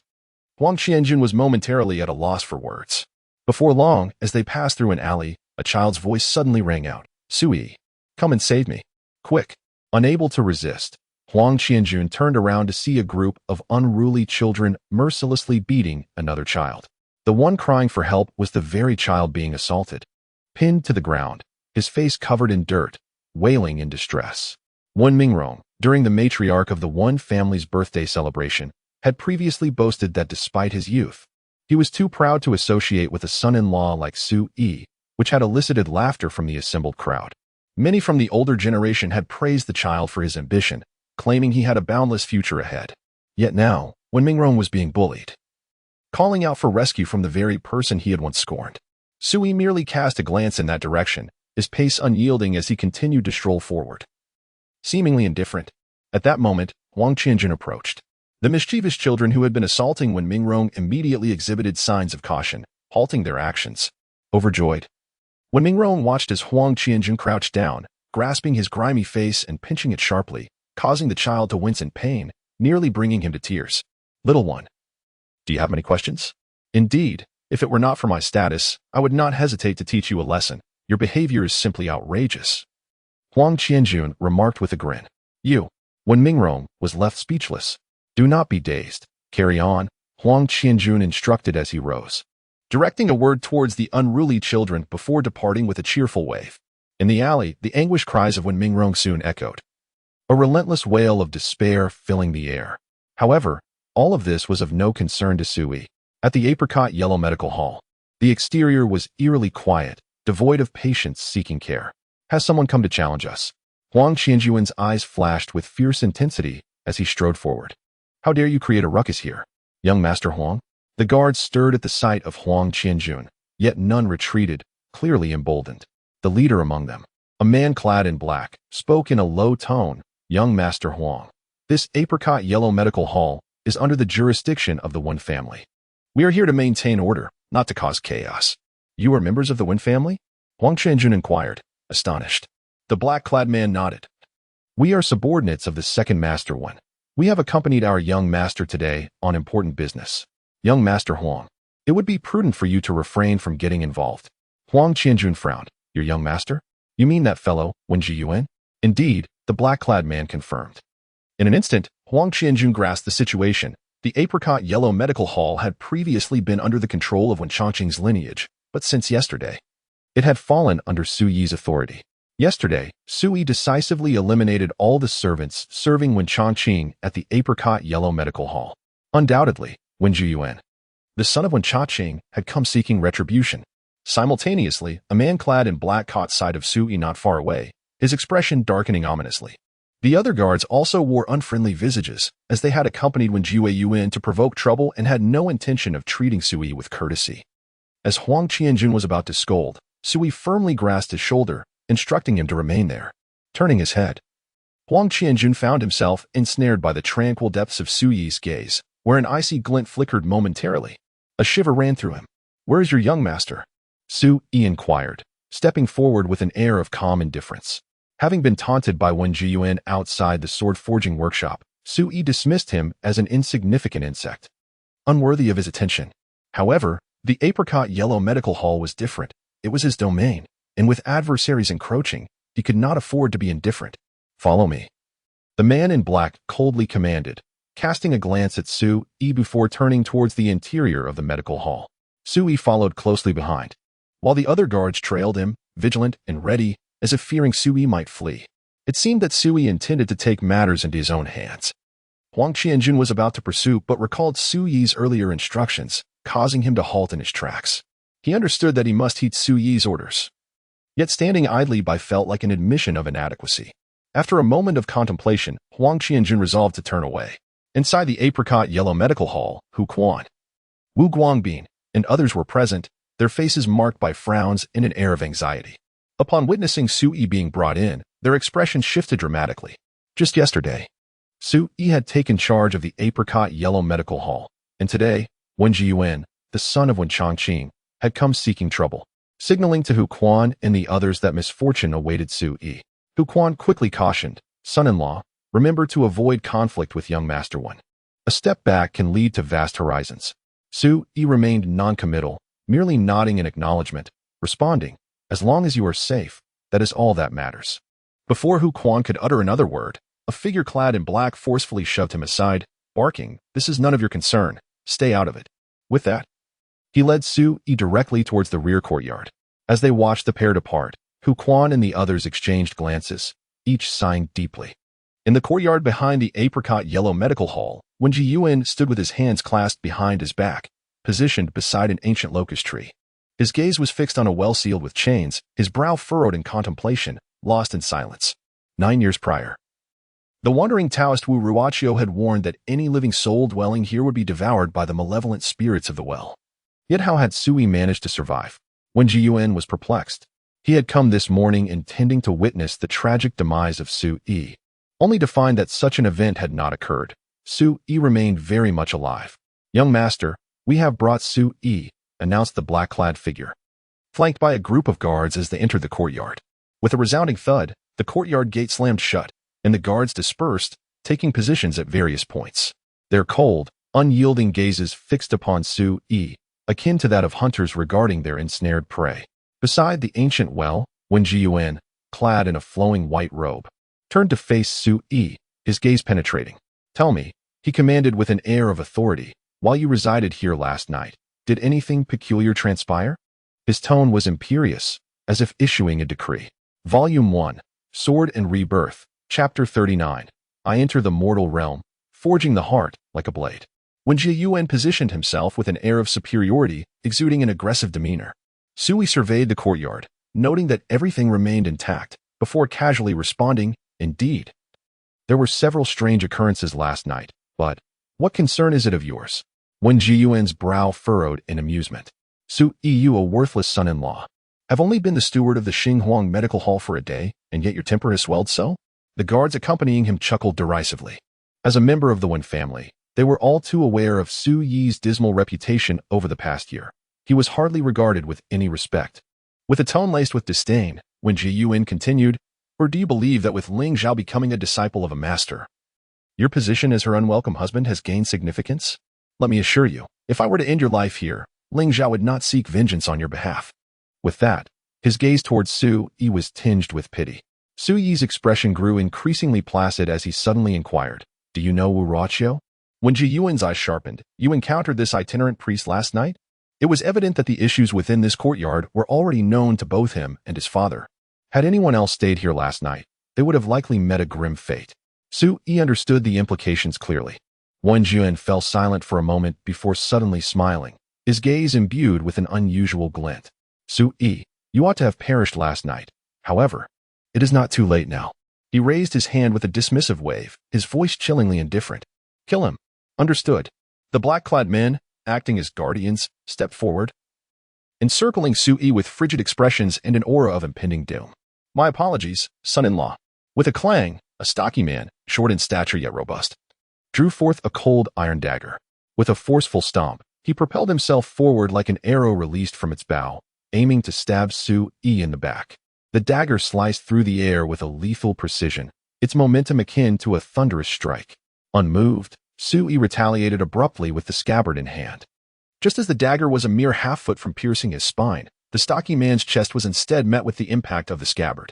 With a resounding crack, what appeared to be a mere casual blow exuded an unparalleled force, shattering the bones within the man's ribcage and causing him to collapse in agony. Before he could comprehend the situation, the scabbard was swiftly lifted and brought down upon his neck with tremendous force. With a thud, this formidable guardian, who had mastered the blood-transforming realm, crumpled to the ground, his neck broken and head drooping lifelessly, devoid of breath. A chill swept through the onlookers. This useless individual had regained his cultivation. Beside the ancient well, Wen Lingzhao's expression darkened. A year prior, it was common knowledge throughout Guangling City that Su Yi, once the sword master of the Qinghe sword sect, had lost all his powers and entered the Wen family as a mere cripple. Yet now, with a mere flick of his hand, he had slain a master of the blood-transforming realm. Altogether, commanded the black-clad man coldly. He stood as the leader among the guards, tall and lean, with a piercing gaze that shimmered with intensity. Years of rigorous training had honed his battle experience to a remarkable degree. As he spoke, he was the first to act, brandishing a 3-foot bronze mace, striking downwards with force. The air was torn apart by the sharp gust of wind, producing a shrill whistle. The other 7 guards, wielding axes, halberds, knives, and forks, launched their assault simultaneously. The menacing aura that emanated from them revealed that these guards were seasoned warriors, well-versed in the art of combat, enclosed by such formidable opponents. Su Yi, however, directed his gaze to the sword in his hand, murmuring softly, "Very well, today I shall use the blood of these men to sanctify you." In an instant, a dazzling brilliance erupted. The ethereal black blade, reminiscent of the night sky and imbued with a faint purple glow, was raised into the void, its song resonating like a yearning cry for the taste of warm blood. The sword was named Dust Edge, embodying the notion of entering the mortal realm and sharpening the heart like a blade. Clang! As the black-clad man swung down his bronze mace, it was met by the dust-edged sword, which effortlessly sliced through it as if it were mere tofu. The blade was exceedingly sharp and domineering. In a single stroke, the man's right hand, which gripped the mace, was severed, blood gushing from the stump like a waterfall, a vivid crimson. He let out a muffled groan, stumbling back in shock. At that moment, he witnessed a scene drenched in carnage. Su Yi, with his robe billowing, wielded the long sword as he moved gracefully, like an ethereal being, unleashing a flurry of strikes in rapid succession. Slash, thrust, sweep, graze, shatter, cleave. Each strike was as swift as the wind, fierce as fire. And amidst the wild flurry, there was an ethereal sensation, fleeting as lightning, rapid as the flow of light. In that fleeting moment, Su Yi's figure resembled a tempest ascending to the heavens. Bang! One guard fell, a gaping wound in his throat, eyes wide open, collapsing to the ground. Thud! Another guard's head was severed, soaring into the air, his face frozen in terror. Following this, a cacophony of dense collisions and muffled sounds erupted, as other guards were either cleaved in two, had their necks severed, or their chests ripped open. Vivid crimson blood burst forth like a shower of fireworks. Tragically beautiful, blooming in the emptiness of the courtyard. When Su Yi sheathed his sword and paused. Aside from the black-clad man and the scholar Wen Lingzhao by the ancient well, all others lay lifeless on the ground, the blood flowing like a river. The entire scene concluded in the blink of an eye, akin to a thunderclap that suddenly returned to silence. Looking at Su Yi, his expression remained as calm as ever.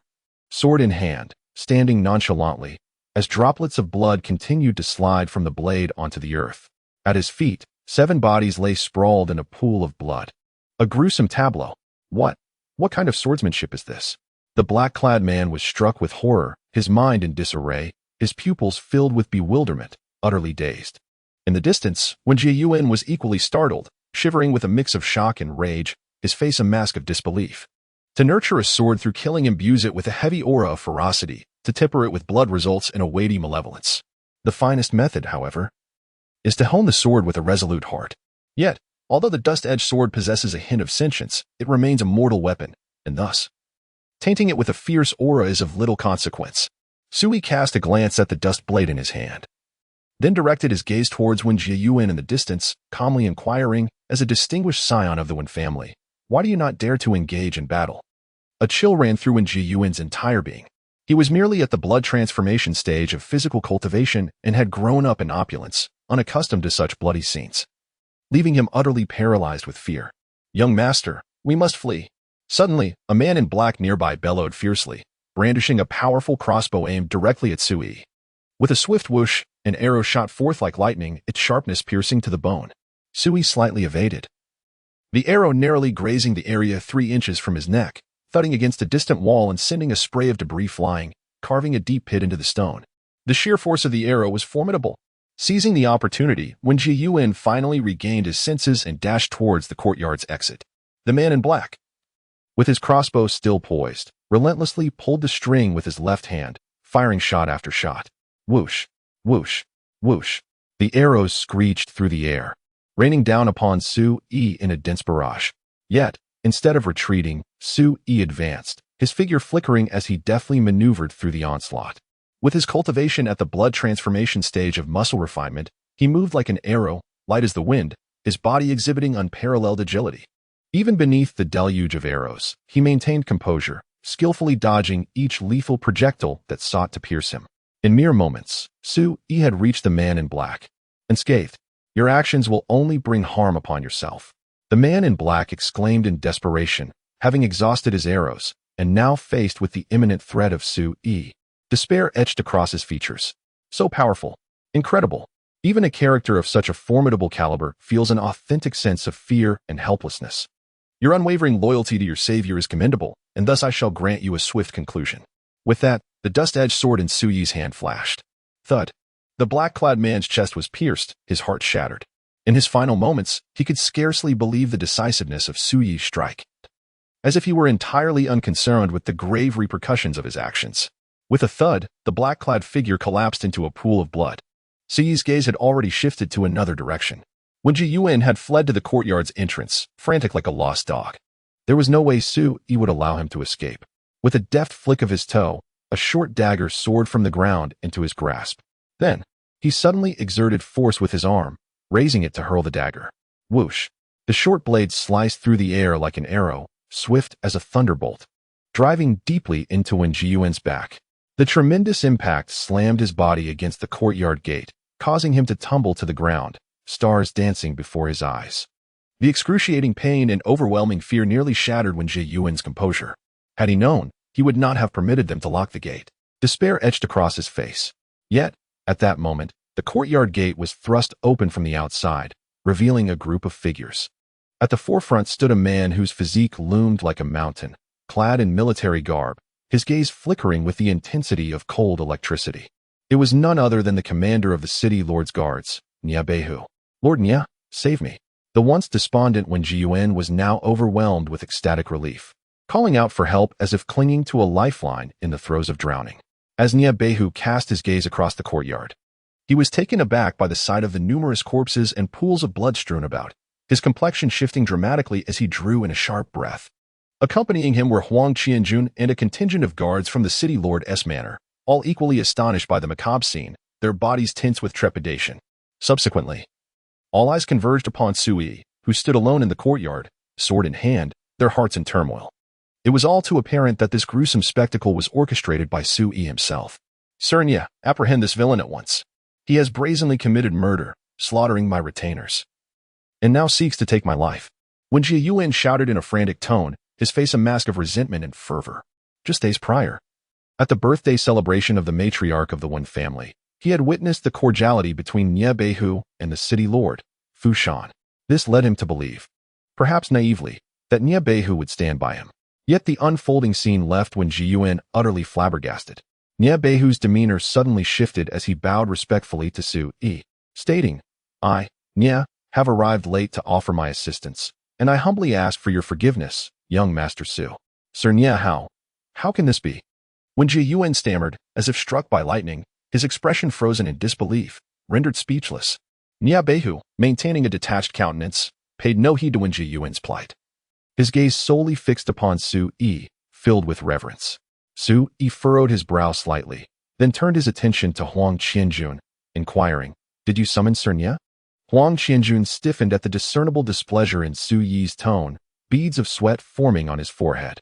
He initially intended to offer an explanation, yet ultimately, he merely lowered his head and bitterly said, Yes. Volume 1. Sword and Rebirth Chapter 40. The calculating Nie Beihu Huang Qianjun bowed his head and acknowledged his fault without uttering a single word of explanation. However, Su Yi's expression softened slightly as he remarked, Let's consider this a lesson learned.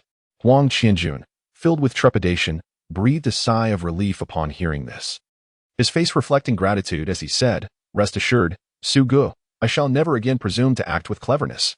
Nearby, Nie Beihu felt a surge of emotion, contemplating the cunning of Huang Yunchong, the old fox, who had executed a masterstroke. As long as his son remained by Su Gongzi's side, what was there to fear about his future greatness? Nie Beihu mused silently. He then solemnly clasped his fists and addressed Su Gongzi. The city lord has previously instructed that your matters are the affairs of the city lord's mansion. How do you propose we handle today's situation? Wen Jiyuan, the son of Wen Chaqing, had become embroiled in a blood feud with Su Yi, who was now the son-in-law of the Wen family. Mishandling this matter could lead to catastrophic consequences. Yet, before Su Yi could make a decision, Wen Jiyuan suddenly struggled and turned, prostrating himself before Su Yi, pleading loudly. Su Yi, I was wrong. I shall never dare to do this again. I implore you to spare me, and I promise not to disclose this matter. Wen Jiyuan trembled all over, his face a mask of fear. Even he, despite his foolishness, realized the precariousness of the situation and immediately altered his attitude. However, a more unexpected scene unfolded. Huang Qianjun, standing at the back, suddenly stepped forward and seized the short blade lodged in Wen Jiyuan's back. Then, with a fierce thrust, the sharp dagger pierced through Wen Jiyuan's body, its tip emerging from his chest, splattered with crimson blood. Wen Jiyuan's eyes widened in shock, his mouth opened slightly, and with a thud, he collapsed to the ground. The dagger thrown by Su Yi had not been lethal. However, Huang Qianjuan's decisive strike had extinguished Wen Jiyuan's life. Nie Beihu and the surrounding guards were taken aback, never anticipating that it would be this debauched Huang Qianjun who would take such lethal action. Even Su Yi raised an eyebrow in surprise. Huang Qianjun gasped for breath, yanked out the dagger, and with a slashing sound, blood sprayed across him, yet he seemed oblivious. Lowering his head, unwilling to meet Su Yi's gaze, murmuring hoarsely, Su Gu, I have acted rashly again. Su Yi regarded the reckless young man with a penetrating gaze and replied, First, go wash the blood off your face. Huang Qianjun was momentarily stunned, then, in disbelief, exclaimed, Su Gu, you do not hold me at fault. There's no need for further words. I am well aware. Su Yi gestured dismissively. Huang Qianjun immediately broke into a grin and hurried off to clean himself. This young man displayed remarkable ruthlessness and audacity. His strike had been executed with stunning finesse. It was akin to a declaration of allegiance, and by this act alone, he had clearly earned Su Yi's acknowledgement. Finally, Nie Beihu seemed to come to his senses. marveling inwardly at how he had previously overlooked the depth of character and ambition possessed by this arrogant scion. Had Su Yi killed Wen Jiyuan, it would have inevitably led to a direct confrontation with the Wen family.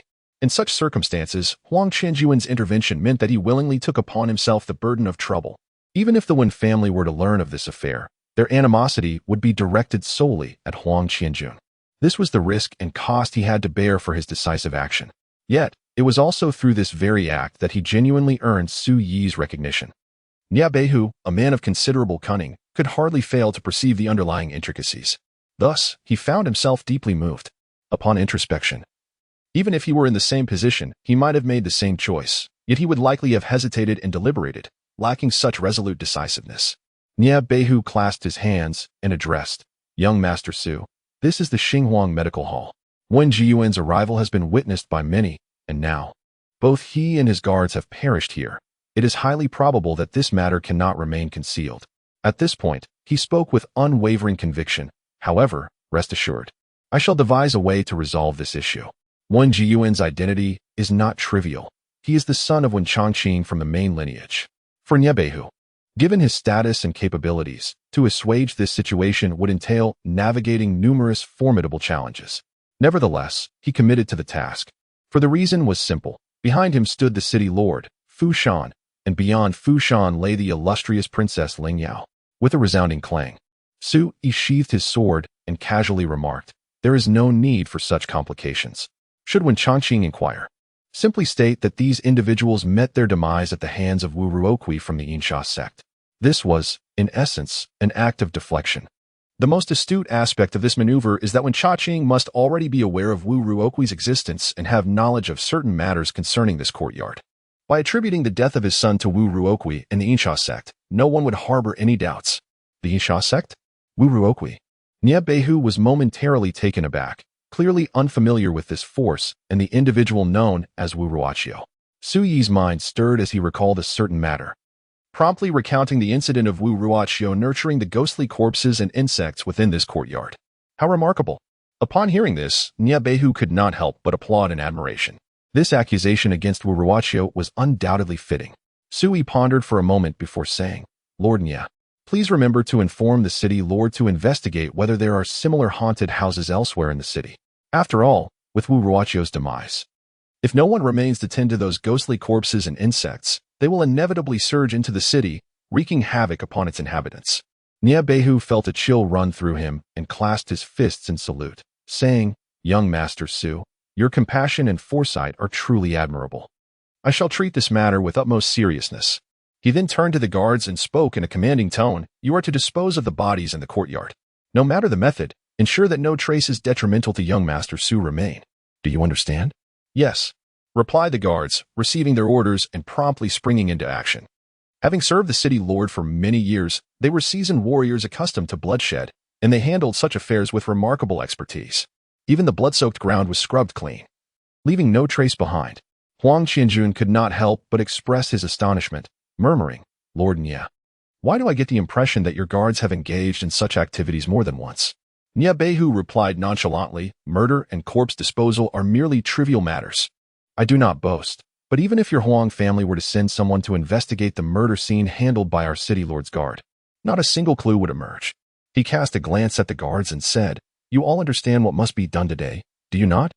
The guards chuckled in response. One of them remarked, "My lord, let us adhere to the old custom. You treat us to 3 rounds of drinks, and we will ensure that this matter remains a secret, as if it never occurred." Nia Beihu nodded in agreement. "You shall be the one to host these 3 rounds." Su Yi glanced at Huang Qianjun, who eagerly thumped his chest, assuring, "Brother Su, leave it to me." Nia Beihu could not help but chuckle. Su Yi's proactive suggestion for Huang Qianjun to host the banquet signified his satisfaction with the earlier arrangements. That was sufficient. After a moment's contemplation, Nia Beihu softly advised, "Young Master Su, I have sent for Wen Chongqing, and you need only observe." Su Yi nodded. Time trickled by, and half an hour later, a group of individuals hastily approached the courtyard. Leading them was the pallid, bearded second elder of the Wen family, Wen Chongqing, whose expression was marked by an unmistakable air of anxiety and tension. Upon entering the courtyard, he gravely inquired, "Commander Nia, where are my sons?"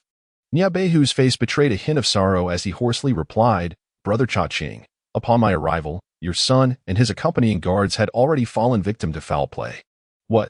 When Chajin appeared as if struck by lightning, his eyes wide with rage. Who did this? Who has slain my son? He bore a fierce countenance, surveying all within the courtyard with the fury of a beast poised to devour. He is the father of 2 sons. Wen Lingzhao, his elder, is in the prime of youth, and Wen Changqing has devoted his heart and soul to nurturing him. Little did he expect that his son would meet such a tragic end. Nie Beihu's expression grew increasingly sorrowful as he lamented. No one could have predicted that this residence harbored such malevolent spirits. The sinister Taoist Wu Ruoqiu was particularly vile, employing a grotesque creature known as the ghost-eating worm to devour the bodies of both the young master and the guards. Wu Ruoqiu. Wu Ruoqiu.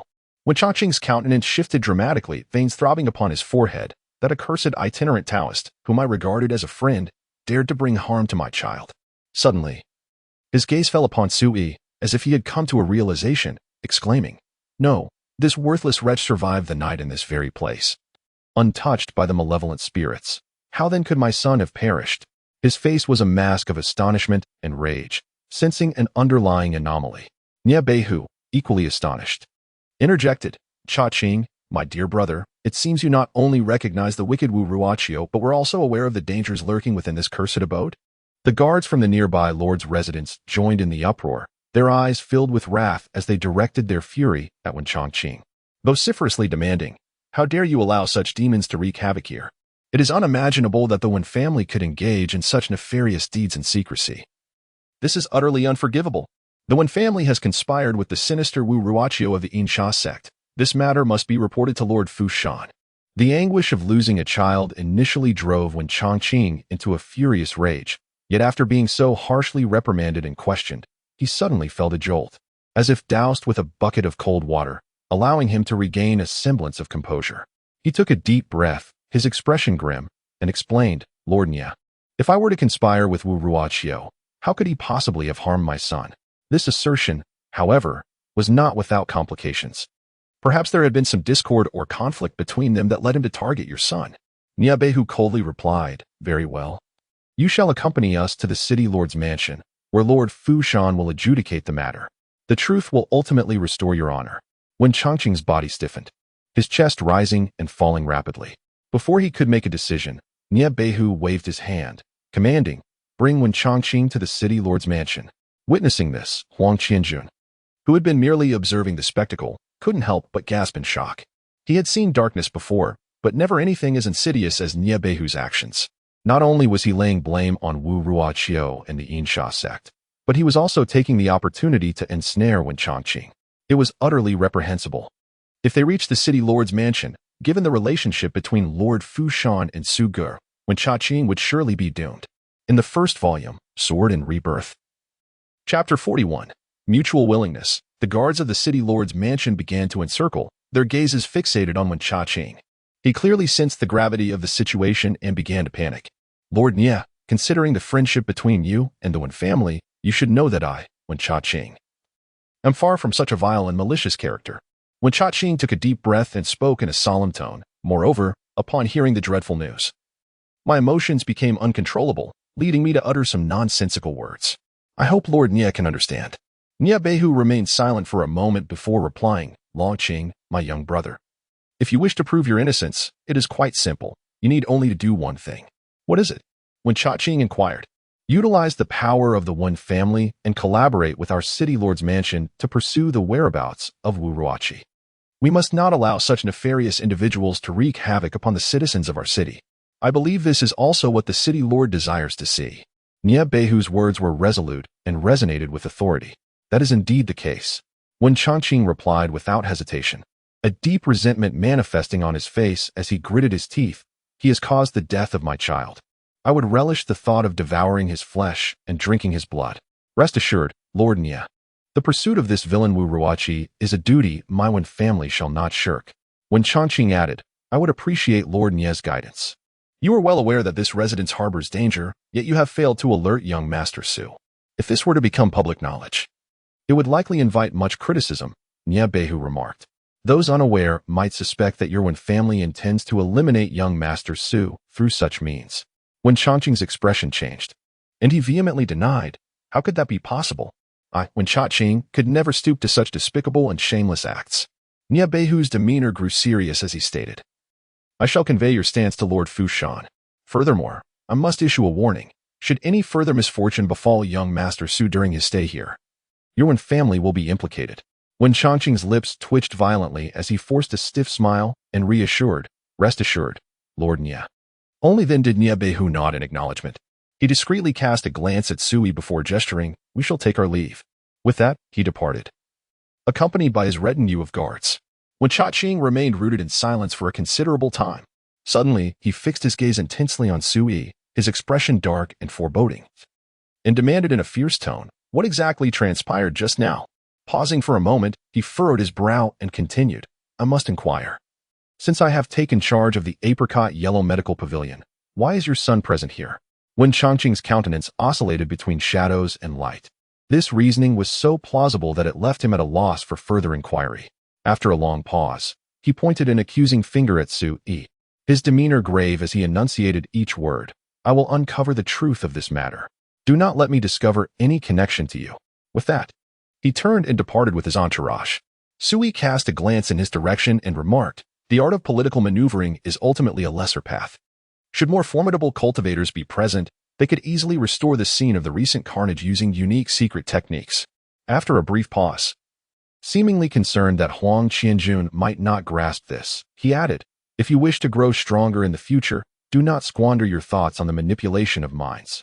Huang Qianjun was taken aback momentarily, then solemnly replied, Brother Su's admonition is indeed correct. Internally, he felt an overwhelming joy. Brother Su had once again imparted wisdom upon him. This was a truly auspicious sign. Tomorrow morning, await me by the banks of the Great Tsang River, 10 miles north in the mulberry grove. Sui nonchalantly instructed before turning back towards his room. The events that had just transpired held little significance in his eyes, hardly worthy of concern. The banks of the Great Tsang River? The mulberry grove? What could Sui be planning? Huang Qianjun pondered briefly, then shook his head, dismissing the thoughts as he hurried away. Having just taken the life of Wen Jiyuan, he felt an urgent need to communicate with his father, Huang Yuchong. The courtyard returned to its former tranquility. Sunlight filtered through the dense, umbrella-like branches of the ancient locust tree, casting a mosaic of bright patterns upon the ground. Shortly after Huang Qianjuan's departure, Hu Quan and Wu Guangbin from the Apricot Yellow Clinic arrived for a visit. Upon seeing Sui safe and sound, they finally relaxed, soon departing one after another. In the room, Sui casually seated himself at the writing desk, holding the dust-edged sword aloft, examining it in silence. This sword had just claimed the lives of 8 men, yet its translucent, ethereal black blade remained untainted by blood. However, a faint aura of menace lingered along the edges. Ultimately, this sword was an ordinary item, with limited potential for growth, but for the time being, it sufficed. After a while, Sui sheathed the dust-edged sword and turned his gaze towards the soul-nurturing gourd hanging beside the desk. As if sensing his attention, a timid voice echoed from within the gourd. Master, do you have any instructions for me? The voice was melodious and sweet, like a gentle spring. Come forth, I wish to discuss something with you. Sui gently tapped the table, having formulated a plan regarding how to deal with Qingwan. A wisp of white smoke silently emanated from the soul-nourishing gourd, revealing the enchanting figure of Qingwan. Dressed in a blood-red gown, she appeared both bewitching and stunning.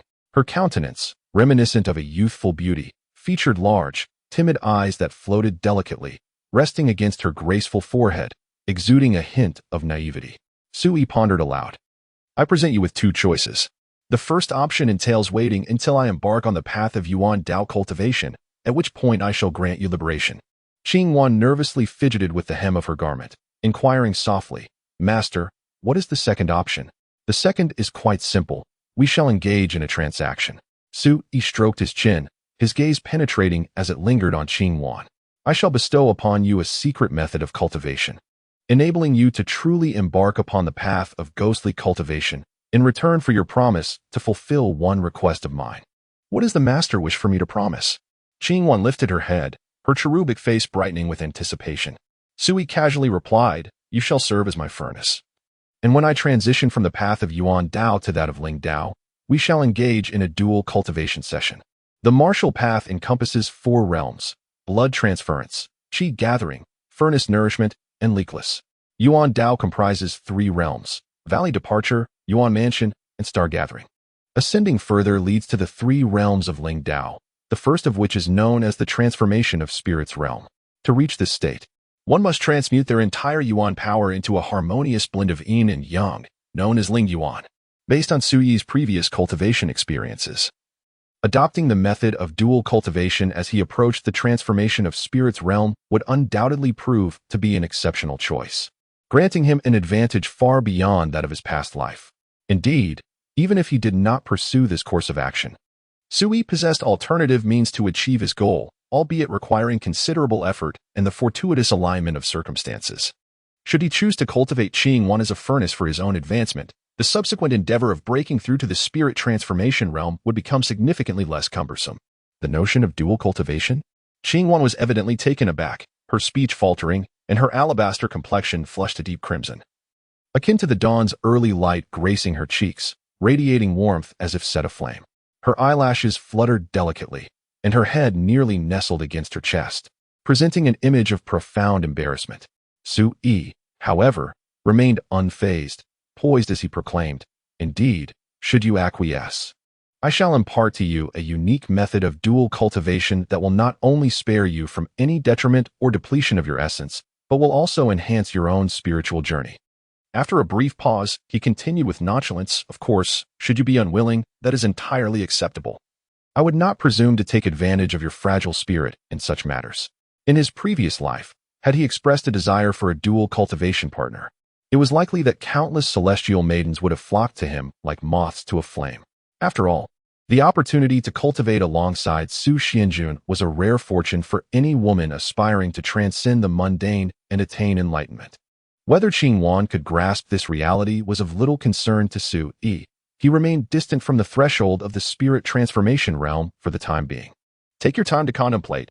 There is no need for haste in your response," he stated as he prepared to rise and depart. Yet, he was met with Qingtang's anxious interjection, "Immortal Master, Wano has come to a decision." "Oh?" Sui raised an eyebrow, expressing genuine curiosity as he inquired, "Which one do you choose?" "The second one." Xiong Qiao's voice was faint, barely audible, akin to the whisper of a mosquito. Her delicate, fair face flushed a deep crimson, rendering her unable to meet Su Yi's gaze. Sui found it perplexing. How could a mere specter exhibit such shyness?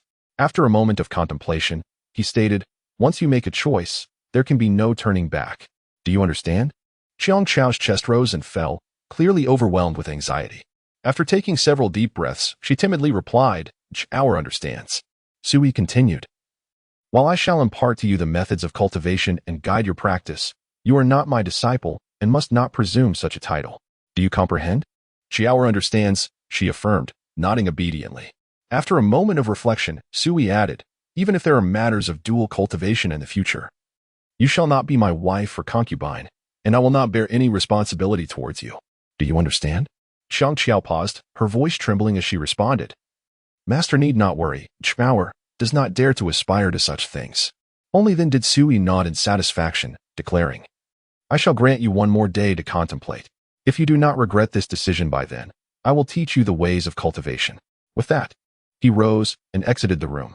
It was already midday, and he felt a gnawing hunger that needed to be addressed. As for what Xiong Qiao might think, he had no inclination to speculate. It was not that he was cold-hearted or devoid of compassion. Rather, his vast experience and maturity from a lifetime spanning over countless years had allowed him to come to terms with the complexities of romantic emotions long ago. If fate allows one to encounter a cherished lady, one must treasure her dearly and shower her with affection. If such an opportunity does not arise, there is no need for forceful pursuit. As for the matters of mutual desire and fleeting romances, as long as both parties are willing, why should it be deemed unacceptable? Su Xianjun, throughout his life, would never be troubled by such trivialities of romantic entanglements. Volume 1, Sword and Rebirth, Chapter 42, The Catastrophe of Yinsha, the Great Delight Sword in the Grand Hall of the Huang clan. Only Huang Yinsheng and his son Huang Qianjun were present. As Huang Qianjun recounted the events of the day, a sense of unease washed over him. After a prolonged silence, Huang Yinsheng suddenly burst into laughter. Instantly, Huang Qianjun felt a weight lift from his shoulders and dared to ask, "Father, do you also believe I did nothing wrong?" Huang Yicheng stepped forward and clapped a firm hand on Huang Qianjun's shoulder, exclaiming, Not only did you not err, but you executed it with remarkable finesse. Your boldness has truly surprised me. Rubbing his sore shoulder, Huang Qianjun grinned and replied, Father, I must admit that during these past few days alongside Brother Su, I have indeed learned a great deal. Those previous days seem like a complete waste of time. That is what it means to follow the right person, Huang Yinchong mused. A character like Su Yi is destined to shine brightly, and with you by his side, your role can be likened to that of a loyal minister serving a dragon. Huang Qianjun chuckled awkwardly. Father, I never thought of it that way. I simply feel that being with Brother Su has broadened my horizons immensely. Huang Yinchong chuckled, Child, it is best to maintain such a mindset. If one indulges in flattery excessively, it may lead to being looked down upon and devalue oneself. Only by treating others with sincerity can one find the true path. His delight was undeniable. In the realm of medicine, the renowned physician Wu Guangbin was left in awe. In the art of sword forging, the master Wang Tianong regarded him as a mentor. Furthermore, he was well versed in the ways of exorcising malevolent spirits. With formidable figures like Fu Shan and Princess Lingyao standing behind him, Su Yi resembled a concealed dragon. It was indeed a stroke of fortune for his son Huang Qianjun to serve him. There was no need for concern regarding the demise of Wen Zhiyuan. With Nia Beihu involved and Fu de present, Wen Chajin would find it impossible to trace the matter back to Su Yi. Huang Yinchong smiled, stating that rather. The affairs concerning Wu Rikitu and the Yinsha sect were likely to implicate the Wen family, which would undoubtedly cause considerable distress to Wen Chaqing and Wen Chanjing. Unable to contain himself, Huang Qianjun asked, Father, have you heard of the Yinsha sect? A reminiscent expression crossed Huang Yunchong's face as he replied, approximately a century ago. The Yinsha sect claimed to be the foremost malevolent force in the Great Zhou, with numerous disciples scattered throughout the realm. During those years, the sect wreaked havoc in pursuit of their sinister practices, causing untold suffering to countless innocent lives, inciting the wrath of heaven and the collective fury of the people. Ultimately, under the arrangement of the imperial family, the Great Zhou's premier sacred ground, the Hidden Dragon Sword sect, dispatched a group of earthly immortals, collaborating with various nobles across the Great Zhou. And after 3 arduous years, they completely vanquished the Yinsha sect, rendering it a mere wisp of smoke. This incident is referred to as the catastrophe of Yinsha. Since that time, the Yinsha sect has ceased to exist. Although numerous scattered remnants managed to escape, they struggle to form a significant presence. As of now, it is likely that very few people in the world are familiar with the name Yinsha sect. Upon hearing this, Huang Qianjun finally understood, exclaiming, So, Wu Ruoqiu is either a remnant who survived the catastrophe of Yinsha or one of the disciples gathered by those remnants. It must be so. Huang Yinchong nodded, sneering. Although the Yinsha sect has vanished for over a century, no one can ascertain how much vitality this malevolent force has regained. However, one thing is certain, those remnants who survived the Yinsha sect will undoubtedly only dare to operate from the shadows, like mice hidden in the tunnels. Should they expose their identities, they will face a universal outcry for their demise. Pausing momentarily, Huang Yinchong continued, If Wen Changqing truly knew Wu Ruoqiu many years ago, it would imply collusion with the remnants of the Yinsha sect. Just based on this, it could bring calamity upon the Wen family. Huang Qianjuan's eyes sparkled with excitement as he rubbed his hands together, saying, Father, if Master Fu Shan were to learn of this matter, might he take the opportunity to deal with the Wen family?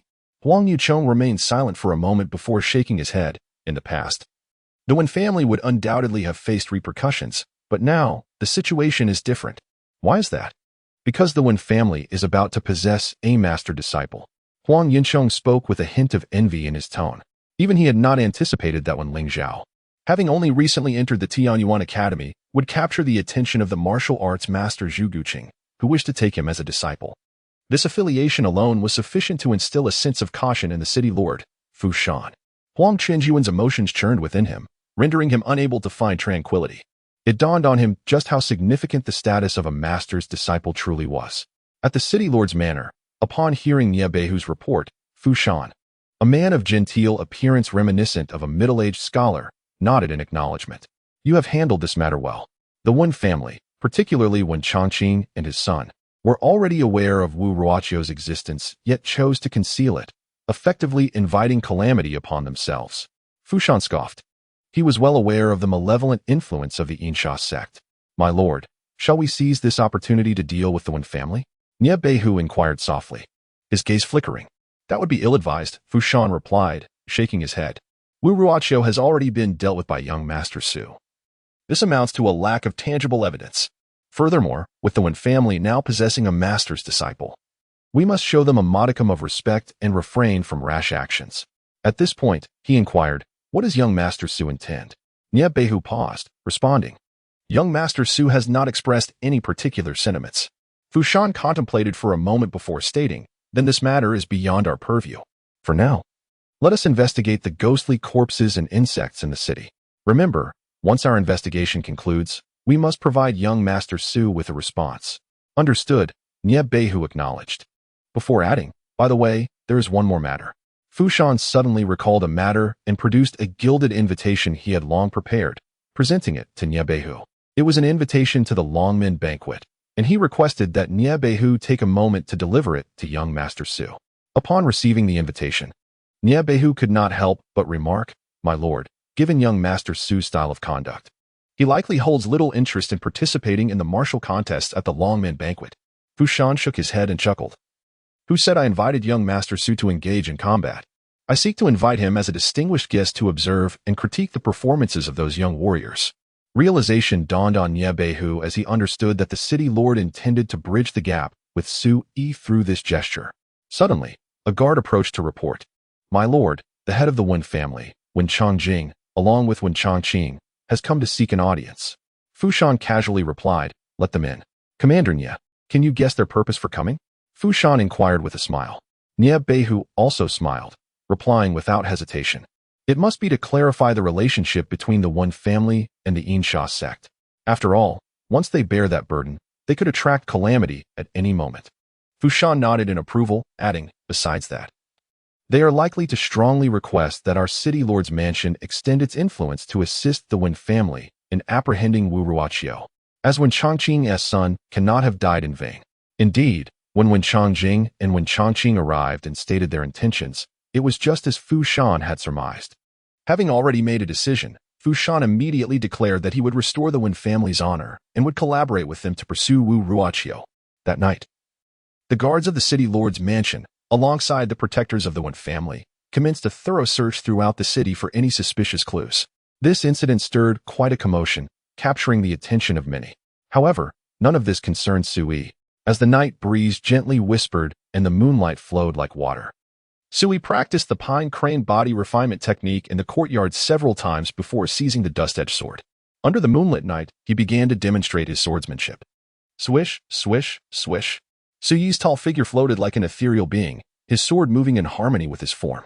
Trails of sword light danced like fleeting stars, intertwining and flashing with breathtaking swiftness, akin to glimmers of light skimming the surface.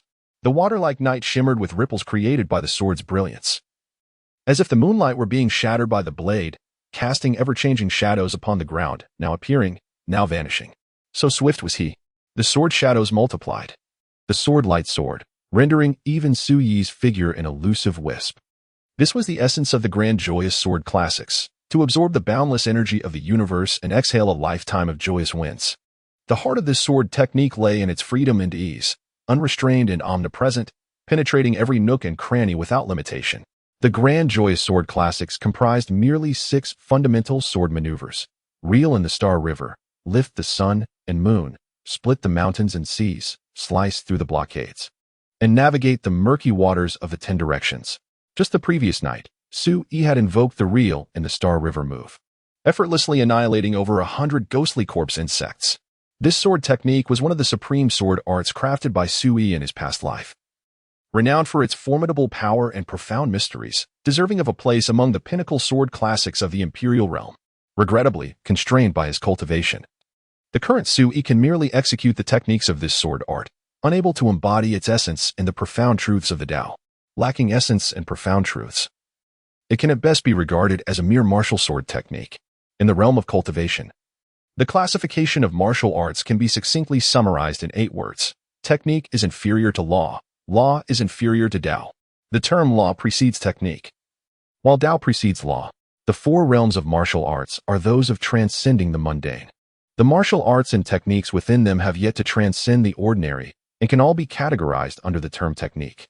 When considering the power and rank of each martial art, they can be further divided into 4 categories: yellow rank, mysterious rank, earth rank, and heavenly rank. The yellow rank is the lowest, while the heavenly rank is the highest.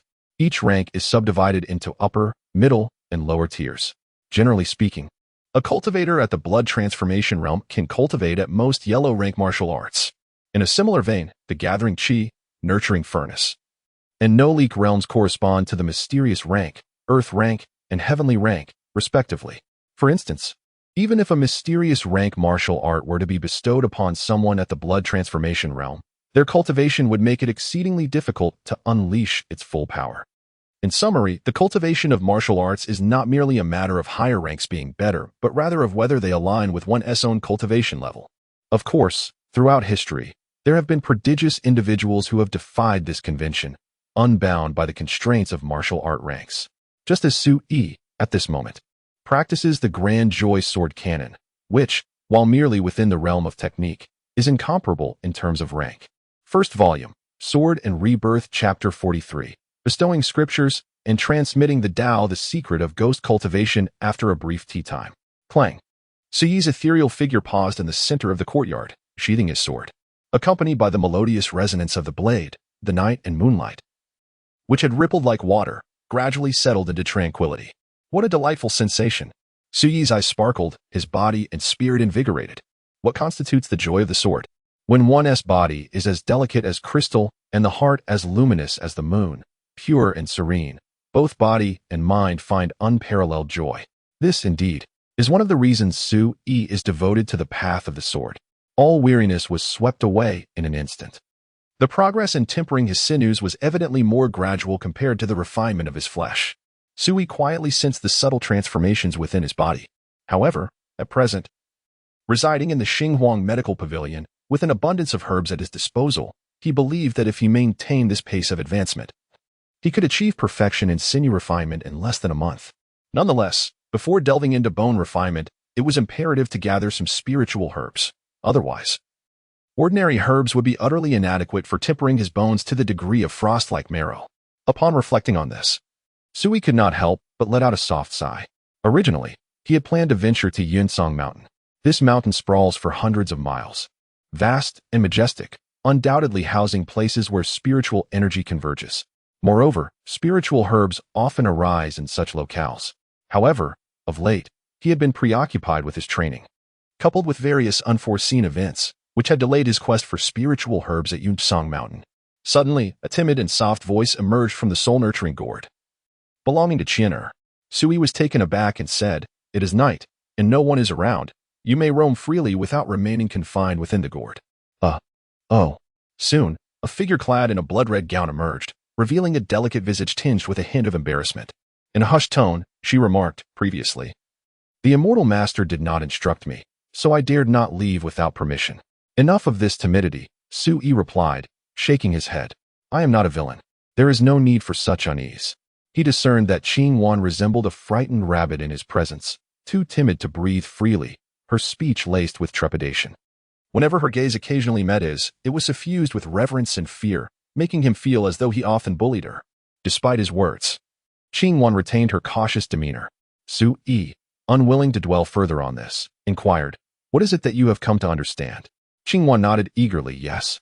Su Yi pondered deeply. From the very first moment he beheld Qingwan, he noticed that although she was merely the lowest tier of a soul, her essence was remarkably pure. Coupled with her amnesia regarding her past life, it became evident to Su Yi that there was something peculiar about her, which piqued his interest. "Thank you, immortal master," Qingwan expressed, her large eyes brimming with gratitude. They were indeed striking, wide, and profound, with slightly upturned corners, resembling enchanting phoenix eyes. When she smiled, they radiated an astonishing allure, exuding a natural charm. However, it was regrettable that she appeared to be merely a youthful girl in her teens, possessing more elegance than seduction. Nonetheless, one could not deny that she was a beauty of extraordinary caliber, with immense potential for further development. "I shall first impart to you the foundational cultivation mantra of the 10 directions of the Adheres Sutra. With this, you should be able to refine your soul body, transforming layer by layer from a shadowy spirit into a ghostly essence." As Su Yi spoke, he settled at his writing desk, producing paper and brush, and began to write with fervor. Upon becoming a ghostly essence, the soul body can solidify to the extent that it remains unperturbed by the harshness of daylight, allowing one to traverse the mortal realm with little distinction from ordinary humans. Only through this transformation can one genuinely embark upon the path of ghostly cultivation. Moreover, unlike ordinary practitioners, ghostly cultivators derive their physical essence from soul energy, eliminating the need for the rigorous physical refinement that martial artists undergo. Thus, upon achieving the status of a ghostly essence, one may directly enter the realm of the primordial path. However, the journey from shadowy spirit to ghostly essence is far from simple. One must first become an apparition, then a specter, and ultimately transform into a ghostly essence. Soon, Sui set down his brush and pointed to the written cultivation method, saying, "Take a look." Qingtang cautiously floated over, hesitant to approach Sui too closely, lowering her delicate head to scrutinize the script. After a moment, she exhaled deeply and remarked, "Master, I have committed it to memory." "Already?" Sui replied, astonished. With her eyes shining with innocence, Qingtang replied, "I am unsure how it happened, but when I gazed upon these characters, they became indelibly etched in my mind after just one glance." Sui raised an eyebrow, surprised by her perceptiveness. "In that case, I shall elucidate the profound mysteries contained within. Given your remarkable memory, retaining it all should pose no challenge." With that, he began to explain the first line. The Sutra of the 10 Directions, an exalted scripture crafted by the Ghost Emperor of the Western Abyss, stands as the foremost secret tome in the eyes of ghostly cultivators across the realm. In his previous life, upon acquiring this scripture, Sui diligently studied and pondered over it, ultimately arriving at a singular conclusion. The path of ghostly cultivation diverges significantly from that of conventional soul cultivation. While a soul cultivator may possess a frail physical form, they remain a living being, their spirit nourished and tempered by vital energy and cultivation. In contrast, ghostly cultivation is an unadulterated journey of the departed, with its transformative ascent ultimately leading towards the netherworld. For instance, the Western Abyss Ghost Emperor frequently identified himself as a guide to the netherworld. It is no exaggeration to assert that had Qingtang consistently accompanied him in her cultivation, her future accomplishments would inevitably rival those of the Western Abyss Ghost Emperor, even in the event of mediocrity. Soon, Sui elucidated the principles of cultivation, inquiring if there were any further uncertainties. He cast a deep gaze at Qingtang and declared, "From this moment forth, you shall cultivate here. By day, remain within the soul-nurturing gourd, and by night, you may roam freely. However, without my command, you are not to step beyond the courtyard." "Understood," Qingtang replied obediently. Before Sui, she appeared entirely unacquainted with the concepts of refusal or resistance. Disregarding her further, Sui turned and reclined on the bed, quickly succumbing to a deep slumber. At the stroke of midnight, silence enveloped the world. After a prolonged wait, Qingtang finally summoned her courage, carefully lifting her skirt as she glided out of the room, soon finding herself perched atop an ancient locust tree. She donned a flowing crimson gown, her bare feet resembling pure, polished snow, each delicate toe intricately sculpted like exquisite jade. Her slender calves swayed gently in the evening breeze, her entire being completely at ease. Tilting her head back, she gazed through the branches at the stars and moon in the night sky, her large eyes sparkling with joy. Her soft, rosy lips parted to hum a melody, its notes resonant and ethereal. The lyrics spoke of ancient kings traveling to the western sea, of the revered dragon elder in seclusion, of ascending celestial mountains into the realm of spirits, and of clandestine visits to Qingtang to steal the Book of You. As she reached the end of the tune, she suddenly paused, a wave of inexplicable sorrow washing over her. I do not recall this melody, yet why can I sing it? Could it be tied to the memories of my past life?" The young girl, clad in her blood-red attire, stared at the night sky, lost in thought. Her eyes filled with bewilderment. In the room by the window, Sui stood with his hands clasped behind his back, quietly observing the slender red silhouette atop the nearby locust tree, a flicker of intrigue crossing his gaze. The Western Sea, the venerable dragon elder, the realm of spirits. The theft of the Book of You. This melody is indeed captivating. Volume 1, Sword and Rebirth, Chapter 44. Form and Intent in Harmony. Old affections resurface. The following morning, by the banks of the grand Songjiang River beyond the city, in the mulberry groves, before dawn had broken, Huang Qianjun awaited patiently. Just as the first light began to pierce the horizon, a tall, slender figure appeared in the distance, sauntering towards him. Dressed in a jade-green robe, He exuded an air of ethereal elegance. It was none other than Sui. "Brother Su." Huang Qianjun immediately broke into a smile and hurried forward. In his hands, he carried an exquisite pearwood food box and a jug of warm vintage wine. "You haven't had your meal yet, have you? This is the bone broth and breakfast prepared by my family's chef, and this jug contains a treasured 30-year-old vintage from my father's wine cellar," Huang Qianjun said cheerfully. Sui paused for a moment and replied, "First, let us set these aside. After I complete my training, we shall indulge in them." With that, he entered the mulberry grove and began to practice the pine crane body refining technique, while Huang Qianjun waited nearby. Through his eyes, he could discern that Su Yi's practice was extraordinary, yet the intricacies eluded his understanding. Thus, he remained calm. Unlike the astonishment displayed by Xiao Tianke and Zi Jin when they witnessed the same scene. An hour later, as Su Yi completed his training, Huang Qianjun promptly opened the food box, revealing the bone broth and breakfast, which he arranged on a stone surface in the grove. He then uncorked the vintage wine and began to pour. Su Yi, feeling no hesitation, casually sat beside the large stone, enjoying his meal while asking, "Do you know why I asked you to wait here today?" Huang Qianjun shook his head. "I have pondered this, yet I cannot fathom the reason. In half a month's time, the Dragon Gate banquet will commence. Since you are now by my side assisting me, it is only fitting that you perform admirably at the banquet," Su Yi remarked, taking a sip of the wine. He squinted in appreciation, nodding to himself. The flavor of this aged vintage was indeed exceptional. Suddenly, Huang Qianjun became exceedingly agitated, his words tumbling over one another as he stammered, "Brother Su, are you intending to guide me in my cultivation?" "In a manner of speaking, yes," Su Yi remarked, savoring the exquisite bone broth in the earthen pot, which was remarkably delicious, evidently enhanced with numerous precious herbs beneficial for martial practitioners. Huang Qianjun felt as though he had been struck by a pie from the heavens, his head spinning in disbelief. He had contemplated various possibilities the night prior, yet he had never imagined that Su Yi would choose to instruct him in his martial arts. "Do not just stand there in a daze. Go ahead and demonstrate the martial skill you excel in." Su Yi gestured towards a nearby open space. Huang Qianjun readily complied, hastening to the designated area. Taking a deep breath, he remained still until his mind settled into tranquility, at which point he finally commenced his movements. With a swift motion, he executed his punches with agility and vigor, exhibiting the grand and forceful style of the Huang clan's unique Xingyi Quan. Su Yi, while partaking in his meal, observed intently. Gradually, however, he found himself unable to continue eating or drinking, his brow furrowing with increasing concern. By the time Huang Qianjun had completed his demonstration of the Xingyi Quan, Su Yi rested his head in his hand, plagued by a sudden headache. "Brother Su, I have finished my practice," Huang Qianjun announced, perspiring profusely yet filled with vitality as he approached. The foundation of his martial path was barely adequate, but his understanding of martial arts was utterly lacking. No, it was abysmally poor. Su Yi sighed softly, feeling a sense of reluctance as he witnessed Huang Qianjun's performance, to the extent that even the food he had consumed lost its flavor. Huang Qianjun's expression faltered, rendered speechless and overwhelmed by the blow he had just received. After a pause, he shamefully remarked, "Brother Su, I shall strive to amend my ways." Yet, a lingering doubt persisted in his heart.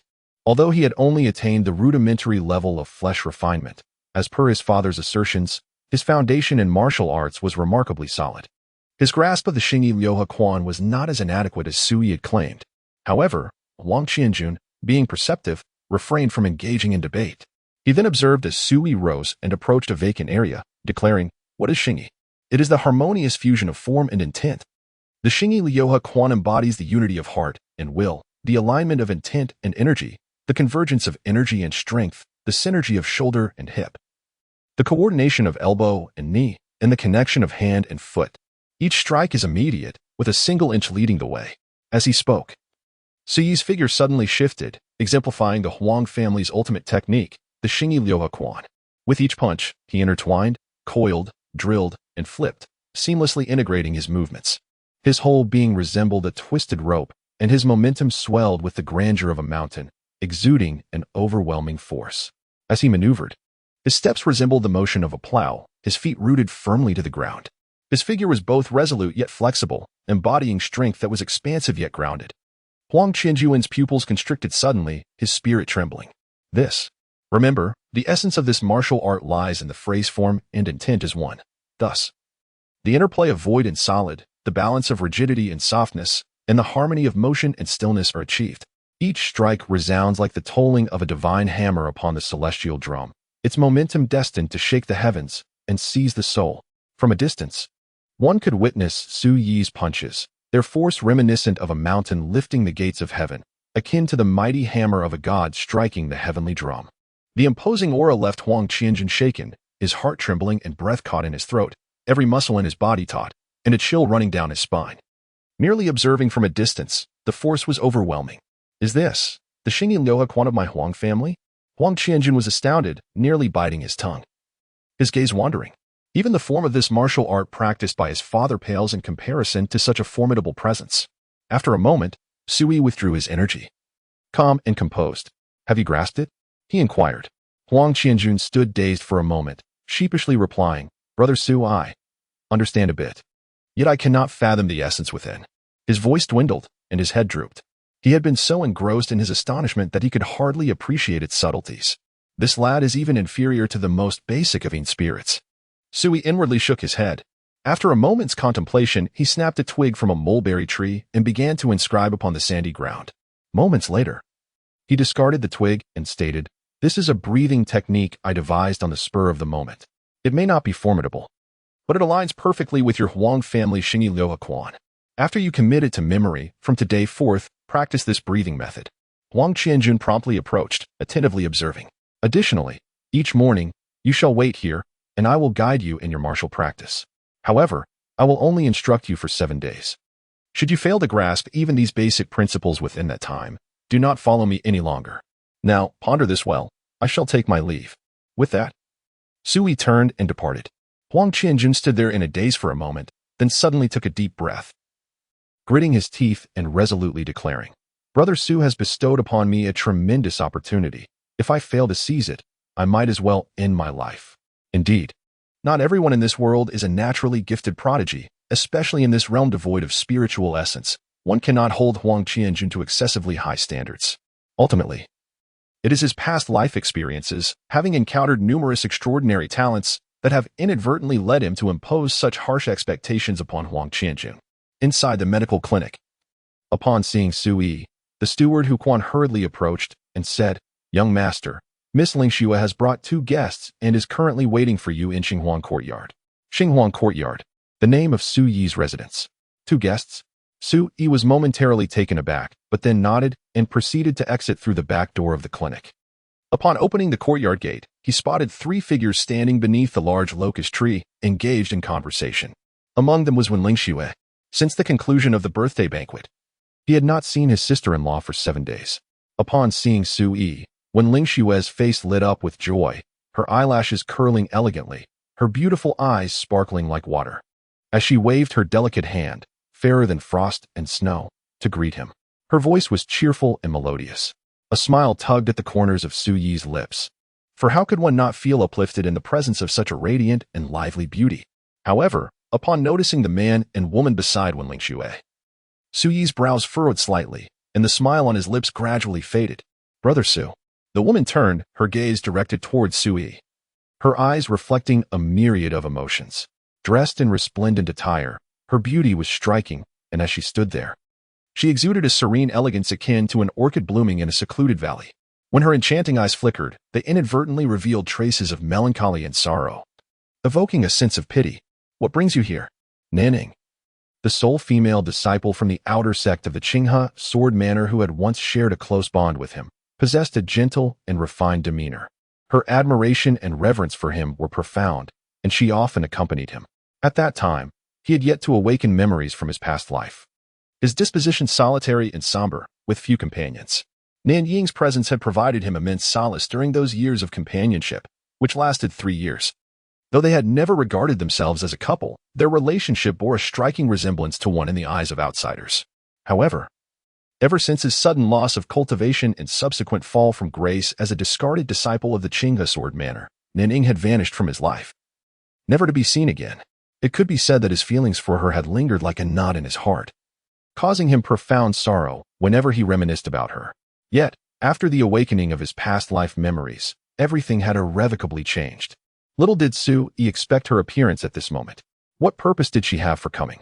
I am here this time with senior brother and Hao, following Uncle Master Zhou Huaqiu to engage in worldly training.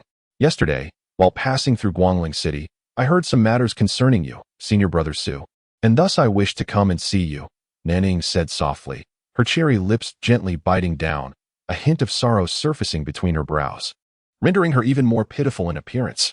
Senior brother Su. Beside Nanning stood a tall and handsome young man clad in golden robes, who at that moment slightly nodded towards Sui in the distance, a hint of reserved demeanor gracing his features. Yet, within the depths of his gaze, there lingered an undercurrent of indifference and disdain. Clearly, his greeting was merely a reflection of his own decorum rather than an expression of respect for Sui. In the first volume, Sword and Rebirth, Chapter 45, titled The Green Snake and the Bamboo Child, The Wasp Stinger, we encounter an Hao. Sui was no stranger to him. During the time he ascended to the position of outer sword leader at the Qinghe sword manor, an Hao had already emerged as a prominent figure among the inner disciples of the Eastern Courtyard. Although they were acquainted, their interactions had been scarce. Sui was indifferent to the slight aloofness and disdain that an Hao inadvertently revealed.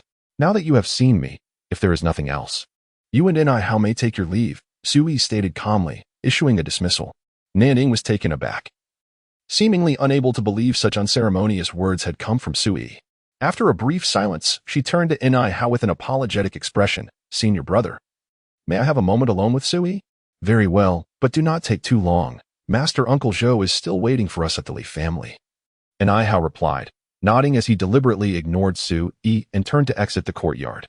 Furrowing his brow, Sui ultimately decided to hear what Nanning wished to convey. Lingzhao, please wait for me in my room, he said softly. Wen Lingzhao, sensing the unusual atmosphere, nodded and turned to enter Sui's chamber. Beneath the old locust tree, only Sui and Nanning remained. If I had not come, how would I have known that you, senior brother Sui, have fallen to such depths? Nanning gazed intently at Sui for a moment.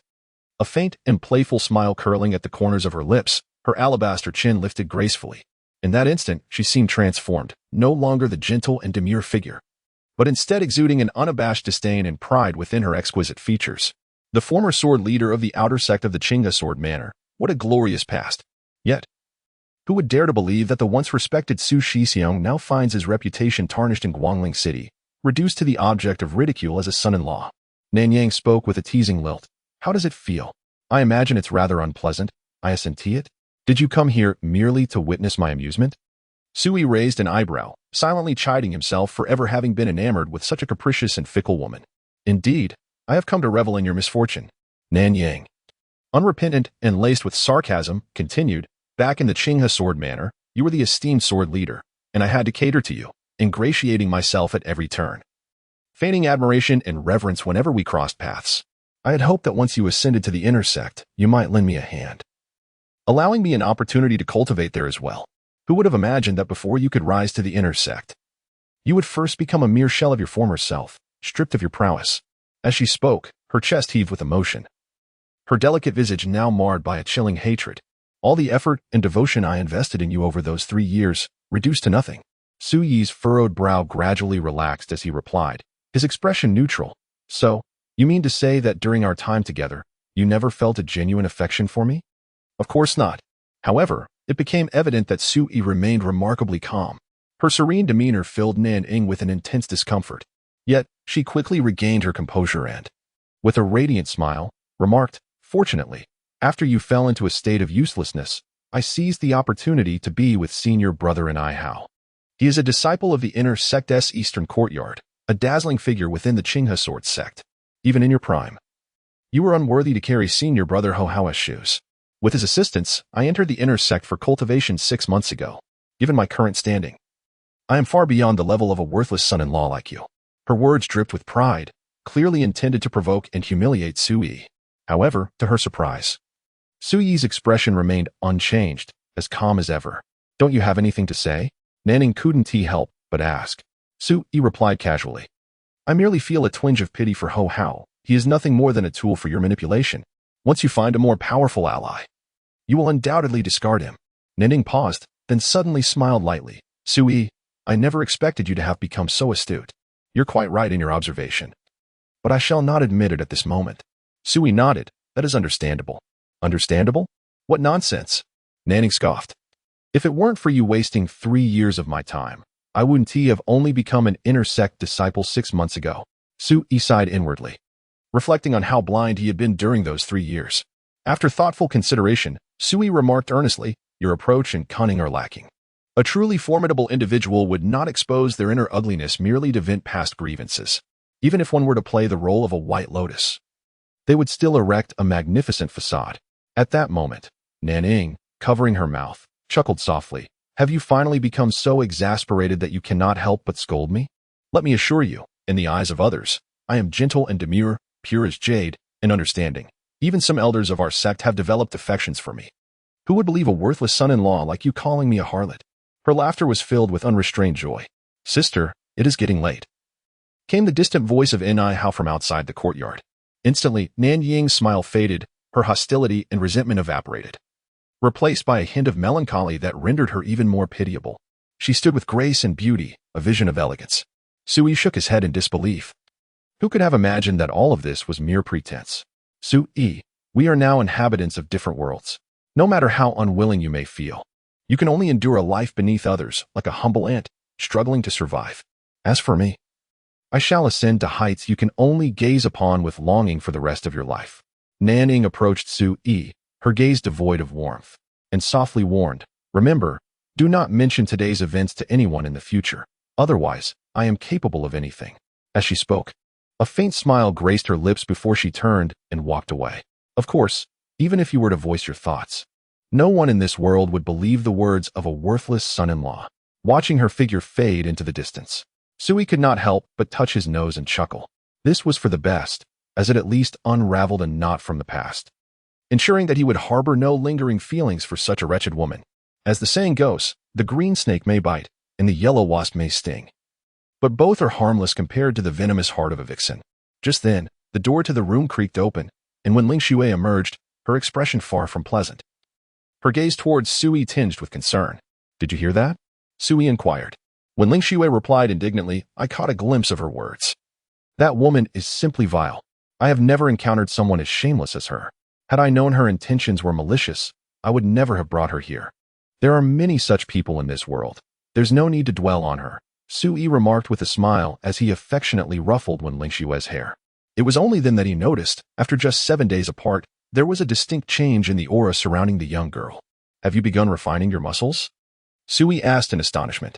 Wen Lingzhao immediately beamed with a radiant smile, joyfully responding, thanks to my brother-in-law's teachings, I have undergone a transformation in just 7 days. Su-yi chuckled and cautioned, in the realm of cultivation, one must be wary of impatience. Remember to focus on grounding and honing your abilities. Do not seek rapid advancement. Wen Lingzhao nodded vigorously, saying, Brother-in-law, I will surely do that.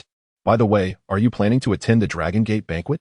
Su-yi observed as Wen Lingzhao shook her head, lowering her delicate gaze as if to evade his penetrating stare.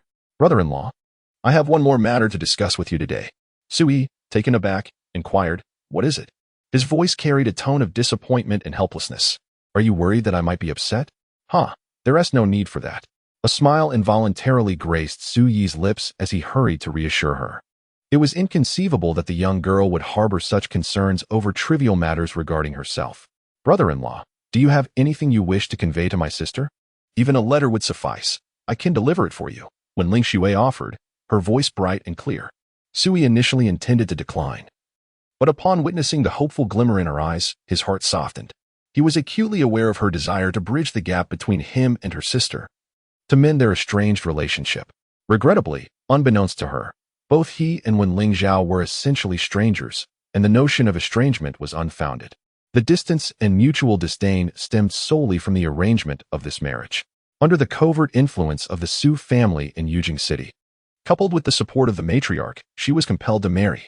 Yet, at the outset, he had no inclination to enter this union. Very well. Please carry this letter to her. Now you can rest assured, can't you? When Lingzhao took the letter with great care, her face lighting up with joy as she responded. Yes. Remember, do not disclose the secret techniques I have shared with you to your sister, Su-yi cautioned as she prepared to depart. Brother-in-law, you can trust me. This is a secret between us, and I shall not divulge it to anyone else.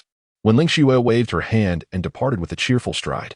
In contrast, Wen Chajin seemed disinclined to attend the Longmen banquet, prioritizing instead a visit to Tianyuan Academy to see Wen Lingzhao. This clearly indicated that in his heart, the esteemed disciple Wen Lingzhao had gained paramount importance. Sui stood pensively in the courtyard, deep in thought. Indeed, the influence of a master's disciple was substantial enough to instill reverence among the various factions in Guangling City. As long as the Wen family held the card of Wen Lingzhao, they would no longer need to fear the shifting tides within Guangling City. Reflecting on this, Sui shook his head. He had discerned some hints regarding the sentiments of this nominal wife, who had evidently harbored a deep-seated aversion towards the marriage from the very beginning. She intended to strengthen herself continuously, seeking an opportunity in the future to annul this union. As for whether she harbored animosity towards him, Sui remained entirely indifferent. In fact, he secretly hoped she would expedite the dissolution of their marriage, sparing him the necessity of intervening personally. At that moment, a voice rang out from outside the courtyard, belonging to the steward, Hu Quan. "Young master, there is a visitor." The visitor was Nie Tong, the son of Nie Beihu. This valiant youth had previously crossed paths with Su Yi at Jushin Tower. Although he exhibited some of the youthful follies typical of his age, his passionate spirit and gratitude were commendable. For this reason alone, he had earned Su Yi's respect. "Suge, my father has sent me to deliver an invitation." As I stepped into the courtyard, Nie Ting respectfully performed a bow, holding aloft an elegantly gilded invitation. This missive had been specially prepared by Lord Fu Shan, who hoped that you would grace the Dragon Gate banquet as an esteemed guest. Sui could not help but feel a twinge of surprise. After a moment's contemplation, he accepted the invitation and replied, "I shall accept this invitation, however. Whether I can attend will depend on my availability at that time." Nie Ting exhaled in relief and added, "Brother Su, there is another matter. Last night, the city lord's residents joined forces with the Wen family to scour the city for any clues regarding the ghostly corpse insects. Thus far, they have discovered 2 locations where these insects were being cultivated, both of which have been thoroughly eradicated. It is anticipated that within 3 days, all suspicious locations throughout the city will be inspected. My father instructed me to inform you that there is no need for excessive concern. I shall relay any news to you as soon as it arises." Sui paused, scrutinizing the respectful and reserved demeanor of the young man before him, and suddenly smiled. However, Nie Ting hesitated, appearing somewhat reluctant to speak. After a prolonged silence, he summoned his courage and softly said, "Brother Su, my father also mentioned that he wishes for me to seek your guidance and learn from you more in the future. I hope you can overlook past grievances and forgive my earlier impolite behavior at the gathering of Immortals Pavilion." As he reached the end of his statement, he could not help but feel a bit embarrassed. Such is the heart of parents everywhere, Sui mused. However, when recalling his father Su Hongli in this lifetime, an indelible anger and resentment surged within his heart. This obsession had taken root too deeply, and it must eventually be severed. Otherwise, his state of mind would be plagued with regrets, leading to significant upheaval. Sui shook his head, dismissing the distractions, and casually inquired, "What are your thoughts regarding your father's arrangements?" Nie Beihu had indeed been of considerable assistance, though it was he who had taken the initiative, nonetheless. Sui could not overlook his kindness. Moreover, had it not been for Nie Beihu's cooperation yesterday, the matter of Wen Jiyuan's murder could not have been resolved so effortlessly. Thus, Sui intended to gauge Nie Ting's worthiness for his attention. Nie Ting fell silent, grappling with inner turmoil. After a prolonged pause, he gritted his teeth and declared, "I do not wish to adhere to my father's plans. I am still young and do not want to rely on others' strength to forge my path. Even if the road ahead is fraught with obstacles and I stumble and bleed, I must venture forth." The youth's words rang with conviction, and his demeanor was resolute. He inhaled deeply, his gaze bright and unwavering, radiating aspiration. "At the very least, I am following my own heart. Even if I achieve nothing in the future, I shall never regret this decision." A flicker of appreciation shone in Su Yi's eyes. Youth must possess such lofty ambitions. The elders might scoff, yet they had long since lost that fervent passion, that innate drive. Beautiful souls are still young. Heroes are still in their youth. Throughout history, how many great figures have not experienced their own tumultuous youth? Sui sighed softly, his gaze drifting into the distance. Upon witnessing Nie Tang's youthful exuberance, he was reminded of his own adolescence in a past life. During that time, he donned a flowing azure robe, traversing the world with sword in hand, leaning against a slanted bridge, surrounded by the allure of intoxicating company, savoring the essence of life. Nie Ting found himself momentarily stunned, filled with perplexity. Before him stood Su Yi, who, despite being of a similar age, exuded an air of maturity that evoked melancholy reflections. As long as I remain in the Great Zhou dynasty over the next decade, should you encounter insurmountable challenges, do not hesitate to seek my assistance.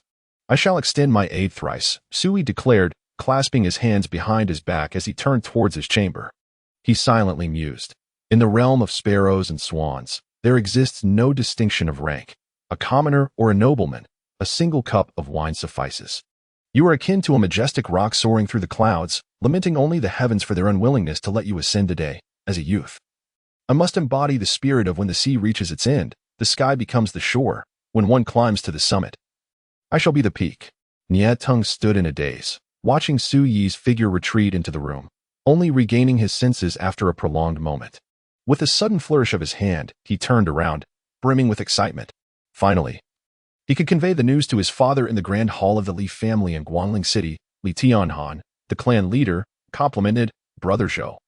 With your presence at the upcoming Dragon Gate banquet, you shall undoubtedly attract widespread attention.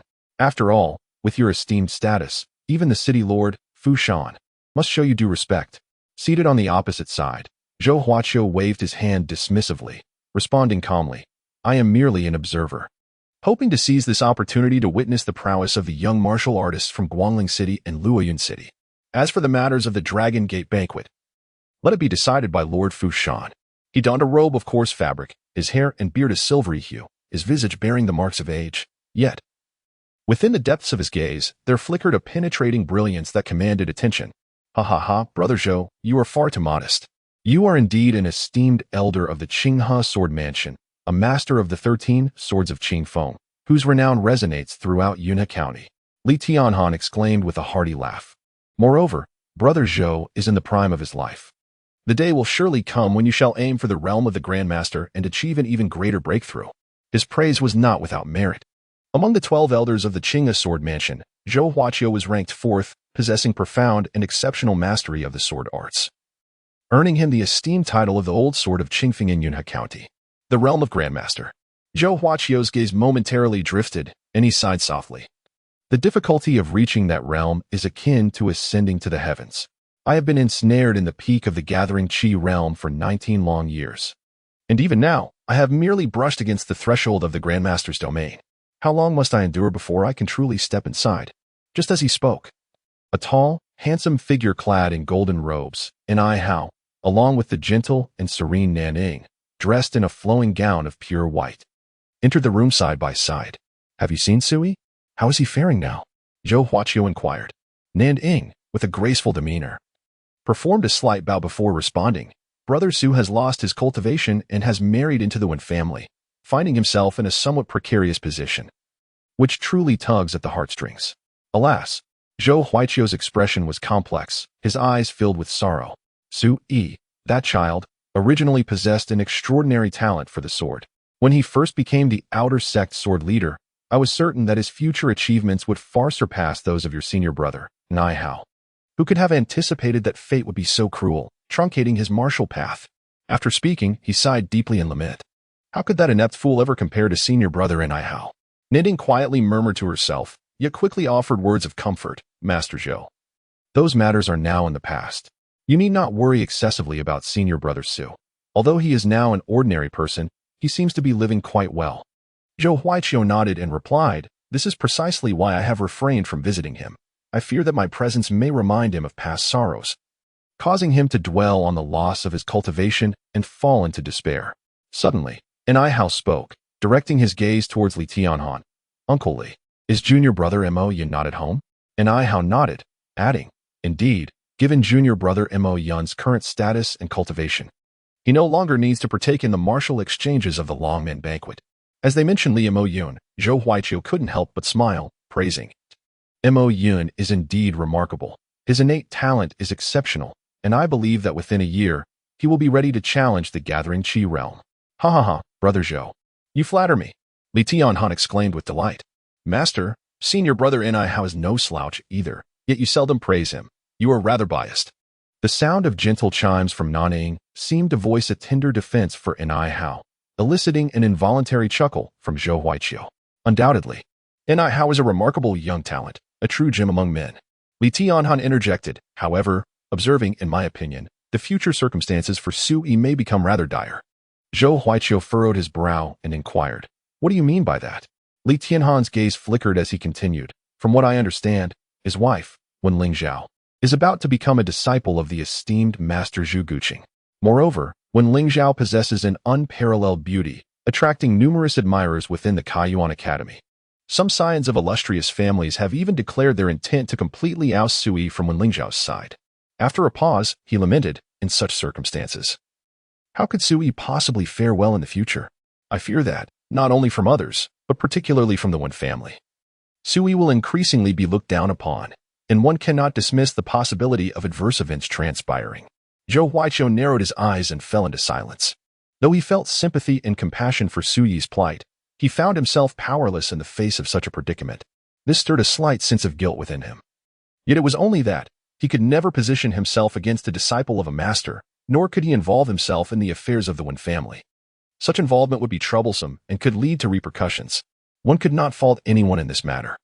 The blame lay solely on Su Yi for lacking the qualifications to be the husband of Wen Lingzhao. N.I. Hao, with an indifferent expression, suggested, let us not dwell on this matter. Zhou Huaiqiu, feeling somewhat vexed, waved his hand dismissively. Li Tianhan smiled faintly, pondering to himself that it seemed everyone sensed that after Wen Lingzhao became a disciple of the Grandmaster, the good-for-nothing Su Yi would inevitably encounter trouble in the future. That was sufficient. Next, it was merely a matter of when the child Moyan would take action. From that day forth, Zhou Huaiqiu, N.I. Hao, and Nanning settled in the Li residence, intending to remain until after the Dragon Gate banquet before departing. On the following morning, the head of the Wen family, Wen Chajin, along with his wife Wen Chatai and Wen Lingxue, set off from Guangling City to visit Wen Lingzhao at the Tianyuan Academy. Throughout the journey, apart from Wen Lingxue, who had mentioned this matter to Su Yi, the others completely disregarded him as Wen Lingzhao's husband. Su Yi was indifferent to these omissions. Outside the city, by the banks of the Ditsong River, amidst the mulberry trees, when Su Yi's tall figure bathed in the gentle morning light arrived, he was unexpectedly greeted by two individuals awaiting him. They were Huang Yinchong and his son Huang Qianjun. Su Yi was momentarily taken aback, but quickly comprehended the situation.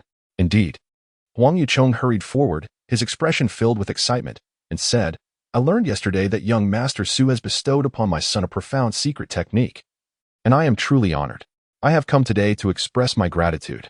As he spoke, he bowed deeply, solemn and sincere. Su Yi received his gratitude with composure. Although the breathing technique he had created on a whim the previous day could not be deemed profound for the Huang family, who practiced the Xingyi Six Harmonies fist, it was indeed a significant boon. Huang Yinchong clearly understood the implications of this breathing technique for their family. If he did not come to express his thanks, it would be rather unusual. It was merely a trivial task. If there were no further matters, the clan leader Huang was free to attend to his own affairs. With that, Su Yi stepped into the mulberry grove to practice the Songha body refinement technique. Although his demeanor appeared somewhat aloof, Huang Yinchong was entirely unconcerned. Upon hearing from his son Huang Qianjun about the breathing technique imparted by Su Yi, he had lost his composure, overwhelmed with excitement beyond measure. Once he regained his composure, he reached a conclusion. This breathing technique would enable the Huang clan to ascend to new heights, a prospect he had never dared to imagine before. Knowledge is not to be disseminated lightly, nor should techniques be imparted without due consideration. In the Great Zhou dynasty, a powerful breathing technique had the potential to alter the fate of an entire clan. Child, remember my admonition from yesterday. Strive diligently, and do not squander the cultivation bestowed upon you by young Master Su. Huang Yinchong took a deep breath and patted Huang Qianjun on the shoulder. He then bowed respectfully towards Su Yi, who was engrossed in his practice, and quietly departed. The recollection of yesterday's counsel lingered in Huang Qianjun's mind. Recalling the solemn words his father had uttered before the ancestral tablets in their family shrine, Child, you are still young and may not grasp the significance of this secret technique. Allow me to be candid. Through this technique, our Huang family shall forever remain indebted to young Master Su. This was the first time Huang Qianjun had witnessed such gravity in his father, and it was also the first moment he realized that merely being in Su Yi's presence as a subordinate inadvertently brought forth an opportunity that could transform the clan's destiny. Is this what they call one person attaining enlightenment, leading to the elevation of all? Huang Qianjun's gaze drifted towards the distant figure of Su Yi. a surge of unprecedented admiration and reverence swelling within him. Truly, Su is a divine being. Once Sui completed his training and approached, he found Huang Qianjun had already prepared a steaming breakfast and beverages. Ah, has today's bone broth been infused with spiritual herbs? Suyi's nostrils flared slightly, detecting a distinct aroma. Su Gu, Huang Qianjun began, my father has instructed that in the coming days, the family steward will prepare a spiritual herb for you each day. As he spoke, he produced a silken pouch, extending it with both hands. Here are 50 spiritual stones, a token of our Huang family's goodwill.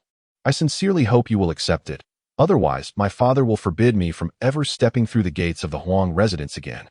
1 spiritual herb daily for 7 days amounts to 7 herbs. Coupled with 50 spiritual stones, the Huang family is indeed making a significant investment. Su Yi couldn't help but be taken aback.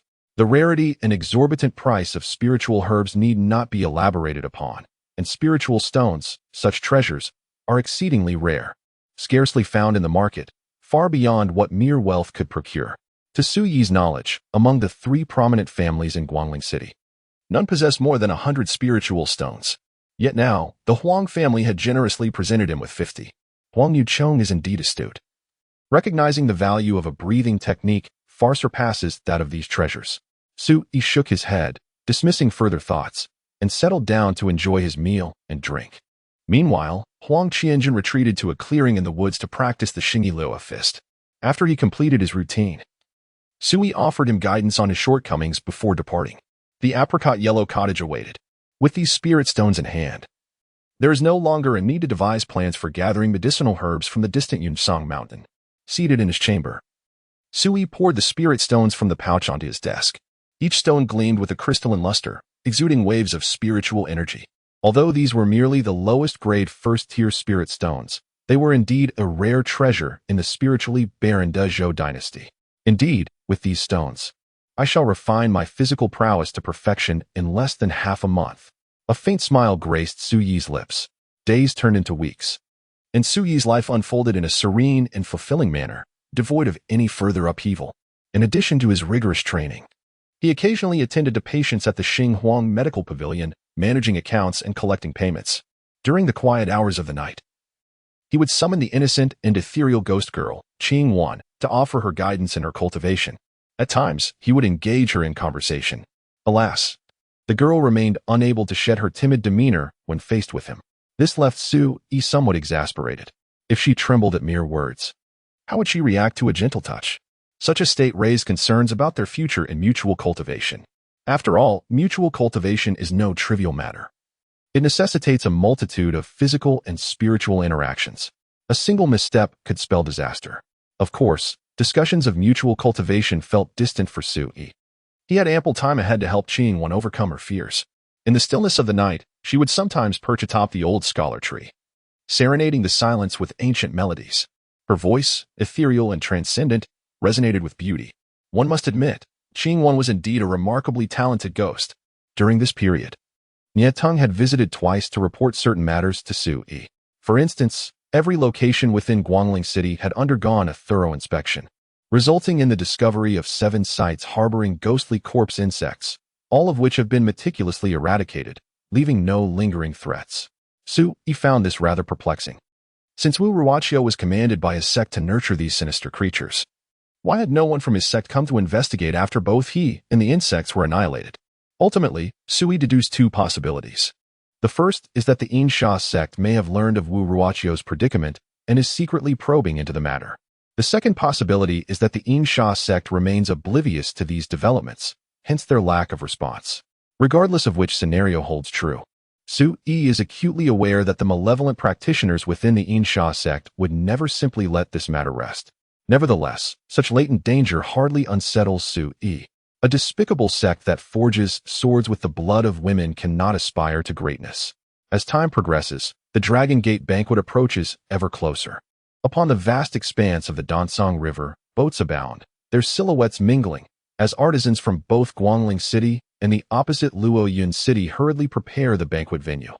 Discussions surrounding the upcoming Dragon Gate banquet have evidently become the most fervent topic between the 2 cities, with even the common folk expressing immense anticipation. The banquet will commence at night, when the Donsong River will be adorned with twinkling lights resembling a cascade of fiery stars descending into the mortal realm.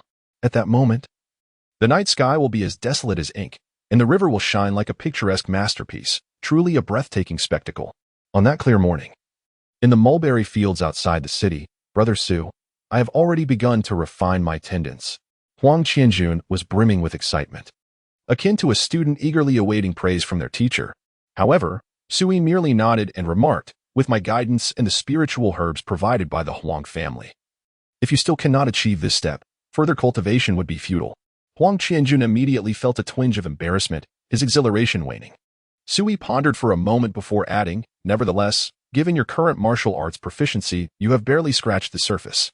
At the Dragon Gate banquet, you might still find yourself outmatched by Wen Yuan, but at least you won't suffer an embarrassing defeat.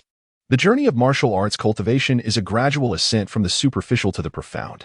Each martial discipline can be categorized into 4 stages: initial insight, entry into the hall, mastery, and reaching the pinnacle. The initial insight stage signifies the ability to execute a martial technique in its entirety.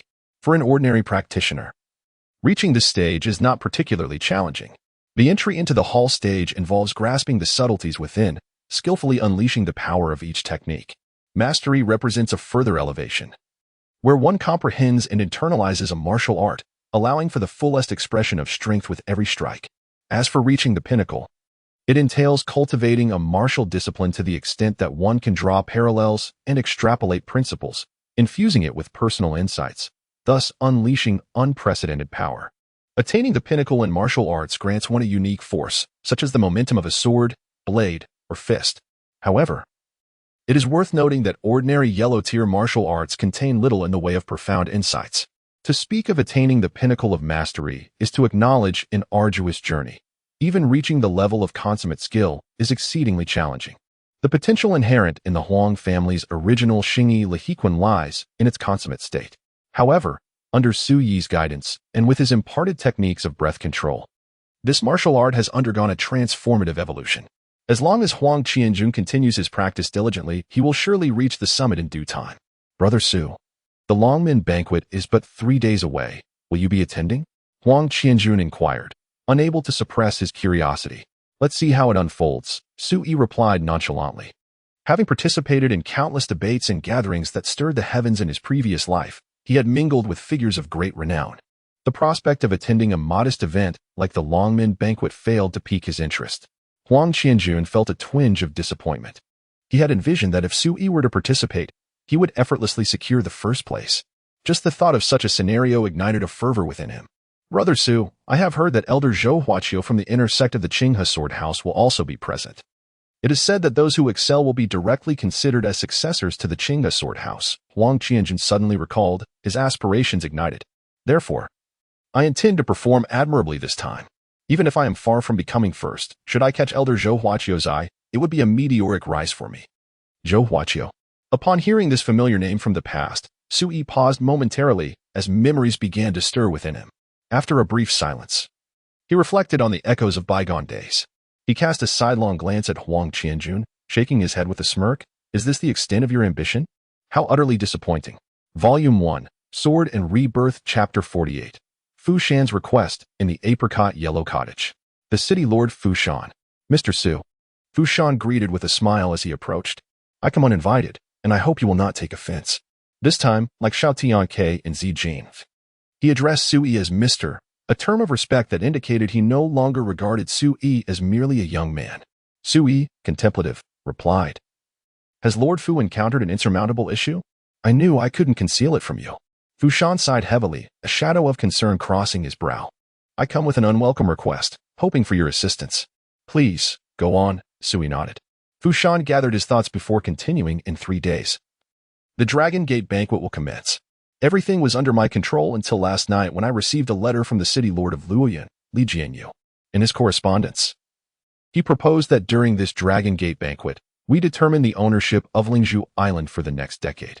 Should a young contender from Guangling City secure first place in the competition, Lingzhou Island would be annexed to Guangling City's territory, governed by the city lord's residence for 10 years. Conversely, should they fail, Lingzhou Island would fall under Luoyuan City's jurisdiction. Su Yi began to grasp the situation, asking, Lingzhou Island is rather unique, isn't it? Indeed it is. Fu Shan elucidated that this island is situated in the heart of the Great Tsang River, 30 li distant from Guangling City, a diminutive isle amidst the waters. Spanning nearly 30 zhang, it is nonetheless a land imbued with spiritual energy, a veritable sanctuary. The isle is adorned with a bamboo grove extending 10 zhang. Known as Wen Lingzhao, this bamboo, lustrous and jade-like in hue, embodies a wealth of treasures. Its roots, shoots, and leaves possess qualities akin to elixirs, brimming with abundant green with spiritual essence. The mature bamboo is a rare and precious material, ideal for crafting artifacts, rivaling the finest divine weapons. In days of yore, Lingzhou Island was alternately governed by Guangling City and Luoyang City, with a rotation every 3 years. However, since Li Jianyu ascended to the position of Lord of Luoyang City 2 years ago, he has torn asunder the established customs, refusing to acknowledge the prior arrangements, intending to seize complete dominion over Lingzhou Island. Over these 2 years, I have found myself in frequent conflict with him over this island, and our discord has intensified.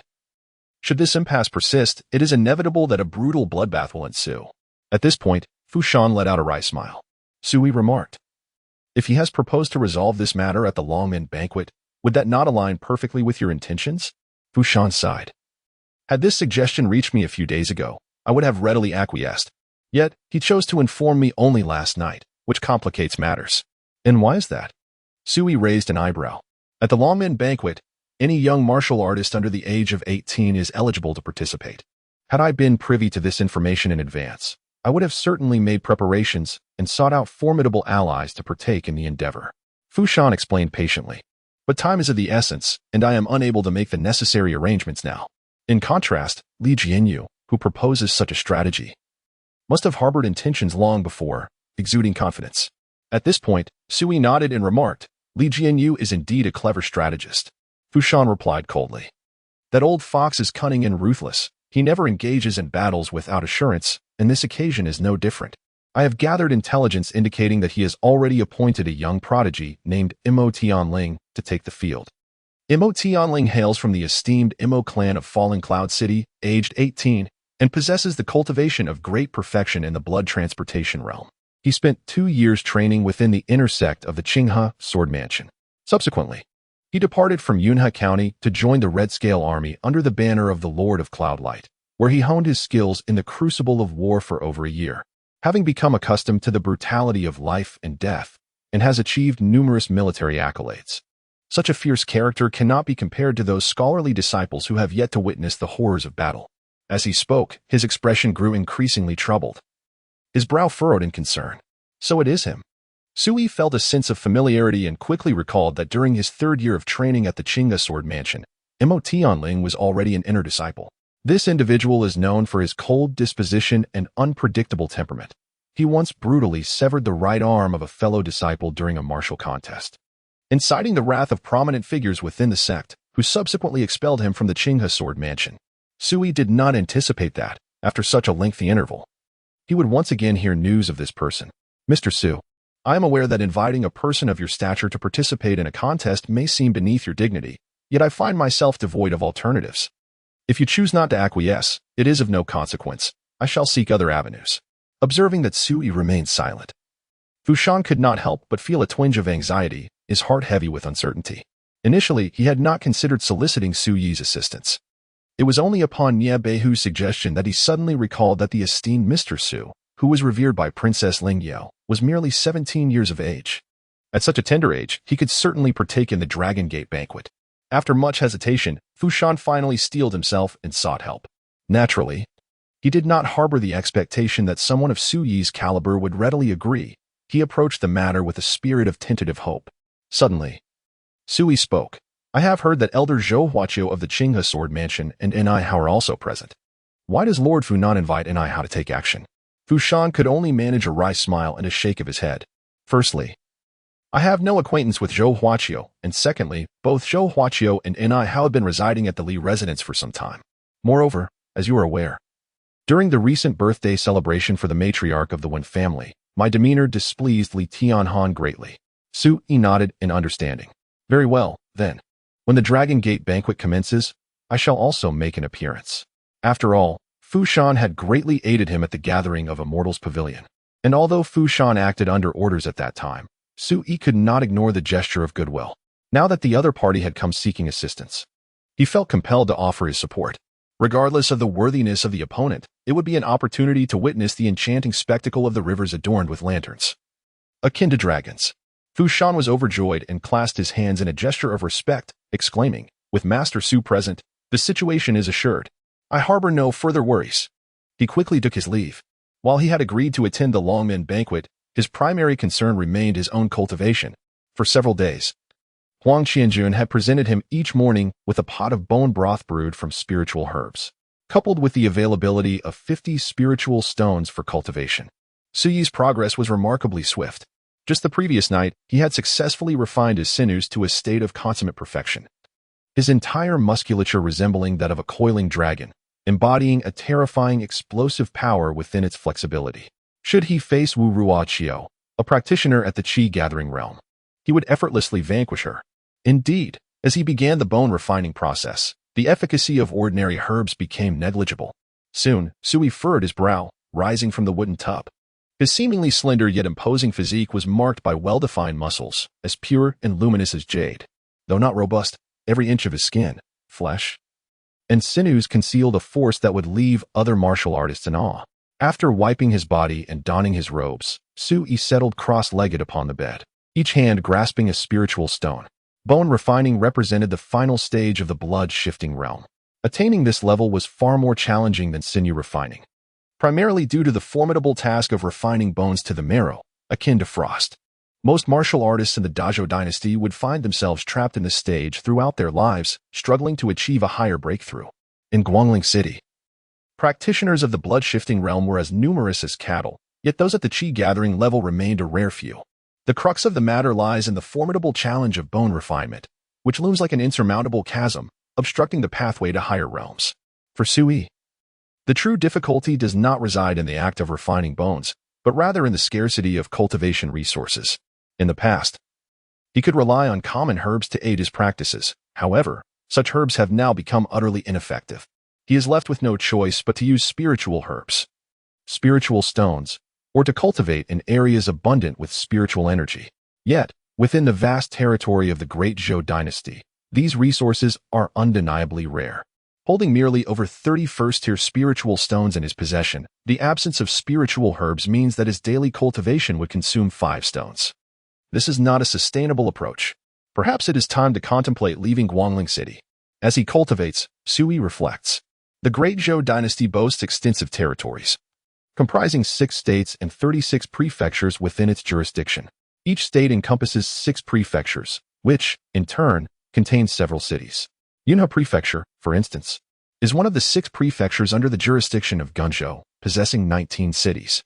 Guangling City is but one of them. In the geographical landscape of the Great Zhou, Guangling City can merely be regarded as a remote and obscure town in the periphery. Years ago, Sui chose to come to the Qingtang Sword Manor in Yunhe Prefecture precisely because of its secluded location, far removed from Yujing City. This decision was intended to liberate him from the influence of the Su family in Yujing. Yet, he never anticipated that, on the day he lost all his cultivation, the power of the Su family in Yujing would swiftly track him down. Thus, upon awakening his past life's memories, Sui had already resolved that once his cultivation reached the pinnacle of the blood mobilization realm, he would depart from Guangling City. Thus, even when faced with certain challenges after departure, one would possess the capability to cope. However, the current circumstances have shifted. Guangling City remains merely a remote settlement, lacking an abundance of cultivation resources. To continue one's practice, one must contemplate venturing to more affluent locales, such as Yunhe County City. Otherwise, one finds themselves in a predicament akin to a skilled cook unable to prepare a meal without rice. There is no rush regarding the departure, regardless of the situation. It is essential to visit Yuntsong Mountain before leaving. Sui has not forgotten that atop Ghost Mother Ridge lies a 16 corpse, along with 16 grass and extreme young flowers. It is highly likely that a segment of the Insha spiritual vein is also buried there. It is said that Ghost Mother Ridge has long been a haven for spectral beings. Thus, it would be prudent to venture there with Qing Wan. Sui recalled Qing Wan, who resided within the soul-nourishing gourd, and his brow arched slightly. This girl possesses considerable spiritual affinity. Whether it be the Insha spiritual vein or the 16 grass, his current cultivation level cannot utilize them. However, for her, a low-tier ghost, these would be immensely beneficial. 3 days hence, the highly anticipated Dragon Gate banquet will commence this very night. As dawn broke, Sui made his way to the banks of the Great Song River. Just as he had done in times past, heading towards a grove of mulberry trees. For him, today bore little difference from the days of yore. Volume 1, Sword and Rebirth Chapter 49, the night of the banquet with lights as picturesque as a painting. In the mulberry grove, Sui remained calm and unhurried.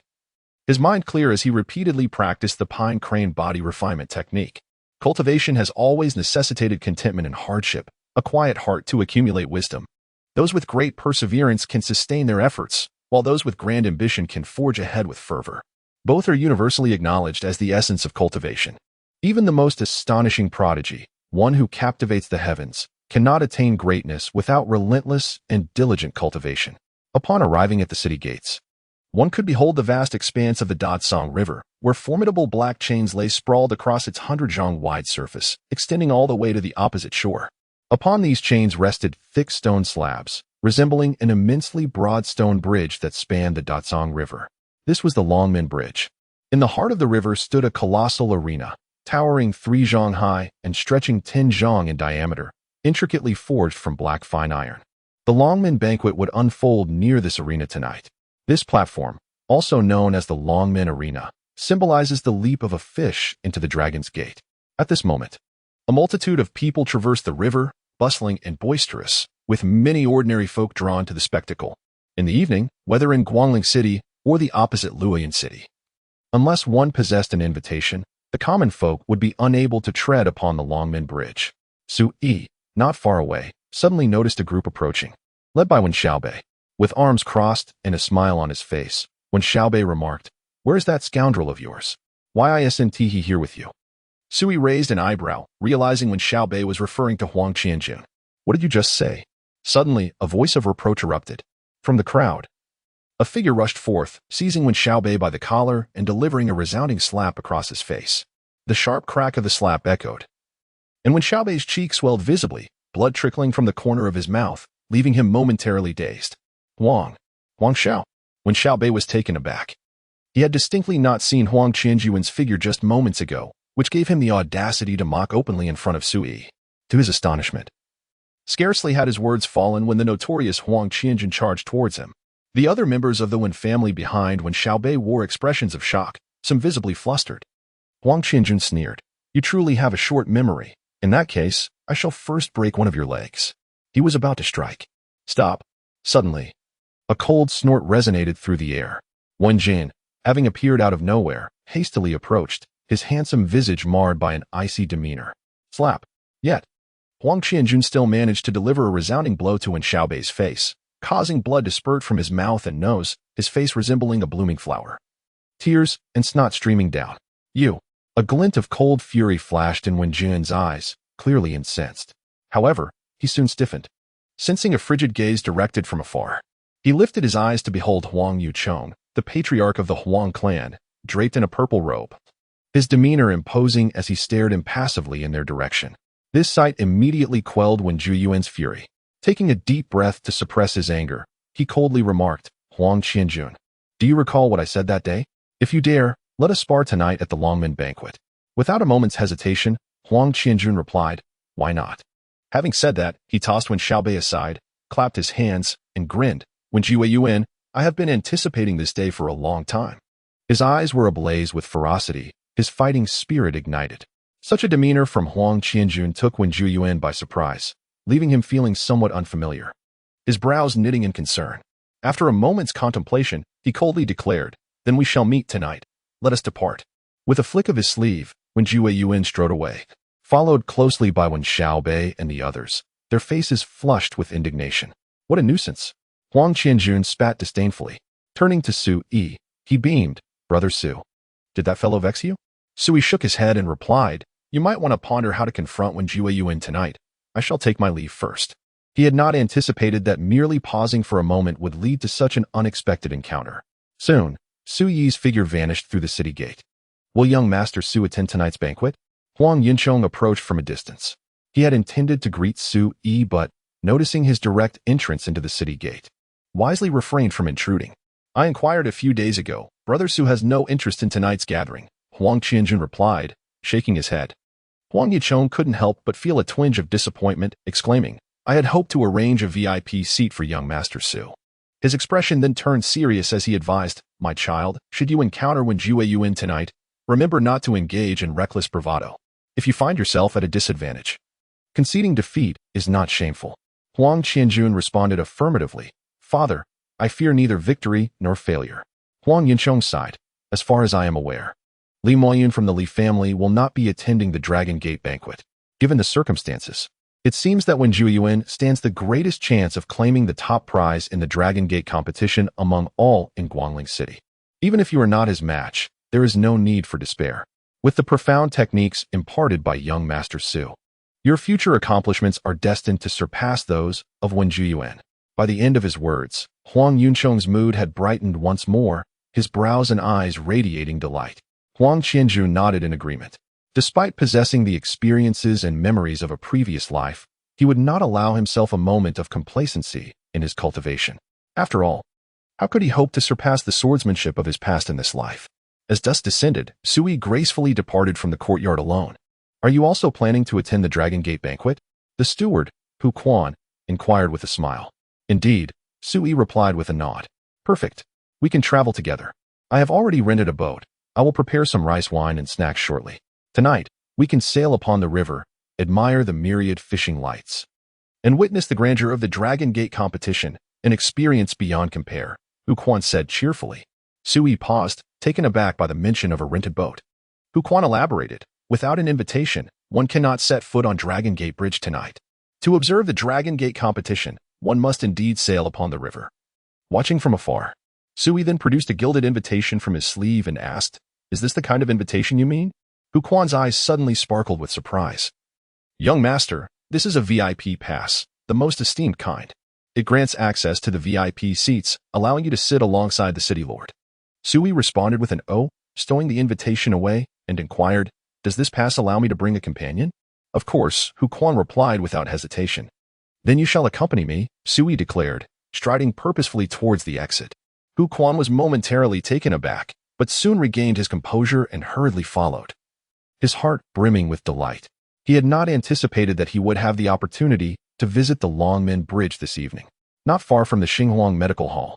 On the second floor of a tavern, a robust and valiant man whispered, Young master, Su Yi has departed from the Xinghuang Medical Hall, and it appears he intends to attend the Longmen banquet. This waste, whose cultivation has been utterly depleted, still harbors the desire to partake in such festivities. Li Maiyun remarked with a slight furrow of his brow. For days now, even many in the Li family believed that he had already set off for Yunhe County and would not be attending the Longmen banquet. In reality, he had remained in the city, covertly planning the demise of Su Yi. To Li Maiyun, eliminating Su Yi was as effortless as a mere trifle. It hardly warranted concern. What truly preoccupied him was how to execute Su Yi without leaving a trace. This evening, with the prominent figures of the city mostly attending the Longmen banquet outside the city, it presented an unparalleled opportunity to dispatch Su Yi, ensuring that the act would go unnoticed. Li Maiyun's gaze was devoid of emotion as he commanded, Send someone to infiltrate the rear of the Xinghuang Medical Hall and await my orders. Understood. His subordinate promptly took his leave. Lingzhao, once I have dealt with this useless Su Yi, I shall make my way to Tianyuan Academy to find you. By then, you shall no longer need to fret over this unfortunate marriage. Li Maiyun sipped his wine, murmuring to himself. Outside the city, dusk had deepened, enveloping the night in a shroud of ink, gradually painting the heavens. On the vast expanse of the mighty Cangjiang River, boats crowded together, surrounding the Longmen Bridge, which radiated outward like a blossoming flower. Each vessel was adorned with lights, filled with silhouettes of revelers. From a distance, the scene resembled 100 ships vying for dominance. 1,000 sails drifting serenely, with countless lights shimmering upon the water's surface, reminiscent of the Milky Way cascading down to earth, a breathtaking tapestry of brilliance. The evening breeze whispered gently, causing the myriad lights to sway, their reflections dancing upon the river, creating a mesmerizing interplay of light and shadow. Flames flickered like stars in the night sky, illuminating the surroundings with a resplendent glow. This enchanting spectacle momentarily captivated Su Yi, who had just stepped out of the city gates, prompting him to exclaim, Even the beauty of the heavens cannot compare to the vibrant atmosphere of this earthly celebration. It is truly a sight to behold. Hu Quan, already overwhelmed with awe, remarked, "In the past, I have witnessed such scenes on several occasions, yet each time, I am equally astonished. This is the Longmen Banquet, the most anticipated event in Guangling City, held annually. Indeed, the festivities were bustling. The townsfolk, accompanied by their families, thronged the riverbanks, creating a lively and animated atmosphere. They were drawn to the lights and the scenery, for the distance was too great. Even if they wished to witness the Longmen competition, it remained beyond their reach. Meanwhile, the affluent and powerful had already chartered boats to observe the spectacle from the river, indulging in wine and conversation, reveling in the joy of the moment. At the foot of Longmen Bridge, a group of elite and formidable guards from the Lord's manor stood vigilant. Only those bearing invitations were permitted to ascend the bridge and enter the main venue of the banquet. Upon Su Yi's arrival, as he prepared to present his invitation, a guard stepped forward with a beaming smile, warmly exclaiming, "Young Master Su, the Lord has instructed that you are a distinguished guest today. Please, do come in." Beside him, Hu Quan was momentarily taken aback. Since when did his son-in-law attain such an exalted status, commanding the lord of the city's utmost regard? Remarkably, he didn't even require an invitation to attend the banquet. "Thank you," Sui nodded, his surprise absent. At that moment, a voice, tinged with astonishment, pierced through the air. "Senior brother Su, you wouldn't wish to join the banquet as well, would you?"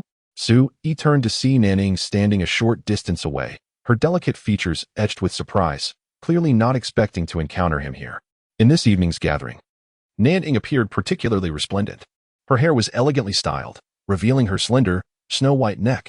Her eyes sparkled like water, and her lips were full and inviting.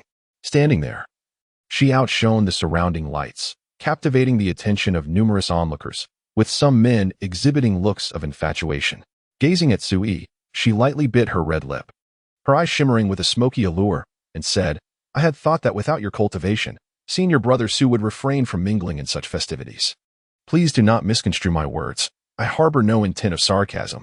Sui remained expressionless, choosing to ignore the woman entirely, having grown weary of such duplicitous individuals in his past life.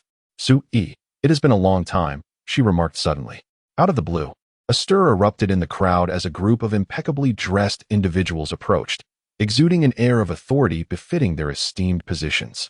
The speaker was an elderly gentleman at the forefront, his hair and beard gray yet exuding vitality.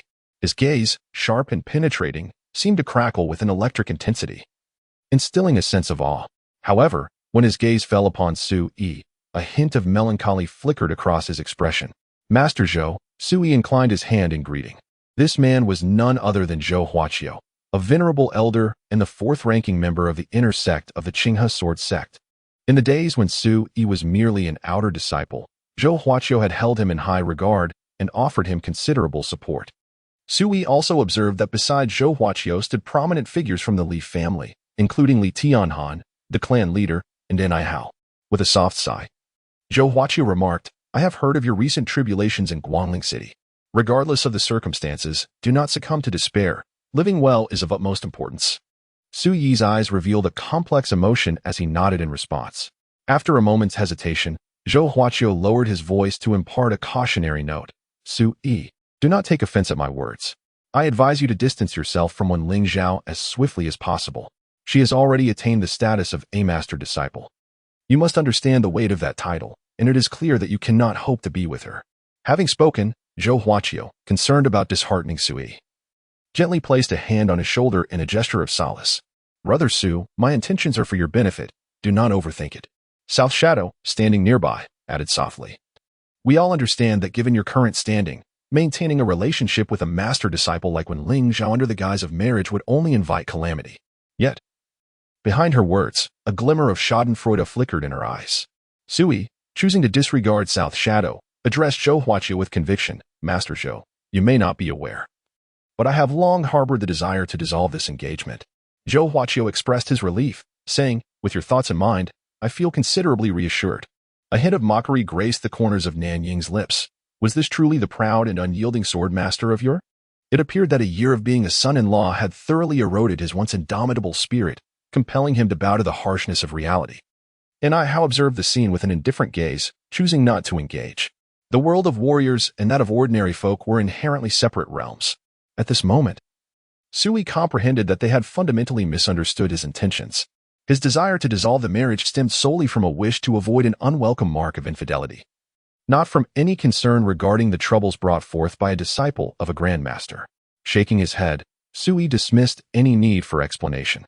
Brother Zhou, the banquet is about to commence. Should we not make our entrance? Suddenly, Li Tianhan, who had remained silent until now, interjected with a smile. Zhou Huaqiu nodded in agreement and turned to Sui, asking, "Are you being obstructed here due to the absence of an invitation? Then let us enter together." With that, he stepped forward, followed closely by the others. The guards stationed nearby parted ways, unwilling to impede their passage. Hu Quan could not help but murmur, "Son-in-law, do they not realize you possess an invitation? A distinguished one at that, which even Lord Fu Shan specifically mentioned. Why dwell on such matters? Let us proceed."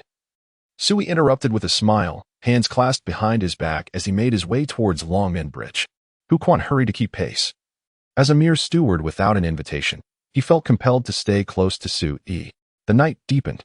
At the center of Longmen Bridge, suspended above the heart of the Great Song River, the arena, soaring 3 zhang high and spanning 10 zhang in circumference, is already adorned with tables and chairs, illuminated brilliantly by the flickering torches. When the Dragon Gate tournament commences, this place shall transform into the epicenter of public attention.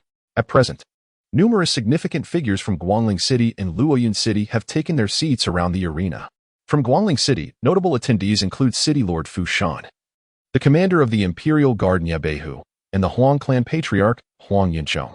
Conversely, from the Wen family, due to the clan leader Wen Chajing's early visit to Tianyuan Academy for familial matters, the second elder Wen Chaqing represents them. Among the dignitaries from Luoyun City are City Lord Li Jianyu and the patriarch of the Mo clan, Mo Haolong, among others. As Zhou Huaqiu and his entourage arrive, the esteemed guests from both cities rise in unison, greeting them with warm smiles. This scene incites a stir in the vicinity. Behold, it is Qingfeng's sword elder Zhou Huaqiu, a prominent figure from Qinghe Sword Manor. In this Dragon Gate tournament, any offspring who performs exceptionally well may catch the discerning eye of Lord Zhou Huaqiu, potentially leading to their selection as disciples of Qinghe Sword Manor. And who is that woman, so strikingly beautiful? She is a disciple of the inner sect of Qinghe Sword Manor, known as Nanning, a celestial figure whose enchanting beauty is celebrated throughout Yunhe County. If only I could one day be deemed worthy to partake in such a grand gathering, it would be a fulfillment of my dreams. On the nearby river, sails dot the horizon, and the lights gleam brilliantly.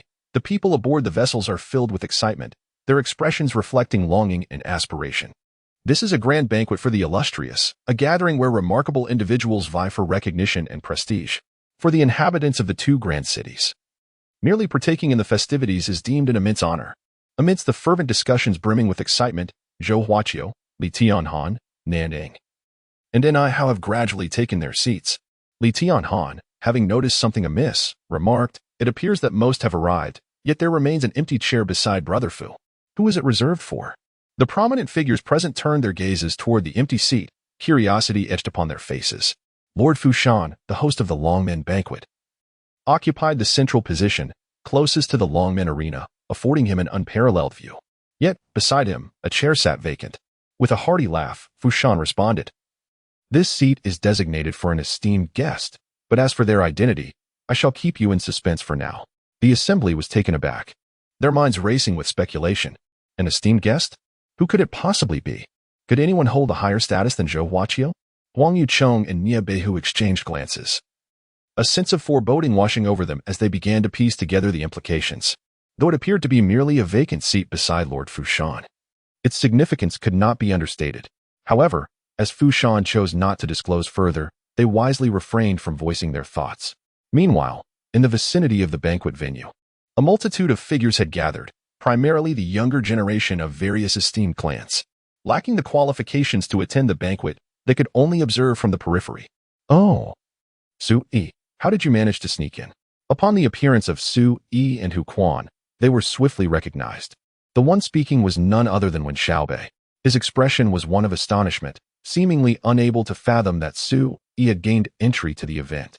The surrounding members of the Wen family echoed his surprise. Sui cast a sidelong glance at Wen Xiaobei, feeling a twinge of admiration. This fellow was indeed born to provoke. Just earlier in the day, he had received 2 resounding slaps from Huang Qianjun, and the swelling on his cheeks had yet to fully subside, yet here he was, bouncing back with unyielding spirit. How could this be Sui? A mere waste of potential, yet somehow the husband of a disciple from the sect. Such an injustice seemed surreal. Nearby, other young scions of various clans whispered amongst themselves, casting pointed glances at Sui. Unperturbed, he maintained a serene demeanor, savoring the picturesque scenery under the night sky. From this vantage point, the vast Songjiang River was adorned with countless twinkling lights, resembling stars scattered across the water's surface, dancing gracefully with the current, a sight to behold. Noticing Suyi's silence, Wen Xiaobei snorted disdainfully and shifted his gaze elsewhere. Today marked the Longmen banquet, a gathering of prominent figures, where none dared to act recklessly. Boom, boom, boom. The resounding beat of drums echoed through the night, rich and profound, reverberating far and wide. The crowds along the banks of the Songjiang River stirred with excitement. The sound of the drums heralded the commencement of the Longmen Grand Competition. Conversations ceased in the main hall of the banquet, as all eyes turned towards the Longmen arena. There stood Fu Shan, the lord of Guangling City, alongside Li Jianyu, the lord of Luoyun City, both ascending the stage and becoming the focal points of the gathering. Su Yi directed his gaze toward them. Clad in a silver-patterned python robe, Li Jianyu presented an imposing figure. Though aged, his presence was formidable. As the drumbeats subsided, Li Jianyu surveyed the surroundings and spoke in a resonant voice. Today's Longmen Grand Competition differs from previous years. Lord Fu Shan and I have conferred, and we declare that whichever city's youth secures the first place, Lingzhou Island shall come under the dominion of that city for a period of 10 years. Immediately, the arena erupted in astonishment as the crowd was taken aback by the unexpected news. Clearly, they had been entirely unaware of this momentous revelation, and their surprise was palpable. As the uproar gradually subsided, Li Jianyu smiled and remarked, "Fortunately, we have Elder Zhou Huaqiu from the Qinghe Sword Manor present to serve as our witness." From the distinguished guests section, Zhou Huaqiu rose with a smile, declaring, "It is an honor for me." "Ha ha ha, Brother Zhou, please take your seat." Li Jianyu exclaimed with a hearty laugh, his gaze shifting to Fu Shan as he inquired, "Lord Fu Shan, am I correct in my assertion?" "Indeed, there is no issue," Fu Shan replied, his demeanor calm and composed. "Excellent," Li Jianyu declared, waving his hand. "In that case, let us not delay any further. We shall commence the Longmen Grand Tournament at once." With that, he and Fu Shan stepped back, clearing the stage for the competitors. Almost simultaneously, a figure from Luoyun City soared forth onto the arena. "Who among you from Guangling City dares to face me in this first match?" The youth, clad in silver robes and adorned with a sheathed longsword, exuded an air of grace and charm, instantly captivating the attention of all present. The first chapter, Sword and Rebirth, Chapter 51, Observing the Contest. I alone appreciate the fishing lights. Luoyun City, Pengqianxiu. A wave of excitement rippled through the crowd as they recognized the first man to ascend the platform, a young prodigy from Luoyun City, boasting a cultivation level at the blood transformation realm, muscle refining stage. Soon after, a young man clad in black, named Wu Zhuang, emerged from Guangling City and joined him on the stage. The two exchanged a few pleasantries before launching into an intense contest. Occasionally, a wave of cheers erupted from the spectators outside the arena, igniting the atmosphere within. The prominent figures seated nearby engaged in casual conversation, offering measured commentary, displaying a calm demeanor. Everyone was aware that this was merely the beginning. Sui, standing amidst the crowd, shook his head subtly after only a brief observation. To him, such sparring seemed rather dull and lacked intrigue. His gaze shifted to the distant river, where the enchanting sight of the Datsong River under the night sky captivated him. The shimmering lights illuminated countless sails, each vessel carrying figures peering curiously, whispering amongst themselves, toasting jubilantly, or vocally cheering. Even from some pleasure boats, the sounds of stringed instruments floated through the air, accompanied by graceful dancers adding to the revelry. On both banks of the Grand River, ordinary folk, though unable to witness the spectacle of the Dragon Gate competition, were nonetheless thrilled by the distant sounds. After all, people are simply drawn to excitement. As for the outcomes of the contest, only those who cared would concern themselves with the results. The myriad scenes of humanity unfolded amidst the glowing lights, presenting a fascinating tapestry. As Sui quietly savored this spectacle, he found himself far from bored. On the stage, match after match unfolded, featuring young contenders from 2 cities. All under 18, their abilities confined to the blood transformation realm. Each battle bore its own victories and defeats. According to the rules, when no one dared to challenge the defender, that individual would be declared the champion of this Dragon Gate competition. Approximately a quarter of an hour later, Behu's son, Qingtang, ascended the arena, capturing a flicker of interest from Sui, who turned his gaze in that direction. Qingtang, possessing a valiant demeanor and an air of composure, was already a notable figure from the Songyun sword manor. His appearance stirred quite a commotion, even causing some prominent individuals to pause their conversations and look on. True to expectations, Qingtang showcased a formidable cultivation level far surpassing that of his peers, complemented by a remarkably seasoned combat experience. Over the course of the ensuing battles, he achieved an impressive streak of 13 consecutive victories, the best performance since the commencement of the Longmen Grand Tournament. The spectators erupted with unprecedented enthusiasm, showering him with cheers. According to the rules, should Qingtang secure 2 more victories, he would be allowed to step down from the arena and rest until he regained his stamina to compete again. However, in the 14th match, he faced a formidable adversary and ultimately suffered a narrow defeat. Many lamented his loss, yet no one derided him. For attaining 13 consecutive victories in the Longmen Grand Tournament is indeed a remarkable feat among the younger generation. His character was commendable, and his combat experience suggested he had undergone rigorous trials and fierce battles. Regrettably, the cultivation techniques and martial arts he practiced were somewhat rudimentary. Sui observed everything with keen insight, fully grasping the intricacies of Qingtang's training. Just as he pondered, Huang Qianjun had already stepped onto the arena. This fellow seemed a bit impatient, indicating a lack of temperance in his character. Sui raised an eyebrow, for the opponent he had vanquished was none other than the one who had just defeated Qingtang. In this comparison, Qingtang appeared somewhat diminished, his prowess overshadowed by Huang Qianjun. To everyone's astonishment, no one anticipated that the notorious scion, Huang Qianjun, possessed such formidable combat prowess. This revelation took several prominent figures by surprise, reshaping their perceptions. "Brother Huang, your boy is truly remarkable," they exclaimed in admiration, unable to conceal their astonishment, as it was indeed true that a tiger begets no dog. Nearby, a number of influential individuals expressed their admiration, while Huang Yucheng beamed with pride, his heart swelling with joy. How could he be unaware of his son's previously tarnished reputation? Yet now, who would dare to underestimate him? This transformation was largely attributed to the guidance of young Master Su. Huang Yucheng reflected inwardly, and whenever he thought of Sui, an overwhelming sense of reverence washed over him. How does my son feel? Behu mused, observing the spirited Huang Qianjun on the stage, then glancing at the dejected Qingtang beside him, feeling a tumult of emotions.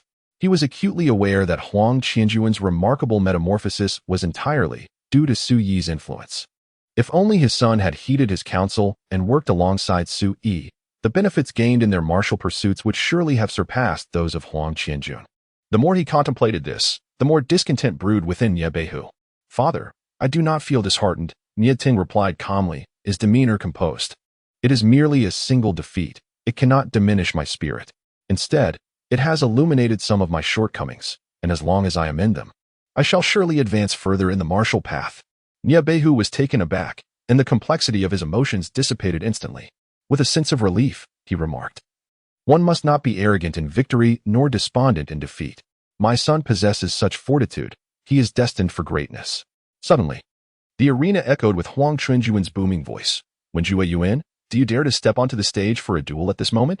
As these words resonated through the air, the lively atmosphere fell into an abrupt silence, with disbelief etched on the faces of all present. Even the prominent figures were taken aback. Wen Yuan, he was the dazzling contender vying for the top position in the Longmen Grand Competition, a candidate unanimously favored by the people of Guangling City. Even the young elites from Luoyang City regarded Wen Yuan as their foremost rival. Who could have anticipated that Huang Qianjun would boldly challenge him at such a moment? Immediately, a wave of astonishment swept through the crowd. "Huang, when did your young one develop such audacity?" Li Tianhan couldn't help but chuckle, his words laced with a hint of mockery. This indeed exemplified the spirited nature of youth. Huang Yucheng remained unfazed, responding with a relaxed demeanor. The city lord, Fu Shan, remarked with a smile, "This lad is indeed brimming with vigor and exceptional courage. Even in defeat, he is worthy of commendation." "Quite so," Zhou Huaqiu nodded in agreement. "Do not overly praise this boy. He is merely reckless. Huang Yuchong waved his hand with a smile, finding comfort in Zhou Huaqiu's succinct forward assessment, for it came as recognition from an elder of the Qinghe sword house. Huh. Li Tianhan scoffed silently. As for Wen Chaqing, he had been somewhat absent-minded throughout. Having recently suffered the loss of a child, his temperament had shifted dramatically. Since taking his seat, he wore a gloomy expression, speaking not a word, nor eating or drinking. Huang Qianjun was simply arrogant in his triumph. I must witness how he meets his downfall later. Not far away, upon witnessing Huang Qianjuan's challenge to Wen Jian, the members of the Wen family erupted into mocking laughter. Among them, Wen Xiaobei displayed unmistakable excitement, gritting his teeth and muttering that this dandy was merely courting his own misfortune. Who could he blame? Soon, under the watchful gaze of countless spectators, when Jiwei Yuan ascended the stage, clad in garments as white as snow, his figure stood tall and imposing, a long sword sheathed at his side. The moment he appeared, a wave of cheers erupted from the crowd, with some young maidens emitting fervent shrieks of delight. It must be acknowledged that Wen Jian commanded immense popularity, every gesture and motion drawing an abundance of attention. You certainly have not allowed me to underestimate you. On the stage, Wen Jian spoke coolly, surprised by Huang Qianjuan's audacity to initiate a challenge. Spare me the needless chatter. Before his words could fully resonate, Huang Qianjun launched a fierce assault, his momentum akin to a mighty mountain shifting, unparalleled in its dominance. In his hands, he unleashed the Xingyi Liuhe fist. With each punch, his hands, elbows, waist, and hips moved in synchrony, his body twisting like a tightly wound rope, infusing his strikes with explosive power. Each breath was a harmonious blend of motion and stillness, reverberating like a celestial being striking a colossal drum, shaking the heavens and the earth. Several prominent figures narrowed their eyes, acutely sensing that Huang Qianjuan's martial arts were extraordinary, imbued with an arresting intensity. How could this dandy have undergone such a transformation? Li Tianhan furrowed his brow. Yet, when Jiwei Yuan made his move, the crowd's attention was once again captured. They beheld his ethereal form gliding effortlessly as he deflected Huang Qianjuan's formidable punches, displaying a remarkable ease and proficiency. As the ensuing battle unfolded, Wen Jian advanced steadily. His palm strikes akin to a tempest, dense and rapid in their assault, exuding an ethereal yet formidable aura. Soon, Huang Qianjun found himself in a passive position, struggling to endure, waiting for his opponent to exhaust himself and reveal an opening for a counterattack. The spectators outside erupted in gasps and exclamations, the atmosphere charged with excitement. This confrontation was undeniably destined to be more captivating and intense. Both Huang Qianjun and Wen Jian showcased a profound martial prowess that drew the attention of the illustrious onlookers. When Jiwei Yuan's formidable strength was anticipated by many, however, the unexpected resilience of Huang Qianjun under such relentless pressure was truly astonishing. If this trend continued, defeat was inevitable for Huang Qianjun. Sui, observing the match, had already discerned the outcome. Although Huang Qianjun had made significant progress, he remained at a different echelon compared to Wen Jian, a gap that could not be bridged in the short term. Yet, should Huang Qianjun remain diligent, he was destined to surpass Wen Jian in the future. Indeed, the verdict soon became clear. Huang Qianjun had fallen. Despite his relentless efforts to seize even the slightest opportunity for a counter, Wen Jian offered him no chance. The young leader of the Wen clan's generation, under the spotlight, revealed an unparalleled combat prowess among his peers, ultimately shattering Huang Qianjuan's defenses with a decisive palm strike that landed squarely on his chest. Thud! Huang Qianjun stumbled to the ground, attempting to rise but failing to do so. It was then that the crowd noticed the torn fabric of his chest, marred by the imprint of a concave palm. Many young talents drew in sharp breaths, chilled to the bone. The power exhibited by Wen Jian was undoubtedly formidable. The city fell silent for but a fleeting moment before erupting in thunderous applause, celebrating the victorious Wen Jian, with numerous dignitaries unable to restrain their admiration. The members of the Wen family, both esteemed elders and youthful kin, radiated joy, basking in the glory of his triumph, which reflected favorably upon them. In that instant, Wen Jian undeniably became the focal point of the crowd, clad in white as pure as snow, exuding an unparalleled brilliance. Volume 1, Sword and Rebirth Chapter 52, Riding the Waves, Breaking the Tide on the Arena, when Jiwei Yuan remarked coolly, although your martial prowess has significantly advanced, it is still foolish to think you can challenge me. Huang Qianjun wiped the blood from the corner of his mouth, laboriously rising to his feet. His voice hoarse as he retorted, In a year's time, I shall make you look up to me in awe." With that, he turned and descended from the stage. Wen Lingzhao furrowed his brow slightly, then dismissively shook his head. It was merely the bravado of a vanquished foe, unworthy of consideration. Huang Qianjun staggered over to Huang Yinchong, feigning nonchalance as he shrugged. "Father, this is all I am capable of at present. I hope you are not disappointed."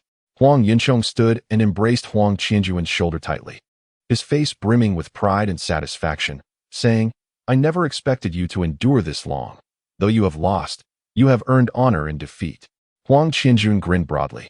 Yet as he scanned the surroundings, disappointment washed over him as he failed to spot the one figure he most wished to see. The resounding cheers for Wen Lingzhao continued to resonate both within and beyond the banquet hall, in the vicinity of Guangling City.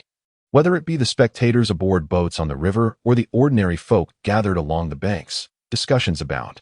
Some prominent figures expressed their sentiments, lamenting that with such momentum, the prestigious title of champion in the Longmen Grand Competition is destined to be claimed by the Wen family. Others, stroking their beards with a chuckle, remarked that this is only to be expected. After all, Wen Lingzhao is a disciple of the inner court of the Qinghe Sword House, a prodigious talent at the pinnacle of blood transformation. If he fails to secure first place, that would indeed be a jest. "Brother and I, what is your opinion of Brother Wen? He is certainly making quite an impression today, shining like no other." Nan Ying's enchanting eyes gleam as she leans close to Ni Hao, whispering softly, her breath fragrant like orchids. Captivated by her delicate beauty and the alluring scent that envelopes her, Ni Hao feels a surge of warmth within. He displays an air of prideful disdain, thinking to himself that while Wen Lingzhao trains in the western courtyard, he himself is a disciple of the eastern courtyard. How could his junior sister dare to compare them? Were he to take the stage, he would effortlessly defeat Wen Lingzhao. With a gentle smile playing on her lips, Nan gazes at him with affectionate eyes, appreciating his confident demeanor, which she believes embodies the essence of true masculinity. Ni Hao feels an immense sense of satisfaction, yet sighs, "Alas, we are but guests this time. According to the rules, only those from Guangling City and Luoyun City may participate. Otherwise, I would certainly show my junior sister how, within 10 moves, I could best Wen Lingzhao." Across in Luoyun City, the discussions are equally fervent. Isn't Wen Lingzhao excessively formidable? As a disciple of the inner court of the Qinghe Sword House, his participation in the Longmen Grand Competition seems rather unfair. Alas, is the first place in this Dragon Gate competition destined to be claimed by Guangling City?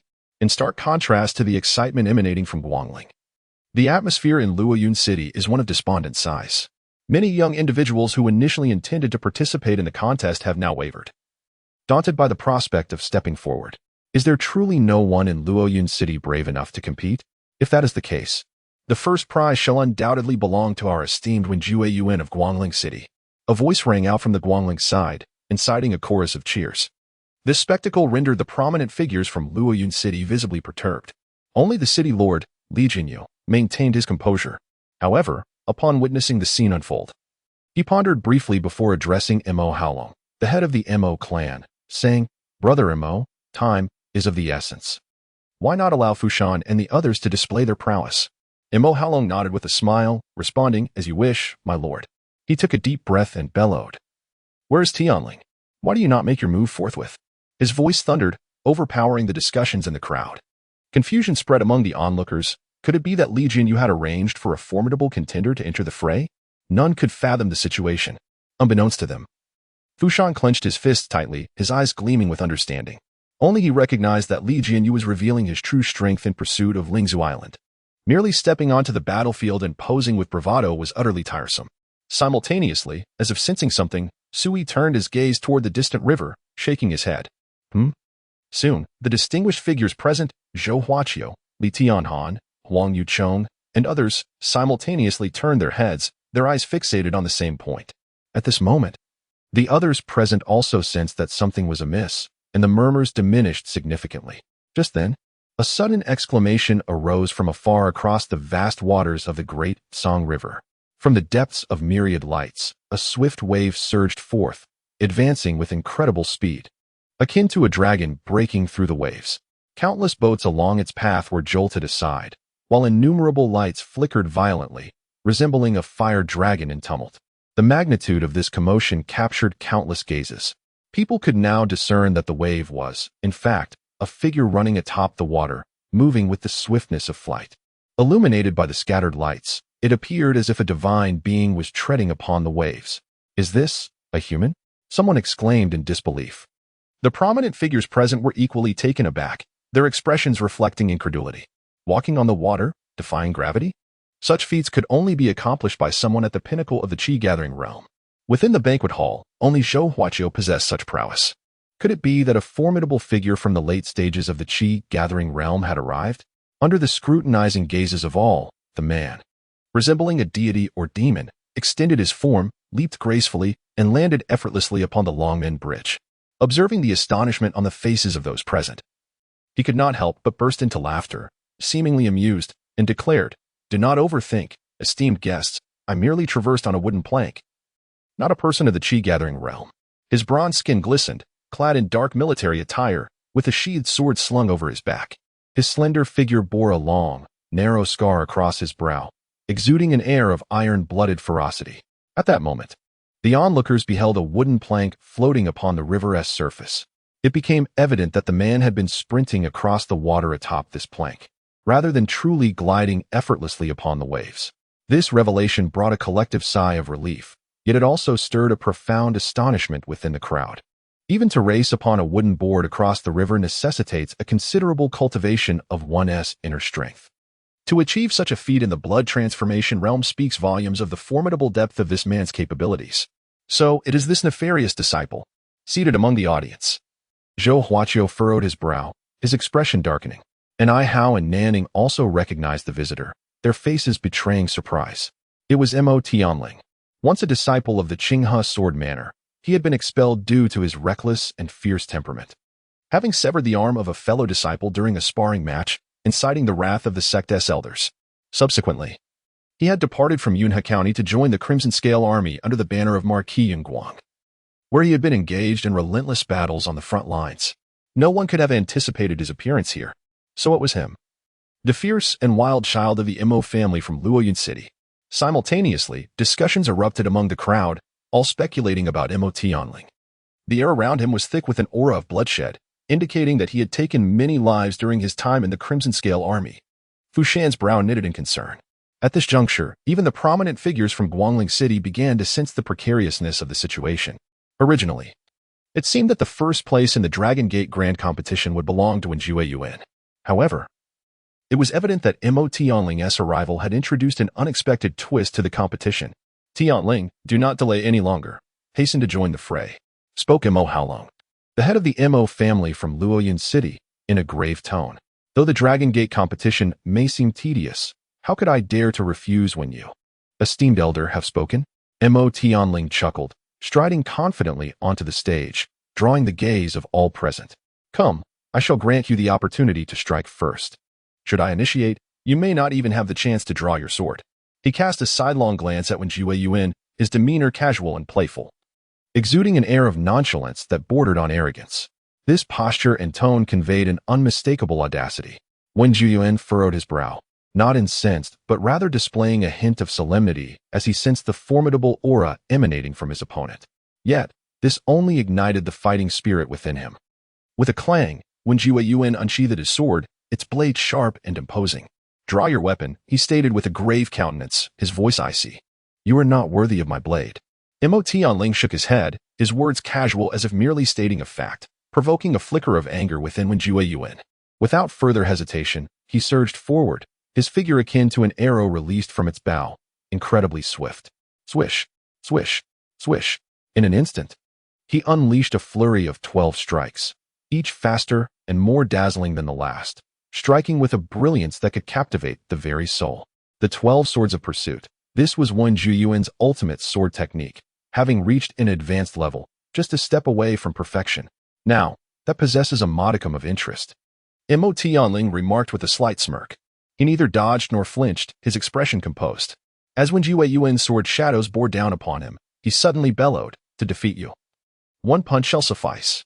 Suddenly, his demeanor shifted dramatically. The once languid figure surged forth with a formidable presence that struck fear into the hearts of many.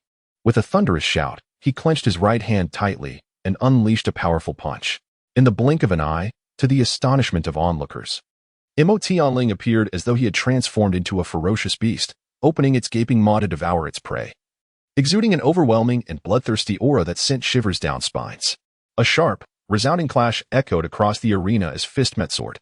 The long sword in Wen Juan's hand was sent flying, and he found himself uncontrollably retreating. Step after step, he staggered back 5 paces, his complexion pale and ghostly. With his chest heaving violently, he could no longer suppress a cough, spewing forth a mouthful of blood. The crimson liquid stained his garments, glaringly hot and vivid. A single punch. Just moments ago, when Jueyuan had been regarded by all present in Guangling City as a contender for the title of champion, yet he was utterly defeated. His sword flew from his grasp, and his form retreated 9 steps, blood spilling from his lips. The arena fell into a profound silence, a hush enveloping the crowd. The influential figures at the banquet were left in a daze, and countless spectators were rendered speechless. The sheer force of that punch had created a visual impact so immense that it was almost unbelievable. On the stage, Mo Tianling shook his head and remarked, "Too weak. Is this truly the level of the heirs of the Qinghe sword sect?" After speaking, he turned to survey the surroundings, deliberately lingering his gaze on Zhou Huaiqiu and I Hao, and nanning for a moment, a sardonic smile gracing his lips. In the first volume, Sword and Rebirth, Chapter 53, Who is Mr. Su? Zhou Huaiqiu's eyes sparkled with intensity. An abandoned disciple dared to flaunt his prowess at this moment, ridiculing the Qinghe sword sect. How audacious. And I Hao and Nan Ying's expressions also turned somewhat grim. With a single remark, Mo Tianling seemed to cast a shadow over them. The prominent figures present began to stir restlessly. In Yunhe County, the Qinghe sword manor was renowned across 19 cities, wielding immense power. Yet, Mo Tianling dared to mock them openly, leaving everyone astonished. Suddenly, from afar, the lord of Luoyun City, Li Jianyu, boisterously laughed and said, "This young lad Tianling is brimming with youthful vigor and lacks discretion in his words. I hope Brother Zhou will not take offense." After a pause, a peculiar glint flashed in his eyes as he continued, "To be candid, ever since Tianling joined the Red Scale Army years ago, he has repeatedly achieved remarkable military exploits. It is precisely his rebellious spirit that has caught the eye of the Lord of Cloudlight, who has taken him as an adopted son." Upon hearing this, the crowd was taken aback. The Lord of Cloudlight, Shen Chajin. In the past century, the great Zhou dynasty has conferred titles upon 27 nobles from outside the royal family, including 9 kings and 18 lords, collectively known as the 9 kings and 18 lords. These dignitaries are all formidable figures who command vast territories, each possessing significant military might and authority. Among them, Shen Chajin and the Red Scale Army he commands are stationed in the province of Gunzhou, where Yunhe County is located. Shen Chajin not only wields immense power, but is also a master of the furnace cultivation realm. His Red Scale Army boasts 8,000 iron cavalry, renowned for their might and brilliance across the lands. In contrast, the Qinghe Sword Manor is merely a local martial force within Yunhe County, utterly incomparable to the heavily armed Red Scale Army. To the astonishment of all, Mo Tianling had the extraordinary fortune of being adopted as a son by Shen Chajin, a monumental leap that elevated his identity and status to an entirely different echelon. It was then that the onlookers finally comprehended the source of Mo Tianling's audacity to mock the Qinghe sword house, leaving them with a swirl of complex emotions. Even Zhou Huaiqiu's brow furrowed, a solemn expression clouding his features, remaining resolutely silent. The Duke of Yingguang, such a figure, wielding immense power, was indeed not someone the Qinghe sword house could afford to offend lightly. And I Hao's brow knitted in contemplation, his countenance flickering with uncertainty. Nan Ying's enchanting gaze was fixed upon Mo Tianling on the distant arena, lost in deep reflection. As for Wen Jueyuan, he had long since conceded defeat and exited the stage. Once basking in glory and adulation, he now found himself relegated to the status of a mere failure, forced to savor the bitterness of a precipitous fall from grace. Who else dares to step forward? Mo Tianling languidly inquired, relishing the mixture of astonishment and trepidation reflected in the eyes of the crowd, his expression replete with a playful irreverence. Although numerous young contenders intended to participate in the Longmen Grand Tournament, none dared to voice their intentions at that moment. Setting aside Mo Tianling's illustrious lineage, the sheer might with which he had vanquished Wen Juan with a single blow had left a profound impression on them, instilling an acute sense of apprehension. For a time, the spectators exchanged glances, the atmosphere thick with silence and tension. Observing this, Lord Liyuan of Luoyun City burst into hearty laughter, proclaiming, "Brother Fu," with no challengers in sight. "The title of champion for this Longmen Grand Tournament shall undoubtedly belong to Luoyun City." The inhabitants of Luoyun City erupted in exuberant joy, while those from Guangling City appeared dejected, as if struck by a sudden frost. Hold on. At that moment, under the watchful gaze of countless bewildered individuals, Lord Fu Shan of the city rose with dignity. Taking a deep breath, his eyes swept across the assembly, and with a solemn expression, he proclaimed, "In this time of dire need, I implore Mr. Su to lend his strength to Guangling City." The declaration sent ripples of astonishment throughout the crowd, as they suddenly realized that Lord Fu Shan had an unexpected trump card up his sleeve for this Dragon Gate banquet. Yet, the question lingered. Who is Mr. Su? When did Guangling City come to possess such a distinguished figure, favored by Lord Fu Shan? Confusion reigned, and eyes darted about in search of answers. Mr. Su? Which Mr. Su? The Lord of Luoyun City, Li Jianyu, felt a jolt in his heart and coldly inquired, "Why have I never heard of this name?" Amidst the pervasive uncertainty, a calm voice emerged. "If Lord Fu summons, I shall not stand idly by." A stir arose from the crowd not far off, and in an instant, all eyes at the banquet turned to the source of that voice.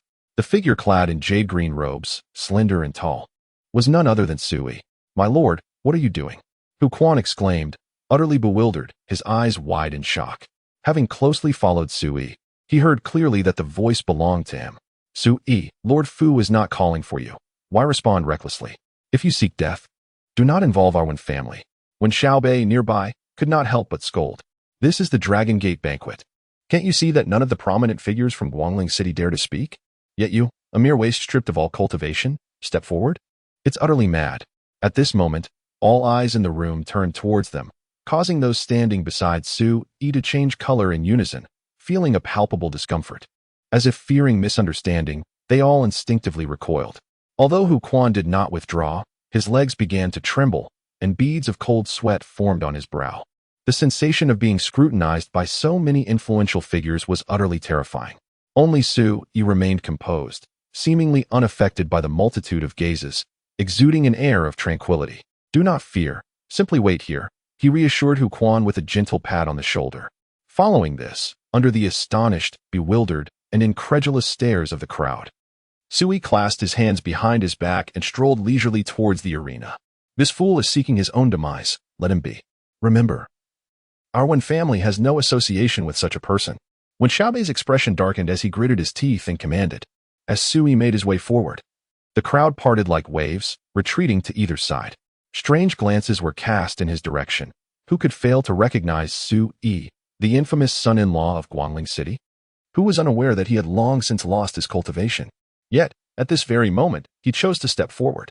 Is he insane? Nan Ying's delicate features reflected shock as she covered her lips, torn between laughter and disbelief. And Hao paused momentarily, then shook his head repeatedly, dismissing Sui's actions as nothing more than a bid for attention, akin to a jester. Sui, Wen Zhuyuan's countenance darkened like turbulent waters. Having just suffered defeat and lost face, his heart was already heavy. Now, witnessing Sui's reckless emergence, he was filled with a murderous rage, thinking, does this fool not realize how much shame he brings upon the Wen family?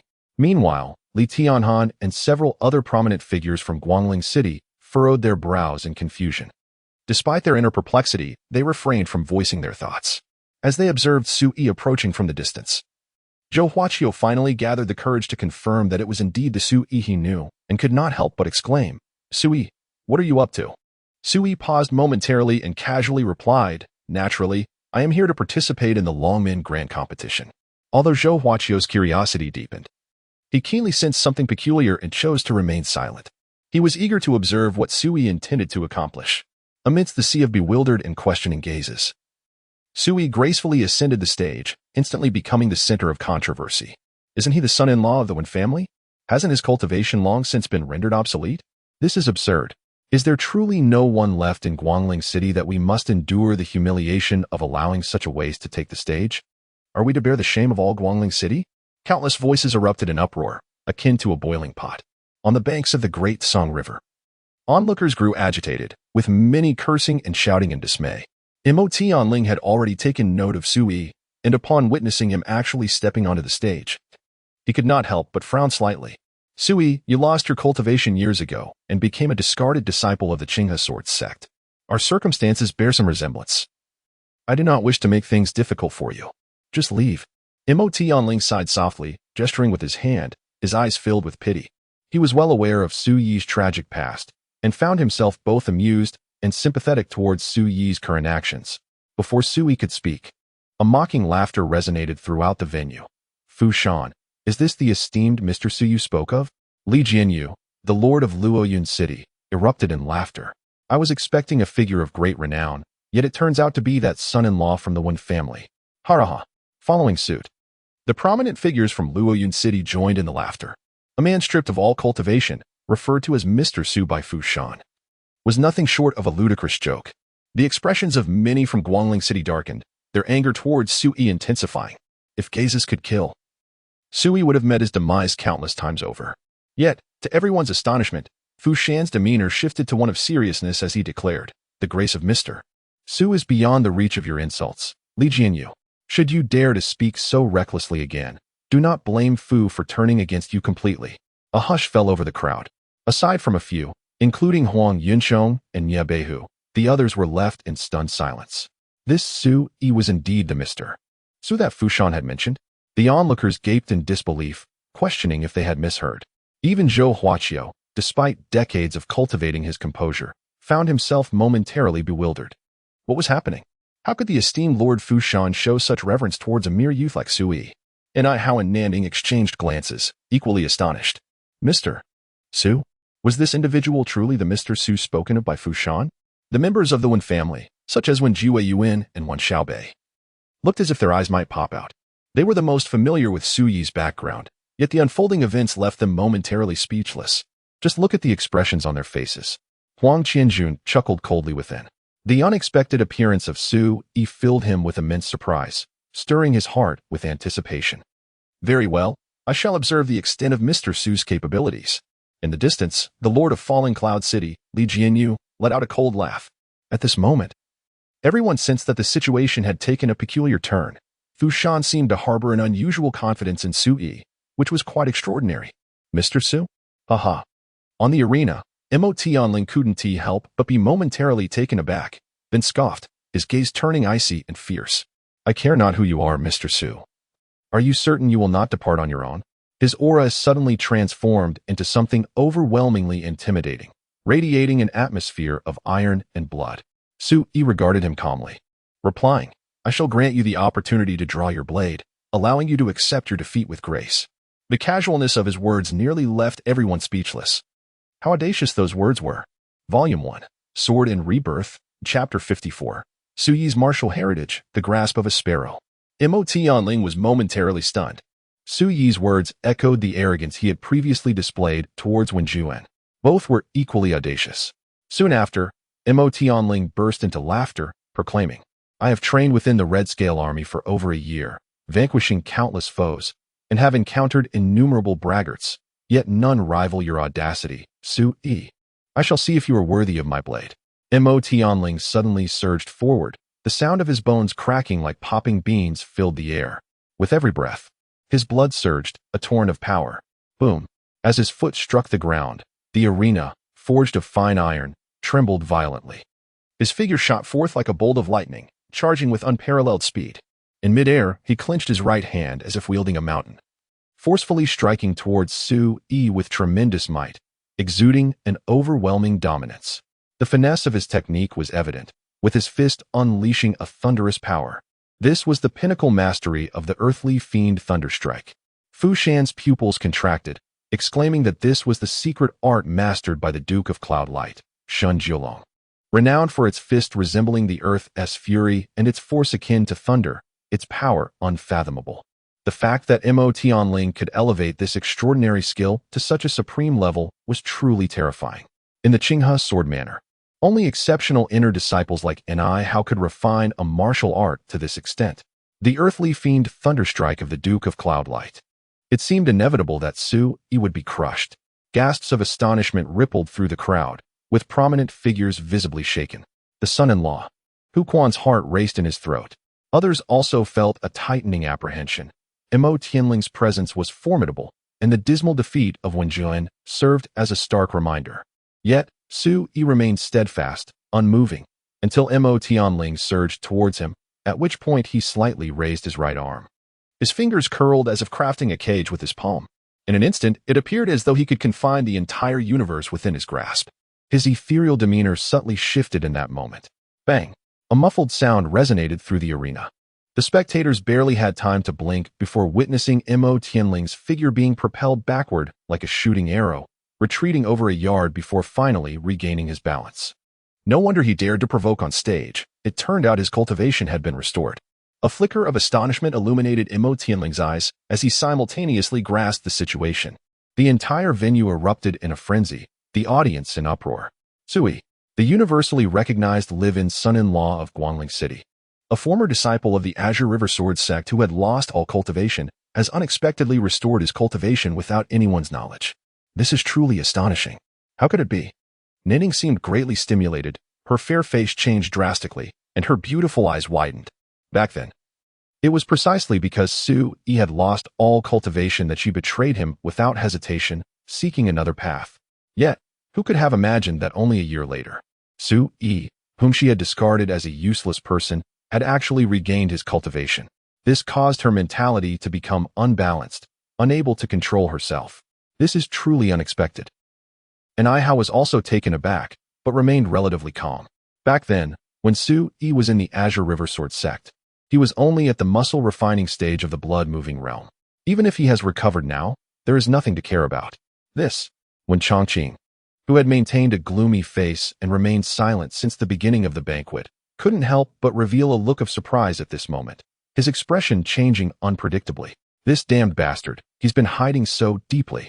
Wen Jian, Wen Xiaobei, and other members of the Wen family also revealed ghostly expressions, frozen in place. There was only one thought in their minds. When did this Su Yi recover his cultivation? Humph, no wonder he's so arrogant. So it turns out his cultivation has been restored. Li Tianhan's eyes were gloomy. A useless person is not worth mentioning. But when a useless person becomes a martial artist with cultivation, it's different. This caused Li Tianhan to frown slightly, thinking of the actions his son Li Mayan would take tonight, and he remained silent. This kid is really able to hold his breath. Zhou Huaqiu displayed a look of heartfelt surprise and joy, her mind swirling with thoughts. Suddenly, she felt a pang of regret for not having visited Su Yi in person upon arriving in Guangling City. Could it be that her somewhat distant demeanor had dissuaded Su Yi from sharing news of his restored cultivation? As this realization dawned on her, the joy in Zhou Huaqiu's heart diminished significantly, replaced by a tumult of mixed emotions. So, the young master has once again become a warrior. Hu Quan was overwhelmed with delight. Among those present, only Fu Shan, Huang Yunchong, Nie Beihu, Nie Teng, and Huang Qianjun remained relatively composed. They were already aware of these developments and possessed greater insight than the others. The atmosphere in the hall was electric, creating a stir in Guangling City. Even in Luoyun City, astonishment rippled through the crowd.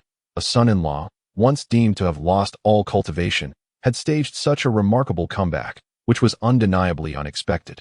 Suddenly, Li Jinyu let out a cold snort and exclaimed, "What does it matter if his cultivation has been restored?" Back when he was the outer sect sword leader of the Qinghe sword mansion, his prowess was far inferior to that of Wen Jiyuan. His words quelled much of the chatter in the hall, bringing a certain stillness to the atmosphere. Indeed, Wen Jiyuan had been defeated with a single blow. Even if Su Yi's cultivation had returned, what significance did it hold? Nanning murmured softly, her previously tumultuous emotions finally settling.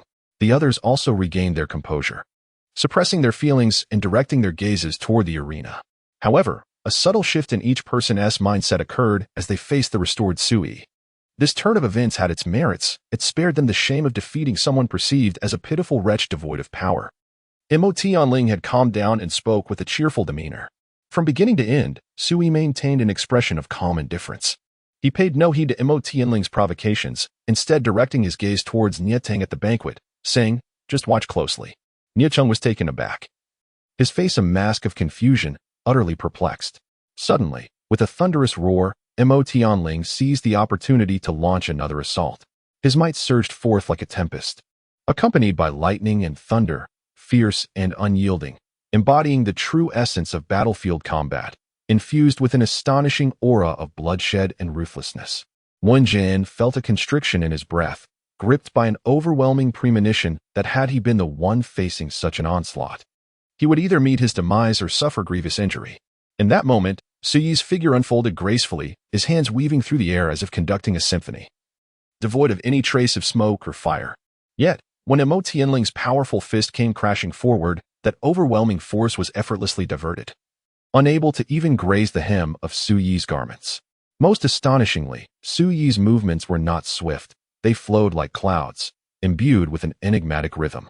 With the finesse of using 4 ounces to move 1,000 pounds, was it mere sleight of hand? Mo Tianling's expression shifted slightly. This was a martial technique that was not particularly difficult. Yet, in Suyi's hands, it exuded an impeccable and flawlessly harmonious essence. With a roar, a fierce glint flickered in Mo Tianling's eyes as he unleashed a barrage of punches.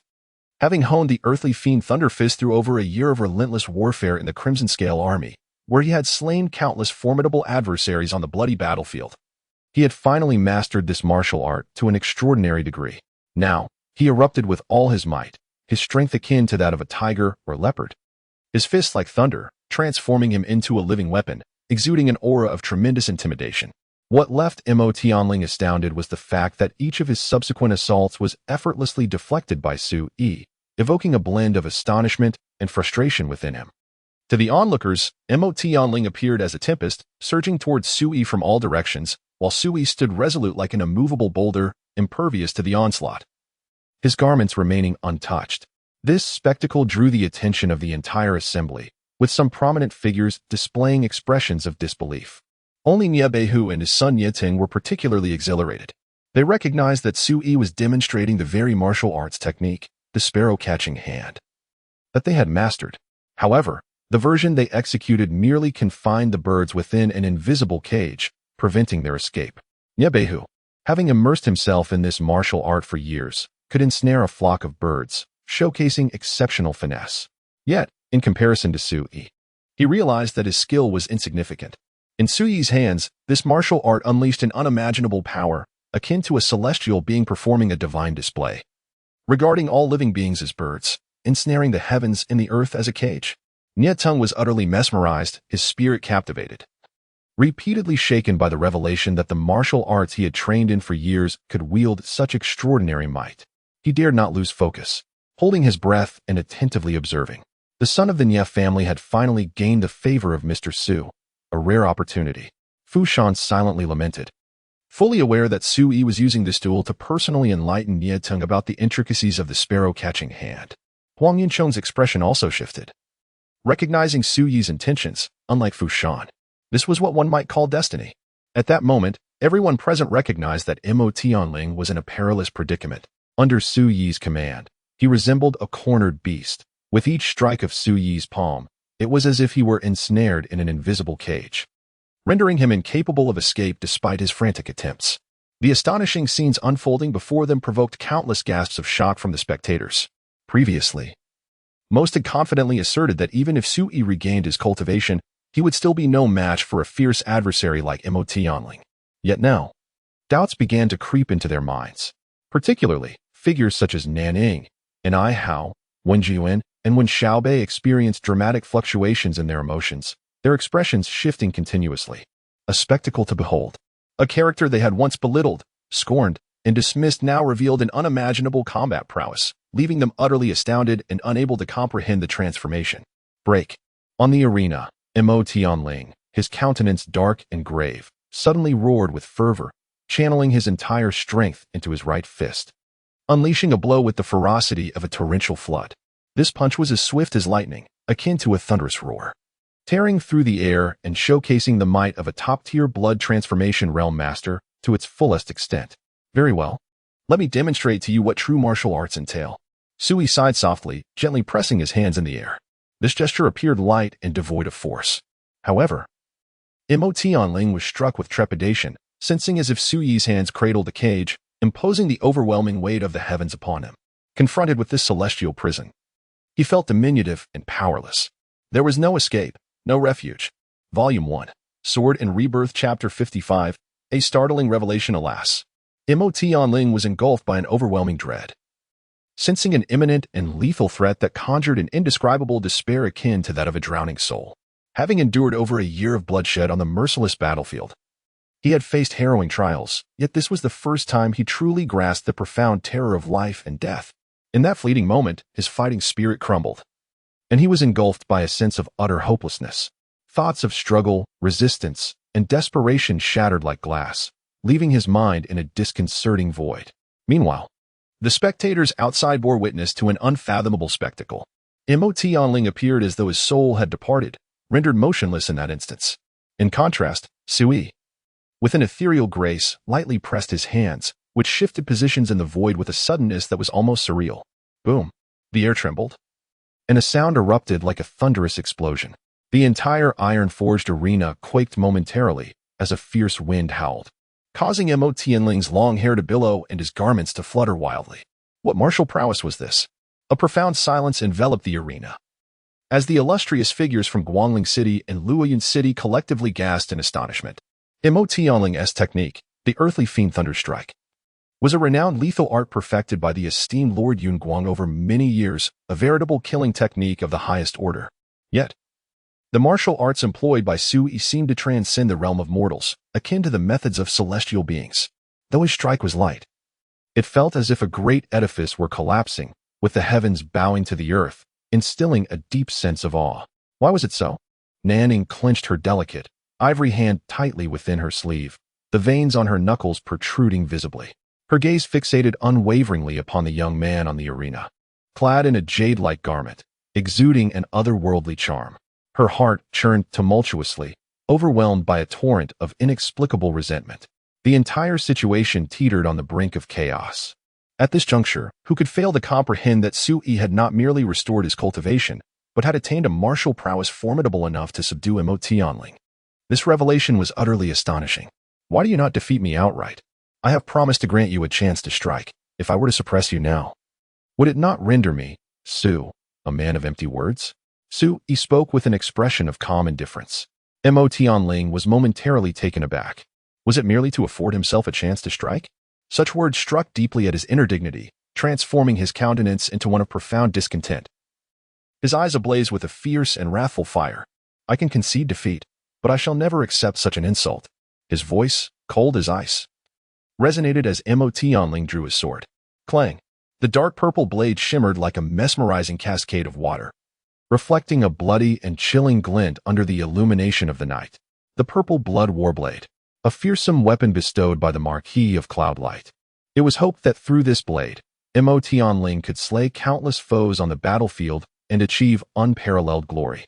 Previously, even when facing Wen Lingzhao, Mo Tianling had deemed it beneath him to wield this sword. Yet now, with the blade in hand, his aura transformed. It became as fierce as fire and as sharp as frost. This scene captivated all present, evoking a sense of awe and admiration. It turned out that his true trump card lay in the path of the sword. When Yuan was left in a daze, his face ashen. Thud, thud, thud. On the arena, Mo Tianling advanced step by step, each stride resonating like the thunder of drums. In his hand, the purple blood war blade soared through the air, trailing a brilliant, ethereal light as it descended with fury. Blood drink, one strike to sever. In those years, the Marquis of Cloudlight wielded his blade on the battlefield with unparalleled prowess, instilling terror in the hearts of his foes, who fled in fear at the mere whisper of his name.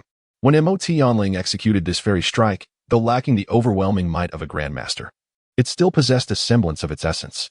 The blade flashed like lightning, exuding an otherworldly brilliance, and as it descended with ferocious intent, the air crackled with a piercing roar. This stroke sent chills through the hearts of countless onlookers.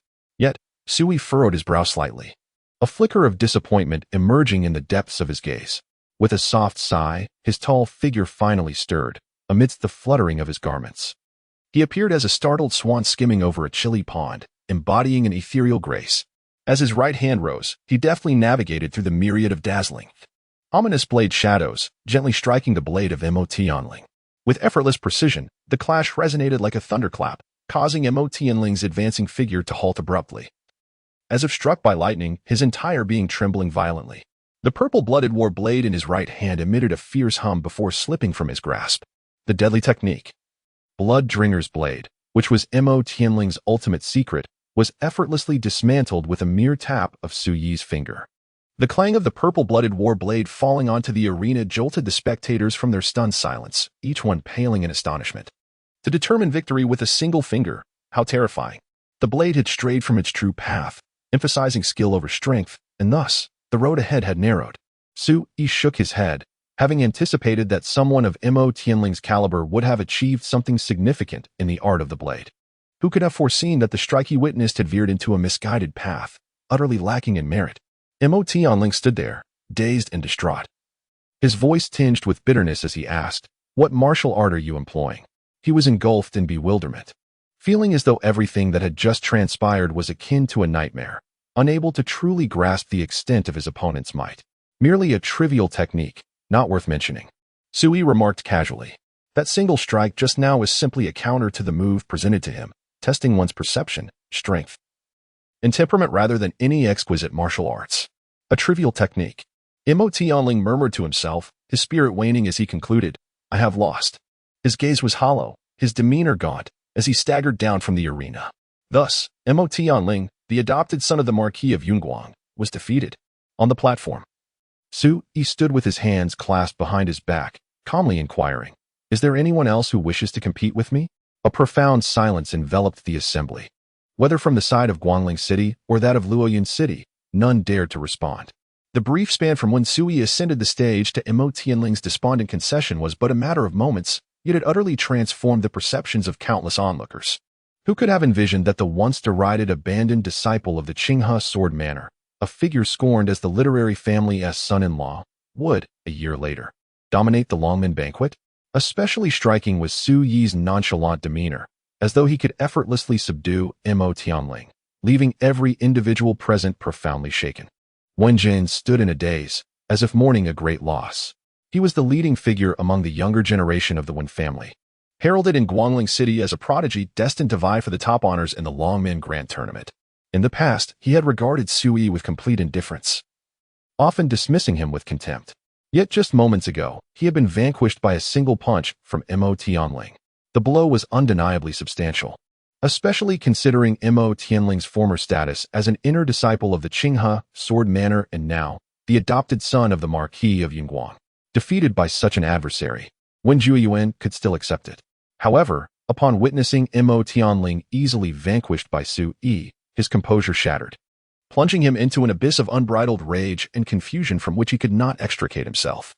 In that moment, he found it utterly inconceivable that someone he had once scorned and looked down upon now towered over him. When Xiaobei and the other scions of the Wen family stood in stunned silence, completely taken aback, they realized how utterly ridiculous they appeared before Su Yi. Akin to jesters in a farcical play, this wretched scoundrel had been deceiving my Wen family all along.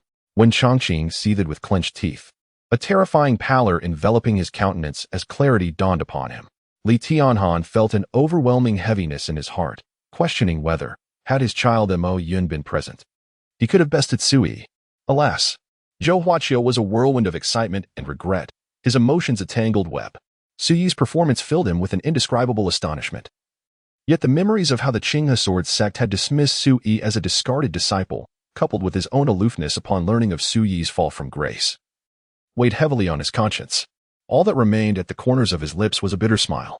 Hu Quan gaped in disbelief, unable to fathom the reality before him. Huang Yuncheng and Yecheng were swept up in a tempest of admiration and shock. Nan Ying's delicate features fluctuated between resentment and regret. She felt both anger that Su Yi had ascended to the pinnacle of success after his fall and remorseful for the past. Regretfully, when I first learned of Su Yi's complete loss of power, I seemed to have acted with excessive resolve, neglecting to leave a thread of affection at that time. Had I done so, perhaps the possibility of reconciliation between her and Su Yi would have emerged. Nan Ying was oblivious to the fact that Hao was fixated on her, his expression gradually darkening, as boundless rage surged within him. Huang Yucheng and Nie Beihu exchanged glances, both perceiving the shock concealed deep within each other's eyes. Almost instinctively, they both smiled, for they had long anticipated that Su Yi's appearance would surely restore balance to the world. However, they were taken aback by the sheer elegance of Su Yi's victory, leaving even beings of their caliber in awe. Nevertheless, they were unequivocally certain that, following today's Longmen banquet, Su Yi's name would undoubtedly resonate throughout the banks of the Great Song River. At that moment, Fu Shan, with a triumphant expression, could no longer contain his hearty laughter, shattering the silence in the arena, proclaiming, "If no one else dares to challenge me, then for the next decade, Lingzhou Island shall belong to my Guangling city." His words echoed throughout the venue. In Luoyun City, Li Jianyu's face was shrouded in gloom, a deep sense of unwillingness swelling within him. Mo Tianling had been his trump card, yet unexpectedly, he was outmaneuvered and defeated by the overlooked son-in-law of the Wen family from Guangling City. At the sound of Fu Shan's laughter, he felt a wave of frustration that nearly made him choke on his own blood. Observing the other prominent figures from Luoyun City, their expressions were equally grim. On the stage, Su Yi stood alone with his hands clasped behind him, his demeanor serene, neither joyful nor sorrowful. To others, his triumph over Mo Tianling was an undeniably dazzling achievement. In his eyes, capturing a mere young boy at the blood-transcendent stage was a trivial matter. Were it not for Fu Shan's proactive plea for assistance, he would have been disinclined to attend this gathering. If Ling Shui were present, it would be far more delightful to drift together on the vast Sangjiang River, basking in the enchanting reflections of countless lights upon the water's surface, than to partake in such a banquet. She must have already reunited with her sister, Wen Lingzhao. It remains uncertain when she will return. Standing atop the Tianzhong Dragon Gate Arena, Su Yi gazed into the distance at the splendid and resplendent lights shimmering on the river. Yet his thoughts wandered to his pure and vivacious sister-in-law, Wen Lingzhao. A fleeting sense of melancholy washed over him. Volume 1, Sword and Rebirth, Chapter 56. The second day of the second month, the dragon raises its head for a long time. No one dared to ascend the arena to challenge him again. Su Yi chose not to linger any longer. With his hands clasped behind his back, he descended the arena. The gazes of the banquet attendees shifted towards him, their expressions a tapestry of shock, bewilderment, and astonishment, vividly portraying the myriad of human emotions. "Mr. Su, please take your seat." Fu Shan stepped forward to greet him, his demeanor imbued with respect. It turned out that the vacant seat beside the city lord was reserved for Su Yi. It was as if a significant figure suddenly grasped the situation, dawning with realization. The others understood as well, their expressions growing increasingly intricate. Although it was merely a seat, it revealed the profound esteem Fu Shan held for Su Yi. "No need. Since the matter is resolved, I shall take my leave first," Su Yi politely declined. He has never been fond of such a lively and boisterous atmosphere. "Master Fu, allow me to handle this matter." Huang Qianjun suddenly stood up and approached without hesitation. Nie Tung hesitated for a moment, but also walked over. Witnessing this, Nie Beihu felt a surge of satisfaction in his heart. He pointed out that his usually proud son had been impressed by Su Yi's previous display of talent. Su Yi chose not to elaborate further and walked away towards the distance, with Huang Qianjun and Nie Tung closely following behind. This scene stirred a wave of emotions among the prominent figures present. Huang Qianjun is the legitimate son of the Huang clan leader, Huang Yinchong, while Nie Ting is the son of the city lord's guard commander, Nie Beihu. Now, they were following Su Yi like devoted attendants, which carried a completely different significance. Alarmed by this sight, Li Tianhan recalled something and felt a sudden pang of anxiety, his expression shifting slightly. During the birthday banquet of the matriarch of the Wen family, Fu Shan, Nie Beihu, and Huang Yinchong had confronted him to prevent the dissolution of Su Yi and his wife's marriage. Both he and his son, Li Mayun, believed that it was due to the influence of the master disciple Wen Lingzhao that Fu Shan and the others sided with the Wen family. However, it now appeared that this was not the case. What could possibly justify Fu Shan and the others placing such importance on Su Yi? Li Tianhan's expression fluctuated between grim and contemplative, his heart heavy with concern. He knew full well that despite Su Yi's remarkable performance tonight, he was merely a youth at the blood-moving realm, and it was inconceivable that such old foxes as Fu Shan and Huang Yuchong would hold him in such high esteem. This implied that Su Yi harbored secrets yet to be unveiled.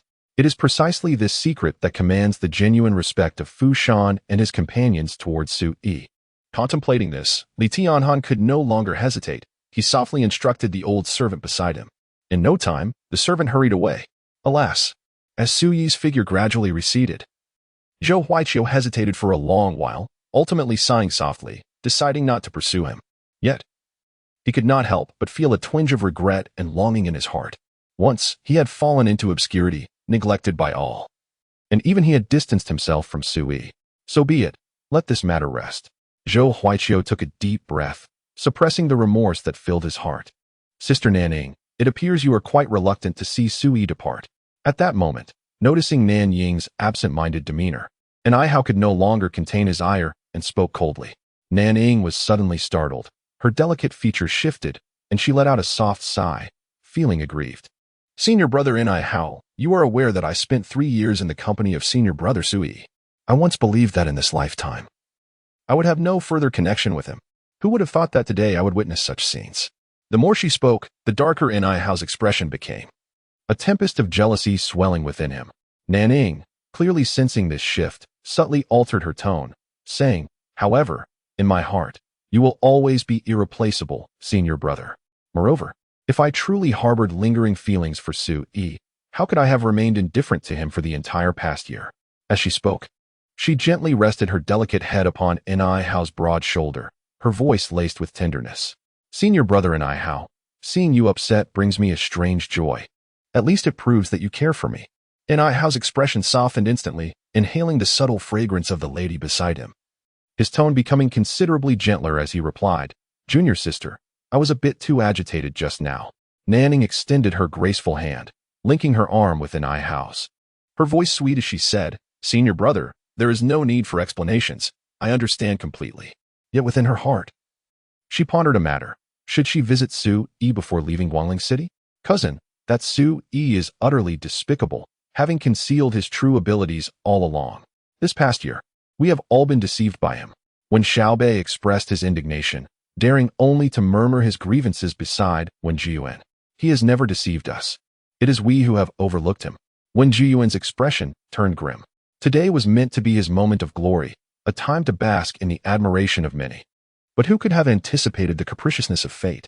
He had become the most laughable failure at the Dragon Gate banquet, a stepping stone for Sui. Cousin, shall we simply let this go? When Xiaobei protested, unwilling to accept defeat. Why not challenge him? Wen Jiyuan regarded Wen Xiaobei with a frosty gaze. As if he were a fool. Did he not comprehend? Sui had not only restored his strength but had also garnered the favor of the city lord. From this day forth, he was no longer the pitiable figure that the Wen family could trample upon at will. His voice emerged from his chest, imbued with anger, resentment, and a profound sense of bitterness and melancholy. When Xiaobei was scolded mercilessly, rendered speechless and despondent. Li Jianyu, have the rewards for the champion of the Longmen Grand Competition been prepared? Fu Shan inquired with a beaming countenance. Securing the first place entails a reward of 1,000 taels of gold, 3 spirit herbs, 10 measures of pearls, and a prestigious martial arts manual of the yellow rank. Such rewards are indeed the most anticipated. All eyes at the banquet were fixed upon Li Jianyu. Li Jianyu's expression momentarily froze, and he coldly retorted, such trifling rewards. Why would I need your reminder, Fu Shan? Tomorrow morning, I shall dispatch someone to deliver the rewards to Guangling City. Initially, he had believed that with Mo Tianling's presence, victory was assured, and thus had not prepared for the rewards. However, Sui's emergence shattered his plans, causing him not only to lose Lingzhou Island, but also to contemplate the preparation of these assets. To claim he was not furious would be a blatant lie. Let it be remembered, Lingzhou Island shall henceforth be under the control of my Guangling City Lordess Manor. Should Fu discover anyone approaching this island, they shall be dealt with ruthlessly.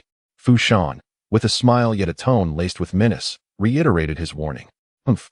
Li Jianyu could no longer remain seated. He rose abruptly and swept away with his sleeves. Should he linger further, he would surely succumb to Fu Shan's provocations. Following suit, other prominent figures from Luoyun City began to depart in succession. In Guangling City, however, the atmosphere grew lively, with guests laughing and toasting merrily. After all, Sui represented Guangling City and clinched the first place in the Longmen Grand Competition, bringing honor to the esteemed figures present. One could hardly overlook the fact that the vanquished were forced to leave in disgrace. Under the night sky, the vast Songjiang River was adorned with countless sails, its lights shimmering like dragons. The news of Sui's victory in the Longmen Grand Competition spread with astonishing swiftness along both banks of the Great Song River, reaching even the common folk of the two cities. At the city gate, Sui paused, casting his gaze towards Huang Qianjun and Nieteng. Huang Qianjun, ever perceptive, nodded with a smile. Nieteng hesitated for a moment before bowing respectfully to Sui, expressing, Brother Su, I am immensely grateful for your previous guidance. This kindness is a debt I, Nieteng, shall never forget. During the Longmen Grand Competition, Su Yi had showcased the essence and charm of the Lanke hand against Imo Tianling, allowing Nie Teng to finally grasp the profundity of this martial art. Now, as he faced Su Yi again, he felt a deep sense of admiration and reverence. "Remember the words you once spoke." Su Yi nodded, and then turned to walk through the city gate alone. The phrase echoed in Nie Teng's mind, causing a tremor within him. Taking a deep breath, he respectfully clasped his hands towards Su Yi's distant figure, assuring, "Brother Su, rest assured, Nie Teng shall never forget." "What words?" Huang Qianjun could not suppress his curiosity. "It is of no concern to you," Nie Teng replied, turning to leave. Huang Qianjun hurried after him, saying, "Nie, wait for me. Since we both count as part of Brother Su's circle now, let us cultivate a closer bond. How about we indulge ourselves tonight at the pleasure quarters? I know the renowned and talented Miss Miaoyu, who excels in music and song, a true gem of Guangling." As they drifted further apart, Su Yi meandered leisurely within the city gates. The townsfolk had mostly ventured outside to witness the festivities, leaving the once bustling streets eerily quiet and dimly lit. As he passed by Su Yi, none recognized the youth who had effortlessly claimed first place in the Longmen Grand Competition. It was not until he arrived at the apricot yellow medical hall that Su Yi turned and gazed at the night sky. The moon shone brightly, stars sparse, and wispy clouds floated like cotton. From afar, the faint sounds of revelry drifted in from outside the city, becoming ethereal in the stillness of the night. When would the tumult of the world cease? Only when the splendor fades does the truth emerge. In his musings, Su Yi made his way to the apricot yellow cottage, his tall figure standing out like a solitary blossom against the night. This day marked the second day of the second month in the year 399 of the Great Zhou calendar, the beginning of spring. The earth stirred as all things revived. According to celestial observations, on this day, the foremost star of the Azure Dragon's 7 constellations revealed itself from the eastern heavens, while the rest of the dragon remained shrouded in darkness. Thus, this day was also known as the Day of the Dragon Raising its Head. On this day, the once immortal Su Yi, after a year of being an adopted member of the Wen family, ascended the Longmen stage, astonishing all with his extraordinary skills, drinking in the admiration and envy of the crowd. Yet, few were aware that this day also marked Su Yi's own birthday in this lifetime. In his memories, his mother, Yi Yufei, had succumbed to illness on this very day, leaving the 4-year-old him to navigate the world in solitude. Volume 1, Sword and Rebirth. Chapter 57. My missteps. As Su Yi entered the courtyard, a figure clad in a flowing crimson dress emerged from the room, proclaiming, "Master, while you were away tonight, many individuals have concealed themselves outside our courtyard, each adorned in armor, exuding a fierce and intimidating aura." Her delicate, fair face still bore traces of fear, an expression of tension that clearly indicated she had been startled moments before. "Where are they?" Su Yi narrowed his eyes slightly. Qingwan stuck out her tongue, relieved. "Oh, good." She hurriedly followed him. Although she remained timid and awestruck in Su Yi's presence, this sensation was preferable to being alone in her fright. A lamp flickered to life in the room, dispelling the darkness and providing warmth. Qingwan stood hesitantly in the empty space not far from Su Yi, her snow-white bare feet, with their slender, glistening toes, occasionally pressing tightly together. "Why are you so anxious?" Su Yi couldn't help but frown upon seeing her like this. Qingwan shook her head. "Master, I am not." "You lie." Su Yi settled into a chair, diverting his gaze from her jade-like feet to her picturesque face. "When you are nervous, your toes fidget, your eyelashes tremble slightly, your earlobes flush, and your fingers instinctively rub the hem of your clothes." Qingwan froze for a moment, her cheeks aflame with a burning blush, feeling as if he could see through all her secrets, rendering her utterly exposed. She grew even more anxious, her dainty ears beneath her hair turning a vibrant red. Where had Wu Ruachio found this timid ghostly girl? Su Yi couldn't help but rub his forehead in exasperation.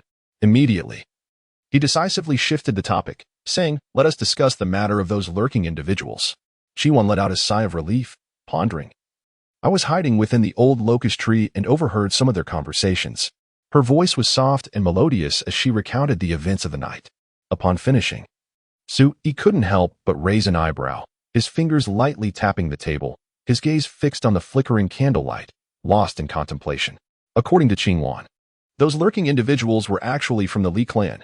Furthermore, they were instigated by Li Imoyun to ambush him upon his return from the Longmen banquet, intending to take his life. However, the operation encountered an unexpected turn of events. An elderly servant hurriedly arrived, informing the lurking individuals that the plan had changed, prompting their immediate withdrawal. What puzzled Sui was that he bore no grudge against Liu Moyun. Why would he target him? Could it be related to Wen Lingzhao? Sui recalled the incident at the birthday banquet of the matriarch of the Wen family. At that time, Liu Moyun had voiced his desire for the Wen family to annul the engagement between himself and Wen Lingzhao.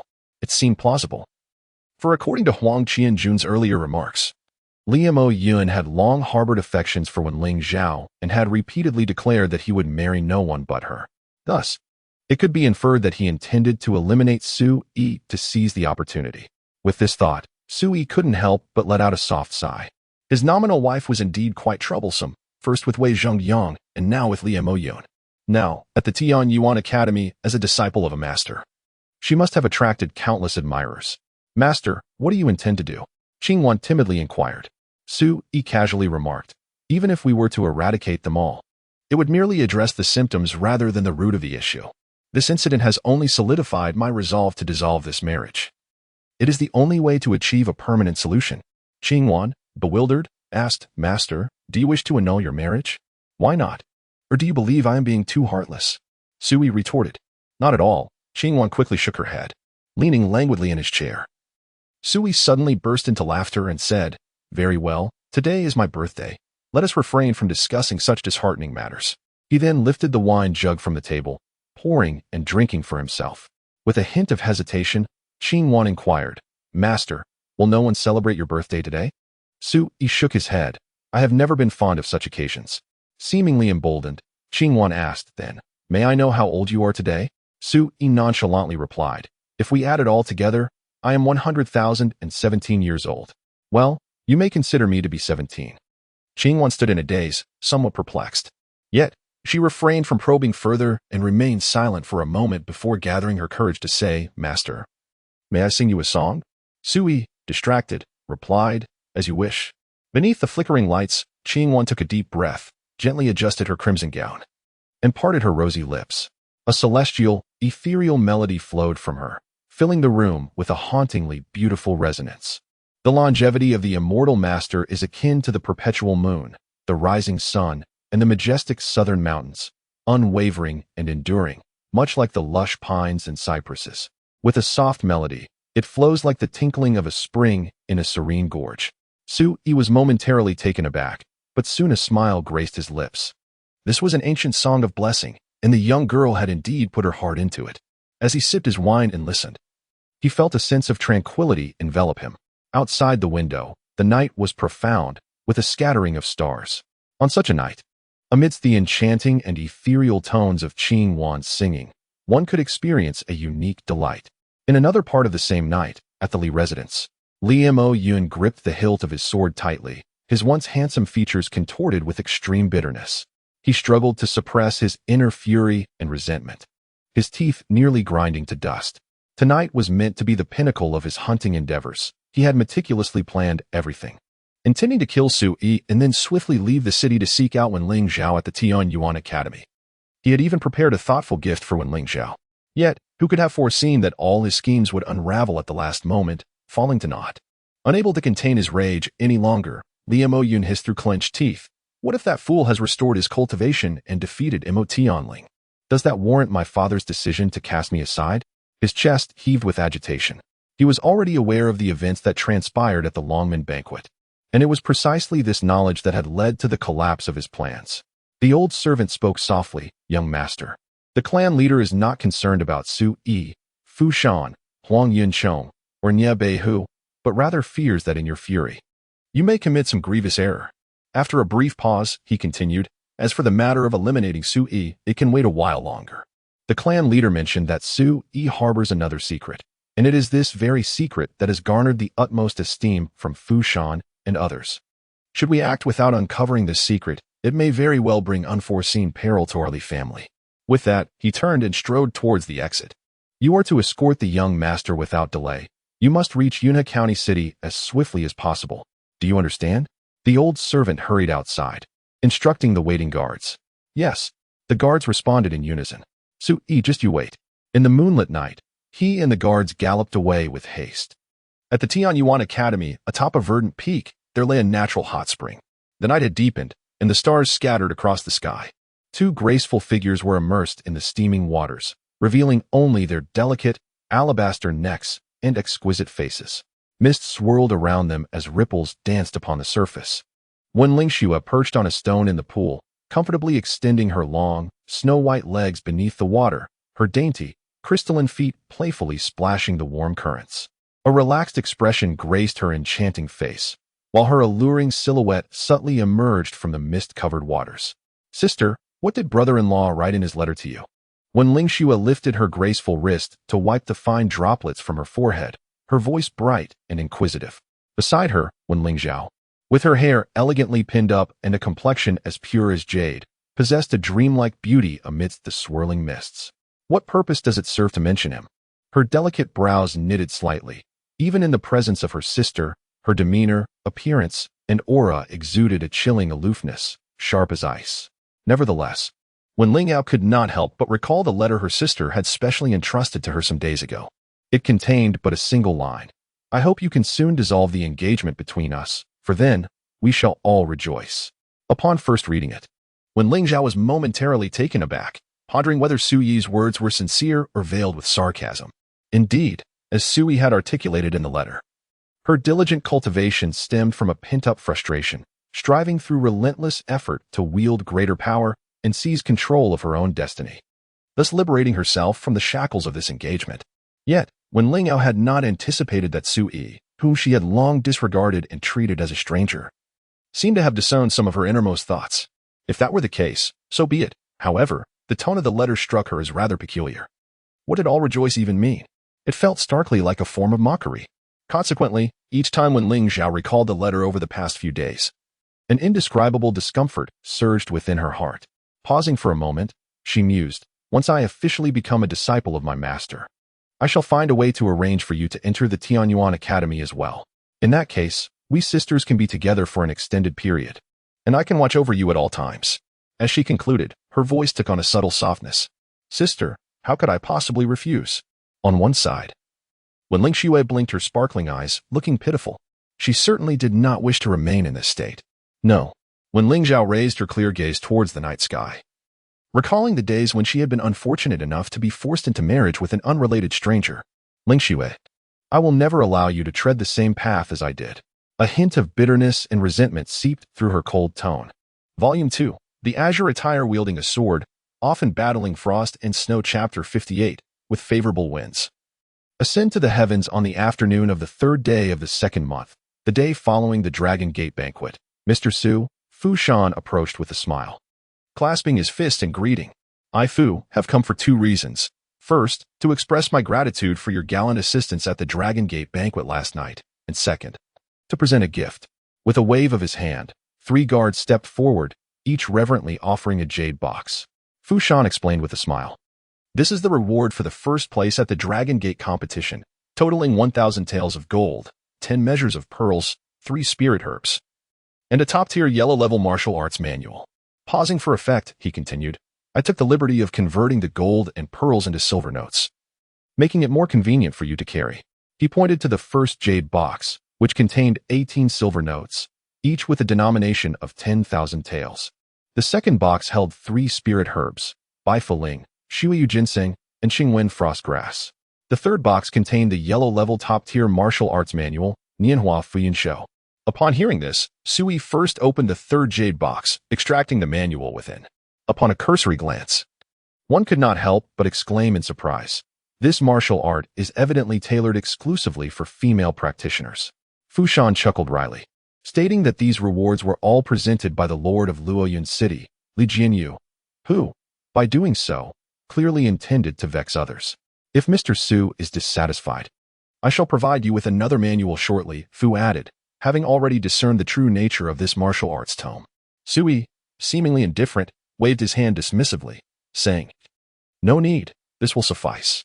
With his discerning eye, he would hardly deign to regard such rudimentary martial arts. "You lot, take the gifts to Mr. Su's quarters," Fu Shan commanded, prompting the guards to spring into action. Following this, he warmly invited Su Yi, "Mr. Su, the Spirit Bamboo Island now belongs to Guangling City, and is temporarily under the jurisdiction of my lord's residence. My purpose in coming here is to extend an invitation for you to witness it.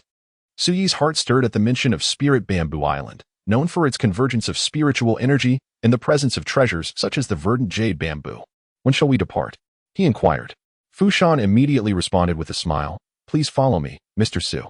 I have prepared the carriage. We can set off at once. As he spoke, he took the lead. Half an hour later, a contingent of guards from the Lord's residence rode on war horses, escorting a carriage bearing Su Yi and Fu Shan to the banks of the Great Song River, located 30 miles from Guangling City. The riverside lay within the territory of Yunsong Mountain, teeming with verdant ancient trees. Disembarking from the carriage, Su Yi and Fu Shan boarded a prearranged black canopy boat.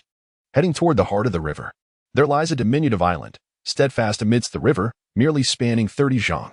Upon this isle, rugged stones abound, accompanied by a bamboo grove extending 3 zhang, lush and verdant, while the remainder of the land is barren and devoid of life. Hark! How could anyone have arrived at Lingzhao Island ahead of time? From afar, Fu Shan discerned a vessel moored beside Lingzhao Island, and on the side of the bamboo grove. 2 figures faintly emerged into view. Fu Shan's countenance darkened instantly. This old wretch, Li Jianyu, dares to permit others to tread upon Lingzhao Island. Does he truly believe Fu Shan would shy away from bloodshed? A glimmer of murderous intent flickered in Fu Shan's eyes. Soon, the black-sailed boat docked before Lingzhao Island. At that moment, Fu Shan clearly beheld the 2 individuals, and his brow furrowed in perplexity. One was a youth clad in a jade robe, his countenance radiant as a flawless gem, exuding vitality.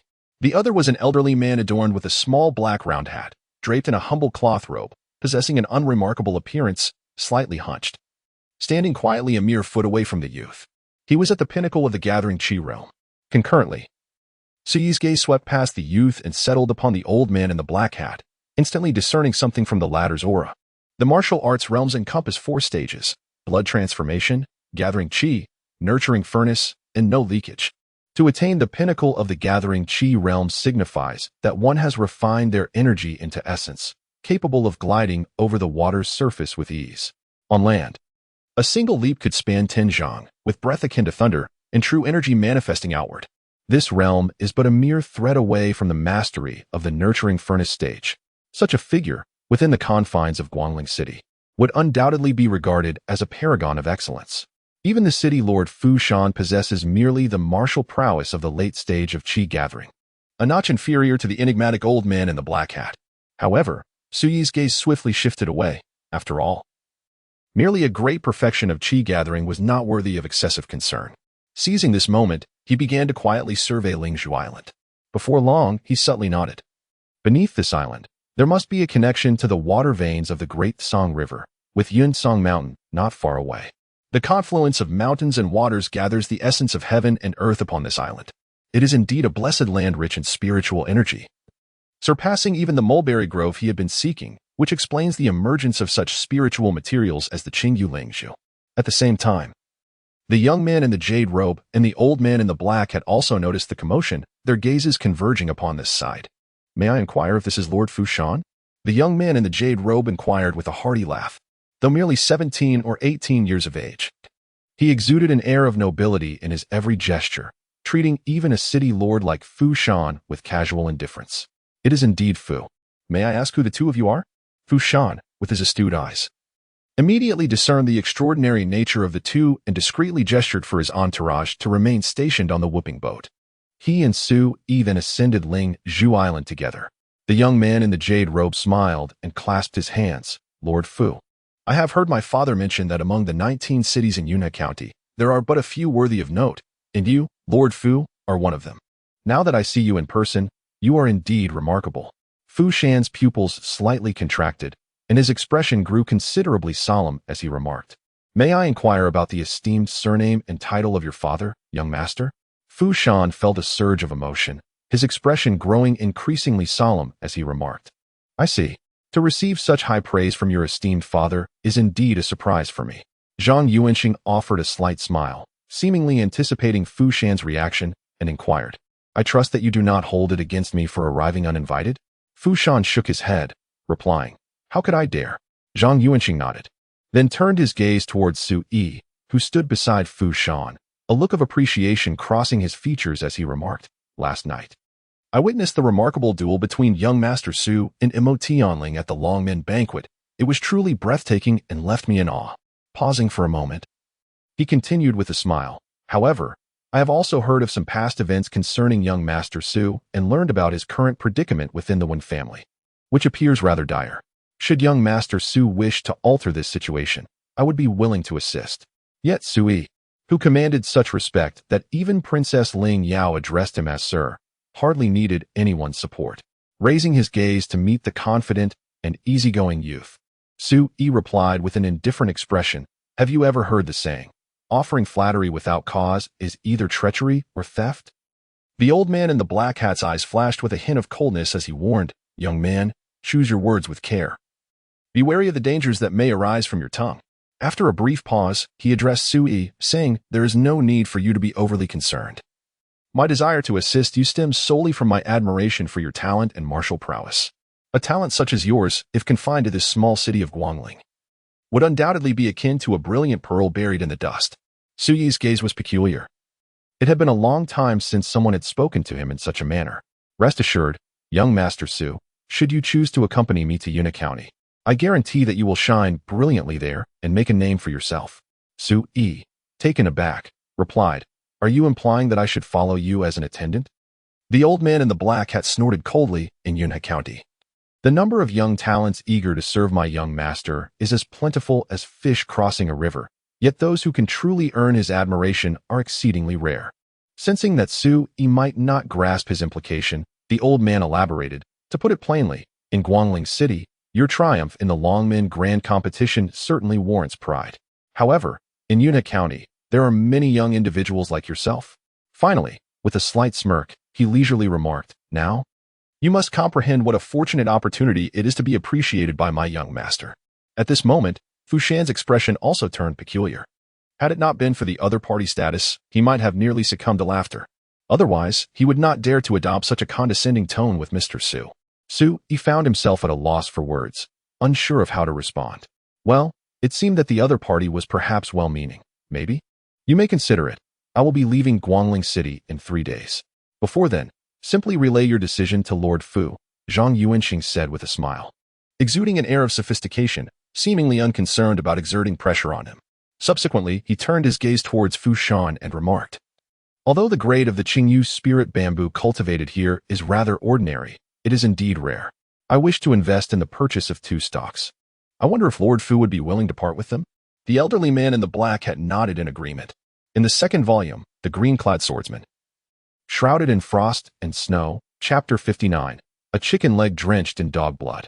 Zhang Yuanxing and the elderly man in the black hat departed by boat, swiftly vanishing from sight. Sui casually observed, "Young individuals of this age often seek to attract talented individuals for their own purposes, which demonstrates a degree of ambition." Yunhe County City stands as the heart of the 19 cities within Yunhe County, incomparable to the remote settlements of Guangling City and Luoyun City. Numerous factions, both large and small, are distributed throughout Yunhe County City. Amongst them, for paramount forces reign supreme, the county governor's office, which serves the great Zhou dynasty, and the Qinghe Sword Manor, the foremost cultivation force in Yunhe County. In the presence of these top-tier powers, all other factions pale in comparison. Just moments ago, Fu Shan had also shown deference in the face of Sui. As their conversation progressed, the two wandered leisurely until they arrived at a bamboo grove that spanned merely 3 zhang. The bamboo grove was lush and verdant, shrouded in a delicate mist infused with spiritual energy. There were only a handful of mature Qingyu spirit bamboos, while several others, though plentiful, had yet to fully develop. The mature Qingyu spirit bamboos were scarcely the thickness of a child's arm, standing no taller than a zhang, their stems translucent and radiant, akin to the finest jade intricately carved. Fu Shan, wielding a short hoe, smiled warmly and said, "Mr. Su, feel free to express your preferences." Sui, unreserved, quickly surveyed the grove and selected one of the Qingyu spirit bamboos. Fu Shan promptly stepped forward, wielding a short hoe to unearth the soil, unearthing even the roots of the ethereal bamboo.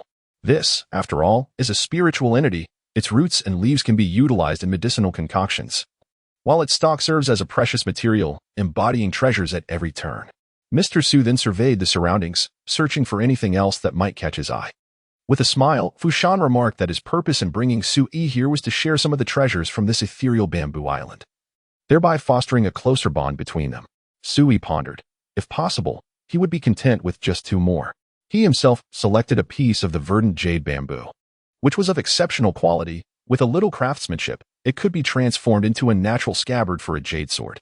In such a case, wielding it would feel akin to grasping a staff, and during combat, he could swiftly draw the sword from its sheath, offering great convenience.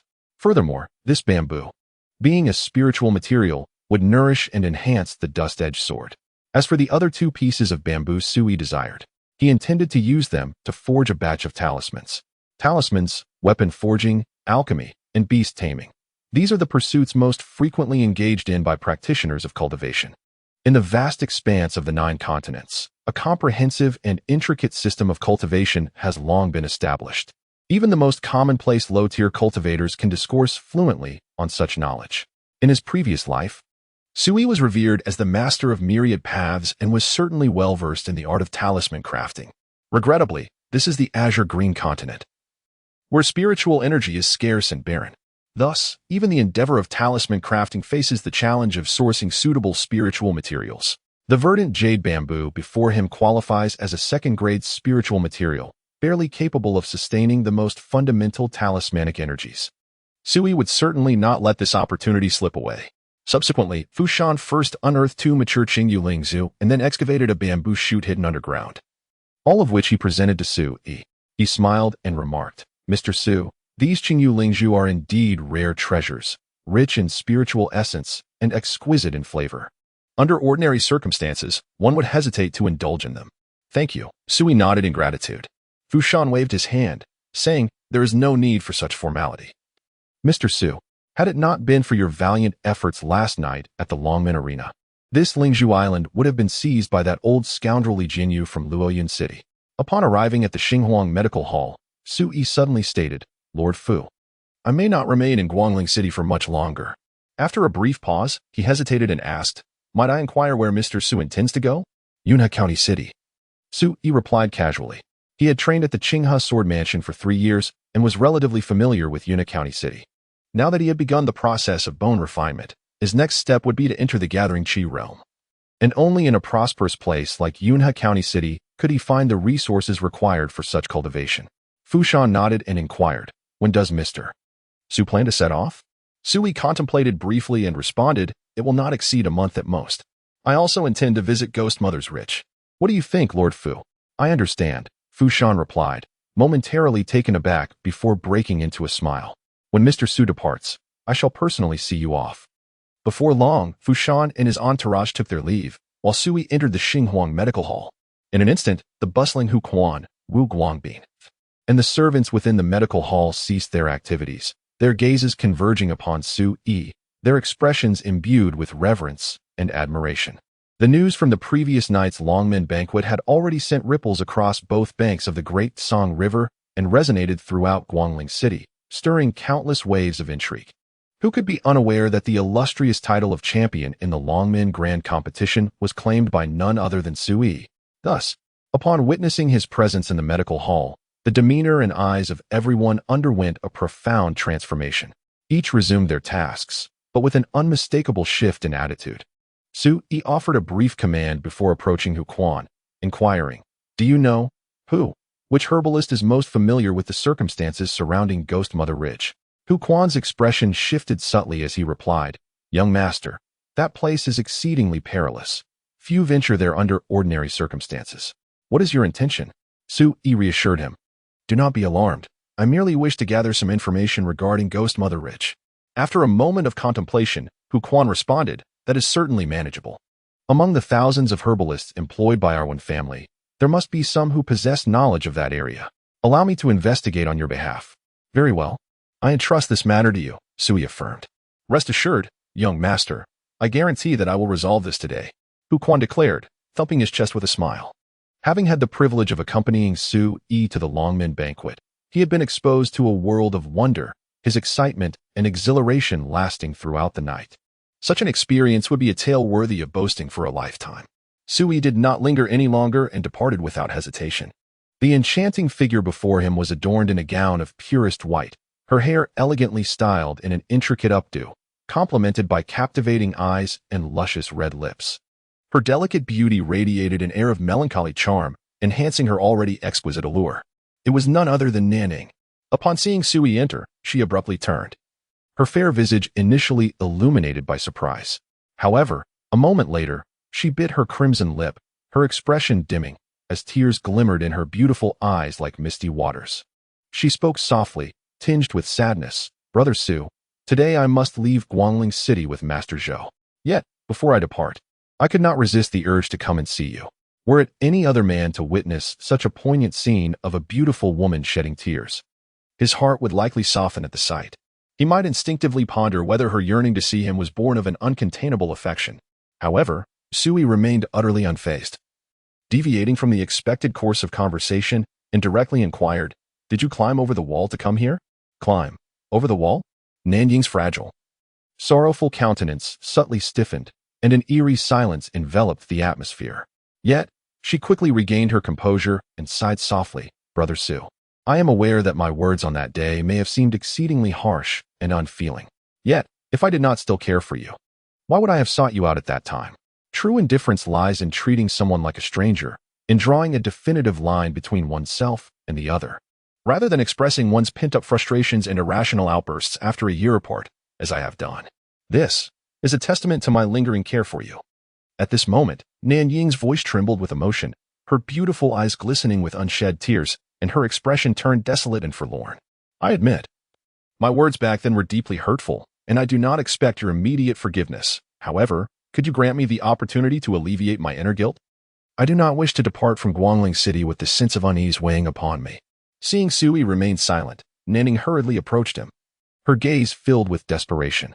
"Senior Brother Su, you promised me during our time at Qinghe Sword Mansion that no matter the mistakes I might make in the future, as long as I sought to amend them, you would forgive me. You would not truly abandon me, would you?" As she spoke, she reached out to grasp Suyi's sleeve, but he stepped back, leaving her grasping at air. A look of sorrow flickered in her eyes. Taking a deep breath, she retrieved a delicate jade box from her sleeve and gently opened it. Inside lay a chicken leg, shriveled and moldy, its color a dark, unappetizing hue. "Brother Su, do you still recall the time when you became the sword leader of the outer sect? A celebratory banquet was held in your honor, and after its conclusion, you hurriedly sought me out, presenting me with a chicken leg carefully wrapped in a lotus leaf, simply because you learned that I had not eaten that day." A reminiscent expression flickered across Nanying's face, a blend of sweetness and sorrow. "That night, my joy was so overwhelming that sleep eluded me. How could I bring myself to consume that chicken leg? I preserved it, for although such a delicacy is commonplace, the one gifted by you, Brother Su, holds an irreplaceable significance in my heart." Even Sui, with his 2 lifetimes of experience, could not help but inhale sharply, pointing at the chicken leg and exclaiming, "You have kept this on you all this time?" Nanning murmured softly, "Brother Su, on this matter, I would rather die than utter a falsehood." Sui turned and walked towards the courtyard exit. This reaction was entirely unexpected for Nanning. Should not Brother Su have embraced her tightly, offering solace as she wept? Caught off guard, she instinctively asked, "Brother Su, where are you going?" Sui paused at the entrance of the courtyard, turning with a smile. He said, "Of course. I am off to find Hao and recount every word you just spoke." "Oh, in this melodramatic chicken leg tale, I'm certain it will earn you his admiration." Nanning felt as though she had been struck by lightning, left in stunned silence. Was my earlier display too excessive? Otherwise, knowing Brother Su's character, he should have been moved. Volume 2, The Green Robe Wielding a Sword, Braving Frost and Snow Chapter 60, The Herbalist and Ghost Mother Ridge Sui. You are truly ruthless. After a moment's daze, Nanning gritted his teeth and forcefully hurled the chicken leg onto the ground, striding hastily out of the courtyard, fleeing in disarray. Yet, who among the youth can boldly assert that they will never encounter such a wretched woman? He began to tally his gains. On the desk lay 18 banknotes, each worth 10,000 taels of silver, 3 spiritual herbs, a top-tier yellow-grade martial arts manual, 3 green jade spirit bamboos, and a spirit bamboo shoot. Such a harvest was indeed substantial. Alas, although the banknotes were plentiful, they held little allure for Sui at present. As he understood, in Yunhe County City, one could procure some spiritual herbs with gold and silver. However, They were mostly of ordinary quality and exorbitantly priced.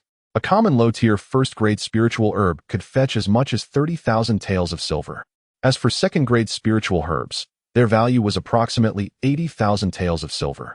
Nonetheless, even in the marketplace of Yunhe County City, second-grade spiritual herbs were regarded as rare treasures, often snatched up at high prices upon their emergence. Nonetheless, Fu Shan had also mentioned that purchasing spiritual herbs with spirit stones would prove considerably easier.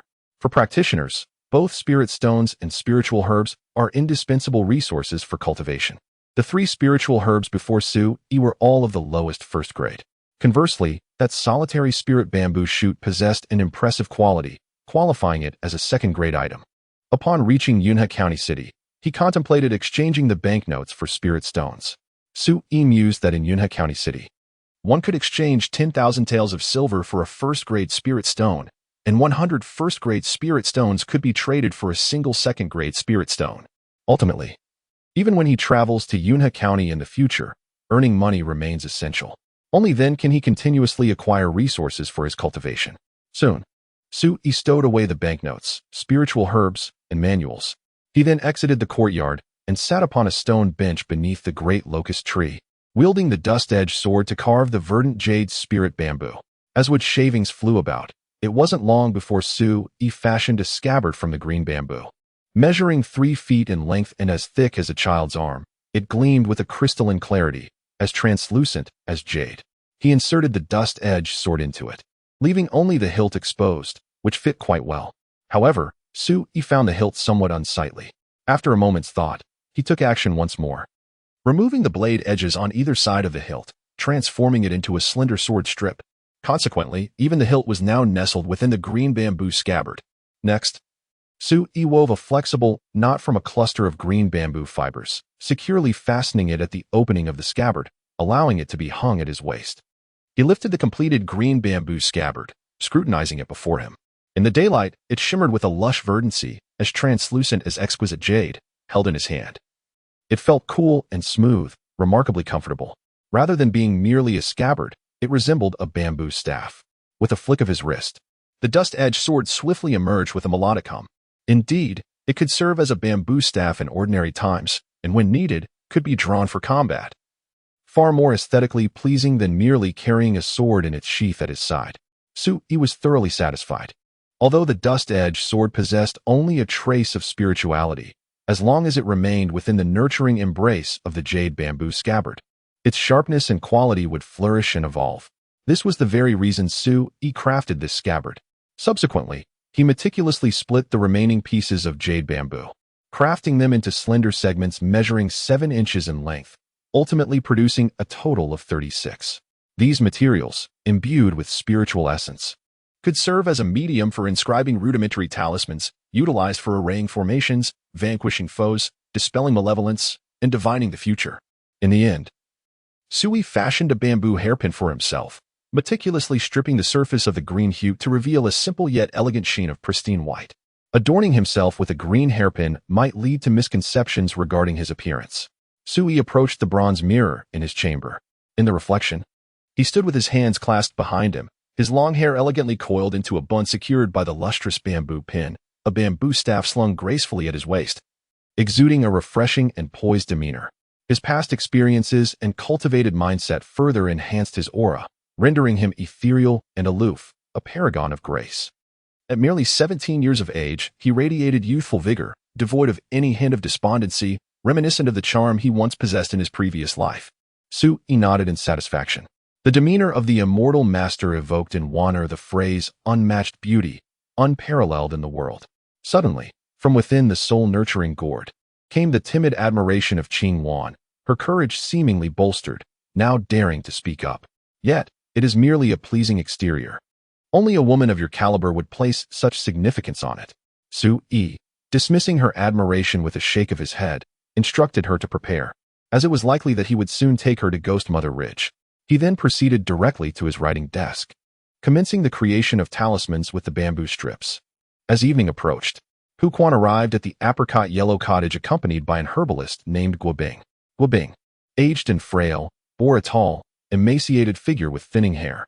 He donned a straw hat that obscured a face both haunting and grotesque, one half swollen and crimson, the other half bruised and darkened, contorted into a visage reminiscent of a specter, strikingly terrifying. Son-in-law, this old man Guo is among the most seasoned herbalists in the city.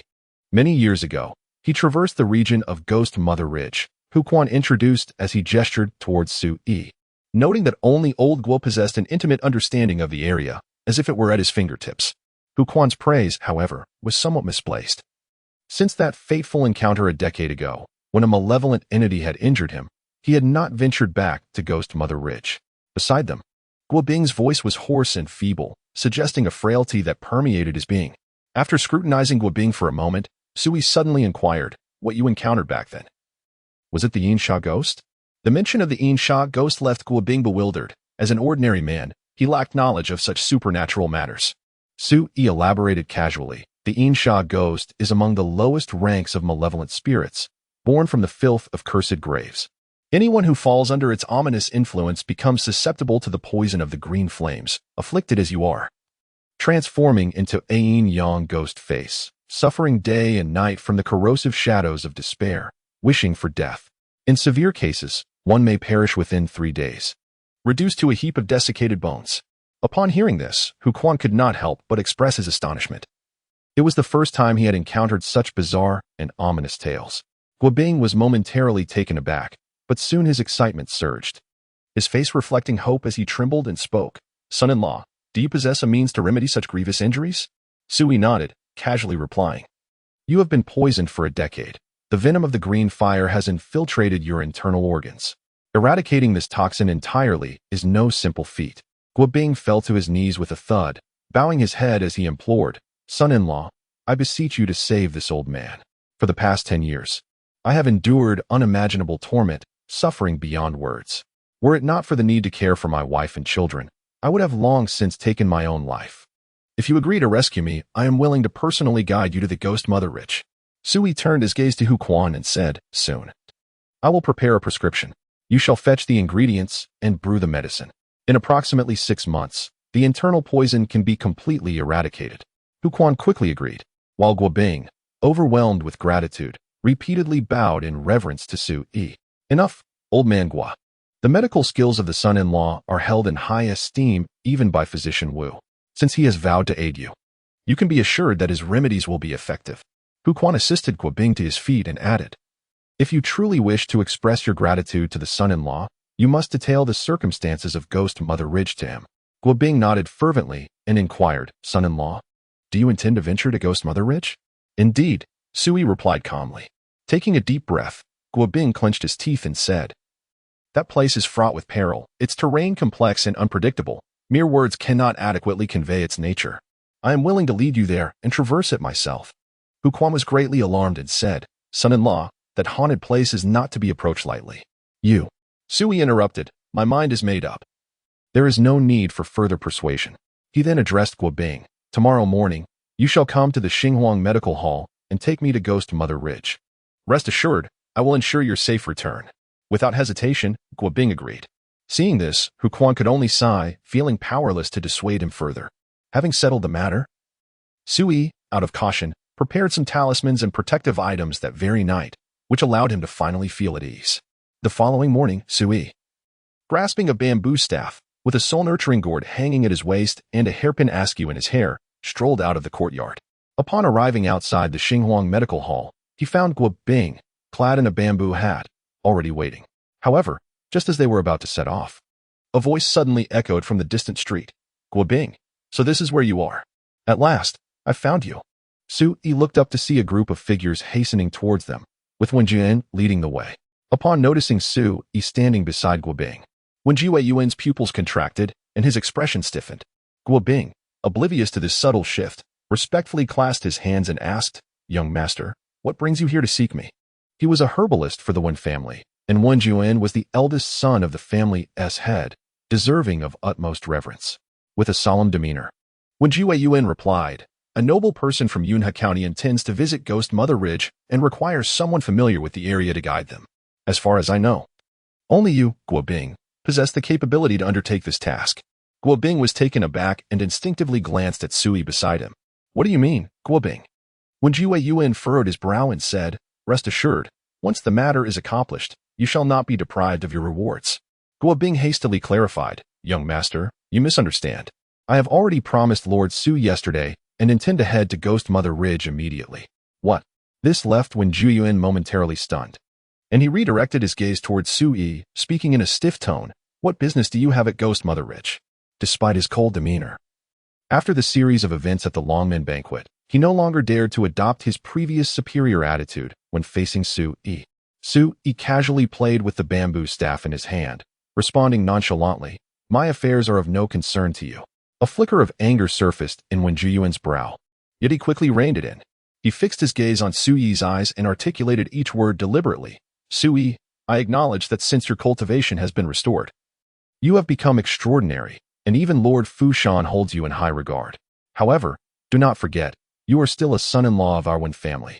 The term son-in-law was pronounced with palpable disdain. In this instance, Wen Jiyuan's tone was devoid of mockery, yet the contempt was unmistakable in his words. It was true that he believed himself incapable of defeating Su Yi in a physical confrontation, yet he still harbored a sense of superiority over him. Su Yi cast a glance at Wen Jiyuan, sighed softly, and remarked, "Sometimes, admitting one's own weakness is far more challenging than acknowledging another's strength. You are indeed considered a leading figure among the younger generation of the Wen family, yet you resort to disparaging me solely based on your status, which is rather unbecoming." At that moment, when Jiyuan's expression darkened significantly, Su Yi's words pierced his most vulnerable spot like a sharp blade. The color of Wen Jiyuan's face shifted, his eyes ablaze with barely contained fury. Ultimately, however, he refrained from taking action, fully aware that he stood no chance of victory. A defeat would only bring him further humiliation. Observing this, Su Yi grew disinclined to say more. Lacking courage and unwilling to acknowledge his own weakness, the leader of the younger generation of the Wen family was destined to achieve little greatness in the future. Su Yi remarked, "I would actually welcome the dissolution of my engagement with Wen Lingzhao." Wen Juyuan was momentarily speechless. Just then, the sound of thundering hooves approached rapidly, and within moments, they arrived at the entrance of the apricot yellow medical hall. Leading the way was an extraordinary young girl clad in military attire, seated upon a magnificent steed. Upon her arrival, she pointed her whip at Wen Juyuan, impatiently inquiring, "Have you found the person?" The girl was tall and alluring, exuding a fiery charm. Dressed in military garb, with a bow and sword slung at her waist, she possessed an air of gallantry that was hard to ignore. Surrounding her were numerous attendants, forming a constellation of support that accentuated her remarkable status. Wen Jiyuan's expression shifted slightly as he quickly bowed in greeting, saying, "Do not worry, Miss Yuan. We have already located him. This beside me is Guobing, the most knowledgeable individual about Ghost Mother Ridge in all of Guangling City." The armored maiden cast a glance at Guobing, and upon noticing the grotesque distortion of his face, her delicate brows instinctively furrowed. However, she swiftly suppressed the flicker of disdain within her heart and addressed Guobing, saying, "You shall accompany us to Ghost Mother Ridge, and as a token of gratitude, I shall grant you 1,000 taels of silver." Guobing shook his head and replied, "My lady, I have already pledged to escort my young master to Ghost Mother Ridge." When Jue Yuan immediately interjected, "Guobing, you are the herbalist of the Wen family, and you shall do as I command. Should you dare to refuse again, do not blame me for being impolite." Guobing trembled at the reprimand, but mustered the courage to respond, "Young master, I beg your pardon, but it is indeed difficult for me to comply." "What is the meaning of this, Wen Jiyuan?" the armored maiden inquired with a hint of confusion. Wen Jiyuan shot a fierce glare at Guobing before forcing a smile and succinctly explaining the situation. It was only then that the maiden's gaze shifted towards Su Yi. Seemingly surprised, "You are also going to Ghost Mother Ridge?" Su Yi replied nonchalantly, "What is wrong with that? That place is fraught with danger. What could you possibly seek there?" The armored maiden frowned. "What is it that you intend to do?" Su Yi countered. This group evidently had an extraordinary background, and if they too were venturing for treasures within Ghost Mother Ridge, it would be quite a coincidence. Su Yi chuckled and shook his head, uninterested in arguing with this obstinate and willful maiden. "Guolao, let us depart," he said to Guobing beside him. "What a disobedient fellow." Suddenly, the armored maiden atop her steed raised the whip handle in her hand, pointing at Su Yi with indignation. "I shall say this once more. This old man must accompany us." With her words, the nearby attendants spurred their horses forward, hands resting on their weapons. their expressions grim as they cast cold glances at Sui. Guo Bing felt a chill run down his spine and instinctively shrank back. A glimmer of excitement flickered in Wan Juan's eyes. He longed to leverage the armored maiden's authority to teach Sui a harsh lesson.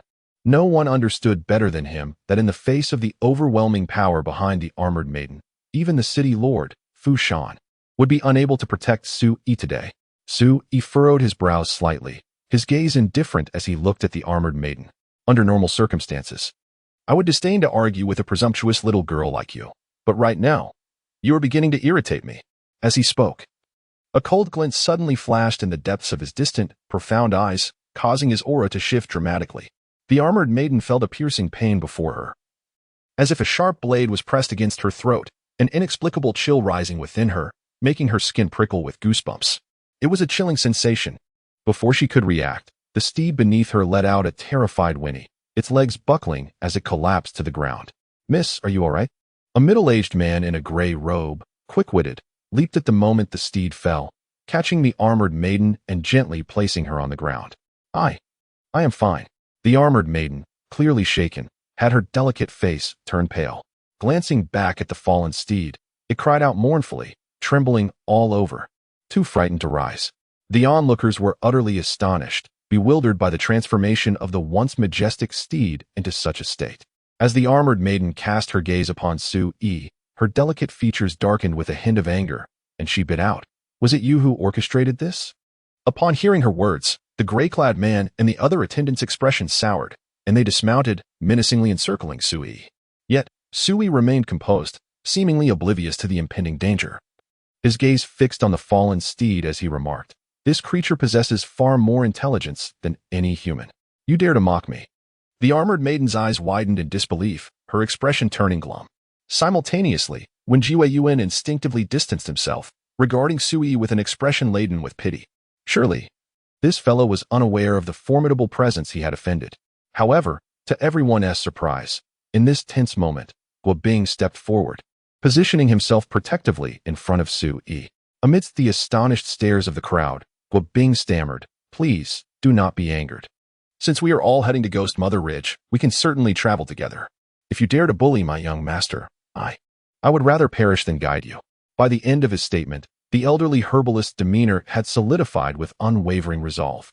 Sui couldn't help but steal another glance at the frail old man beside him. The gray-robed men, who had been poised to strike, hesitated, their gazes converging on the armored maiden. The maiden's expression fluctuated between anger and contemplation before she finally waved her hand, conceding, "Very well. The matter of reaching Ghost Mother Ridge is of utmost importance. Traveling together shall suffice." That old rogue truly needed a lesson. Wen Zhu, filled with indignation, silently gritted his teeth, a wave of disappointment surging within him. He had assumed that disaster was imminent for Sui, yet to his astonishment, it was ultimately thwarted at the last moment by Guo Bing. "How do you find this arrangement, son-in-law?" Guo Bing inquired cautiously. "It is acceptable," Sui replied. Guo Bing's unexpected intervention not only surprised him, but also deeply moved him. A common elderly man, devoid of any cultivation, stood his ground against such a formidable situation. Risking his own life, this was indeed a rarity. "This is splendid," Guo Bing exclaimed, a genuine smile illuminating his face as he exhaled in relief. Little did he know, had he not stepped forward, it would not have been Sui who faced the brunt of the bullying. Of course, the armored maiden and her companions could not foresee that Guo Bing's chivalrous act had, in fact, averted a calamity for them. "Uncle Yong, provide them with a horse," commanded the armored maiden. Her steed, a fine green horse, had regained its composure, rising from the ground and affectionately nudging her arm with its nose, which greatly uplifted her spirits. However, whenever her gaze flickered towards Sui, it still bore an icy demeanor. Clearly, the young lady from an illustrious lineage remained troubled by the recent events. "There is no need for horses. We shall proceed on foot," Sui stated calmly. The armored maiden, instantly vexed, retorted, "Do you not realize you are wasting time?" Guo Bing hastily interjected, "My lady, please do not be angered. The elderly man is frail and cannot endure the jostle of horseback. The son-in-law and I shall walk, and we can meet at the foot of the Ghost Mother Ridge, near the chaotic graveyard just outside the city." The armored maiden took a deep breath and, with a hint of impatience, declared, "Do as you please." With that, She nimbly mounted her steed, her long and sturdy legs clasping the horse as she galloped away into the distance. The other attendants hastily followed suit. The man referred to as Uncle Yang, clad in a gray robe, approached Wen Yuan before departing and coldly remarked, among those present, "Others may be oblivious to my young lady's true identity, but surely you are not so naive. Your recent behavior raises considerable suspicion, and I advise you to tread carefully." When Zhuan Yuan's complexion changed abruptly, beads of cold sweat forming on his forehead. Just as he was about to offer an explanation, the gray-robed man had already ridden off. How could this be happening? When Wen Yuan felt disoriented.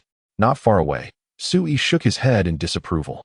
Earlier, while Wen Yuan was attempting to explain the day's events to the armored maiden, his words carried an undercurrent of provocation, as if he believed he could sit back and watch the conflict unfold.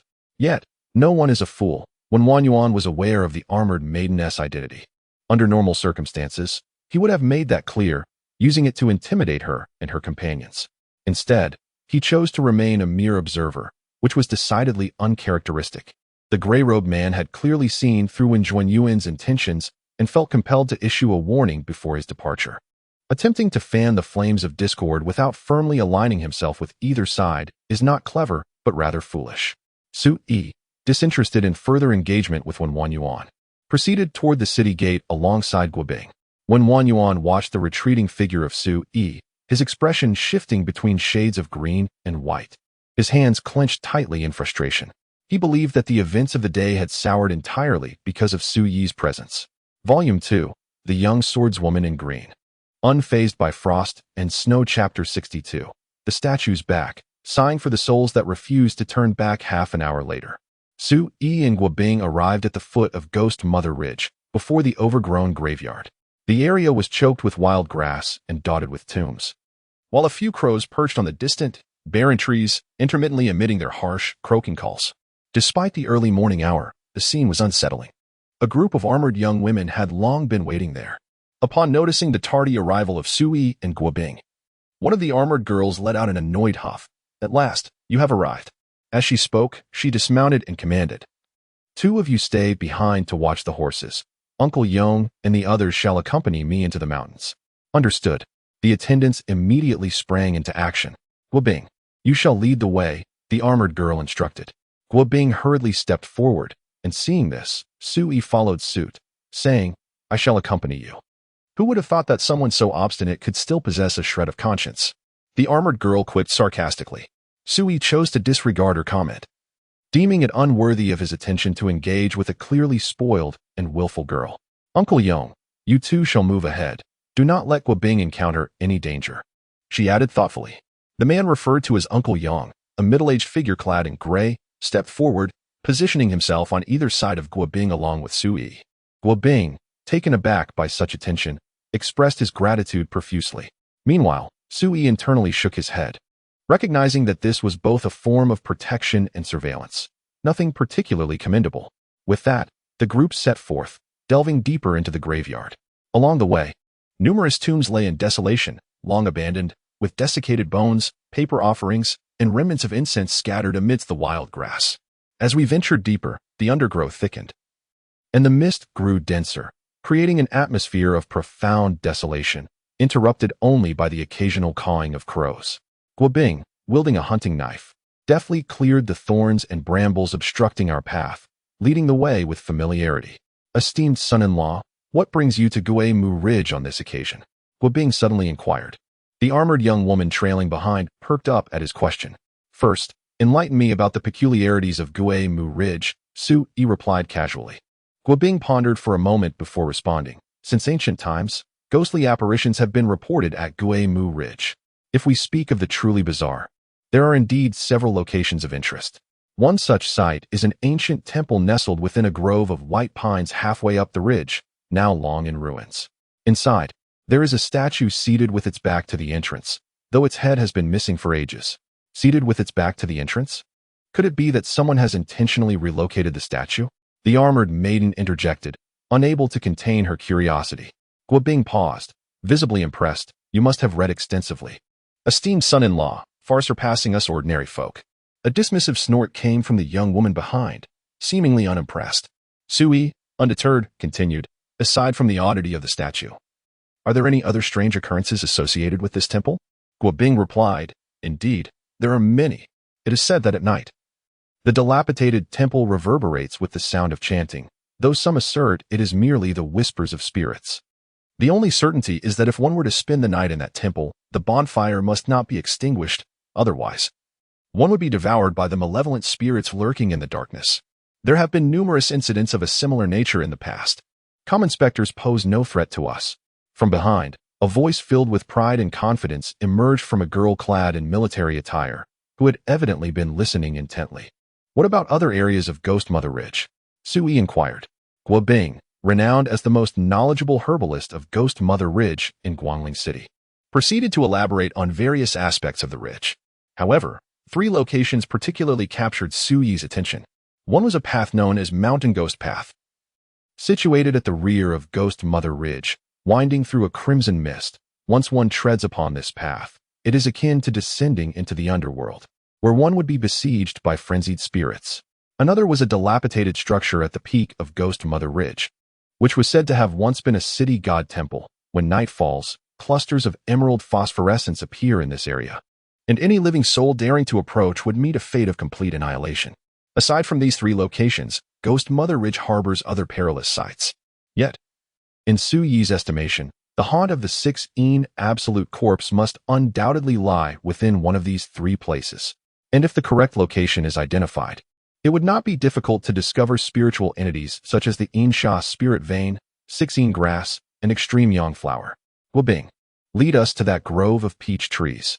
Suddenly, the military-clad girl spoke, having absorbed Guobing's words and made her decision.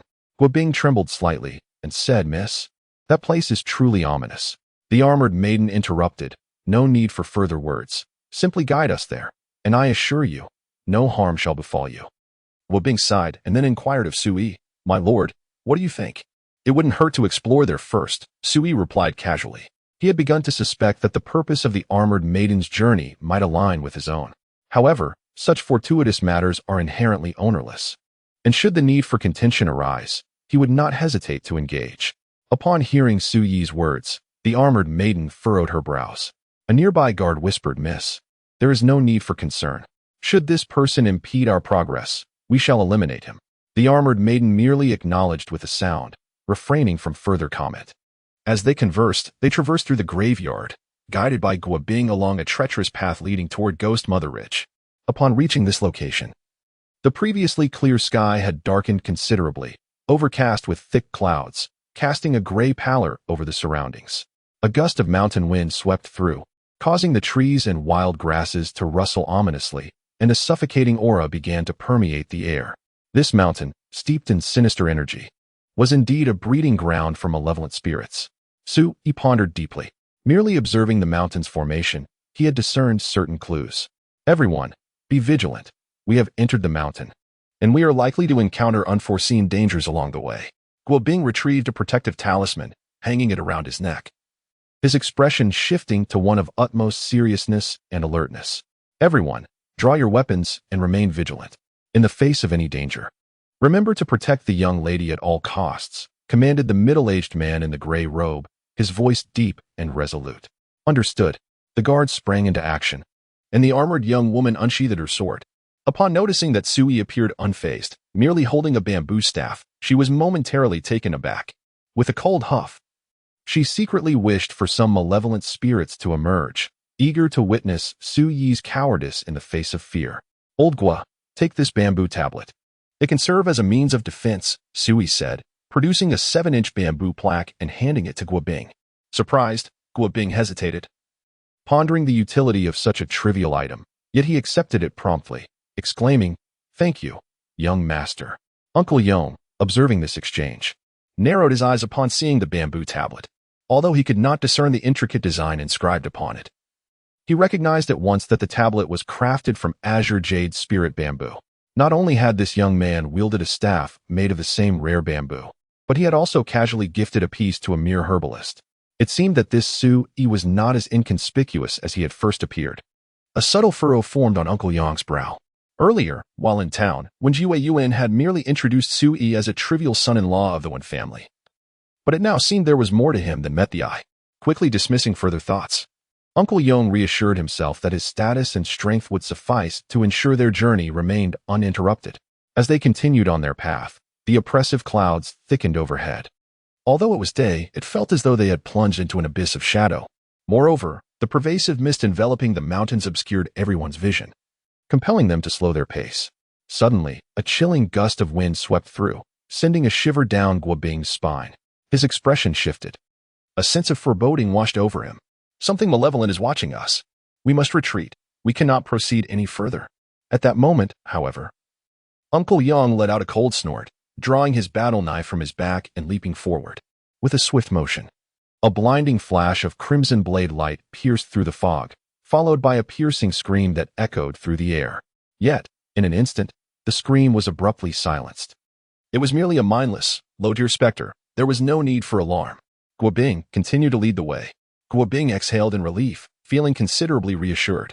He clasped his hands and remarked, "With you by my side, I find myself far less fearful." Su Yi appeared contemplative. The pinnacle of the gathering Qi realm, within the boundaries of the Great Zhou, was indeed considered an elite warrior, second only to the martial masters of the nurturing furnace realm. They pressed on, encountering no further mishaps along the way.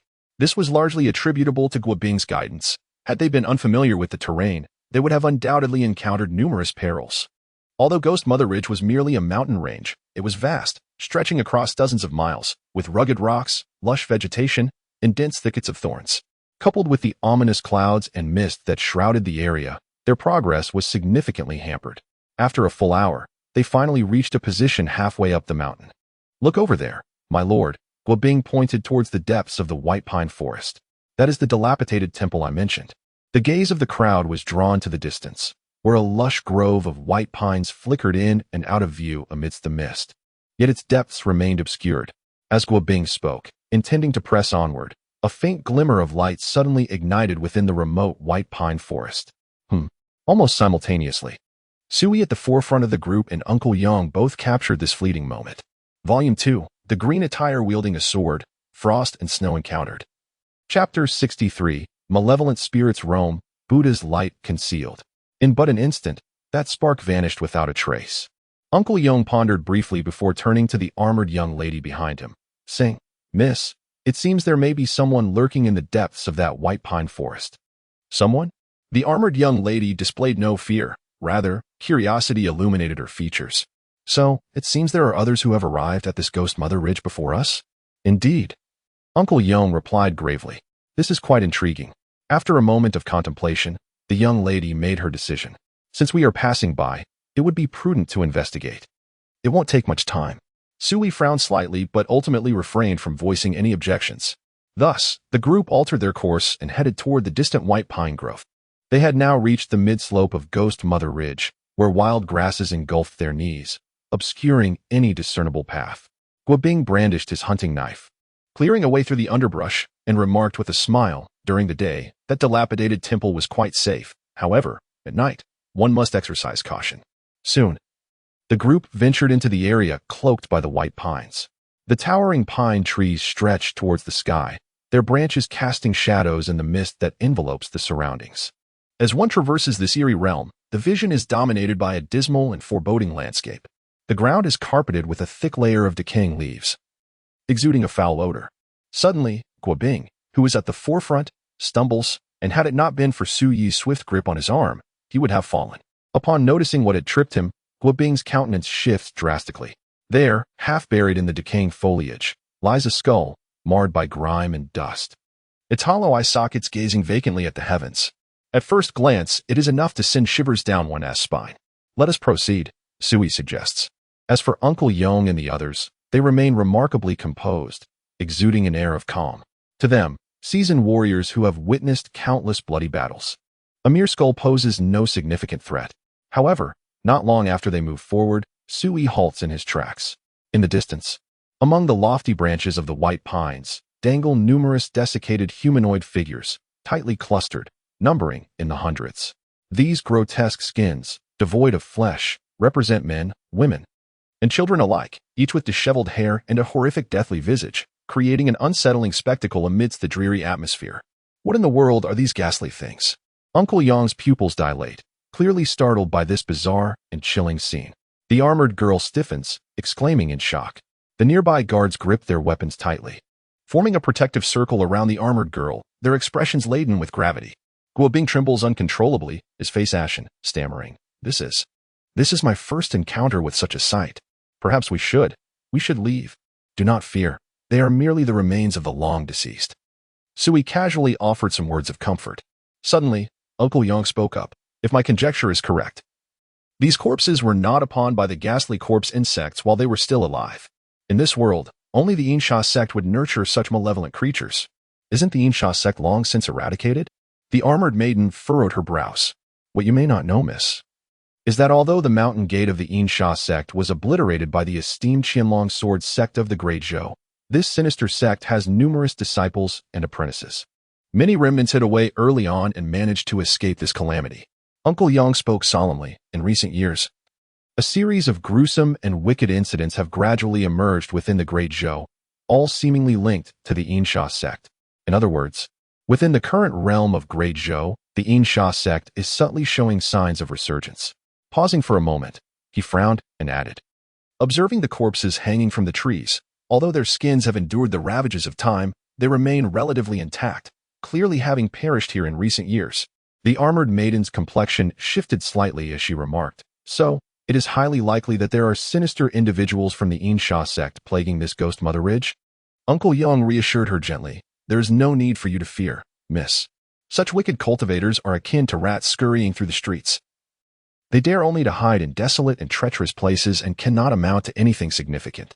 With a determined expression, the armored maiden declared, Uncle Yang, I suspect that the dilapidated temple deep within this white pine forest may have already become a stronghold for the demons of the Yinsha sect. I wish to investigate. If this is indeed the case, we shall raze it to the ground, thereby enacting justice and ridding the people of this menace. A single remark caught Sui off guard. He had not anticipated that this headstrong girl clad in armor possessed such audacity and breadth of spirit. Very well. Uncle Yang nodded in agreement. Although Guobing was vehemently opposed to this reckless venture, he felt compelled to press on when he noticed Suyi's lack of dissent. Not long after traversing the forest where the skins of the deceased dangled from the branches, a structure gradually came into view, shrouded in mist. As they approached, it became evident that the edifice was dilapidated and ancient, overrun with wild grasses and vines, resembling a temple. Uncle Yang spotted a pathway cleared amidst the lush undergrowth, leading to the crumbling stone steps of the forsaken temple. Be cautious, he advised, as they advanced toward the ruin. Upon entering the temple's grand entrance, they found themselves in a deserted courtyard, where the idols lay collapsed and overrun by weeds. Ahead stood a grand hall, long neglected and on the verge of collapse. Its vermilion paint peeling and windows shattered, presenting a desolate sight. Who goes there? A chilling voice echoed from within the hall as Sui and his companions arrived. Almost immediately, a figure burst forth, a gaunt old man clad in a black robe, his eyes shimmering with a faint green hue, exuding an unsettling aura. Upon spotting Sui and Uncle Yang, the elder's expression shifted dramatically, and he swiftly drew a bone flute from his waist, blowing it with all his might. The shrill, raspy notes of the flute shattered the silence, reverberating through the air with an ear-piercing intensity. You seek death. Uncle Yang's expression darkened as he unsheathed his gleaming blade with a resounding clang. With a swift leap, he traversed a distance of 10 zhang. In an instant, the bright war knife in his hand blazed with a piercing crimson light, as if ignited by flames, striking down with unparalleled ferocity. The emaciated elder turned to flee into the grand hall, but was a moment too late. The crimson blade descended, splitting his back with a narrow gash, blood erupting forth, nearly severing him in two. With a thud, the frail elder collapsed to the ground, a strangled cry escaping his lips. You shall not leave alive. Uncle Yang stepped forward, retrieving the bone flute that the elder had dropped, examining it with a furrowed brow. Could this old wretch be a minion of the Yinsha sect? The armored maiden hurriedly approached with her guards. Upon seeing the corpse on the ground, a hint of disappointment crossed her face. It seemed rather feeble, unable to withstand Uncle Yang's strike. Merely a petty lackey, a mere practitioner of the blood transformation realm, she remarked. Uncle Yang frowned. However, he just sounded the bone flute, clearly calling for aid. There are likely others from the Yinsha sect in this vicinity. What is there to fear? With Uncle Yang here, we can take on as many as come, the armored maiden replied nonchalantly. But then, Her brows knitted in irritation as she noticed Su Yi had entered the grand hall. Inspecting a statue positioned at its center, seemingly indifferent to the recent events, she strode over with long, graceful strides, her anger palpable, and demanded, "Hey, don't you realize we just saved your life? Shouldn't you at least express your gratitude instead of focusing on this?" Sui was taken aback and asked, "Save my life? Is that not the case? If you were not following us, would you dare to come here? Even if you had the audacity to come, you would surely be killed by the demonic beings of the Insha sect, your skin turned into a trophy hanging from the treetops." The armored girl glared with piercing eyes, her tone laced with icy sarcasm.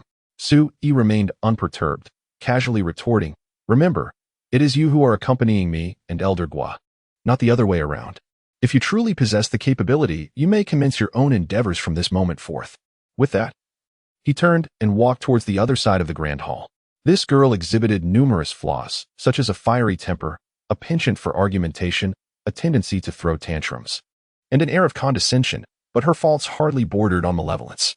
Sui was not the sort to take offense over trivial disputes. It seemed unwarranted.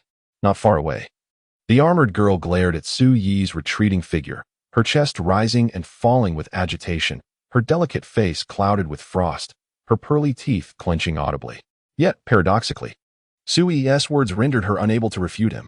In the distance, Uncle Yang, who witnessed the entire exchange, felt a twinge of displeasure, regardless of the circumstances. Sui's association with them inadvertently conferred a significant advantage.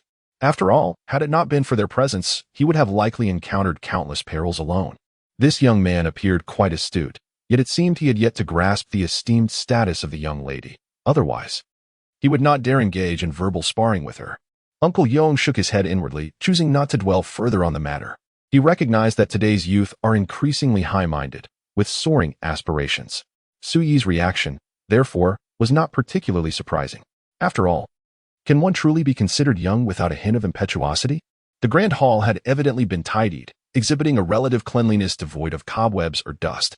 In the center stood a statue facing away from the entrance, lacking a head, its colorful clay peeling and cracked, revealing nothing of particular significance.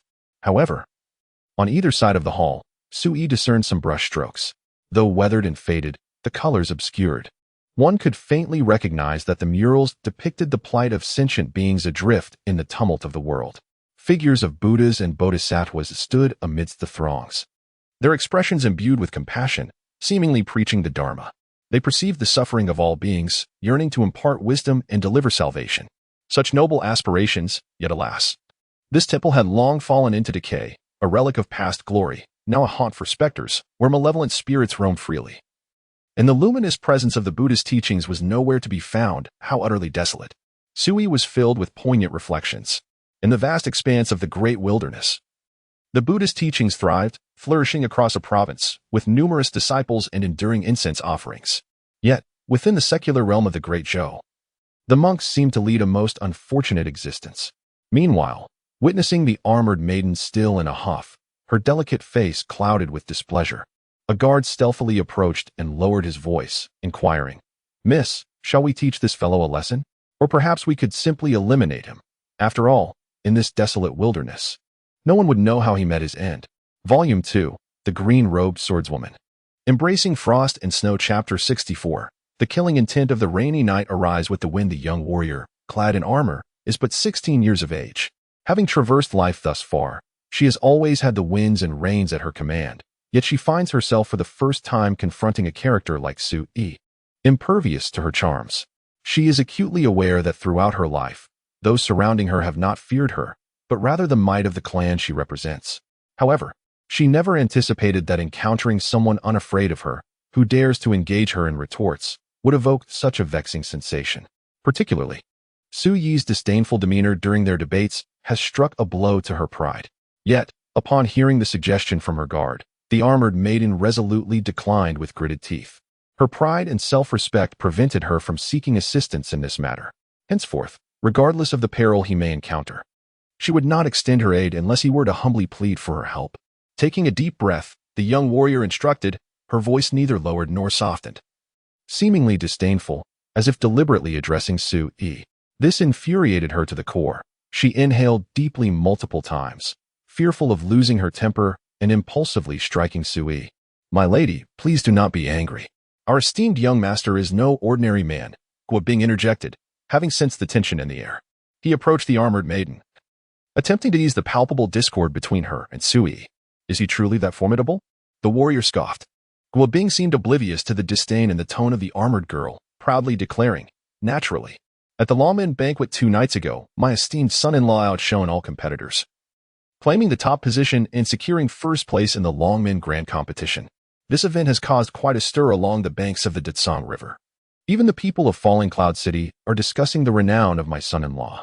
The armored girl paused, seemingly enlightened, her gaze fixed on the distant figure of Sui, remarking, I see now, no wonder he has been so insufferably arrogant along the way, having secured first place in the Longmen Grand Competition. He must think himself quite the paragon. At this, Guo Bing finally discerned the sarcasm in her words, feeling a pang of irritation. How could this young girl be so ungrateful? Did she truly consider the first place in the Longmen Grand Competition to be a commonplace achievement? With this thought, Guo Bing shook his head, choosing not to engage her further.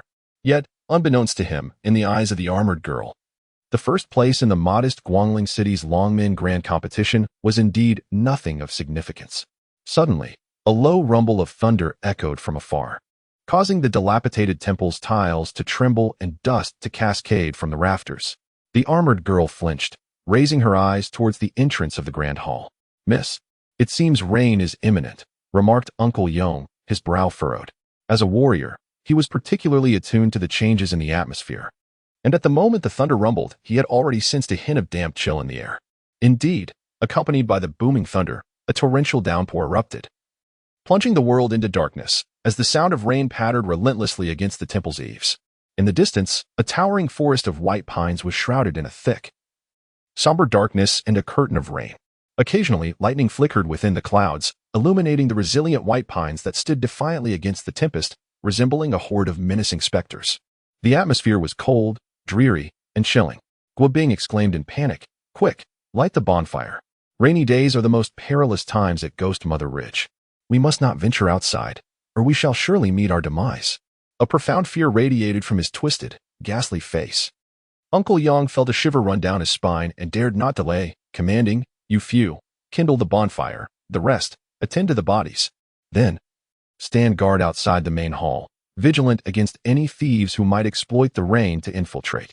The guards promptly sprang into action. Soon, a bonfire blazed fiercely, dispelling the oppressive chill that lingered within the hall.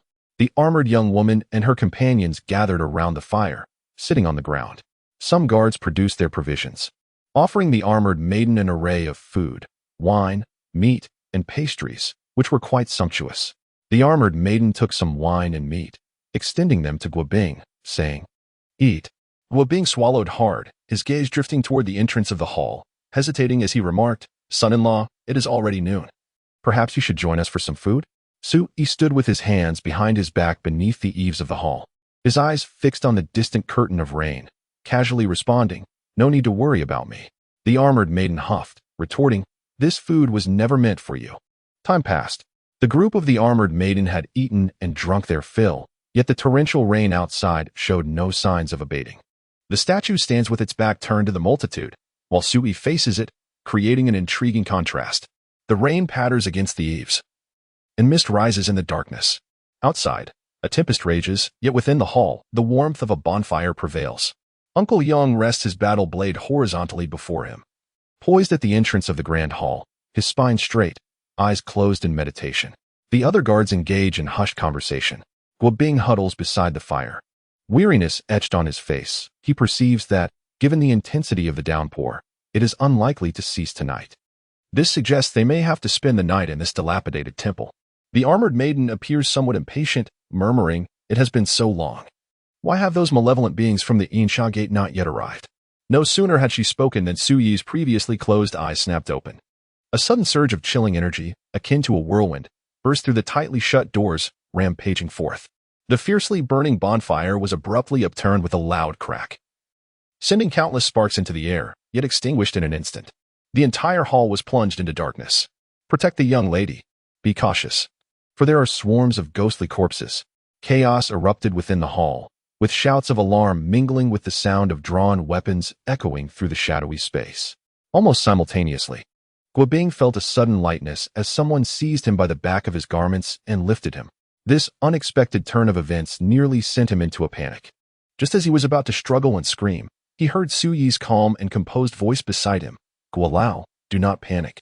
Guobing paused for a moment, then exhaled in relief, ceasing his struggles. The hall was enveloped in darkness, rendering visibility nearly impossible. Su Yi moved with an air of tranquility, swiftly maneuvering Guobing as they returned to the statue. His vision was similarly obscured, revealing only vague silhouettes, yet this did not hinder his actions. Instead, the atmosphere heightened his senses to an extraordinary degree. Within the grand hall, the chaos of battle erupted. The clash of weapons rang out, footsteps echoed urgently, and the subtle, low breaths could be heard. Additionally, there were sudden, rapid sounds piercing through the air. The entire hall was in disarray, perilous and intensely thrilling, evoking a sense of dread. Suddenly, with a flick of his wrist, Su Yi unsheathed the dust-edged sword from the bamboo staff. In a flash of cold light, more than a dozen ghastly insect corpses hurtling through the air were struck down, their bodies disintegrating into powder. Guobing was drenched in cold sweat. Having sensed none of the impending danger, the howling wind roared, causing the great doors of the hall to rattle, and amidst the bone-chilling gust, countless ghastly insects seized the opportunity to surge inside. The battle raged on. Su Yi remained steadfast, and whenever danger approached, the dust-edged sword seemed to possess its own awareness, accurately piercing each ghastly insect without fail, appearing effortless in his hands. This instilled a profound sense of security in Guobing, gradually dispelling his terror. After a quarter of an hour, a piercing sound of a bone flute echoed from the depths of the dark rain curtain. It resonated like a signal, causing the rampant winds to dissipate abruptly. As the ghastly insects, as if summoned, darted towards the exit. Do not pursue. Ignite the fire first, came the resolute voice of Uncle Yang from the darkness. Soon, the bonfire was rekindled, casting light to dispel the shadows. As vision gradually returned, the great hall lay in disarray. With Uncle Yang and a group of guards encircling the armored young woman, their expressions marked by a mixture of dread and gravity. Scattered across the floor were numerous black insect carcasses. Su Yi surveyed the surroundings and said to Guobing at his side, "For now, all is well." However, at that moment, Uncle Yang's countenance shifted dramatically as he rushed outside the hall. The two individuals were among the initial guards stationed at the entrance. Yet, upon his investigation outside, he discovered their lifeless bodies sprawled on the ground, their flesh gruesomely devoured. The scene was utterly harrowing. The armored young woman widened her eyes, her delicate face drained of color. Having lived her life thus far, she had never before encountered such brutal circumstances, leaving her engulfed in a tumult of sorrow, anger, and confusion. "My lady," Uncle Yang gently interjected, "for us warriors, life and death are commonplace. Do not let it weigh too heavily upon you. Your father permitted me to bring you here so that you might experience more of the world, for it is through such experiences that one truly matures." The young woman, feeling somewhat despondent, replied wistfully, "But I never anticipated that this mission would result in loss of life. This is merely the beginning." Suddenly, Su Yi, standing before the statue, spoke up. "If my deductions are correct, this night is destined to be anything but tranquil. Our foremost priority now is to prepare for battle, not to wallow in sorrow." The armored young woman retorted angrily, "What concern is my situation to you? During the battle, I hardly observed any remarkable prowess from you. Instead, you seem to retreat faster than anyone else." Uncle Yang whispered, "Miss, he speaks the truth. We are likely to face a fierce battle ahead." His expression was grave, acutely aware of the perilous situation of the day. The girl in military attire's countenance shifted slightly. "Would there be more casualties?" After a moment of silence, Uncle Yang replied, "I will do my utmost to prevent such occurrences." A heaviness settled in the girl's heart. If even her most trusted Uncle Yang expressed such concern, how dire could the circumstances be that night? At that moment, Su Yi suddenly raised an eyebrow, directing his gaze toward the entrance of the grand hall. A figure strolled leisurely through the temple's doorway, seemingly unfazed by the torrential rain and fierce winds, as if taking a leisurely walk. Volume 2, The Azure-Clad Sword-Bearer, Chapter 65. The folding fan drives away the mountain ghosts in a tempest of rain, under a sky black as ink. A solitary figure stepped into the dilapidated temple. This unusual and eerie scene immediately alerted Uncle Yang and the others, who gripped their weapons in readiness. As the figure drew closer, Su Yi and the others finally discerned the person's appearance. The individual wore cloud-patterned boots, a feathered crown atop his head, with brows as dark as ink and a nose akin to a suspended gallbladder, holding a folding fan in hand. He was strikingly handsome, clad in a well-tailored jade robe. Resembling an elegant young nobleman, exuding an air of opulence. "This fellow is truly exquisite," the girl in military attire murmured instinctively, momentarily taken aback. While describing a man as beautiful might seem somewhat inappropriate, she found no more fitting word to convey her thoughts. "Miss, be cautious. This person is undoubtedly formidable." Uncle Yong stood as if facing a formidable foe, his expression unusually grave, with eyes like cold lightning, fixated on the dashing young gentleman who approached step by step into the courtyard. In this desolate wilderness and dilapidated temple where malevolence lurked, it would be prudent for this young man to depart swiftly, otherwise we shall not be courteous. A guard bellowed, his tone sharp, carrying both menace and a hint of provocation. The young gentleman paused 3 paces from the grand hall, idly twirling a folding fan, and spoke languidly. "Not courteous? Huh. Had I not shown mercy earlier, you would have long been reduced to mere rotting husks, devoured by the vile spirits and insects." "What?" The crowd gasped, their hearts churning. "Are you a demon of the Insha sect?" Uncle Yong inquired sternly. "Incorrect," the young man replied, shaking his head. "Those from the Insha sect are merely my subordinates. Insignificant in the grand scheme." The young gentleman continued. "The reason for my presence before you is similar. If you all pledge allegiance to me and serve me faithfully, you may yet survive." He stood amidst the rain, an invisible force seeming to repel the downpour around him, leaving his garments untouched and presenting an aura of enigma rather than disarray. "Bow to you? Who do you think you are to utter such grandiose claims?" scoffed a girl clad in military attire.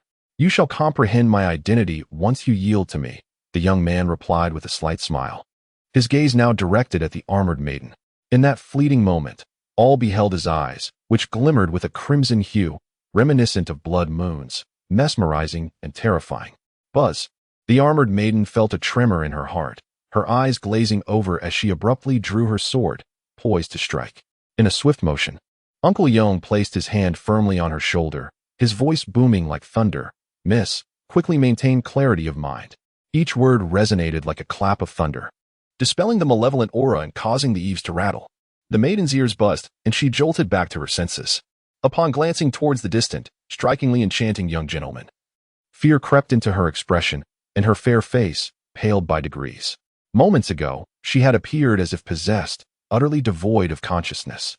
"Oh, a consummate practitioner of the gathering Qi realm. Your physique is indeed well honed," the young man observed with an air of appreciation, his gaze appraising Uncle Yong as though he were selecting merchandise from a shop, eliciting discomfort. "So, are you implying that if we do not acquiesce, you intend to resort to force?" Taking a deep breath, Uncle Yong's demeanor transformed, his vitality surging like a beacon into the sky, his words resonating with a terrifying power akin to thunder. This was the essence of a fully realized practitioner of the gathering Qi realm, with a vitality that surged like smoke and an aura like thunder. Should ordinary spirits or phantoms encounter him, they would feel as though they were facing the sun itself, likely to be overwhelmed by his formidable vitality. The young gentleman, however, seemed unfazed, remarking, "I am merely offering you a chance to live. I advise you to cherish it, should you choose to act." His blood-red eyes narrowed as he surveyed Su Yi and the others, before continuing, "I assure you, none shall leave this place alive." His words, casual yet brimming with disdain and confidence, echoed ominously. In the hearts of Uncle Yong and the others, a heavy sensation enveloped them, and their expressions grew increasingly grave. "You must protect the young lady." Taking a deep breath, Uncle Yong stepped forward. In that instant, he resembled a sharp sword drawn from its sheath, his bones resonating with a thunderous crackle, and his vitality surged forth like the mighty Yangtze River, roaring with ferocity. Clang! Uncle Yong drew his sword and charged forward. At that moment, the torrential downpour was shattered, countless droplets exploding into mist that rolled away. Uncle Yong's figure surged forward like a bolt of lightning. The awe-inspiring scene left the armored maiden and her companions in astonishment. Only Sui shook his head in silence.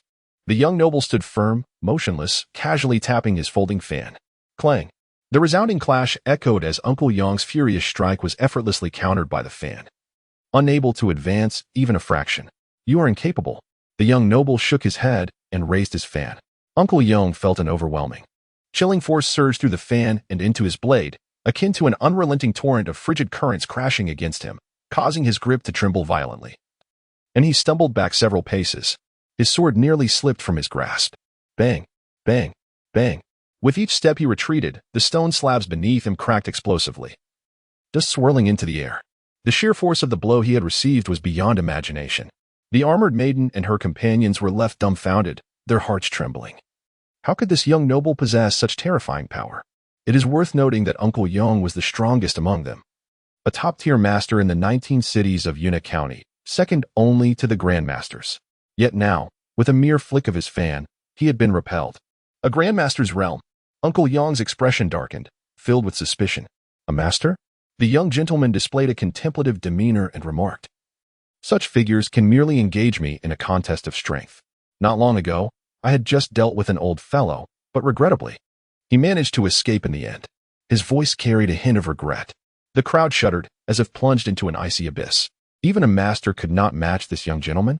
Who was he, and why did he hide in the haunted Ghost Mother Ridge, a place rife with malevolent entities? Only Sue revealed an expression of understanding, as if he had already discerned the truth of the matter. The young gentleman glanced at the sky, sighed deeply, and declared, "Time is of the essence. I shall grant you one final opportunity. Submit or perish." Uncle Yong, proceed. Suddenly, the armored young woman produced a silver-long sword and handed it to Uncle Yong. The sword gleamed like frost, pure and translucent, adorned with intricate and cryptic runes that shimmered like snow, bright as the moon. It was a Yuan Dao symbolic weapon. Si's eyes sparkled with surprise, recognizing the sword's extraordinary nature. This blade was forged from spiritual materials, qualifying it as a true spiritual artifact. However, unlike ordinary spiritual weapons, this sword bore runes crafted by practitioners of the Yuan realm, akin to embedding the power of a rune array upon the blade, endowing it with capabilities starkly distinct from commonplace spiritual weapons. Thus, it could be classified as a Yuan Dao symbolic weapon. Such arms might not be rare in the vast wilderness of the 9 provinces. Yet in the spiritually barren Great Zhou dynasty, they undoubtedly stood as premier divine weapons. The fact that the armored young woman could carry such a treasure further underscored her extraordinary origins. With a sword in hand, Uncle Yong's imposing demeanor transformed into one of solemnity, radiating an aura of formidable confidence, his gaze upon the blade tinged with a hint of fervor. The sword, named Frost Heaven, was a treasure once wielded by a terrestrial immortal. Nearly simultaneously, the young gentleman with the otherworldly blood-red eyes displayed a flicker of apprehension, clearly recognizing the sword's potency. Without further hesitation, he sprang into action. With a swift leap, he seemed to soar through the air, unfurling a folding fan adorned with the 18 mountain ghosts, and